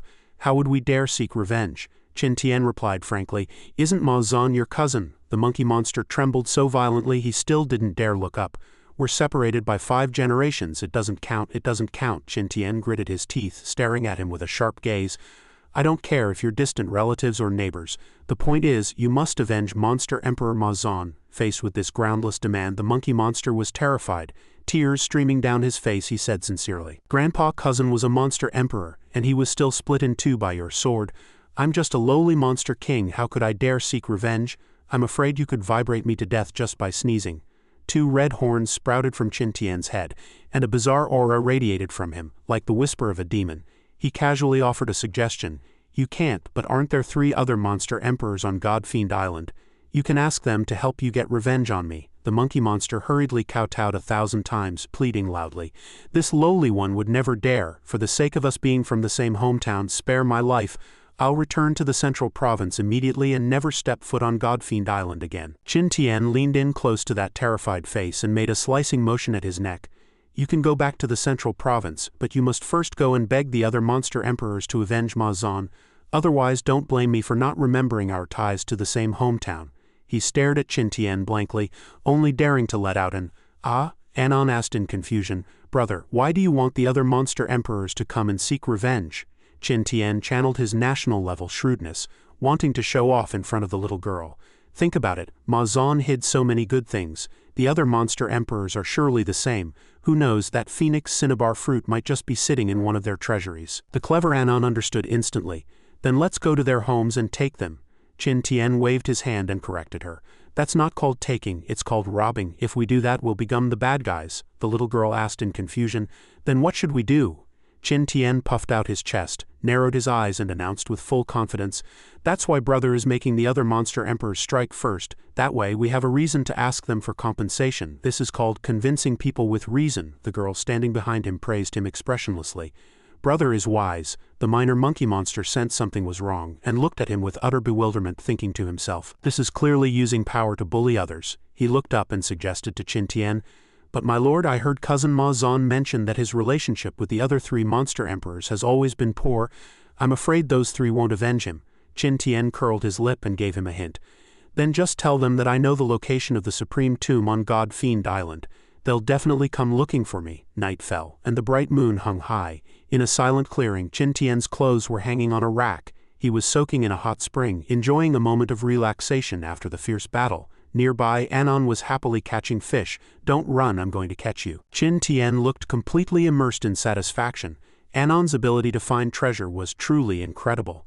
Even a 10,000-year spiritual spring like this could be found by the girl. His thoughts gradually turned indecent, imagining the two women by his side. Unfortunately, Miaoling and Xiao Ru weren't there. If everyone were soaking in this spiritual spring together, the feeling would surely be wonderful. After enjoying himself for a while, he let out a huge stretch. He could bring them here in the future, since a 10,000-year spiritual spring has the effect of cleansing the essence and marrow. Suddenly, he noticed something. It turned out Anon had dived into the water to catch fish, unaware that it was actually Qin Tian's tea set. After catching a fish, the girl shouted excitedly, "Brother, I caught it, a huge fish." Qin Tian let out a startled cry and shouted powerlessly, "Anon, let go, that's not a fish, let go." The scene shifted to the hidden sword peak where Xiao Ru was talking with a Miaoling. "Are you really going to cross the tribulation now? Shouldn't you wait for Qin Tian to return and discuss it first?" Facing Xiao Ru's concern, she replied plainly, "It's all because of me that Master went to God-Fiend Island alone. I want to promote quickly so I can go and help him." Xiao Xiao also asked with concern if she had thought it through, as crossing a tribulation was extremely risky. What if something happened to Sister An? And Miaoling continued to comfort the little sister confidently. Practicing with her sister lately had led to significant progress in her cultivation. She held a glowing red fruit in her hand. She continued, "Furthermore, with this nirvana fruit, I am confident I can break through to the Emperor realm." Xiao Ru had no choice but to agree to her request. "Since you've made up your mind, then cross the tribulation now. Xiao Xiao and I will guard you to ensure no one disturbs you." After an acknowledgement, and Miaoling began to circulate her power and entered the tribulation phase. A purple light shot straight into the clouds, and the nirvana fruit radiated a warm glow, merging into one with an Miaoling. She felt an inexhaustible surge of power preparing to face the massive challenge before her. A thick fog enveloped the hillside, creating an illusory scene. Two men were riding horses at high speed through the air, talking in low voices. The sound of hooves echoed in midair, accompanied by the sound of wind and the shadows of clouds. The blood domain ancestor looked contemplative, his gaze fixed on the distant horizon as he spoke softly. "Old wolf, you're not mistaken, are you? This Haitian empire has no reputation to speak of." The two gradually emerged from the mist. Old wolf glanced at his companion and said sarcastically, "Old freak, I think you've been in seclusion for too long. Have you not heard that the Haitian empire has an emperor-grade master smith named Qin? My son was killed by none other than him." The Huan ancestor remained expressionless, his eyes cold and suspicious as he stared straight ahead, saying frankly, "An emperor-grade master smith, he must have many good things on him. The reward must be increased." Old Wolf's sharp gaze swept over him, responding with a calculating, cold smile. "Aside from the 500 virgins we agreed on earlier, we'll split the thief's belongings equally." The Huan ancestor gave a thumbs up, a satisfied smile playing on his lips as the agreement was reached. The air was tense and mysterious as purple lightning flashed repeatedly. It heralded a rare tribulation about to appear in this small nation. As a powerful cultivator, even the Huan ancestor couldn't help but be greatly surprised by this sight. Someone in this small country was actually crossing a tribulation. Beside him, Old Wolf spoke up, "Maybe if we go over and take a look, we'll see the murderer who killed my son." Meanwhile, at the heart of the thunderstorm, and Miaoling sat within a red formation circle, surrounded by defensive spiritual energy. Xiao Ru and Xiao Xiao stood guard silently outside, keeping watch while the lightning grew increasingly violent. Xiao Ru quickly sensed something unusual and whipped her head around. Old Wolf was approaching with large strides. "Little girl, do you know a man named Qin Tian?" Her expression was cold, clearly indifferent. "What do you want with him?" Old Wolf's face darkened as he replied, "What for? That fellow killed my son. If you know where he is, hand him over obediently, otherwise I will trample the Haitian empire into the dust." Hearing this, Xiao Ru understood everything, a trace of contemptuous mockery appearing at the corner of her mouth. "So you've come to avenge that useless crown prince." She adopted a cold, disdainful expression and said sharply, "Your son sought his own death by killing for treasures. As a father, you failed to discipline your son, and yet you have the face to come here and cause trouble?" Old Wolf was even more enraged after hearing this. "I remember now. There were two foxwomen by his side. It must be you two." Before his words even finished, he charged toward her with a face full of vengeful fury. "Since that Qin Tian dares not show his face, I'll start by sacrificing you two to my banner." Xiao Ru's gaze was sharp, her voice dripping with provocation. "You're seeking death?" As soon as she spoke, a deafening explosion erupted, sending dust swirling and stone fragments flying. Xiao Ru's movements were as fluid as a spirit, easily dodging Old Wolf's ferocious strike. With bloodshot eyes, Old Wolf's hands emitted a piercing red light. He held a defensive stance as the ground beneath his feet shattered, then lunged forward again without hesitation, throwing a heavy punch. However, Xiao Ru moved like the wind, nimbly evading the attack once more. Seizing the opening, she immediately counterattacked, executing her light body technique. She leaped gracefully into the air and unleashed a vicious strike that sent him reeling back. Old Wolf wasn't so easily defeated. He quickly circulated his power to steady himself. The two engaged in a tense high-speed battle in midair, their speed and strength seemingly matched. Sensing the dire situation, Bai Xiaoxiao shouted anxiously, "Sister, I'm coming to help." Just as she was about to step forward, she was blocked by the Huan ancestor. An arrogant, cold smirk curled on his lips. "Little fox girl, you think a mere child with your cultivation is worthy of an imperial weapon? You'd better hand it over to this ancestor obediently." Bai Xiaoxiao gritted her teeth and spat back, "In your dreams." At that moment countless eerie vines surged from the Huan ancestor's sleeves. He let out a loud shout, unleashing the wood spring vine dance. The vines shot out like lightning, instantly entwining around Bai Xiaoxiao's longsword. He laughed hideously. "It's mine now." The vines tightened their grip on the sword, attempting to wrest the treasure away. In the moment of crisis, and Miaoling, standing in the distance, pressed her fingers to her lips and silently chanted a mantra to unleash a devastating move. Ice Fire Phoenix. Two intertwined beams of red and blue light erupted from her fingertips, surging directly toward the Huan ancestor. The sheer terror of this power left both the Huan ancestor and Bai Xiaoxiao in shock. The light swept forward like a hurricane, forcing the Huan ancestor to retreat repeatedly. His eyes were filled with astonishment. He clearly hadn't expected a Miaoling to possess such strength. In the nick of time he dodged the attack, barely escaping with his life. Steadying his mind, the Huan ancestor realized, it's the Phoenix bloodline. And Miaoling recalled her divine sword, looking heroic and valiant as she held the blade. Bai Xiaoxiao cheered excitedly. "Sister Un, you've broken through to the Emperor realm," and Miaoling's face was cold and ethereal as she reminded her.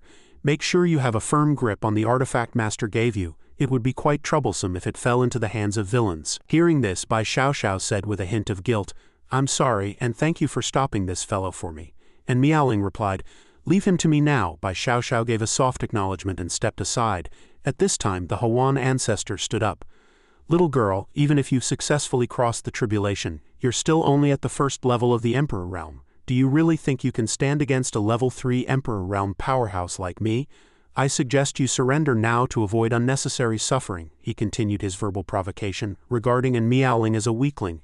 And Miaoling swung her divine sword and said coldly, "You should feel your own face first, and see who is the one in pain now." Seeing her arrogance, the old man sneered with disdain, "Arrogant brat, I'll show you right now the heaven and earth difference between the first and third levels of the Emperor realm." With that, he began casting spells to attack and Miaoling, chanting heaven and earth supreme art, as a multicolored formation manifested behind him, and Miaoling shouted, "Get back!" Directing the warning to Xiaoxiao, the old man roared, "Die!" as he launched his assault, and Miaoling pressed her fingers together, chanting the departing fire art. In an instant, piercing tongues of flame erupted toward the Huan ancestor. The flame she released dyed the surroundings a blood red. She flew down, her magic colliding violently with his in midair, triggering a series of explosions, and Miaoling thought to herself, "He actually isn't afraid of fire." She looked up at the sky and noticed traces of purple light piercing through the black clouds.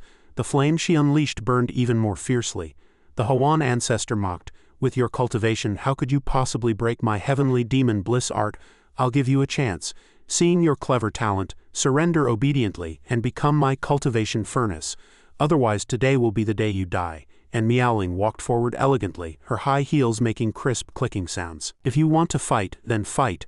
While the nonsense, ordinary techniques indeed cannot break your heavenly demon bliss art." And Miaoling's tone was resolute, her gaze sharp. She swung her divine sword and said, "But with my current cultivation I should be able to perform the move Master taught me." She slashed several times in succession, leaving behind streaks of shimmering golden light wherever the sword she passed. Gripping her longsword, she shouted softly. Swallowing the sun and moon, blue flames instantly coiled around the blade. As she swung her arm, a blue stream of light streaked across the sky before suddenly shattering outward. The old man stared at the sky with a solemn expression. But while he was busy tracking the light above, he failed to notice that death had already arrived. The sword light transformed into countless sharp arrows that pierced through his shoulder. Blood splattered as the old man let out a piercing scream of agony, clutching his severed arm and wailing. His roar was terrifyingly horrific. Knitting his brows, he questioned in a frenzy, "What kind of technique did you just use?" he roared at Meowling, desperate to know how she had maimed him, and Meowling put away her divine sword, the blue glow on the blade not yet faded, and said plainly, "A supreme-grade sword technique, swallowing the sun and moon. Bear with it, the next strike won't miss." She raised her sword, a trace of satisfaction appearing on her face as the corners of her mouth curled up slightly. Seeing Meowling gain the upper hand, Bai Xiaoxiao cheered, "Sister An is too strong, kill him." Bai Xiaoxiao was incredibly excited, and Meowling responded with a smile, "Don't worry, this fellow is very weak." The Huan ancestor knelt on the ground clutching his stump, roaring through gritted teeth as his face became hideously distorted. "Old wolf, if you don't help me now, I'm going to die here." His voice was bone-chillingly cold. Hearing this, the sinister old wolf's expression darkened, and he launched an attack in place of the Huan ancestor. Xiao Ru used her slender jade-like legs to steadily block the move, neutralizing old wolf's magic. Xiao Ru condensed a crystal-clear spirit orb crackling with green lightning and shouted coldly, "Still have time to worry about others, you'd better worry about yourself first." She unleashed foxfire, and the spirit orb instantly exploded. Amidst the shifting light and shadows, the altar crumbled and debris flew everywhere. Old Wolf collapsed among the ruins, taking a long time to crawl back up as he marveled, "I didn't expect this little fox to be so formidable." Just then, Mu Qingjing was captured by Mo Tian, who shouted loudly, "Everyone, stop!" As soon as the words were spoken, everyone's gaze shifted toward Mo Tian. Among those who had appeared were the Empress Mushan, Mu Qingqing, and the leader of the Blood Kill sect. Mo Tian had actually captured the new Empress, Mu Qingqing. He gripped Qingqing's neck and threatened, "Stop or I'll kill this woman." Xiao Ru hurriedly shouted, "Qingqing, Mo Tian, why did you only show up now? I thought your Blood Kill sect just took the money and didn't do the work." Mo Tian snorted coldly, "My Blood Kill sect is in the business of assassination. How could we take money and not work? But given the strength of the Haitian Empire, this matter requires an extra fee." With that, he blindfolded Qingqing and gagged her. Old Wolf's voice rang out from the sky, "That's right, an extra fee is required." The Huan ancestor cursed with deep resentment, "Damn it, you almost got me killed." His face was full of indignation. He then shouted, "Since you want benefits, then listen to me. If you want your Empress back, bring 10 high-grade Imperial weapons to exchange for her within 10 days. For every day you're late, I'll kill 1 hostage. Let's go." These fellows were truly treacherous, actually kidnapping Empress Qingqing as a hostage. Xiao Ru tried to give chase, but it was already too late. She asked and Meowling anxiously, "Meowling, what should we do now?" And Meowling answered, "We're going to God-Fiend Island to find Master." Night fell deep and silence reigned all around. Qin Tian was brewing a large pot of soup, stirring it continuously. Little Anon asked from the side, "Brother, is it ready to eat yet?" Qin Tian smiled and replied, "Don't be in a rush, Anon. This is 3-legged crow soup. It needs to simmer a bit longer to be delicious." Suddenly, Qin Tian sensed something unusual. He snatched up Anon and flickered away into the distance. Before Anon could realize what had happened, a deafening explosion erupted behind them, instantly shattering the campsite and scattering their belongings everywhere. Qin Tian looked back, a cold smirk appearing on his lips.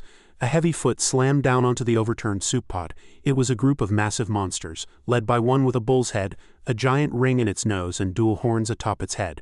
This was the desolate ox monster emperor. He barked sharply, "Who gave you the guts to lay a hand on my brother Ma Zan? His revenge will be settled by me, the rest of you scram." His expression was serious, yet it appeared somewhat comical. The lightning ice monster emperor mocked, "You stupid ox, weren't you the one who fought most fiercely with Ma Zan in the past? If you want the supreme tomb for yourself, just say it. Don't act so righteous here." Exposed, the desolate ox monster emperor flew into a rage, glaring at the lightning ice monster emperor and roaring, "Was it that dead monkey who told you? I warned him long ago not to run his mouth. When this is over, I'll smash his monkey head for sure." Just then, a monster nearby spoke up, "So it's the Earthcracker monster sovereign. Since things have come to this, no one should dream of monopolizing the supreme tomb. The priority is to deal with this human first. Since he could defeat Ma Zan, he's certainly no average fellow, even though Ma Zan was the weakest among us 4 monster emperors." With that, a fierce battle was poised to begin. The monsters stomped on the spilled food. The desolate ox monster emperor snorted with contempt, saying that Ma Zan's death was merely due to his own lack of skill. The lightning ice monster emperor chimed in, "With the 3 of us joined together, even if he were stronger, he'd have nowhere to run." These 3 ferocious monster emperors clearly wanted Qin Tian's life. With chicken soup splattered all over the ground, little Anon said to Qin Tian with a look of grievance, "Brother, the chicken soup spilled." Anon was clearly heartbroken because the soup she had been looking forward to was ruined. Qin Tian comforted her firmly, "It's all right, Anon. Brother will find you some fresh ingredients right now. It just so happens that the ingredients have delivered themselves to our door." With that, the 3 monsters closed in. The desolate ox monster emperor roared, "Brat, who are you calling ingredients? Being regarded as food by Qin Tian left him feeling extremely insulted. Qin Tian continued thoughtfully, "Let me think. One can be made into ox hoof soup and one into soy braised grilled wings." He pointed toward the third monster and sighed. "As for that one, it looks like it wouldn't taste good. We won't eat it." Seeing himself being dismissed, the Earthcracker monster sovereign flew into a towering rage. "You're courting death. I'll tear you into 10,000 pieces." Clearly, those words had provoked him. He swung his axe down, splitting a giant boulder in two and leaving a deep fissure in the ground. Qin Tian calmly observed the situation, the corners of his mouth curling slightly. "For a so-called monster emperor, this is all the skill you have." Having said that, he summoned his divine sword and leaped up, thrusting the longsword directly into the ground and shouting, "Break for me!" Qin Tian's divine sword was pitch black and razor sharp. Qin Tian's movement faltered. Not there. At that moment, the Earthcracker monster sovereign was performing the Earth Prison Dragon Trap formation, causing a stone mountain to rise from the flat ground. Qin Tian swung his sword and instantly sliced the stone mountain in half. However, another stone mountain immediately appeared. The three monsters consulted each other. "Earthcracker, don't kill him yet. We still need to interrogate him for the location of the Supreme Tomb." Qin Tian's sword chi sent debris flying. The rubble ricocheted back toward the Earthcracker monster sovereign, inflicting heavy injuries. The Earthcracker monster sovereign was sent flying and crashed to the ground, debris scattering far and wide. Qin Tian picked up Anon and held his sword, saying coldly, "Show me whatever skills you have. Don't say I didn't give you the chance." Seeing Earthcracker fall, the other two monster emperors felt an extreme sense of oppression. Realizing Qin Tian was no simple opponent, they decided to join forces. As the desolate ox and lightning ice combined to unleash their true monster body, Qin Tian sneered. "Then I should show a bit of my real power too." With that, Qin Tian executed the manifestation of self-existence great law, manifesting the four phantoms lesser yin, white tiger's divine might. A majestic phantom of a white tiger appeared. Qin Tian pointed his sword. "Go!" The sword tip pointed straight toward the guardian white tiger.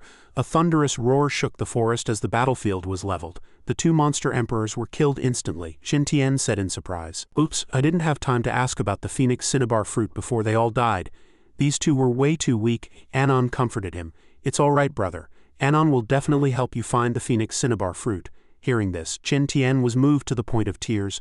"Little sister," he continued, "now brother will go make you that ox hoof soup and braised wings." Anon replied softly, "Everything brother makes is the best." The scene shifted to Phoenix Valley on God-Fiend Island, a place of extraordinary beauty. At this moment, two figures with an immortal air appeared and asked, "Boss, are you sure it's here?" "I've predicted it using the dragon-seeking compass. This is exactly where the dragon vein of God-Fiend Island lies. If there really is a supreme tomb on the island, it's definitely here. In that case, what are we waiting for? Even if we have to dig 3 feet deep, we must find it." However, due to the existence of a barrier, they were unable to enter. One person said, "There's a barrier." The boss said excitedly, "That proves it. The supreme tomb is definitely here. Watch me smash it open." Just as the second brother was about to strike, the boss hurriedly stopped him. "Second brother, wait. A single hammer strike might not break the barrier, and instead it will draw the island's monsters over here." The second brother was stunned for a moment. The second brother didn't care. "Let them come. Are we really afraid of those 4 monster emperors?" the boss asked in return. "What if it's the 9 nether dragon sparrow?" The second brother was shocked. "The 9 nether dragon sparrow hasn't shown its face in 1,000 years. It might have died long ago." "You're overthinking it, boss." The boss's expression became solemn. "The 9 nether dragon sparrow is a half-step supreme powerhouse. How could it die so easily? It's likely in closed-door cultivation somewhere. We should keep a low profile on God-Fiend Island. Drawing trouble is very annoying." The two chatted as they walked, feeling they had to act steadily to avoid attracting attention. The second brother asked, "Then what do you think we should do?" Seeing his impatience, the boss smiled. "I have a way." He performed a spell to observe the mountain terrain.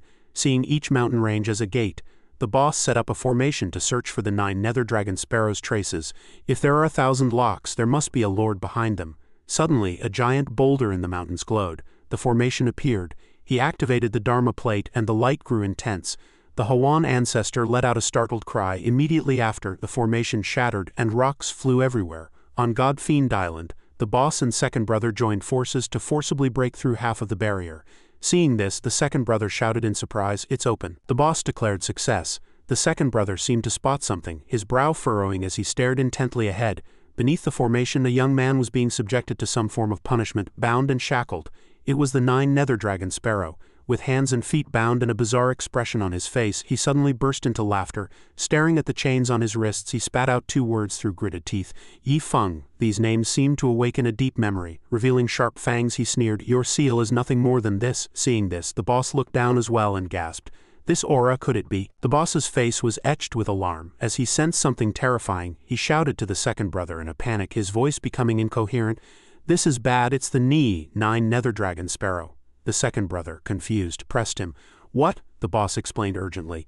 "The 9 nether dragon sparrow is notorious for his brutality. With him here, we have no hope of touching the supreme tomb. Run now." Seeing the boss so panicked, the second brother froze for a moment before the reality set in. The two scrambled to escape as fast as they could as they ran. The second brother asked, "Big brother, could you have misidentified him?"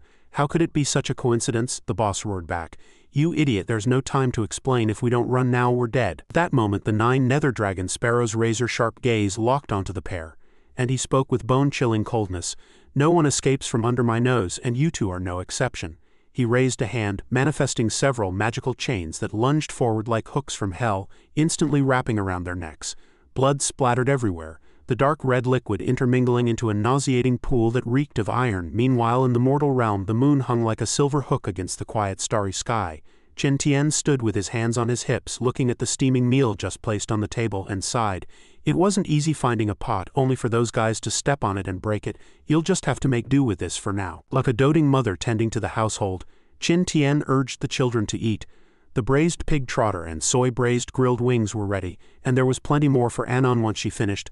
The little girl bit into a large piece of meat that melted in her mouth, and she couldn't help but exclaim, "So delicious!" Just as the mother and daughter were eating heartily, a heavy object suddenly crashed to the ground, triggering a massive explosion. Anon looked over blankly and shouted, "Something fell down." The woman who had fallen was dressed in rags, looking like a beggar. A sign that something terrible was about to happen. The woman murmured in a daze, "Run, run quickly." As night fell, the rustling of the trees and the chirping of insects intertwined, creating an exceptionally eerie atmosphere. Thinking she was starving, Qin Tian kindly scooped up a piece of meat with a spoon and offered it to her. Before it even reached her mouth, she violently pushed his hand away and shrieked, "What did you do to me?" The soup from the spoon splashed out, making Qin Tian cry out in pain. "Ow, that's hot," Anon, who was busy gnawing on a bone, explained to the woman. "Sister, you were so hungry you had no strength left. It was brother who fed you." The woman was not grateful, retorting, "I wasn't hungry, I was severely injured." Suddenly, she stared at her hands in shock and wondered, "Strange, I clearly suffered extreme internal injuries. How am I completely healed?" She stood up and spoke urgently to Qin Tian and Anon. "Quickly, you must leave God-Fiend Island with me. The 9 nether dragon sparrow has been released and he is hunting human cultivators across the island." Qin Tian looked up at the sky and asked curiously, "9 nether dragon sparrow, is that the half-step supreme monster?" Zijiao replied in a state of sheer terror, "Yes, I was just injured by him. If we don't leave now, it'll truly be too late." Seeing her so flustered, Qin Tian responded nonchalantly, "It's a trivial matter." He turned to Anon. "Anon, let's keep eating. If that 9 nether dragon sparrow dares to show up, brother will make you some charcoal grilled sparrow wings as an extra dish." Qin Tian actually spoke of turning the opponent into grilled wings. Zijiao stood frozen, thinking, is he also a half-step supreme powerhouse? Is that why he doesn't fear the 9 nether dragon sparrow? Just then a set of steady footsteps approached, and a voice rang out, "Interesting. Who did you say wanted to eat me?" The one who manifested was the 9 nether dragon sparrow himself, surrounded by a ring of fire that radiated a mysterious majesty. Zijiao screamed in terror, "9 nether dragon sparrow." At the sight of him she began to tremble uncontrollably. The woman murmured with a shaking voice, "We're dead," and then scrambled to hide. Qin Tian gave a smug smile, resting his chin on his hand as he replied, "I'm quite full, but I suppose I could eat one more." His words took the 9 nether dragon sparrow by surprise. Hearing that he was to be cooked and eaten, the creature instead offered a cold compliment. "I actually quite like your aura." With that, he let out a sharp, challenging cry. With a flick of his finger, a beam of golden light shot out. The light grazed Qin Tian's cheek and blasted a deep crater into the ground, sending dust and stones flying. Qin Tian gave a cold laugh and reminded Anon, "Anon, don't fill up yet. Save some room for grilled sparrow wings. It'll be far more nourishing than the desolate ox monster emperor's hoof soup or the lightning ice monster emperor's braised wings." Anon replied obediently. "Okay." Zijiao, hearing that those 2 monster emperors had already become a meal, turned to look at Qin Tian in absolute horror, her heart filled with shock. What? The hoof soup and wings were made from the desolate ox monster emperor and the lightning ice monster emperor. Filled with suspicion, she stared at Qin Tian and pondered, Who exactly is he? Standing before the two, the 9 nether dragon sparrow spoke with absolute confidence. How fascinating. I've only been in seclusion for a few thousand years, yet the human race has produced someone like you. No wonder I can't sense the presence of those 4 wastes. I take it they were killed by you. Hearing this, Qin Tian deliberately provoked him. What? Do you want to avenge them? Zijiao listened from the side, dumbfounded, thinking, is it possible that he killed not just Desolate Ox and Lightning Ice, but the macaque monster sovereign as well? The 9 nether dragon sparrow burst into a thunderous laugh. Throughout the heavens, the strong devour the weak. Why speak of revenge, however? Since you've consumed those 4 wastes, you shall serve as my rations in their stead. As soon as the words left his mouth, he stomped his foot, instantly teleporting in front of Qin Tian to deliver a heavy punch. Fortunately, Qin Tian was agile enough to narrowly dodge the strike. Seeing Qin Tian evade the attack so easily, the 9 nether dragon sparrow was startled, thinking to himself, he can actually keep up with my speed? Before he could react, Qin Tian's heavy fist slammed into his face. The 9 nether dragon sparrow was sent flying backward, crashing through the forest and smashing deep into a pile of rocks. Qin Tian asked confidently, who is the prey and who is the hunter? Have you figured it out yet? The 9 nether dragon sparrow struggled to climb out from the ruins, a look of worry on his face. Impossible, absolutely impossible. Judging by your appearance, you're merely a half-step supreme, he staggered as he spoke. If it had been anyone else, that punch would have likely ground them to powder. Qin Tian stood to the side, not forgetting to mock him before making his next move. It's my turn now. Do you still not intend to beg for mercy? A wicked smile curled on the 9 nether dragon sparrow's lips. How could that be? There are few half-step supremes in this world capable of killing me. Just as he finished his growling introduction, countless red threads shot from his fingertips. Facing the incoming threads, Qin Tian remained composed and summoned the Sword of Life and Death. With a swing of his sword, Qin Tian instantly severed the red threads. However, in a moment of carelessness, a single thread seized the opportunity to wrap tightly around his ankle. The 9 nether dragon sparrow was overjoyed, sneering, "Got you." He then unleashed devouring eternity, as gusts of red wind swept forward, attempting to suck Qin Tian into his palm. Qin Tian sensed something was wrong. Finding that the spiritual energy within his body could no longer circulate, the 9 nether dragon sparrow adopted an arrogant, superior posture and mocked. You have some skill. I didn't expect you to have reached the first level of the Emperor realm. I've seen countless geniuses, but you are the first who can exert the combat power of a half-step supreme with only a level 1 Emperor realm cultivation. Truly impressive. He continued to increase the suction, saying leisurely, such rich spiritual energy. If I consume you, it will be enough for me to break through to the supreme realm. Despite being in a perilous situation, Qin Tian relaxed and said, I see, I was careless just now, but do you really think you're the only one who knows techniques for absorbing spiritual energy? A brilliant blue light suddenly erupted from his leg as he shouted, manifestation of self-existence, great law, transforming all things for my own use. Subsequently, Qin Tian revealed a joyful expression and began to absorb greedily. Although the movement appeared somewhat playful, the technique was extremely effective, even overpowering the 9 nether dragon sparrow. The opponent's bright red spiritual energy was being sucked back by Qin Tian in a continuous stream. Seeing this, the 9 nether dragon sparrow was horrified, thinking, what's happening? The spiritual energy in my body is being sucked back by him. As his energy drained, his face rapidly became shriveled and haggard. Finally, the red threads wrapped around Qin Tian's leg fell away, powerless. This round of confrontation left Qin Tian fully replenished with spiritual energy. The 9 nether dragon sparrow, having barely kept his life, said fortunately, I'm alive. Even though he was being suppressed in every way by Qin Tian, he still tried to save face by saying, I underestimated you. It seems I must kill you first before I can devour you, even if it takes a bit of effort. Qin Tian picked his ear and taunted, is that so? But from where I stand, killing you doesn't seem like it will take much effort at all. Faced with Qin Tian's mockery, the 9 nether dragon sparrow went berserk as if his tail had been stepped on. He roared in a humiliated fury. Enough talk, take this. Qin Tian accepted the challenge with confidence. Anytime, the two engaged in a fierce battle above the forest, their speed so incredible that they left only a series of impact sounds and afterimages. Seeing the two non-humans fighting so intensely, Zijiao took the opportunity to pick up Anon and flee to a safe area. Witnessing this superhuman-level duel, she was struck with awe. We need to stay far away. A battle of this level is no joke. On the battlefield, Qin Tian and his opponent separated once more after a head-on collision. The 9 nether dragon sparrow still spoke arrogantly. To be able to fight me to a draw, you are indeed strong. Qin Tian countered, a draw, take this move first. Subsequently, Qin Tian gripped the sword of life and death and shouted, "Witness this!" Swallowing the sun and moon, in an instant a red sun appeared before him. This move caught the 9 nether dragon sparrow off guard. Just as he was about to retreat out of range, Qin Tian's voice echoed from behind him. Before he could react, one of his arms was severed at the shoulder by Qin Tian. The severed arm fell heavily to the ground under the 9 nether dragon sparrow's horrified gaze. His soul nearly left his body as he asked himself, "How is this possible?" Qin Tian stood by with a cold threat. "I'll take one arm first. Where should I cut next?" Seeing the situation was dire, the 9 nether dragon sparrow immediately implemented the strategy of fleeing, turning and scrambling away. As his broken body flew past Zijiao and her sister, he thought resentfully, "This kid is clearly only a level 1 emperor, yet his strength is ridiculously absurd." Qin Tian watched his retreating figure and said calmly, "Trying to run?" He immediately gave chase. One chasing and one fleeing, they arrived before a volcano where lava surged and flames reached the sky. Having returned to his lair, the 9 nether dragon sparrows stopped running and turned to face Qin Tian.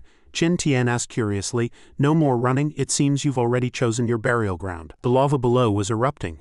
After a moment of silence, the 9 nether dragon sparrows said to Qin Tian, "This place is called Phoenix Valley. For 1,000 years I was imprisoned here by that old fellow, Yi Feng. Due to the lava below providing constant energy, the flames around his body burned even more intensely." He continued triumphantly, "But it can be considered a blessing in disguise as it allowed me to master the fire form." Under Qin Tian's surprised gaze, he let out a loud shout of devouring eternity, and the lava below surged directly into his mouth, continuously injecting energy into him. Qin Tian watched from the side, dumbfounded, and exclaimed, "This guy ate all the lava?" In just a short moment, all of the 9 nether dragon sparrows' previous injuries were healed, and even his severed arm perfectly regrew. Having returned to his peak state, he boasted to Qin Tian, "Here, no one can defeat me." Witnessing this divine feat of consuming fire to regrow limbs, Qin Tian also felt surprised. "I didn't expect him to be able to recover health by absorbing fire. It seems the sword alone won't kill him. I'll have to change my tactics." With that, he unleashed Manifestation of Self-Existence Great Law, 4 Phantoms, Lesser Yin, Dragon and Phoenix Manifestation. His spiritual energy surged, and a dragon and phoenix manifested behind him. Qin Tian pointed his sword, and the dragon and phoenix transformed into a massive pillar of fire that lunged straight at the 9 nether dragon sparrow. Seeing the opponent use fire to attack, the 9 nether dragon sparrow sneered with contempt. "How foolish! Using fire will only make me stronger." He didn't dodge or evade, opening his arms to welcome the attack as he shouted, "Watch me swallow all this fire." Subsequently, the pillar of fire slammed violently into him. Unexpectedly, the fire was too intense. He felt a surge of nausea but forced it down for the sake of his pride. His stomach instantly became bloated. He was horrified. "This is bad. The fire energy is too heavy. I can't hold it much longer." Seeing this, Qin Tian kindly reminded him, "Don't be shy, eat more." The 9 nether dragon sparrow's bloated body began to glow, and accompanied by a piercing scream, a terrifying flash of fire erupted in the night sky, reminiscent of the atomic bomb explosion of 1945. This explosion left the entire forest engulfed in thick smoke. As the smoke cleared, Zijiao and Anan rode their flying swords through the sea of fire, searching for traces of Qin Tian. The little girl kept urging from the back seat, "Sister Zijiao, can you go any faster?" Zijiao replied with effort, "This is already top speed. The 9 nether dragon sparrow has never beaten your brother, don't worry." Anan's sharp eyes instantly spotted Qin Tian lying on the only rock in the sea of lava. She immediately pointed him out to Zijiao. "Look, brother is over there." Seeing Qin Tian collapsed on the ground, both of them were consumed with anxiety and rushed toward him at full speed. Anan let out a frantic cry. At the sound of the little girl's call, Qin Tian gradually regained consciousness and woke up. Anan had already been keeping watch by his side, tending to him meticulously. Seeing him open his eyes, she began to sob and said, "Brother, you can't die. Anan doesn't want to live alone anymore." Seeing this, Qin Tian felt a pang of pity and reached out to rub her head. He forced his body upright to comfort the little girl. "Why has Anan cried herself into a little flower-faced cat? Brother promises you I will never leave you alone." Sitting nearby, Zijiao also asked with concern, "You are severely injured, sir. This place is not suitable for a long stay. If that 9 nether dragon sparrow happens to double back, the consequences would be unthinkable." Qin Tian struggled to sit up, continuing to reassure her. "There is no need to worry, miss. That 9 nether dragon sparrow was completely annihilated by its own self-detonation just now. I just didn't expect the power of its explosion to be so terrifying. I nearly capsized in a gutter myself." Only then did Zijiao suddenly notice something amiss. Her face flushed crimson as she squeezed her eyes shut and screamed. As it turned out, Qin Tian's clothes had been so violently destroyed in the explosion that the lower half of his body had become exceptionally breezy. Anon also witnessed this awkward scene from the side. Under the bright moonlight, though the scenery was beautiful, it was far less eye-catching than Qin Tian's pale, exposed body. Qin Tian, feeling deeply embarrassed, immediately flickered away to change into a new set of clothes, his face still tinged with residual redness as he thought, "Fortunately, I prepared several extra sets of clothes before leaving this time." After changing, he turned and picked up Anon, saying with an apologetic look, "Anon, I'm sorry. Brother originally intended to slaughter that 9 nether dragon sparrow to make an extra meal for you, but I didn't expect that guy to be so stubborn as to self-detonate. Now there isn't even a feather left." Anon seemed to catch a scent, her small nose twitching constantly, letting out a series of faint sniffing sounds. Seeing this, Qin Tian asked curiously, "Anon, what are you smelling? Could there be some strange scent on my clothes?" Anon immediately replied, "Brother, I smell the scent of the phoenix cinnabar fruit. It's very close to here." Hearing this, Qin Tian suddenly remembered the place the 9 nether dragon sparrow had mentioned. That was it. The 9 nether dragon sparrow had mentioned Phoenix Valley earlier. The phoenix cinnabar fruit must be growing there. Under the guidance of that sensitive little nose, the group arrived at the foot of a mountain before a hidden cave emitting a mysterious faint glow.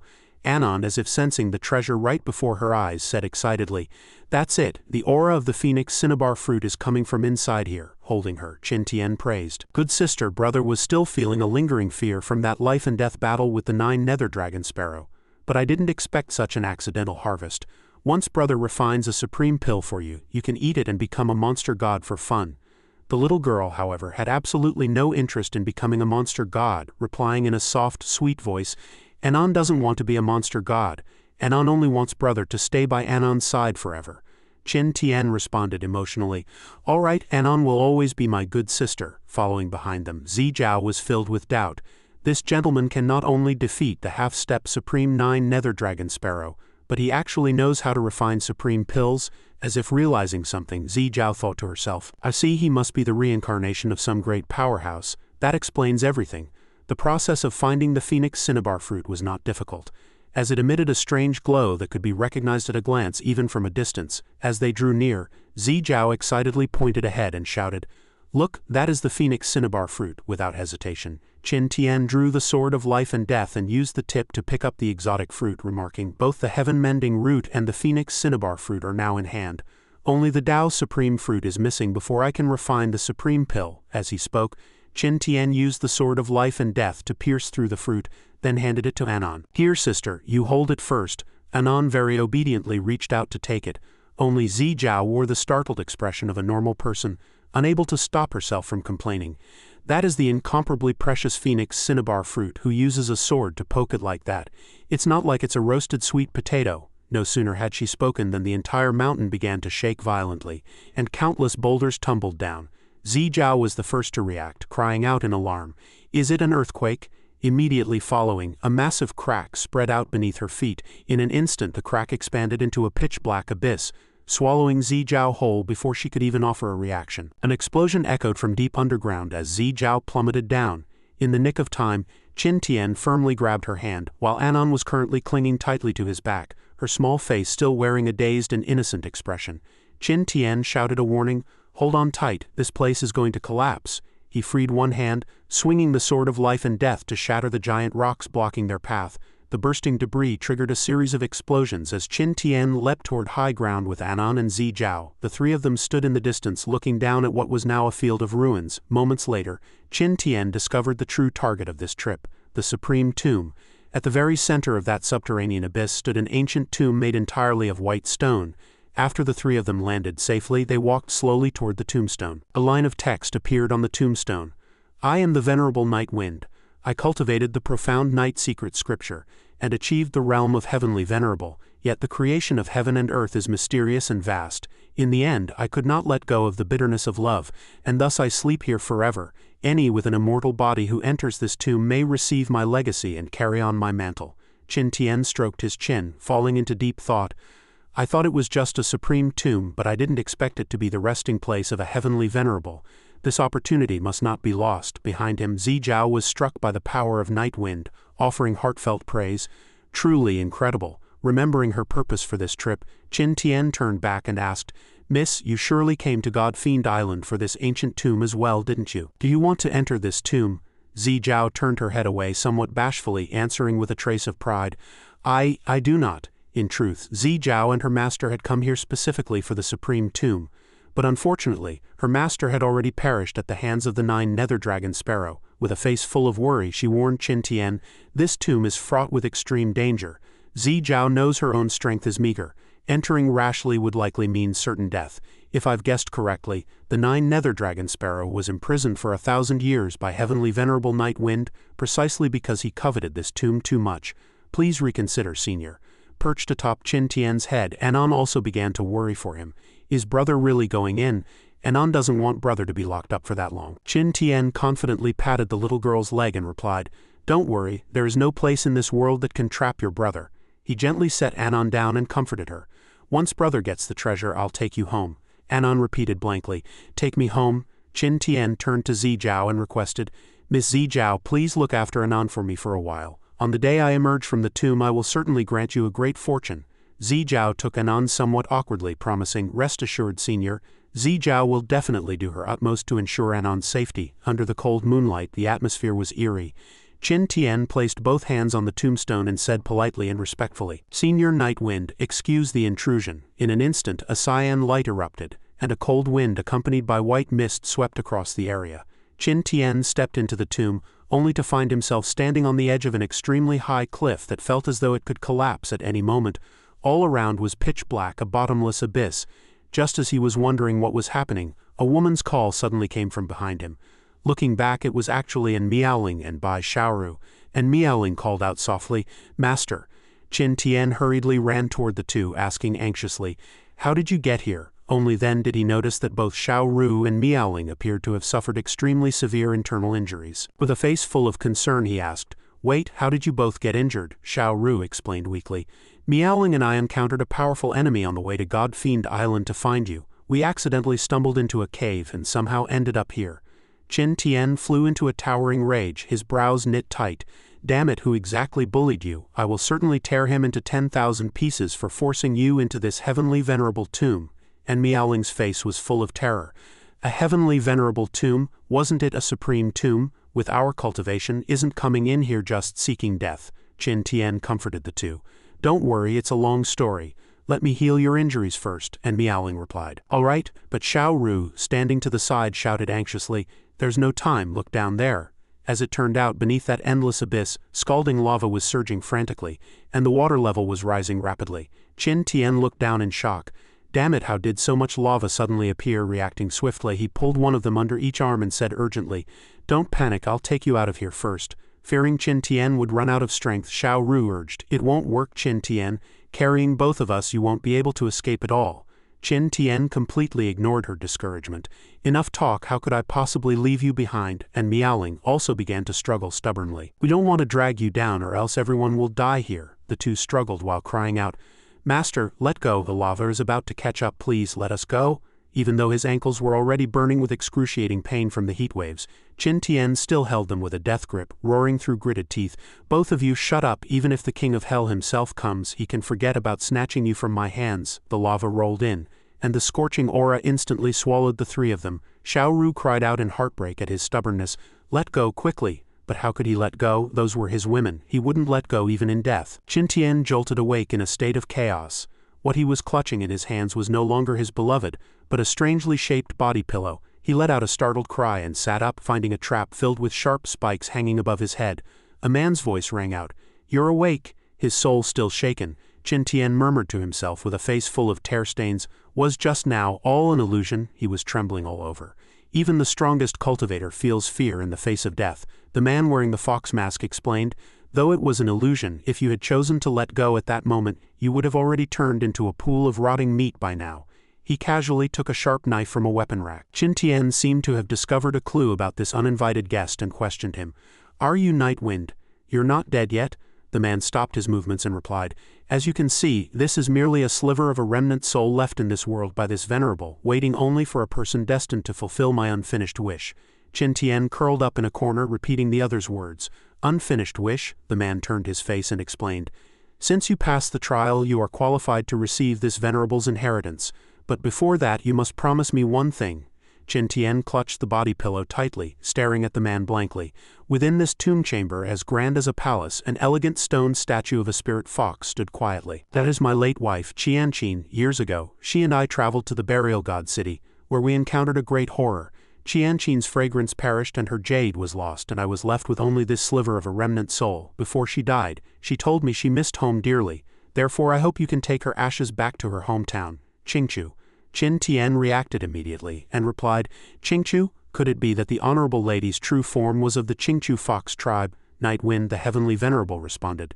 Exactly. She was once the only heavenly fox supreme the fox tribe had seen in 100,000 years. Qin Tian replied loudly with a look of pride. To be honest, I have quite a deep connection with the Qingchu fox tribe. The current fox tribe DG is none other than my fiancé, therefore I will certainly do my utmost to fulfill Senior's request. However, regarding the matter of becoming your disciple, I'm afraid I must disappoint you. Nightwind was extremely surprised that this heaven-defying opportunity delivered to his door had actually been rejected. Why? Does being this Venerable's disciple make you feel uncomfortable? Qin Tian spoke bluntly. It's not that it's uncomfortable. I just feel that Senior probably cannot teach me anything. Let's forget about the discipleship. It would be enough if Senior could leave me some miraculous pills and fine wine. Nightwind teleported before Qin Tian, the spiritual energy erupting from his palm, leaving Qin Tian unable to move. Nightwind the Heavenly Venerable felt both absurd and furious. You say I cannot teach you? This Venerable wants to see exactly what you are relying on to dare speak such arrogant words. Meanwhile, Bai Xiaoru and Meowling had already escaped from the Supreme Tomb. Meowling asked anxiously, Xiaoru, is Master really on this God-Fiend island right now? Bai Xiaoru looked toward the other end of the island and replied, Qin Tian and I have a contract.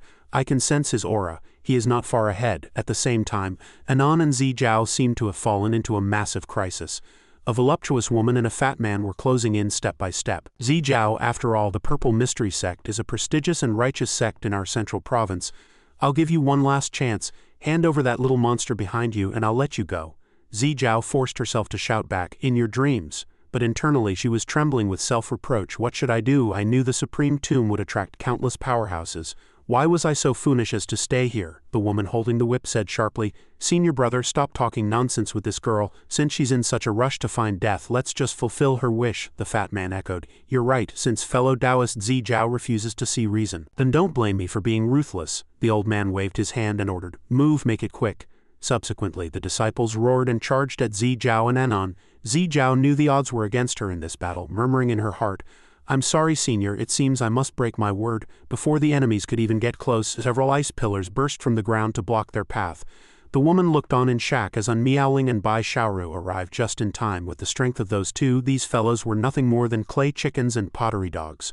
Meowling rebuked coldly, bullying two little girls, you truly have no shame. Bai Xiaoru, standing behind her, added, want to fight? We'll play with you. The fat man hurried forward to hold the woman back. Junior sister, get back. This fellow, seeing the situation was unfavorable, immediately changed his face, defending himself with a slippery tongue. The two fellow Taoists have misunderstood. It's not that we wish to use strength to bully the weak. This matter concerns the inheritance of the Heavenly Venerable's ancient tomb. We simply must take that little monster away.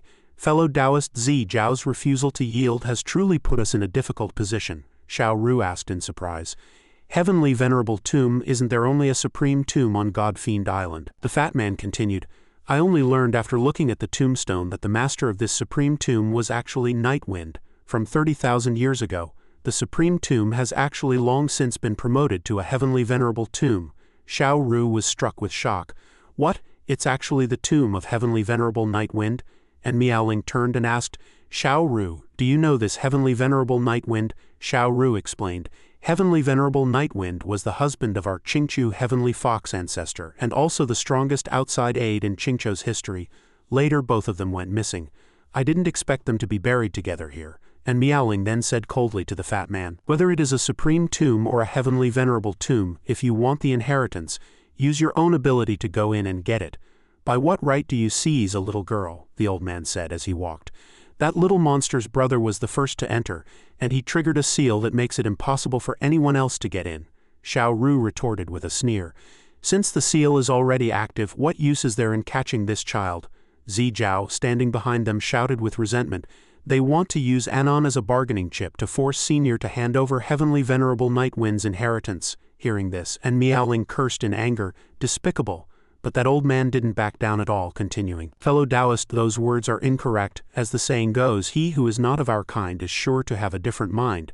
If we allow this little monster's brother to monopolize Heavenly Venerable Nightwind's inheritance, he will surely bring disaster upon the human world once he becomes a monster god. If I do not act today, I would be leaving behind a future scourge for our human race. As soon as he finished speaking, Anon retorted indignantly. You're lying, my brother is human, Zijiao added. Senior Qin Tian is indeed a human. I can testify to that. Upon hearing the name Qin Tian, and Meowling and Bai Xiaoru immediately turned their heads and asked urgently, Little one, what did you say? Qin Tian is your brother? With a cold face the little girl said, Big sisters, I am not lying. It was brother who saved me and took me in as his sister, even naming me Qin Anon. So brother is definitely not a monster. Hearing this, the two women's attitudes instantly turned gentle, and Meowling said softly, Anon, I am your brother's disciple. With Sister Bai and me here, no one will be able to bully you. Bai Xiaoru chimed in. That's right, what a cute little sister. Whoever dares to bully you, I will kill them. Seeing the two of them being so affectionate toward her, the little girl seemed to suddenly realize something and let out a helpless light sigh. The two women then stepped forward, patting, squeezing, and rubbing Anon. They completely ignored that terrifying fellow who was still standing there stunned. The man then quickly rushed forward. So you're all together. If you want to monopolize the inheritance, first ask if the whip in my hand agrees. Just then a thunderous boom echoed from the other side of the island where Qin Tian was trapped. Before that woman could even execute a move, she was slapped to the ground to wait for death. The Fox Tribe woman's fair and slender foot stepped firmly onto her stomach. The woman tussed in fury. Bai Xiaoru said coldly, If you dare to continue spewing filth, I'll open 5 more holes in your head. The woman was instantly terrified, trembling as she begged for mercy. I'm sorry. Suddenly an unfamiliar man's voice came from the distance. You fox. You are a mere level 2 Emperor realm. How dare you compare yourself to Bai Wudi? Hearing this voice, the fat man immediately turned and said respectfully, Master. The newcomer was Ba Zi, the palace master of Beishan Palace, a half-step supreme powerhouse. He had a disfiguring scar from a scratch over his right eye, but his overall aura was extremely powerful, he continued. Furthermore, even if Bai Wudi were here himself, he could forget about insulting Beishan Palace in my presence. What kind of thing are you? Bai Xiaoru struck back. So you're the palace master of Beishan Palace? I heard you stepped into the half-step supreme realm over 500 years ago, but my grandfather Bai Wudi was already a half-step supreme 10,000 years ago. What kind of thing are you to be worthy of comparing yourself to my grandfather? Ba Zi was furious, his eyes bulging as he launched a fierce attack on Bai Xiaoru, the powerful airwaves sending her flying heavily. Due to a moment of carelessness and not expecting the opponent's movements to be so rapid, Bai Xiaoru was severely injured, even spitting out a mouthful of blood after she landed steadily, and Meowling saw the situation and called out in worry. Xiaoru. She then drew her longsword.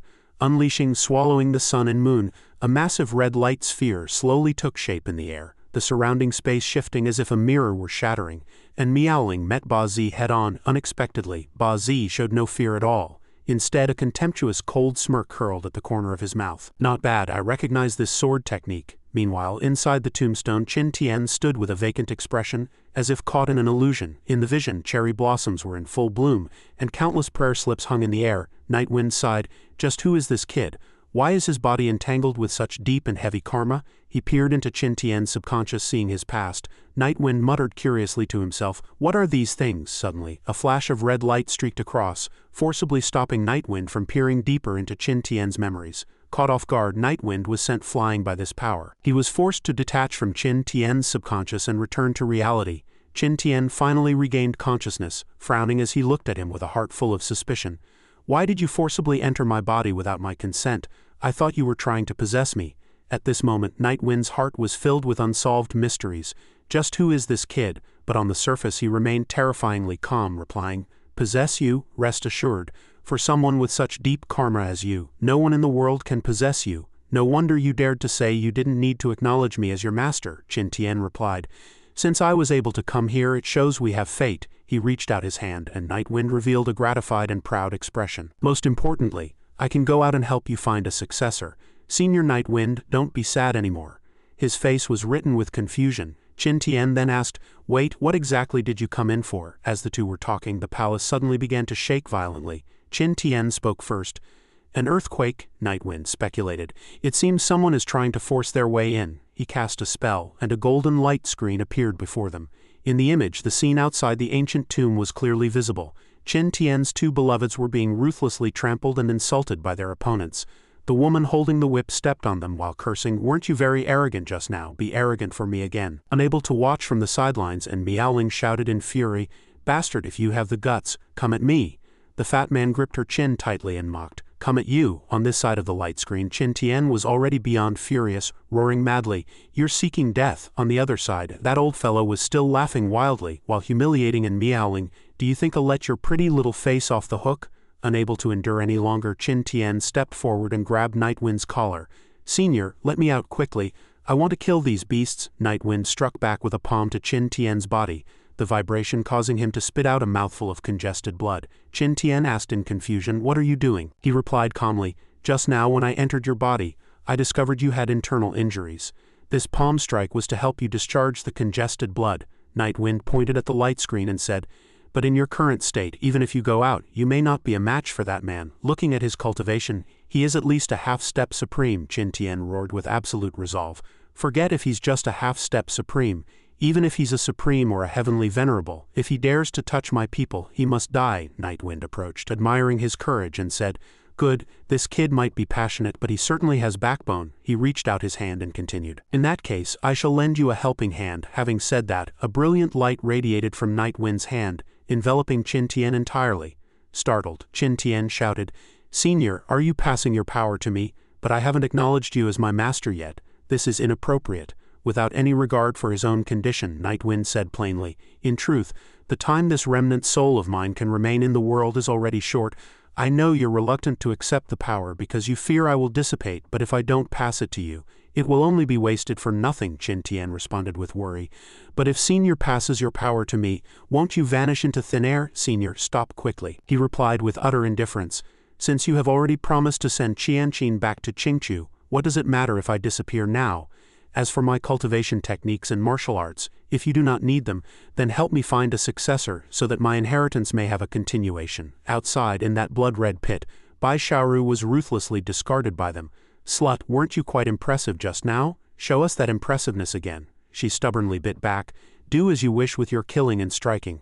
Once Qin Tian comes out, not a single one of you will survive." And Meowling behind her, though exhausted from the torture, didn't forget to add, "That's right, Master will never let you off." The fat man let out a cold laugh. "Oh, is that so? Before my master, that master of yours is nothing." The woman with the whip walked toward Bai Xiaoru, preparing to deliver a killing blow, mocking, "Forget whether he can even walk out of the tomb. Even if he does, he'll just be seeking death." The ancient tomb doors slowly opened, and Qin Tian's voice came from within. "Was that so?" A surge of icy chill poured out from inside the doors, and everyone turned their heads in unison to look toward the entrance.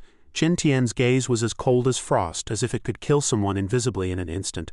"I'd like to see who can take my life." Seeing this, everyone called out in pleasant surprise, "Qin Tian, Master, Senior, Brother." Only then did the fat man begin to feel fear, thinking to himself, "Wait, this person's aura is too strong." Ba Zi, standing in the back with his arms crossed, stepped forward to question him. "Kid, since you were able to emerge from the Heavenly Venerable tomb, you must have inherited Nightwind, the Heavenly Venerable's legacy, right?" Qin Tian's expression didn't move at all as he asked in return, "What if I have?" That old fellow laughed coldly with triumph. "A mere level 2 Emperor Realm Junior like you. By what right are you qualified to inherit a Heavenly Venerable's legacy? Hand over all the treasures from the tomb to this old man obediently, and I might just leave you with a shred of your life." Qin Tian stared at him and asked, "And if I don't give them?" The woman with the whip raised her right hand. "If you don't, I'll beat them to death." Worried the woman would be in mortal danger, the fat man hurriedly shouted, "Fools!" Qin Tian let out a furious roar. "I'll see who dares move." A bolt of pitch-black lightning instantly pierced through the woman's whip. A hideous and terrifying ghost appeared out of thin air, violently exerting force and tearing the woman in half. No one who witnessed this scene was not shocked by its brutality. Blood splattered everywhere. That terrifying ghost circled in midair, looking down at everyone. The fat man was struck speechless with terror, thinking, "Is this the inheritance of the Heavenly Venerable tomb?" He realized the current situation was extremely dangerous. To save his life, he hurriedly shouted to Ba Zi, "Master, this person is eerily strong, let's escape quickly." Before he could even finish speaking, he was blasted into soul-scattered fragments by a single punch. Ba Zi stood in a daze as he watched the disciples he had painstakingly cultivated lose their lives one after another. Until now none were left. Qin Tian's gaze remained cold as frost as he said in a low voice, "Did I allow you to run?" The old fellow gritted his teeth. "Stinking brat, you dare kill my beloved disciple!" Ba Zi summoned the Heavenly Palace Imperial Sword and charged straight at Qin Tian, screaming frantically, "Go to hell!" Swallowing the sun and moon, an eclipse-like phenomenon resembling a black sun suddenly took shape and crashed heavily beside the old fellow. "It seems this old man will find it difficult to escape this time." Qin Tian ran to Miaoling's side and helped unbind her, asking gently, "Miaoling, Xiao Ru, how are everyone's injuries?" She answered happily, "They're just superficial wounds." That Ba Zi didn't deliver a killing blow so he could force me to reveal the sword mantra for swallowing the sun and moon. Anon ran over from behind and hugged Qin Tian, saying with worry, "Brother, I thought once you entered the tomb you wouldn't come out. During this time it was all thanks to Big Sister Zi Jiao and these two big sisters protecting Anon. Anon was so afraid I'd never see brother again."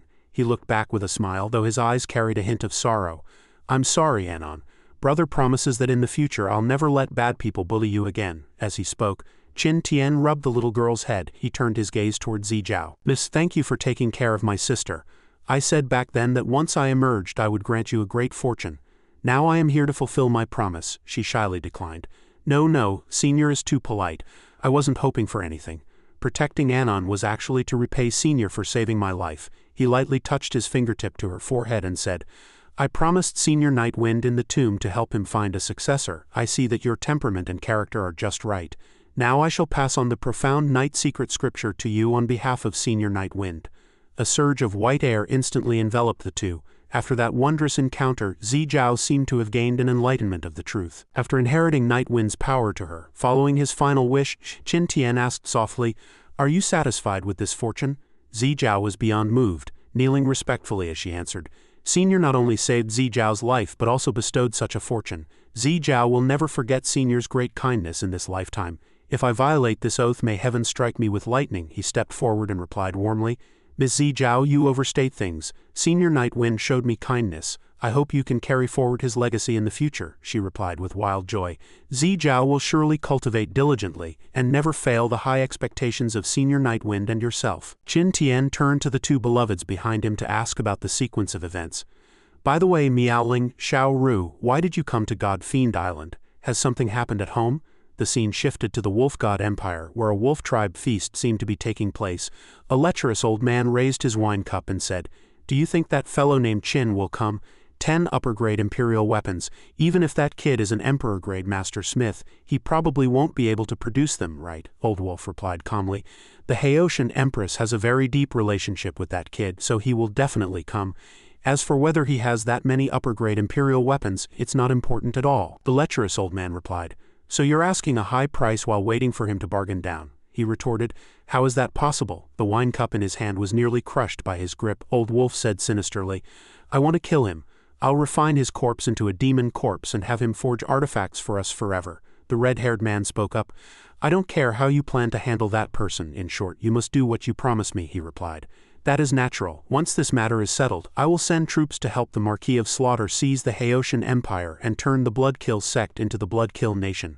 Footsteps quietly approached the wolf tribe camp. Qin Tian stood with his hands on his hips and shouted a loud challenge, "Young Master Qin Tian is here. Wolf God Emperor, get out here and see me, or else I'll trample your wolf's den to the ground." The wolf tribe soldiers all assembled to block his path, and Old Wolf's majestic voice rang out, "You are the Qin Tian who dared to kill my people. You have some nerve venturing alone into my wolf god palace," he replied seriously.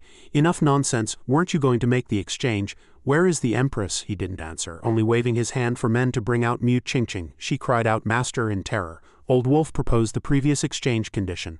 "The person has been brought. Where are the 10 Imperial weapons I wanted?" He took the wooden box from his back and unwrapped the bandages. It turned out Qin Tian hadn't lied to them. 10 Imperial weapons fell from the wooden box. He made the trade coldly. "They're all here. Release the person." The lecherous old man behind Old Wolf said in surprise, "You actually really have this many upper-grade Imperial weapons?" He gave a light chuckle to resolve the confusion. "Actually, I didn't have this many originally. I just happened to discover an ancient tomb on God-Fiend Island and confiscated them along the way." At this moment, Old Wolf suddenly revealed a sinister smile. Mu Qingjing threw herself into Qin Tian's arms in terror. "Master, I'm sorry. I've disgraced you." He also reached out to take her in, soothing her softly. "I've let you suffer. Master will take you home right now." Just as they thought the matter was settled, he spoke up to make things difficult. "Someone named Chin, did you really think I'd let you leave? To tell you the truth, I'm going to kill you and refine you into a demon corpse so that you may never be reborn." No sooner had the words left his mouth than he ordered his soldiers to step forward and capture Qin Tian. In an instant the two were heavily surrounded. Those upper-grade Imperial weapons seemed to receive some kind of pull, flying up one after another. 1, 2, 3 enemies were sliced in half one after another. Qin Tian's handsome posture was simply impeccable, enough to make any woman's heart flutter. He mocked with a cold laugh. "How coincidental. I also planned to destroy this wolf god empire before heading back, to avoid any cats or dogs coming to trouble me in the future." Each sword flew automatically, slaughtering toward the enemy crowd. The red-haired man struggled to resist, asking himself in shock, just who is this person? He can actually control 10 upper-grade Imperial weapons simultaneously? The lecherous old man shouted in a panic. Hey, old wolf, bring out whatever trump cards you have quickly. Don't let the chicken be lost while trying to steal the rice." At this, he was finally about to make his move. "Stinking brat, don't be too arrogant. Pillar stone array, rise." As soon as the words left his mouth, massive stone pillars descended from the sky, slamming heavily into the ground and forming a circular magic array between the two. This barrier made it impossible for anyone inside to escape. Old Wolf shouted with certain victory. "This array was created by my ancestors. It is the national guardian array of my wolf god empire. Even a half-step supreme trapped within cannot hope to escape." The Huan ancestor also excitedly offered praise. "Old Wolf, this array is indeed powerful. I'm afraid even an upper-grade Imperial weapon would find it difficult to shatter." Old Wolf cast his spell again, and the magic array began to constrict as he laughed wildly with triumph. "This array was created by my ancestors. It is the national guardian array of my wolf god empire. Even a half-step supreme trapped within cannot hope to escape." But what did these methods matter before the protagonist's aura? With just one sword strike, Qin Tian instantly shattered Old Wolf's so-called bullshit array. Old Wolf was struck dumbfounded, unable to accept the blow of such humiliation. How is this possible? The national guardian array left by the ancestor was clearly something even a half-step supreme could not break through. "But since you have the system, you have the right." Qin Tian pointed his sword at them and said coldly, "Half-step supreme, when I was on God-Fiend Island I already slaughtered 2 of them." Sensing that disaster was imminent, the lecherous Huan ancestor decisively chose to break ties with Old Wolf to save his own life. "I am not a member of the Wolf God Empire. I shall take my leave first." How could Qin Tian let him go so easily? He glanced coldly at the old man and asked in return, "Did I say you could leave?" All the top-grade Imperial weapons instantly flew toward the old man, completely blocking his path. Seeing there was no escape, the old man could only fight a desperate struggle. "Stinking brat, you've pushed me too far, I'll fight you to the end." He unleashed the 9 yin secret arts, a purple-red shroud enveloping his entire body, followed by the continuous deployment of heavenly demon shields, attacking and defending simultaneously. A triumphant wild laugh appeared on his face. "With the heavenly demon shield and heavenly demon armor on me, what can you do to me?" Before the words even landed, a blinding light pierced through the Huan ancestor's body. The onlookers were struck with terror at the sight, scattering and fleeing in every direction. "The Huan ancestor is dead. Run!" A violent sound of earth tunneling echoed from the ground. Qin Tian heroically pulled Mu Jingjing into his arms, carrying his divine sword on his back, and said with overwhelming dominance, "Trying to run? Even if you burrow into the soil or hide in the underworld, don't think you can escape my grasp." With that, he flicked his fingers and several beams of sword chi shot out. In an instant, 4 streaks of sword light pierced directly into the ground, triggering violent explosions. Qin Tian held the girl in his arms tightly, watching the scene of destruction he had personally caused with a calm expression. Old Wolf was sent flying into the air by the shockwave, then crashed heavily to the ground, unconscious. Qin Tian's gaze was like a torch. Noticing Old Wolf was attempting to sneak away, he barked coldly. "Where do you think you're going?" He scanned the other man provocatively. "Next, it's your turn." Old Wolf spun around and roared hysterically.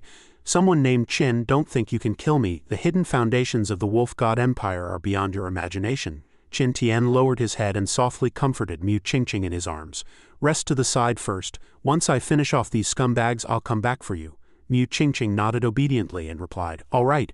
Qin Tian rested his sword on his shoulder and said with boundless arrogance, "Bring out whatever trump cards you have. Today I'm going to make sure you die knowing exactly why." Old Wolf pulled a spirit talisman from his robe and said through gritted teeth, "It's not yet decided who will be the victor." Having said that, he activated the talisman, chanting under his breath, "I summon the ancestor." As the talisman burned out, a massive phantom of an old man emerged behind Old Wolf. The wolf god ancestor, Lai Tian, a powerhouse of the heavenly Venerable realm, asked with a voice like a great bell, "Grandson, why have you awakened my phantom?" Old Wolf hurriedly knelt and wailed, "Ancestor, your descendant is being slaughtered by a villain named Qin Tian. He not only washed the capital in blood but also vowed to wipe out our wolf god empire." Lai Tian pondered for a moment and asked coldly, "Where is this Qin Tian?" Hearing this, Qin Tian shouldered his longsword and answered plainly, "Your lord is right here." Old Wolf immediately pointed at him and shouted, "That's right, it's him. He is Qin Tian." Lai Tian backhanded Old Wolf with a sharp blow to the head, cursing angrily, "What a useless thing you, the master of a nation, have been bullied to such a state by a junior at the second level of the Emperor realm. I must have been blind to let you inherit the throne." Old Wolf clutched his head in regret. "I am incompetent. Although Qin Tian's cultivation is not high, he was able to break through the national guardian array you left behind. I was truly no match for him." Lai Tian was slightly startled. "A fellow at the second level of the Emperor realm could actually break my array. This guy must have some heaven-defying technique on him. His fortune is quite good." Lai Tian grew curious and unexpectedly began to recruit him. "Qin Tian, you killed my grandson, which should be a capital offense. However, I cherish talent. Now I will give you a path to life. As long as you take me as your master, I will no longer pursue the matters of today." Hearing this from below, Old Wolf roared with indignation, "Ancestor, you cannot take him as a disciple. My son died at his hands." Lai Tian glanced at him indifferently and replied, "If he's dead, just father another. As an emperor, you should possess an imperial demeanor." Hearing this, Qin Tian couldn't help but mockingly remark, "What nonsense is this old man spewing? You want to be my master? Are you even worthy?" Lai Tian turned around, his voice low and threatening, "Stinking brat, although you are exceptionally talented and could break my array with a cultivation of the second level of the Emperor realm, your combat power is at most between a half-step supreme and a supreme, but I am a heavenly venerable. I am more than qualified to teach you." Qin Tian looked up at him and asked provocatively in return, "Enough nonsense, do you dare to take one move from me?" Seeing him so arrogant, Lai Tian sneered, "Fine, I am right here and will not move a single step. You may strike as you wish," he thought to himself. "Although this phantom only has half the combat power of my true body, it is enough to handle a supreme, let alone this green-headed brat." Qin Tian heroically raised his longsword and answered, "Then I shall not be polite." Qin Tian gripped the divine sword as lightning surged around him, and he let out a great shout, "Witness this sword swallowing the sun and moon." As soon as the words left his mouth, he swung a heavy blow. Lai Tian also exerted his power to respond, "Aura of heaven and earth, obey my command. Transform without end and be as solid as gold." Several strange crystals shimmering with a cold light instantly manifested before him. Lai Tian pressed his hands together, condensing an indestructible city wall shield before him, yet Qin Tian's sword strike instantly shattered the barrier to pieces. Lai Tian was struck with shock at the sight, his eyes widening as he cried out, "How is this possible?" Seeing the sword chi rushing toward him, Lai Tian ignored his face and hurried to dodge. Qin Tian mocked him, "Old man, didn't you just say you wouldn't dodge? If you don't have the skill, don't try so hard to act like a big shot." Infuriated, Lai Tian threatened, "Arrogant child, I intended to cherish your talent and spare your life, but since you are so ungrateful, don't blame me for being heartless." He let out a great shout. Great sun-scorching heaven palm terrifying power instantly transformed into a giant hand. The giant palm slammed down toward where Qin Tian stood, attempting to crush him completely. Qin Tian swung his sword and instantly sliced the giant palm to pieces, then arrogantly provoked, "Old man, is this all the skill you have? You'd better call out your true body quickly, to save me from having to fight them one by one." Lai Tian was terrified, his jaw dropping as he thought, "How can he be this strong? Could it be that even my phantom can't handle him?" Although terrified inside, Lai Tian still roared with a brave face, "Little thief, don't think you're the only one in this world who is proficient in swordsmanship. Today I'll let you see what the Emperor's sword truly is." He gave a great shout of, "Sword, come." A divine sword accompanied by countless flickering tablets behind him suddenly appeared in the world. Lai Tian explained the sword's origin. "This is the guardian sword of the nation, enshrined in the ancestral temple." He softly entreated the divine sword to assist him. "Old partner, you have enjoyed the incense of my wolf god empire for 10,000 years. Today, help me kill this child and ensure my bloodline is not extinguished." With that, he roared, "Go!" The divine sword streaked through the air like a gale. Lai Tian then unleashed a secret technique, and the black sun vision of swallowing the sun and moon instantly appeared, crashing heavily toward Qin Tian alongside the power of the divine sword. Qin Tian's figure was agile as he leaped into midair, narrowly avoiding this killing move. Qin Tian transformed into a streak of cyan light and shot toward the clouds. But Lai Tian's divine sword followed him like a shadow, refusing to let go. Qin Tian and the guardian sword engaged in a fierce chase and battle in the sky. Qin Tian glanced at the sword pursuing him, and cursed through gritted teeth. "Refusing to let go, are you? Then let's see whose sword is truly stronger." He gave a great shout. Myriad swords returned to source. In an instant, countless longswords whistled out. Qin Tian exerted all his strength, controlling the thousands of swords to crash against the guardian's sword. As the swords met, a blinding flash of light erupted. The light gradually converged, finally merging into a single massive divine sword. Qin Tian flew upward, gripping the giant sword and charging at Lai Tian. The two swords collided violently, and the energy from the explosion shrouded the entire world in a haze of smoke. In the blink of an eye, the longsword in Qin Tian's hand had completely run through Lai Tian's body. Lai Tian stared blankly at the scene before letting out a scream of agony. The wolf god ancestor, Lai Tian, grabbed the blade piercing through him with his bare hands and lowered his stance to seek peace. "Little friend, wait, I have words to say." Qin Tian gave a triumphant cold laugh. "Begging for mercy only now? Don't you think it's too late?" Lai Tian still didn't give up, trying to persuade him. "Little friend, the guardian sword has shattered along with the nation's fortune, and the wolf god empire exists in name only. Even if there is a deep grudge, it can be considered settled." Lai Tian repeatedly pleaded. "I only ask that you spare my grandson's life. I am willing to tell you the secrets of the 9 provinces." Qin Tian gave Lai Tian a chance. "What secrets?" he immediately said. "Do you know, little friend, why the world's experts have withered today, and even those in the supreme realm are as rare as phoenix feathers?" Qin Tian pushed the blade a few inches deeper as a warning. "If you want to talk, then talk fast. Don't waste time being mysterious." Lai Tian shouted in terror. I'll tell you. Drenched in sweat, he explained through gritted teeth. In the era of ancient myth, the Soul Clan from the outer domain invaded, launching a long and protracted war against the 9 provinces. Although the war ended with the Soul Clan's defeat, the 9 provinces suffered heavy casualties, leading to a significant depletion of spiritual aura.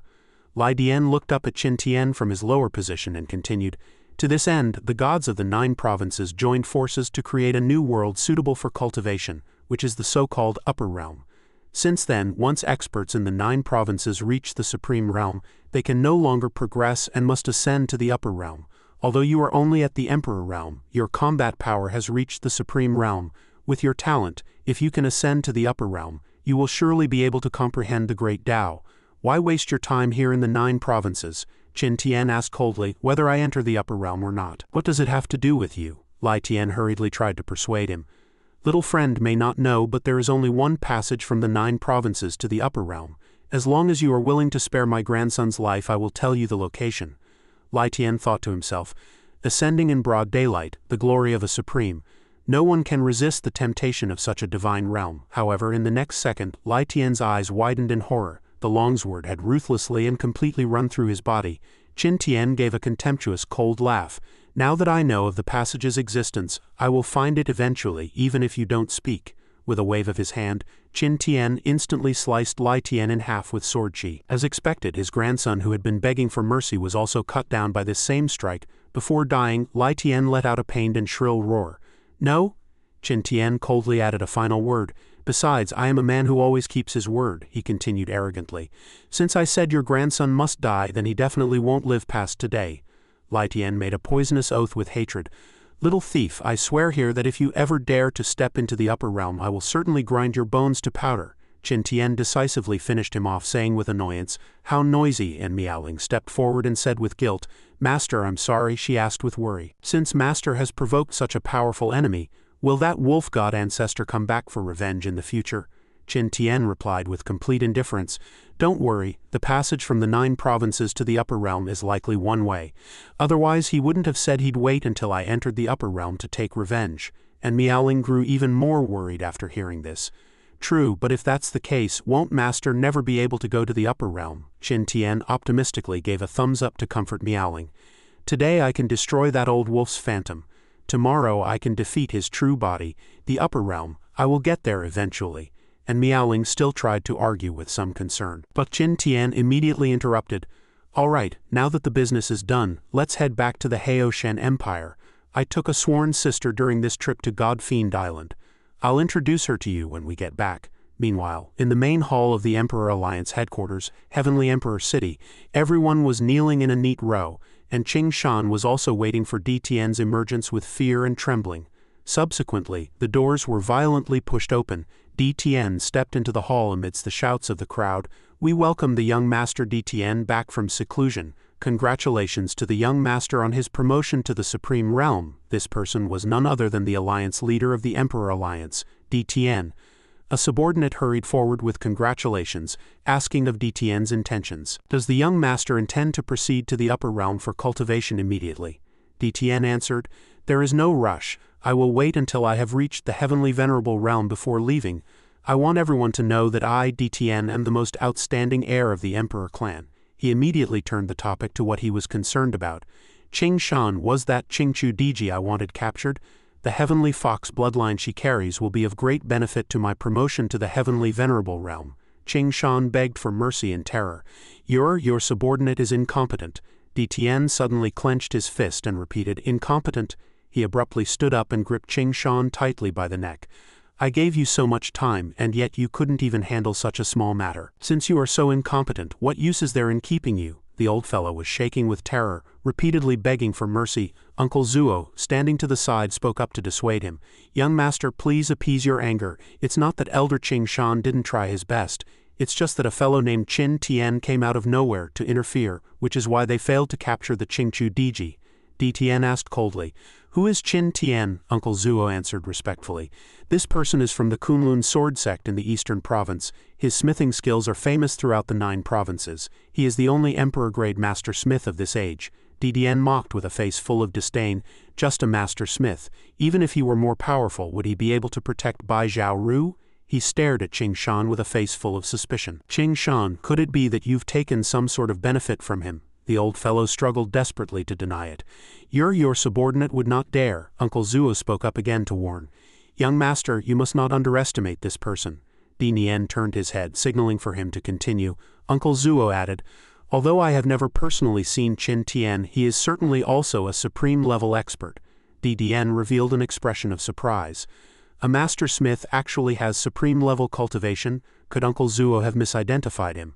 Uncle Zuo cupped his hands and said, "According to reliable intelligence, Qin Tian traveled to God-Fiend Island not long ago and killed the 9 Nether Dragon Sparrow and the Palace Master of Bashan Palace Ba Zi. Yesterday he wiped out the Wolf God Empire entirely by his own strength." DTN released his hand, letting Ching Shan off. He wanted to confirm the truth of Uncle Zuo's words. "He wiped out the Wolf God Empire alone." Ching Shan, having regained his freedom, hurried to take large, greedy breaths. DTN pondered, even if the Wolf God Emperor's strength was lackluster, his ancestor was also a figure who ascended to the upper realm. Surely he left behind some sort of trump card? Uncle Zuo immediately reported, "He did indeed leave a trump card, but even though the Wolf God Emperor summoned his ancestor's phantom, he was still defeated by Qin Tian." He developed a profound interest in the name Qin Tian and offered his evaluation. "The Wolf God ancestor is a powerhouse of the heavenly venerable realm. Although the clone's strength is inferior to the main body, the gap wouldn't be too vast. It seems this Qin Tian indeed possesses strength at the supreme realm." Uncle Zuo responded, "Your subordinate thinks so as well." DTN rested his hand against his forehead and murmured in a low voice, "I never expected that a person like this could emerge from the obscure eastern province of the 9 provinces. I can't wait to meet him." He seemed almost uncontrollably excited, immediately issuing an order. "Uncle Zuo, mobilize all the combat forces of the Emperor Alliance for me. I want to kill the chicken to warn the monkey." Uncle Zuo sensed his desire to confirm his intentions. "May I ask the young master, does that chicken refer to Qin Tian?" DTN mused with a cold laugh. "Let's treat Qin Tian as the monkey for now. As for the chicken, it is naturally the Qingchu Fox clan." Peaceful times were fleeting. What greeted the Fox clan was a catastrophic fire. The flames spread rapidly everywhere, and the entirety of Qingchu was swallowed by a sea of fire, with terrified screams echoing in all directions. Qing Lan shouted, "Everyone follow me quickly." Qing Shan delivered the order. "By the command of the Alliance leader, spare none of the Qingchu Fox clan," the old fellow announced an enticing reward. "Whosoever kills Bai Zhongwu shall be heavily rewarded." The soldiers charged amidst shouts of slaughter, the firelight tinting half the sky red. Faced with the closing pursuit, the Fox clan fell into terror and wailing. At that moment all the soldiers suddenly halted their steps. The Qingchu ancestor Bai Wudi stood suspended in midair, his voice like a great bell drawing the attention of every soldier. "This old man is here." Bai Wudi valiantly launched a challenge. "Who can destroy my Qingchu?" Ching Shan gritted his teeth in hatred. "Bai Wudi," standing in the distance, DTN remarked with a sigh, So you two have promoted to the Supreme Realm. Resting his chin in his hand, he said nonchalantly. I know that with your talent, you entered 1,000-year seclusion intending to strike for the heavenly Venerable realm, didn't you? Bai Wuti roared in fury. DTN, do you think you can do whatever you want just because you've become a supreme? When this old man roamed the 9 provinces, you brat were still in swaddling clothes. Tell Dizuo to come out. Bai Wuti looked down from midair, every word powerful and resonant. Today this old man will never allow you 2 scoundrels who deserve death to sever the roots of the Emperor clan in the 9 provinces. DTN, however, sat leisurely and composed on his carriage, responding, No rush, I have plenty of time. With a swoosh, Uncle Zuo appeared beside the carriage and spoke to him respectfully. Young master, this old fellow's strength is not to be underestimated. Let us deal with him together. DTN sneered. There is no need for you to interfere. I can settle him alone. Having said that, he stood up. He arrogantly challenged Bai Wuti. DTN raised his head with full confidence. I will make you understand that your talent is not even worth mentioning before me. Meanwhile, Qin Tian and his group were traveling toward Qingchu aboard a flying ship. Xiao Xiao cheered happily. Brother-in-law, since we're heading back to Qingchu this time, why don't you just marry my sister directly? It'll save my mother from always hounding you for a wedding. Hearing this, Xiao Ru couldn't help but flush a deep crimson, interrupting. Xiao Xiao, what kind of nonsense are you talking about? Listening to this conversation, Qin Tian broke into a cold sweat. He stole a cautious glance at Miaoling, who was beside him and looking quite angry. Terrified, he could only hurry to extricate himself from the situation. This trip to Qingchu is to bury Senior Night Wind and Senior Bai Qianqin. We'll talk about the wedding later. The fox maiden was so overcome with shame she felt like strangling her younger sister.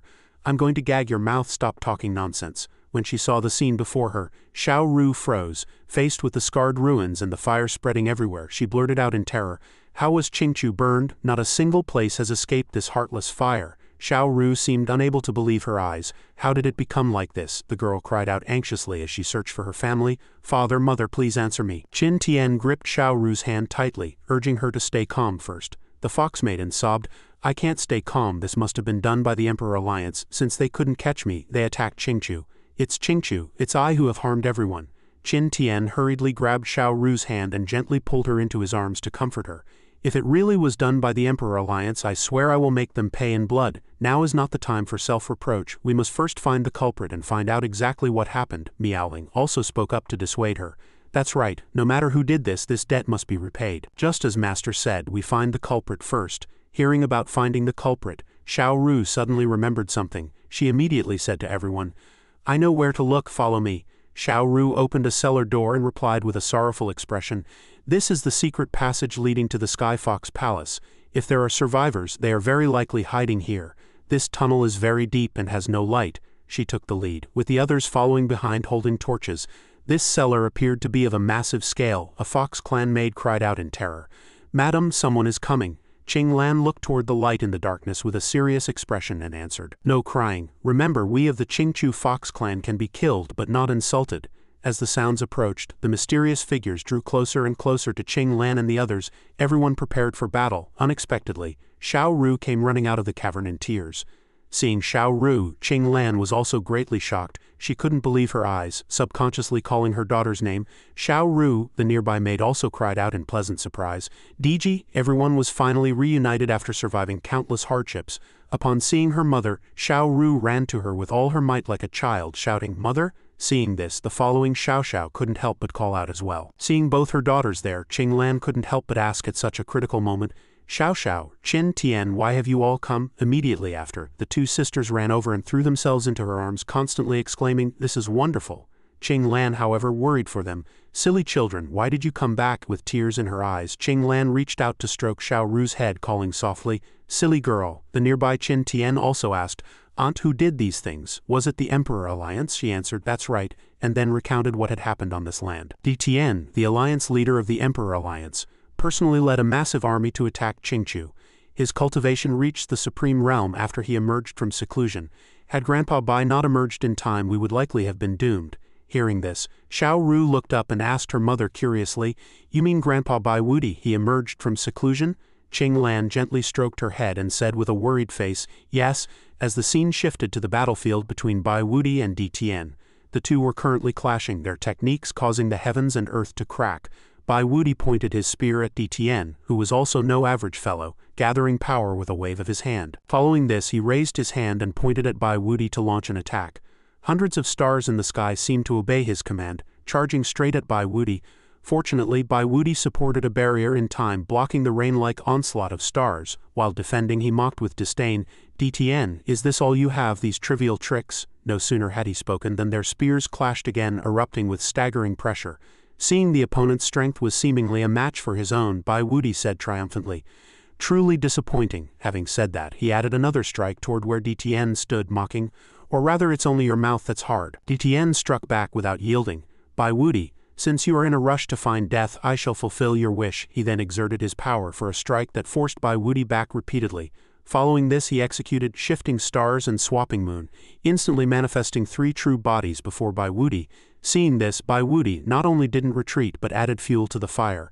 Having 2 extra clones is useless. His expression turned serious as he said to him, "You still dare to be arrogant before this old man." DTN benevolently explained his trump card, "These are not clones.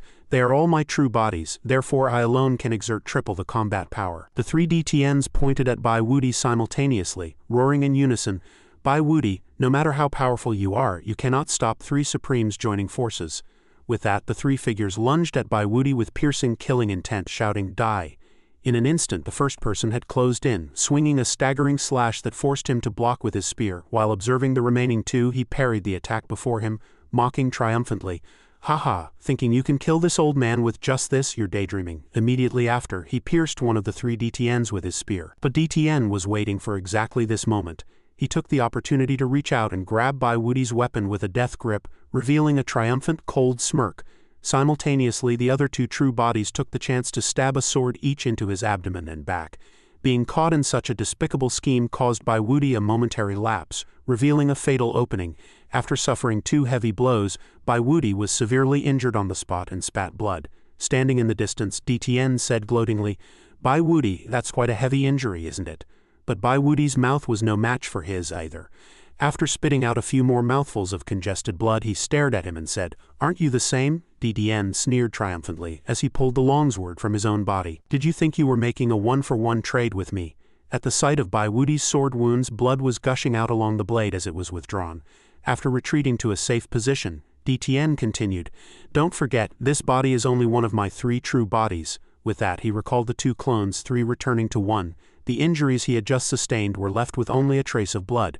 DTN triumphantly flicked it away and provoked Bai Wuti, "So my injury is only 1/3. What do you have to compete with me?" Bai Wuti was no average fellow either. He struck back with a cunning smile. "So that is to say you were also injured. Then this old man has still turned a prophet." These words successfully caught the other's attention. Bai Wuti planted his spear in the ground and said, "Watch closely." As he spoke, he began to remove his clothes.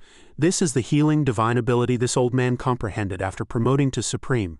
No sooner had he spoken than Bai Wuti had stripped off his outer garment, revealing a robust physique. That previous attack hadn't managed to harm him at all. No matter how heavy the injury, he could restore it to its original state in an instant. "Brat DTN, what do you have to risk your life against this old man?" The crowd watching the battle was stunned by Bai Wuti's move, their eyes widening in praise. "He can actually heal automatically. How can the fight even continue?" Seeing the situation was unfavorable, Qing Lan thought in terror, "We can only retreat first." Contrary to the panicked expressions of the audience, DTN still responded with arrogant tones, "So this is your divine ability. Very well, now that I have seen through your bottom line, you cannot win against me." Without giving the opponent a chance to continue talking, Bai Wuti launched the attack first, attempting to gain the upper hand. He roared, "Watch this old man poke a few holes in you so you'll know who the winner is." His strength was indeed extremely formidable. Every move Bai Wuti swung made the surrounding ground tremble. Shattering into fragments that flew into the air unexpectedly, DTN's figure flickered, grazing past Bai Wuti and leaving an extremely deep gash on his body. Blood splattered, and DTN's face was full of triumph. He said, "Do you find it strange why I can see through the weaknesses in your moves?" He turned his face to look at Bai Wuti, his gaze cold as he said, "That is because the divine ability I obtained after promoting to Supreme is deduction. Just now it seemed we only exchanged 1 move, but in truth I have already deduced thousands of moves. You absolutely cannot win against me." At this point, Xiao Ru jumped up in anxiety and asked, "Then in the end, who won between Grandpa Bai and DTN?" Qing Lan said with a worried face. At that time your father told me to take the women and children to the shelter. I didn't see the final outcome. Xiao Xiao, listening nearby, immediately spoke up. It must have been Grandpa who won. Grandpa can heal himself. If he just charges in to fight, he must have the advantage. Xiao Ru also agreed with her younger sister, saying, that's right. But the nearby Qin Tian didn't think so. He said bluntly, no, based on what Aunt just said, the final winner should be DTN. Xiao Xiao was unconvinced and turned around to ask him, on what basis would DTN win? Grandpa's divine ability is clearly better suited for a battle of attrition. Qin Tian was not impatient, but patiently explained to the younger sister, although Senior Bai's divine ability can heal injuries, executing it will inevitably consume his own spiritual energy. The better the recovery, the greater the consumption, he mused while stroking his chin, and DTN's deduction happens to be able to constantly inflict damage on Senior Bai, therefore a long battle is not in Senior Bai's favor. Hearing Qin Tian's thorough analysis, Qing Lan no longer concealed the truth, admitting directly, young Master Qin's prediction is correct. Your father saw that the old master's recovery was getting slower and slower, which is why he had me take the old, weak women and children to take refuge here. Hearing this, Xiao Ru couldn't help but worry for her grandfather's fate, asking, then what about father? Qing Lan replied immediately. He said he would stay to fight to the death alongside the old master against the Emperor Alliance. Hearing this, Xiao Xiao immediately rushed over to hug Qin Tian, sobbing as she pleaded, brother-in-law, I beg you to save my father and grandfather. Seeing this, Qin Tian hurriedly comforted the little girl. Don't worry, I will definitely save them. I will never let the Emperor Alliance go. To avoid wasting time, he had to speed up. Perhaps he could still save Bai Wuti and her father. He said to everyone, there is no time to lose. Aunt, please take me to the place where Senior Bai and DTN were fighting. The scene shifted and Qin Tian's group finally arrived at the place where the two had just been fighting fiercely. Everyone was now searching for their traces with all their strength. Cries of despair rose one after another. Patriarch, father, father, where are you? Grandpa. Xiao Ru was already in tears from worry, calling out loudly, father, father, can you hear me?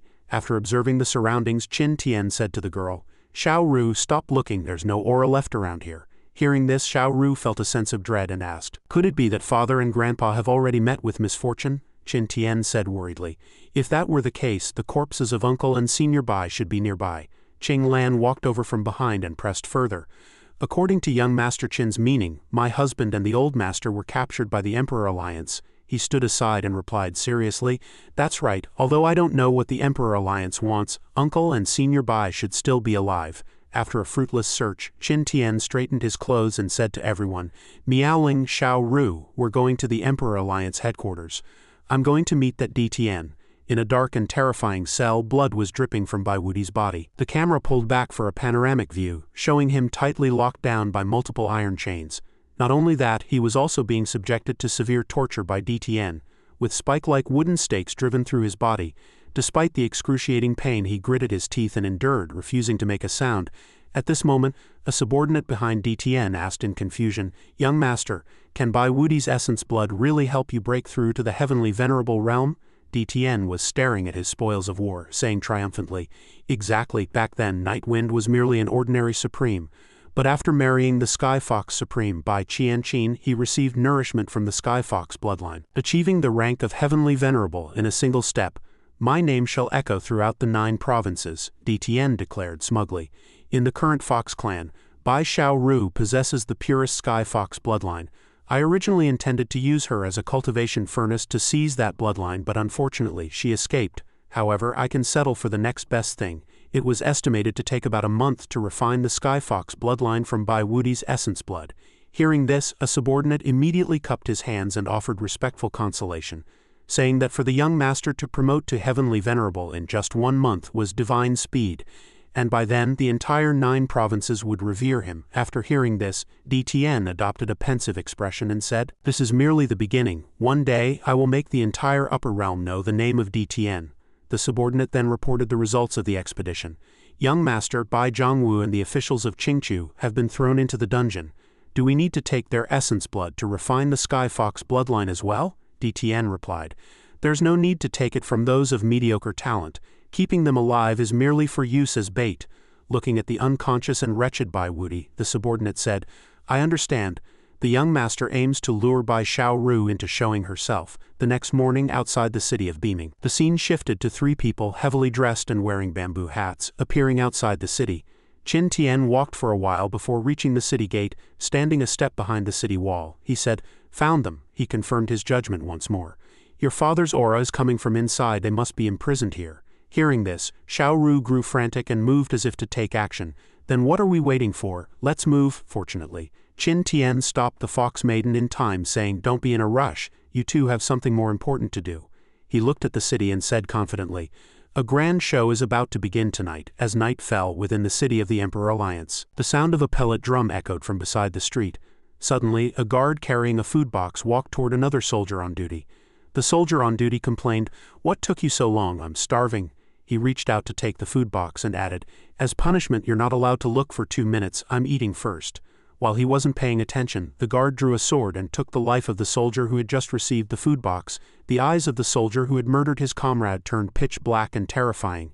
Qin Tian sat on a high vantage point observing the drama below, laughing triumphantly. "My brilliant stars dance for me." Soon the city of the Emperor Alliance fell into chaos, with flames alternately eroding every corner of the castle. Inside the castle, fellow disciples actually began to slaughter each other. The camera turned to Qing Shan, who was desperately dealing with the chaos inside. In his panic he shouted loudly, "What are you doing? Have you all gone mad?" Just as he was appealing for everyone to stop, a corpse behind him began to writhe. Immediately after, the corpse stood up. Qing Shan, still unaware, continued to shout hoarsely, "Stop this instant!" While he was distracted, the corpse had already lunged forward, prepared to stab Qing Shan. Fortunately, before the corpse could strike, it was cleanly and decisively slain by Lord Dizuo. Seeing this, he asked, "Lord Dizuo, what is happening?" Facing Qing Shan's shaken confusion, he replied calmly, "These corpses are being controlled. They must be severed at the waist." The sound of the pellet drum in Qin Tian's hand grew increasingly rapid, and mysterious black energy surged out continuously with the beat. Suddenly, a beam of light shot toward him, directly shattering Qin Tian's drum. He looked at the ruined drum in his hand but was not surprised. Perhaps everything was part of his plan. Sure enough, Di Tian appeared. He said coldly to Qin Tian, "To be able to turn the Emperor Alliance upside down like this, you have some skill." He had also long since guessed the true identity of the troublemaker. He said plainly, "Qin Tian, you truly haven't disappointed me." Qin Tian looked at him with a furious gaze and asked, "Are you Di Tian, the alliance leader of the Emperor Alliance?" He didn't look like much, which was truly disappointing. Still maintaining a composed smile, he responded to Qin Tian, "Is that so? However, I believe I will very soon change your impression of me."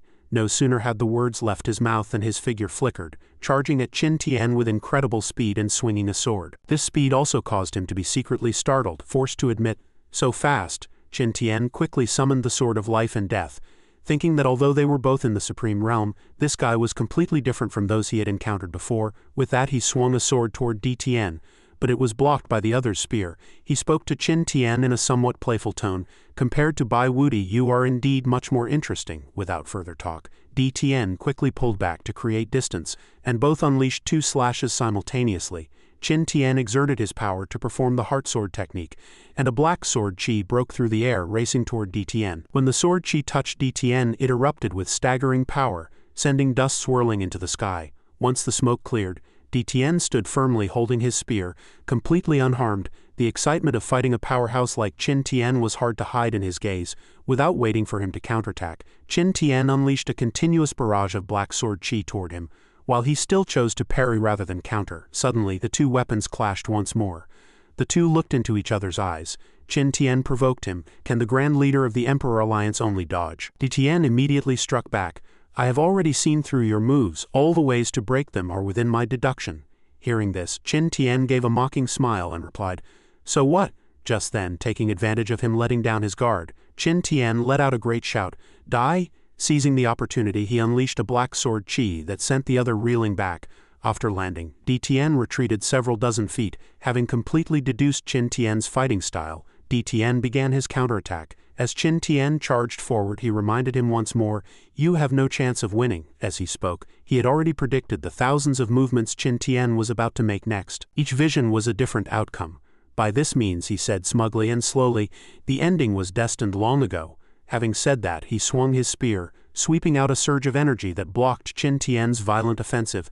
The two forces collided, triggering a massive explosion and sending debris flying. It is worth mentioning that Qin Tian appeared calm 1 second, only to be hit and spit out a mouthful of blood the next. Seeing this, Di Tian said triumphantly, It seems your defeat is certain. The battle between the two grew increasingly fierce, with the impact of their clashes occurring everywhere in the city. Sensing that Qin Tian was gradually falling into a disadvantage, Di Tian accelerated his offensive, his spear instantly transforming into hundreds of spear shadows that closed in on Qin Tian.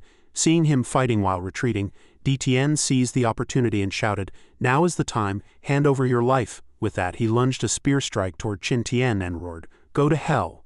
But what happened next was beyond his expectations. He looked toward Qin Tian's direction and blurted out in shock, "How is this possible?" Qin Tian not only dodged Di Tian's move but also turned and executed a toad kick that hit him right on the wrist. This forced Di Tian to pull back in surprise.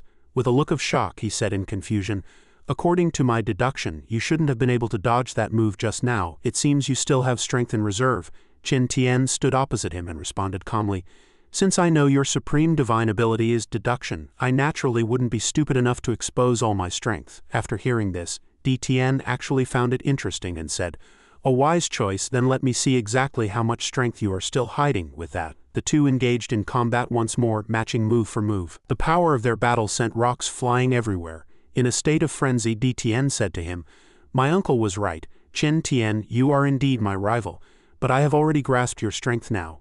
You will ultimately end up like Bai Wuti, defeated at my hands." He launched a direct offensive at Qin Tian, the shock breaking the ground beneath their feet. Suddenly, an explosion echoed from within the castle, drawing Qin Tian's attention. Looking closely, it was none other than the figures of Miaoling and Bai Xiaoru, as they were supporting Xiaoru's father to retreat, and Miaoling signaled to Qin Tian, "Master, we've rescued them." Seeing this, Qin Tian shouted at them from below the battlefield, "You go first, I'll be right behind you."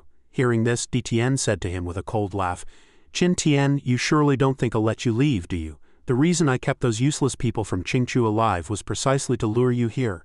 Qin Tian smiled slightly and countered confidently, "Di Tian, you're right. A battle of attrition is indeed unfavorable for me, so I plan to decide the winner in a single move." With that, Qin Tian took a stance, prepared to unleash his strongest killing move. He let out a great shout, "Take this! My strongest ultimate move, swallowing the sun and moon." The surrounding scenery instantly turned pale, and a bizarre red sun manifested above his head. Immediately after, Qin Tian drew a black rift in the void. That black rift abruptly rushed toward Di Tian's position. Seeing this, Di Tian's expression changed drastically as he exerted all his strength to block this strange move.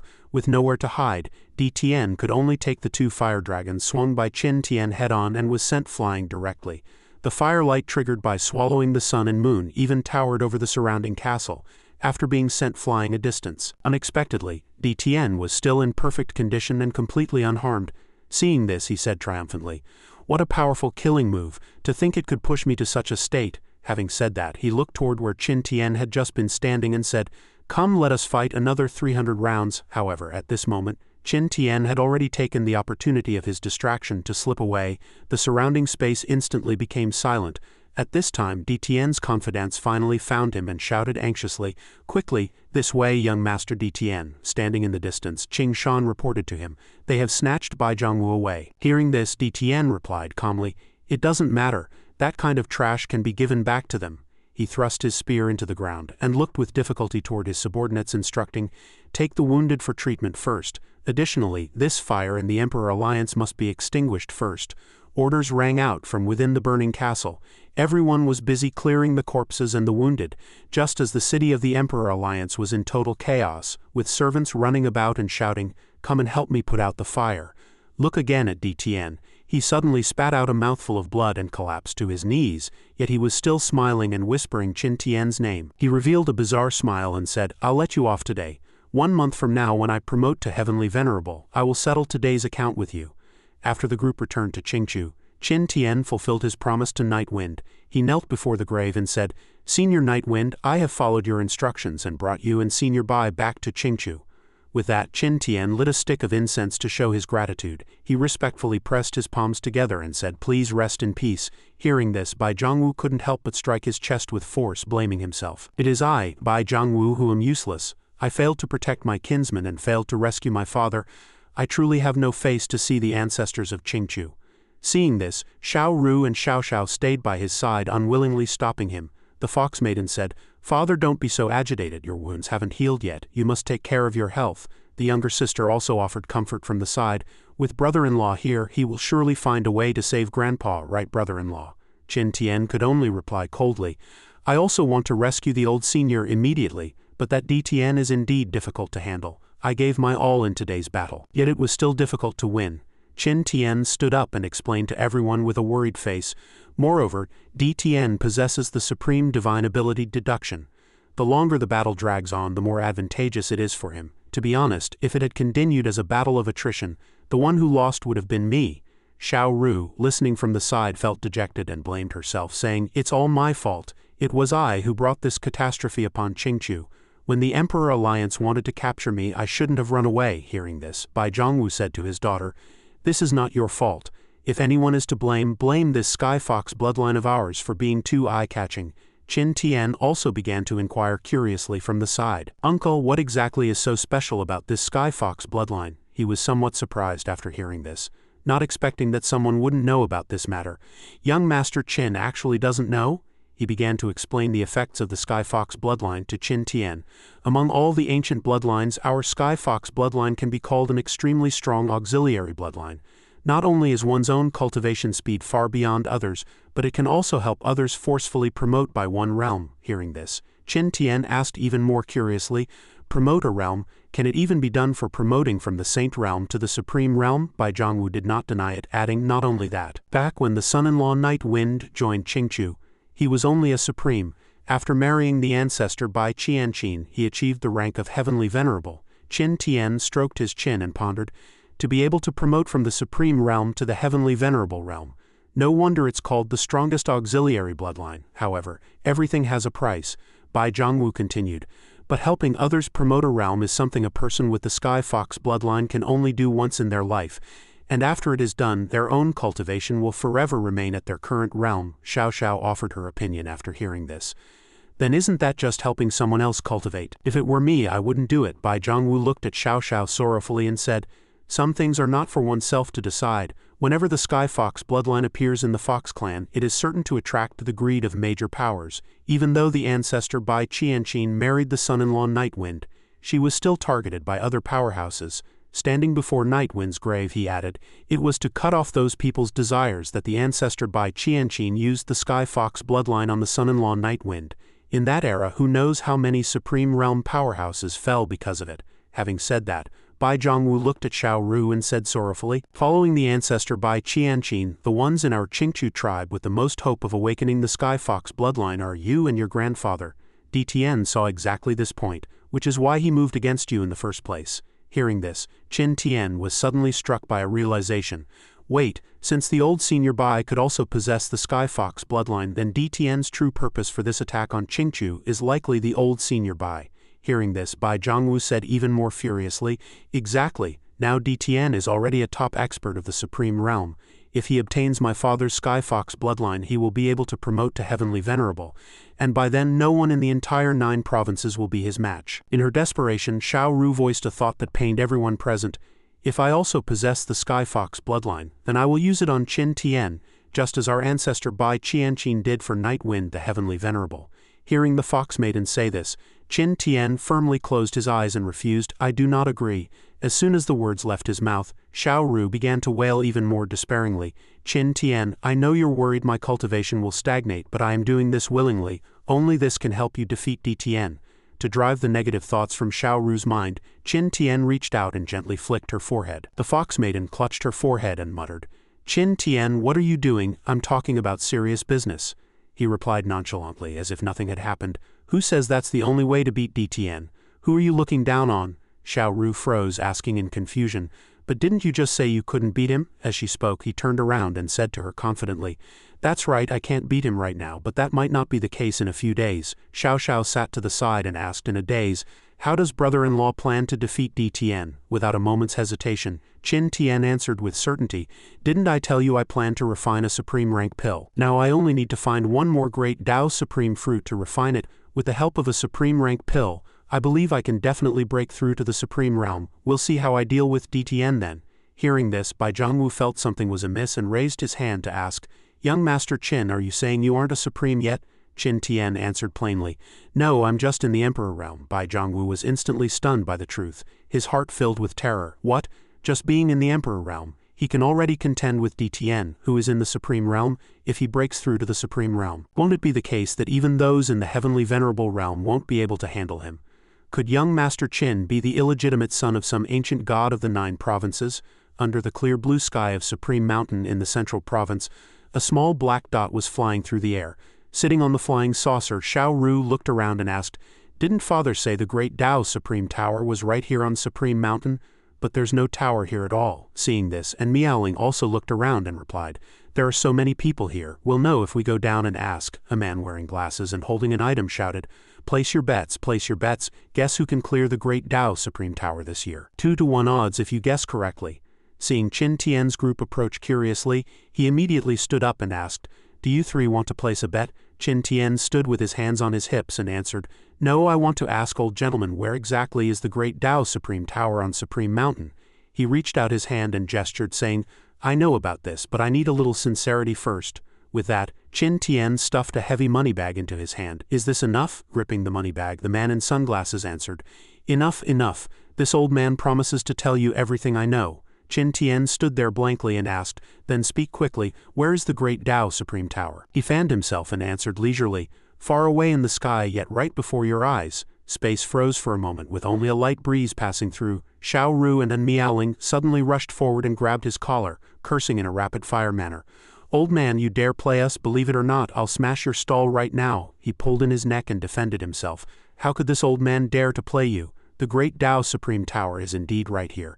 It's just that the tower only appears for 7 days each year. After 7 days it suddenly vanishes and won't reappear until next year." And Meowling questioned anxiously, "Then when will the Great Tao Supreme Tower appear this time? Surely we won't have to wait several years, will we?" Standing in the back, Qin Tian answered with self-satisfaction, "Certainly not, otherwise so many people wouldn't have gathered here." Hearing this, the old man in glasses laughed. "The young man is right, today is indeed the day the Great Tao Supreme Tower appears." While they were still clutching his collar, the 3 were drawn by the cheers of the crowd. "Look quickly, Princess Wenren Muyue of the Bright God Kingdom is here." At this moment, everyone looked up at the airship in the sky with someone remarking, "That is Princess Muyu's airship." The exquisitely carved airship soon landed with maids walking in front, constantly scattering flowers. Princess Muyue then stepped off the airship, dressed in white with silver hair, her maids all wearing veils that covered their eyes. Seeing this, Qin Tian commented, "That's quite a display." The crowd in the distance continued to cheer. Princess Muyue," the old gambler also spoke up, "That's natural. In terms of background, the Bright God Kingdom is the #1 empire in the Central Province. In terms of looks, Princess Muyue is the #1 beauty in the Central Province. Any man who can marry her would save himself at least 500 years of hard work. I'm done talking to you." With that, the old man also rushed over, shouting, "Princess Muyue, I'm coming." Seeing this, Qin Tian also widened his eyes in surprise. Just then a hand was raised to signal for everyone to be quiet. A maid spoke up, "Everyone, the Great Tao Supreme Tower is about to open and our princess will also contribute her efforts to this challenge. As long as someone can reach the 8th floor, the princess will personally host a banquet in their honor and perform a piece on the zither for them." The young people below discussed among themselves, "I heard Princess Muyue is not yet married. Could she be here today to choose a husband?" Another answered, "The Great Tao Supreme Tower has 9 floors. Anyone who can reach the 8th floor is absolutely a top-tier expert. Using this to choose a husband is indeed very appropriate." Just then, a man stepped out from the crowd, knelt on one knee and said, "Princess, I will definitely reach the 8th floor and hear your performance with my own ears." This person was Ling Yunxuan, the young master of the Tiandao sect, whose cultivation had already reached the half-step supreme realm. The man from before spoke again. "He is Ling Yunxuan, the young master of the Tiandao sect.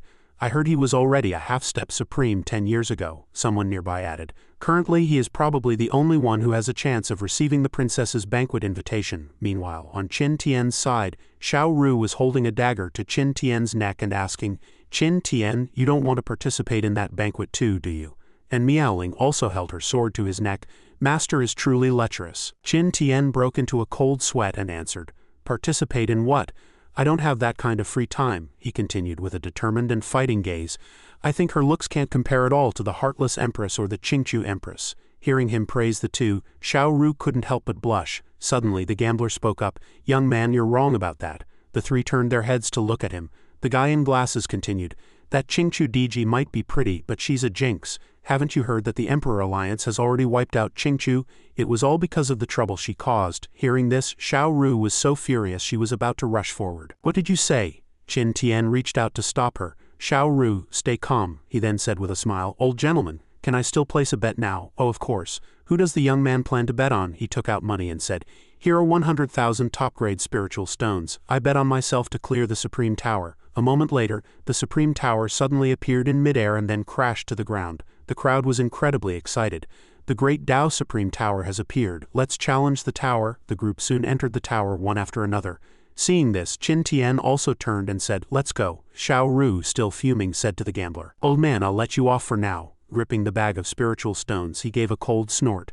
Ignorant brat, I've opened bets here thousands of times, and besides a mysterious woman who cleared it last time, I've never seen anyone else succeed. Hee, these 100,000 top-grade spiritual stones are as good as mine. After Qin Tian's group entered the tower, flickering shadows immediately appeared inside. Then, Qin Tian realized he was alone. Looking at the foxman before him, it seemed that to prevent teaming up, the interior of the Great Tao Supreme Tower was divided into many independent physical spaces. Good Miaoling and Xiao Ru can take this opportunity to temper themselves. He cracked his neck and said to the foxman, don't make this too boring for me. Outside the tower, only a group of people remained watching, namely Muyu's entourage. A female official beside her asked, Princess, do you think someone will be able to reach the 8th floor this year? She replied with a smile, you're wrong about that. Challenging the Great Tao Supreme Tower isn't about having a higher realm. Even at the Supreme Realm, the possibility of reaching the final floor is even lower than that of someone in the Emperor Sovereign Realm. Another female official asked curiously why that was, and she explained, starting from the first floor. Every floor produces a tower guarding spirit body of the same realm as the challenger. The first floor produces 1, the second floor produces 2, and so on up to the 8th floor. Ling Yunchuan himself is a half-step supreme. If he wants to reach the 8th floor, he needs to defeat the combined attack of 7 half-step supremes. Although he is a 1,000-year genius of the Tiandao sect, achieving this will likely not be easy. Hearing this, the female official sighed. This Great Tao Supreme Tower is too hard to challenge. If one wants to reach the top, must they defeat 9 opponents of the same realm? Muyue answered. No, the 9th floor actually only has 1 tower guarding spirit body, which is modeled after the cultivation and skills of the previous person who cleared the tower. In other words, to successfully clear the Great Tao Supreme Tower, one must defeat the previous person who cleared it. It is precisely for this reason that no one cleared the Great Tao Supreme Tower for over 100,000 years, until that person appeared. Suddenly, an onlooker cried out in surprise. Look, the light on the 6th floor is on. Someone has already reached the 6th floor, Muyue speculated. Could it be Ling Yunchuan? Given the foundation of the Tiandao sect, it's not surprising he could defeat 5 half-step supremes, but this speed is indeed fast. It seems I underestimated him. Suddenly, someone else shouted, no way, the light on the 7th floor is on too. Seeing this, Muyue thought in disbelief, no, it's not Ling Yunchuan. No matter how powerful Ling Yunchuan is, it's impossible to defeat 6 half-step supremes in an instant. Who exactly is this person? Soon, a female official reported, Princess, the light on the 8th floor is on too. Should we prepare the banquet? Muyu's eyes widened, simply unable to believe it. No matter how monstrous a person is, it's impossible to defeat 7 opponents of the same realm in an instant. Could there be a problem with the lights of the Great Tao Supreme Tower this year? At this moment, on the 8th floor inside the tower, sounds of a fierce battle were echoing. Amidst the swirling dust, a foot stepped onto the tower guarding spirit body. Each floor adding 1 more spirit body of the same realm was indeed a decent test for an average person. And that person was none other than Qin Tian. Sitting atop the pile of spirit bodies, he continued, but for me it wasn't even enough for a warm-up. Forget it. I'll clear this 9th floor, get the Great Tao Supreme Fruit, and then wait outside for Miaoling and Xiao Ru. And so, Qin Tian stepped onto the 9th floor. Upon entering, he saw a person standing with their back to him. He asked in confusion, how did the difficulty level decrease? The guardian of the 9th floor is actually just a woman? Suddenly the woman erupted with a surge of power that swept across the area. Qin Tian also had to grit his teeth to resist the pressure. What strong spiritual pressure! Even Di Tian never gave me this much of an oppressive feeling. He immediately summoned the sword of life and death. I don't care who you are. To clear this floor I must defeat you. Come, fight. Suddenly, the woman turned around and said, Since when did you dare to discriminate against women like this? My little Tian has indeed become successful. After seeing the woman's face clearly, Qin Tian was struck with shock. Sister, how is it you? This woman was none other than the previous peak master of the hidden sword peak of the Kunlun sword sect, Zhang Qingshui. Zhang Qingshui asked, "What? Only you're allowed to challenge the great Tao Supreme Tower, and I'm not?" "Of course not, but sister, when did you come? And isn't the great Tao Supreme Tower in an independent space for everyone who enters? How did you find me?" she answered. "I didn't need to find you. No matter which space this great Tao Supreme Tower is in, I am the guardian of the 9th floor." Hearing this, Qin Tian was completely baffled as to what was going on. "Actually, it's nothing. It's just that when I came to challenge the great Tao Supreme Tower last year, I discovered that the guardian of the 9th floor is the spirit body of the previous person who cleared it." So senior sister cleared the great Tao Supreme Tower, and the guardian of the 9th floor became your spirit body?" she answered with a smile. "Exactly. However, I left a sliver of spiritual consciousness in that spirit body at the time, which is why I can talk to you now." "Did sister know back then that I would come here?" Zhang Qingshui did not deny it. "Exactly," Qin Tian then questioned. "Sister, are you hiding something from me? And where exactly are you now? Why haven't you come back to see me these last few years? What exactly do you want to do? Haha, you really have a lot of questions, but I can answer you. I am currently in the upper realm. I'm currently handling a very important matter." "What important matter? Can I help?" she answered. "You can't yet. And in the 9 provinces, don't you also have important matters to handle?" "Sister, you," before he could finish, she interrupted. "All right, little Tian, the small talk ends here. Now it's time for your challenge." With that, Zhang Qingshui swung 2 beams of sword qi, lunging straight for Qin Tian. Qin Tian didn't take them head-on but nimbly dodged. Seeing the power, Qin Tian also broke into a cold sweat. "Sister, you're really fighting?" Zhang Qingshui rushed forward and said, "Of course, if you can't defeat me, you won't get the great Tao Supreme Fruit, and I will absolutely not show mercy." With that, she swung another sword strike. Seeing this, Qin Tian smiled and thought, sister had only just broken through to the Emperor realm when she left Hidden Sword Peak. Now even an ordinary Supreme probably couldn't take more than a few of her sword strikes. However, I am not the Qin Tian of the past either. Subsequently, he swung his sword and unleashed, swallowing the sun and moon. Meanwhile, the light on the 9th floor of the Supreme Tower had not yet lit up. Several people had already been injured and ejected from the tower, being bandaged by Muyu's maids. A person being bandaged asked, "Brother Zhao, which floor did you reach this year?" That man surnamed Zhao answered, "I only reached the 6th floor. I originally wanted to push to the 8th floor so I could attend Princess Muyu's banquet." Sigh. He then turned to the maid and said, "Could the princess and everyone lower the requirements slightly? Those who cleared the 6th floor could also participate." The maid answered, "No, those are the rules set by the princess, but being able to reach the 6th floor is already quite good, in my opinion. Besides Ling Yunxuan, no one can reach the 8th floor this year." Just then, Ling Yunxuan was blasted out of the tower. He performed several somersaults before landing steadily, but still painfully spat out several mouthfuls of blood. Everyone was horrified. "What? It's Ling Yunxuan? I didn't expect that even he only reached the 7th floor. No way. Then how did the light on the 8th floor turn on? I thought he was on the 9th floor, the maid speculated. Could there be a problem with the great Tao Supreme Tower? Suddenly, Muyue shouted, "Let's go back." The maid was startled and asked the princess, not waiting for the end, "Although Ling Yunxuan didn't reach the 8th floor, others still have a chance," she answered with a look of disappointment. "Even an upper-tier genius like Ling Yunxuan can't reach the 8th floor. It's even less worth mentioning for the others." Just then, an explosion suddenly occurred at the tower entrance, and then Miaoling and Xiao Ru were ejected simultaneously. Xiao Ru turned and said, "Miaoling, you're quite impressive," and Miaoling replied, "You're not bad yourself." The onlookers were even more astonished. Look, they were actually knocked down from the 8th floor. Someone actually reached the 8th floor, is that for real? And they are both stunning beauties. At this moment, Wenren Muyue stepped forward to greet them. "Ladies, I am Wenren Muyue, the princess of the Bright God Kingdom. May I have the honor of your presence at my banquet?" Xiao Ru immediately and bluntly refused. No time. Hearing this, Wenren Muyue felt deeply disappointed. She was actually rejected. Beside her, and Miaoling explained with a smile, "I'm very sorry, but we are still waiting for our master, so we truly have no time for an appointment." Hearing this, Wenren Muyue asked in surprise, "May I ask where your master is? I can invite him to join the banquet as well." "My master should be clearing the 9th floor right now." Meanwhile, on the 9th floor a fierce battle was in full swing. The two figures were moving so fast they were a blur, their traces hard to find. Zhang Qingshui was continuously suppressing Qin Tian, teasing, "Little Tian, haven't you already tried many times? This move is useless against me."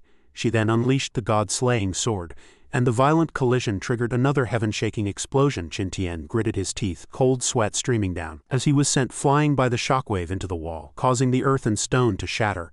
Even the wall of the 9th floor outside the tower showed cracks. Qin Tian then steadied himself and chuckled. That was close.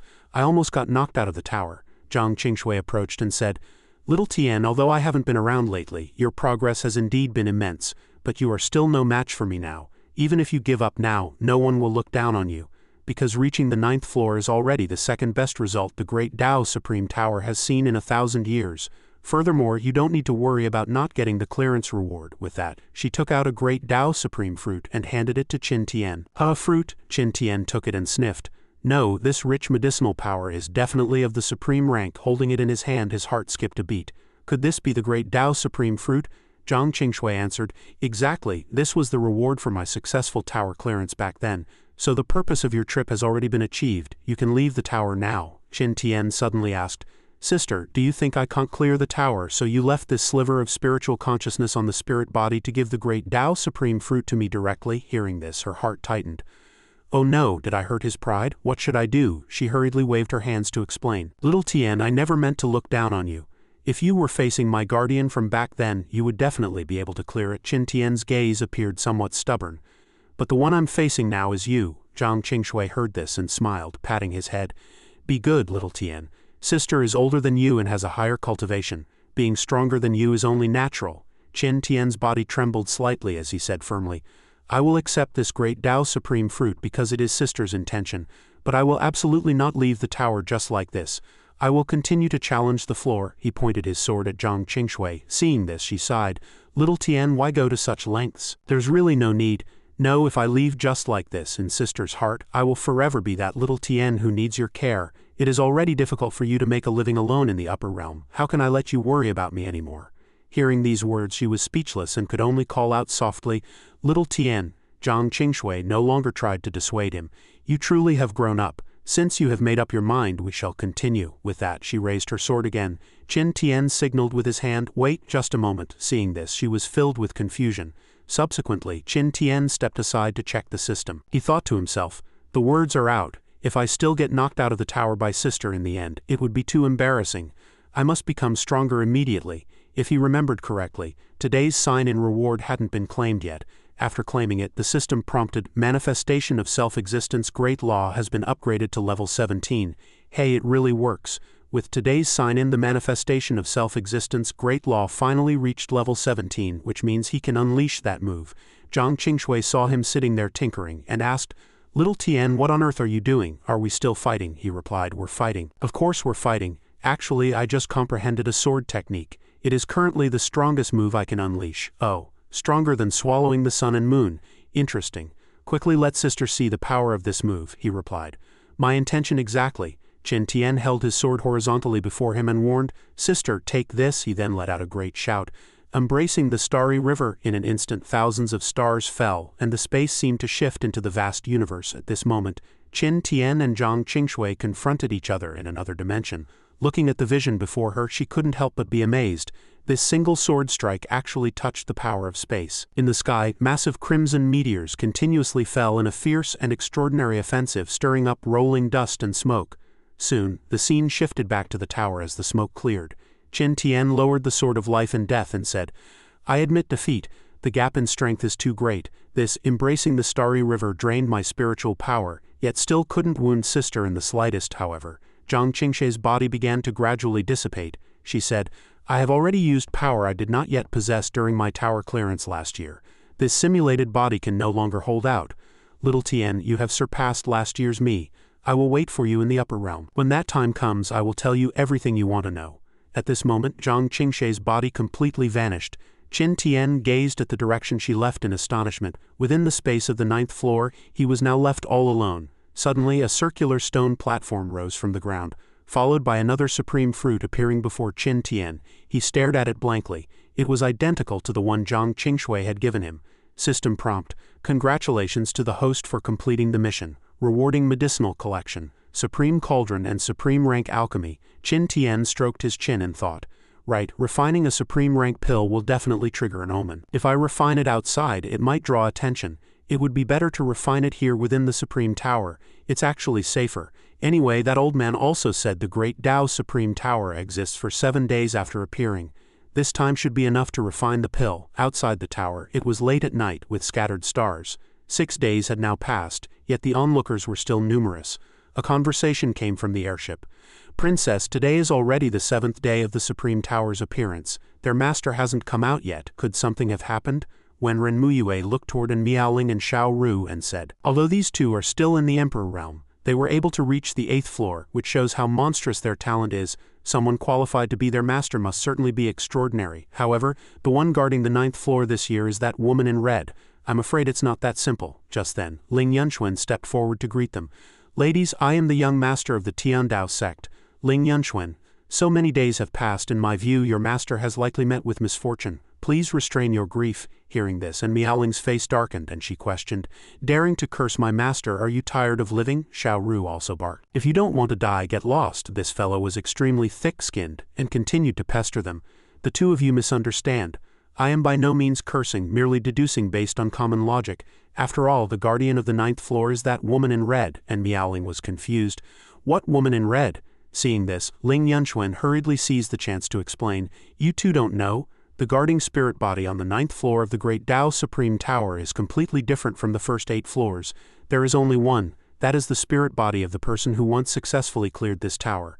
Heha, that woman in red is the person who cleared it last year. So if your master reached the 9th floor, the one he has to face is the spirit body of that woman in red. Hearing this, Xiao Ru countered firmly, even if it is the woman in red, Qin Tian will never lose to her.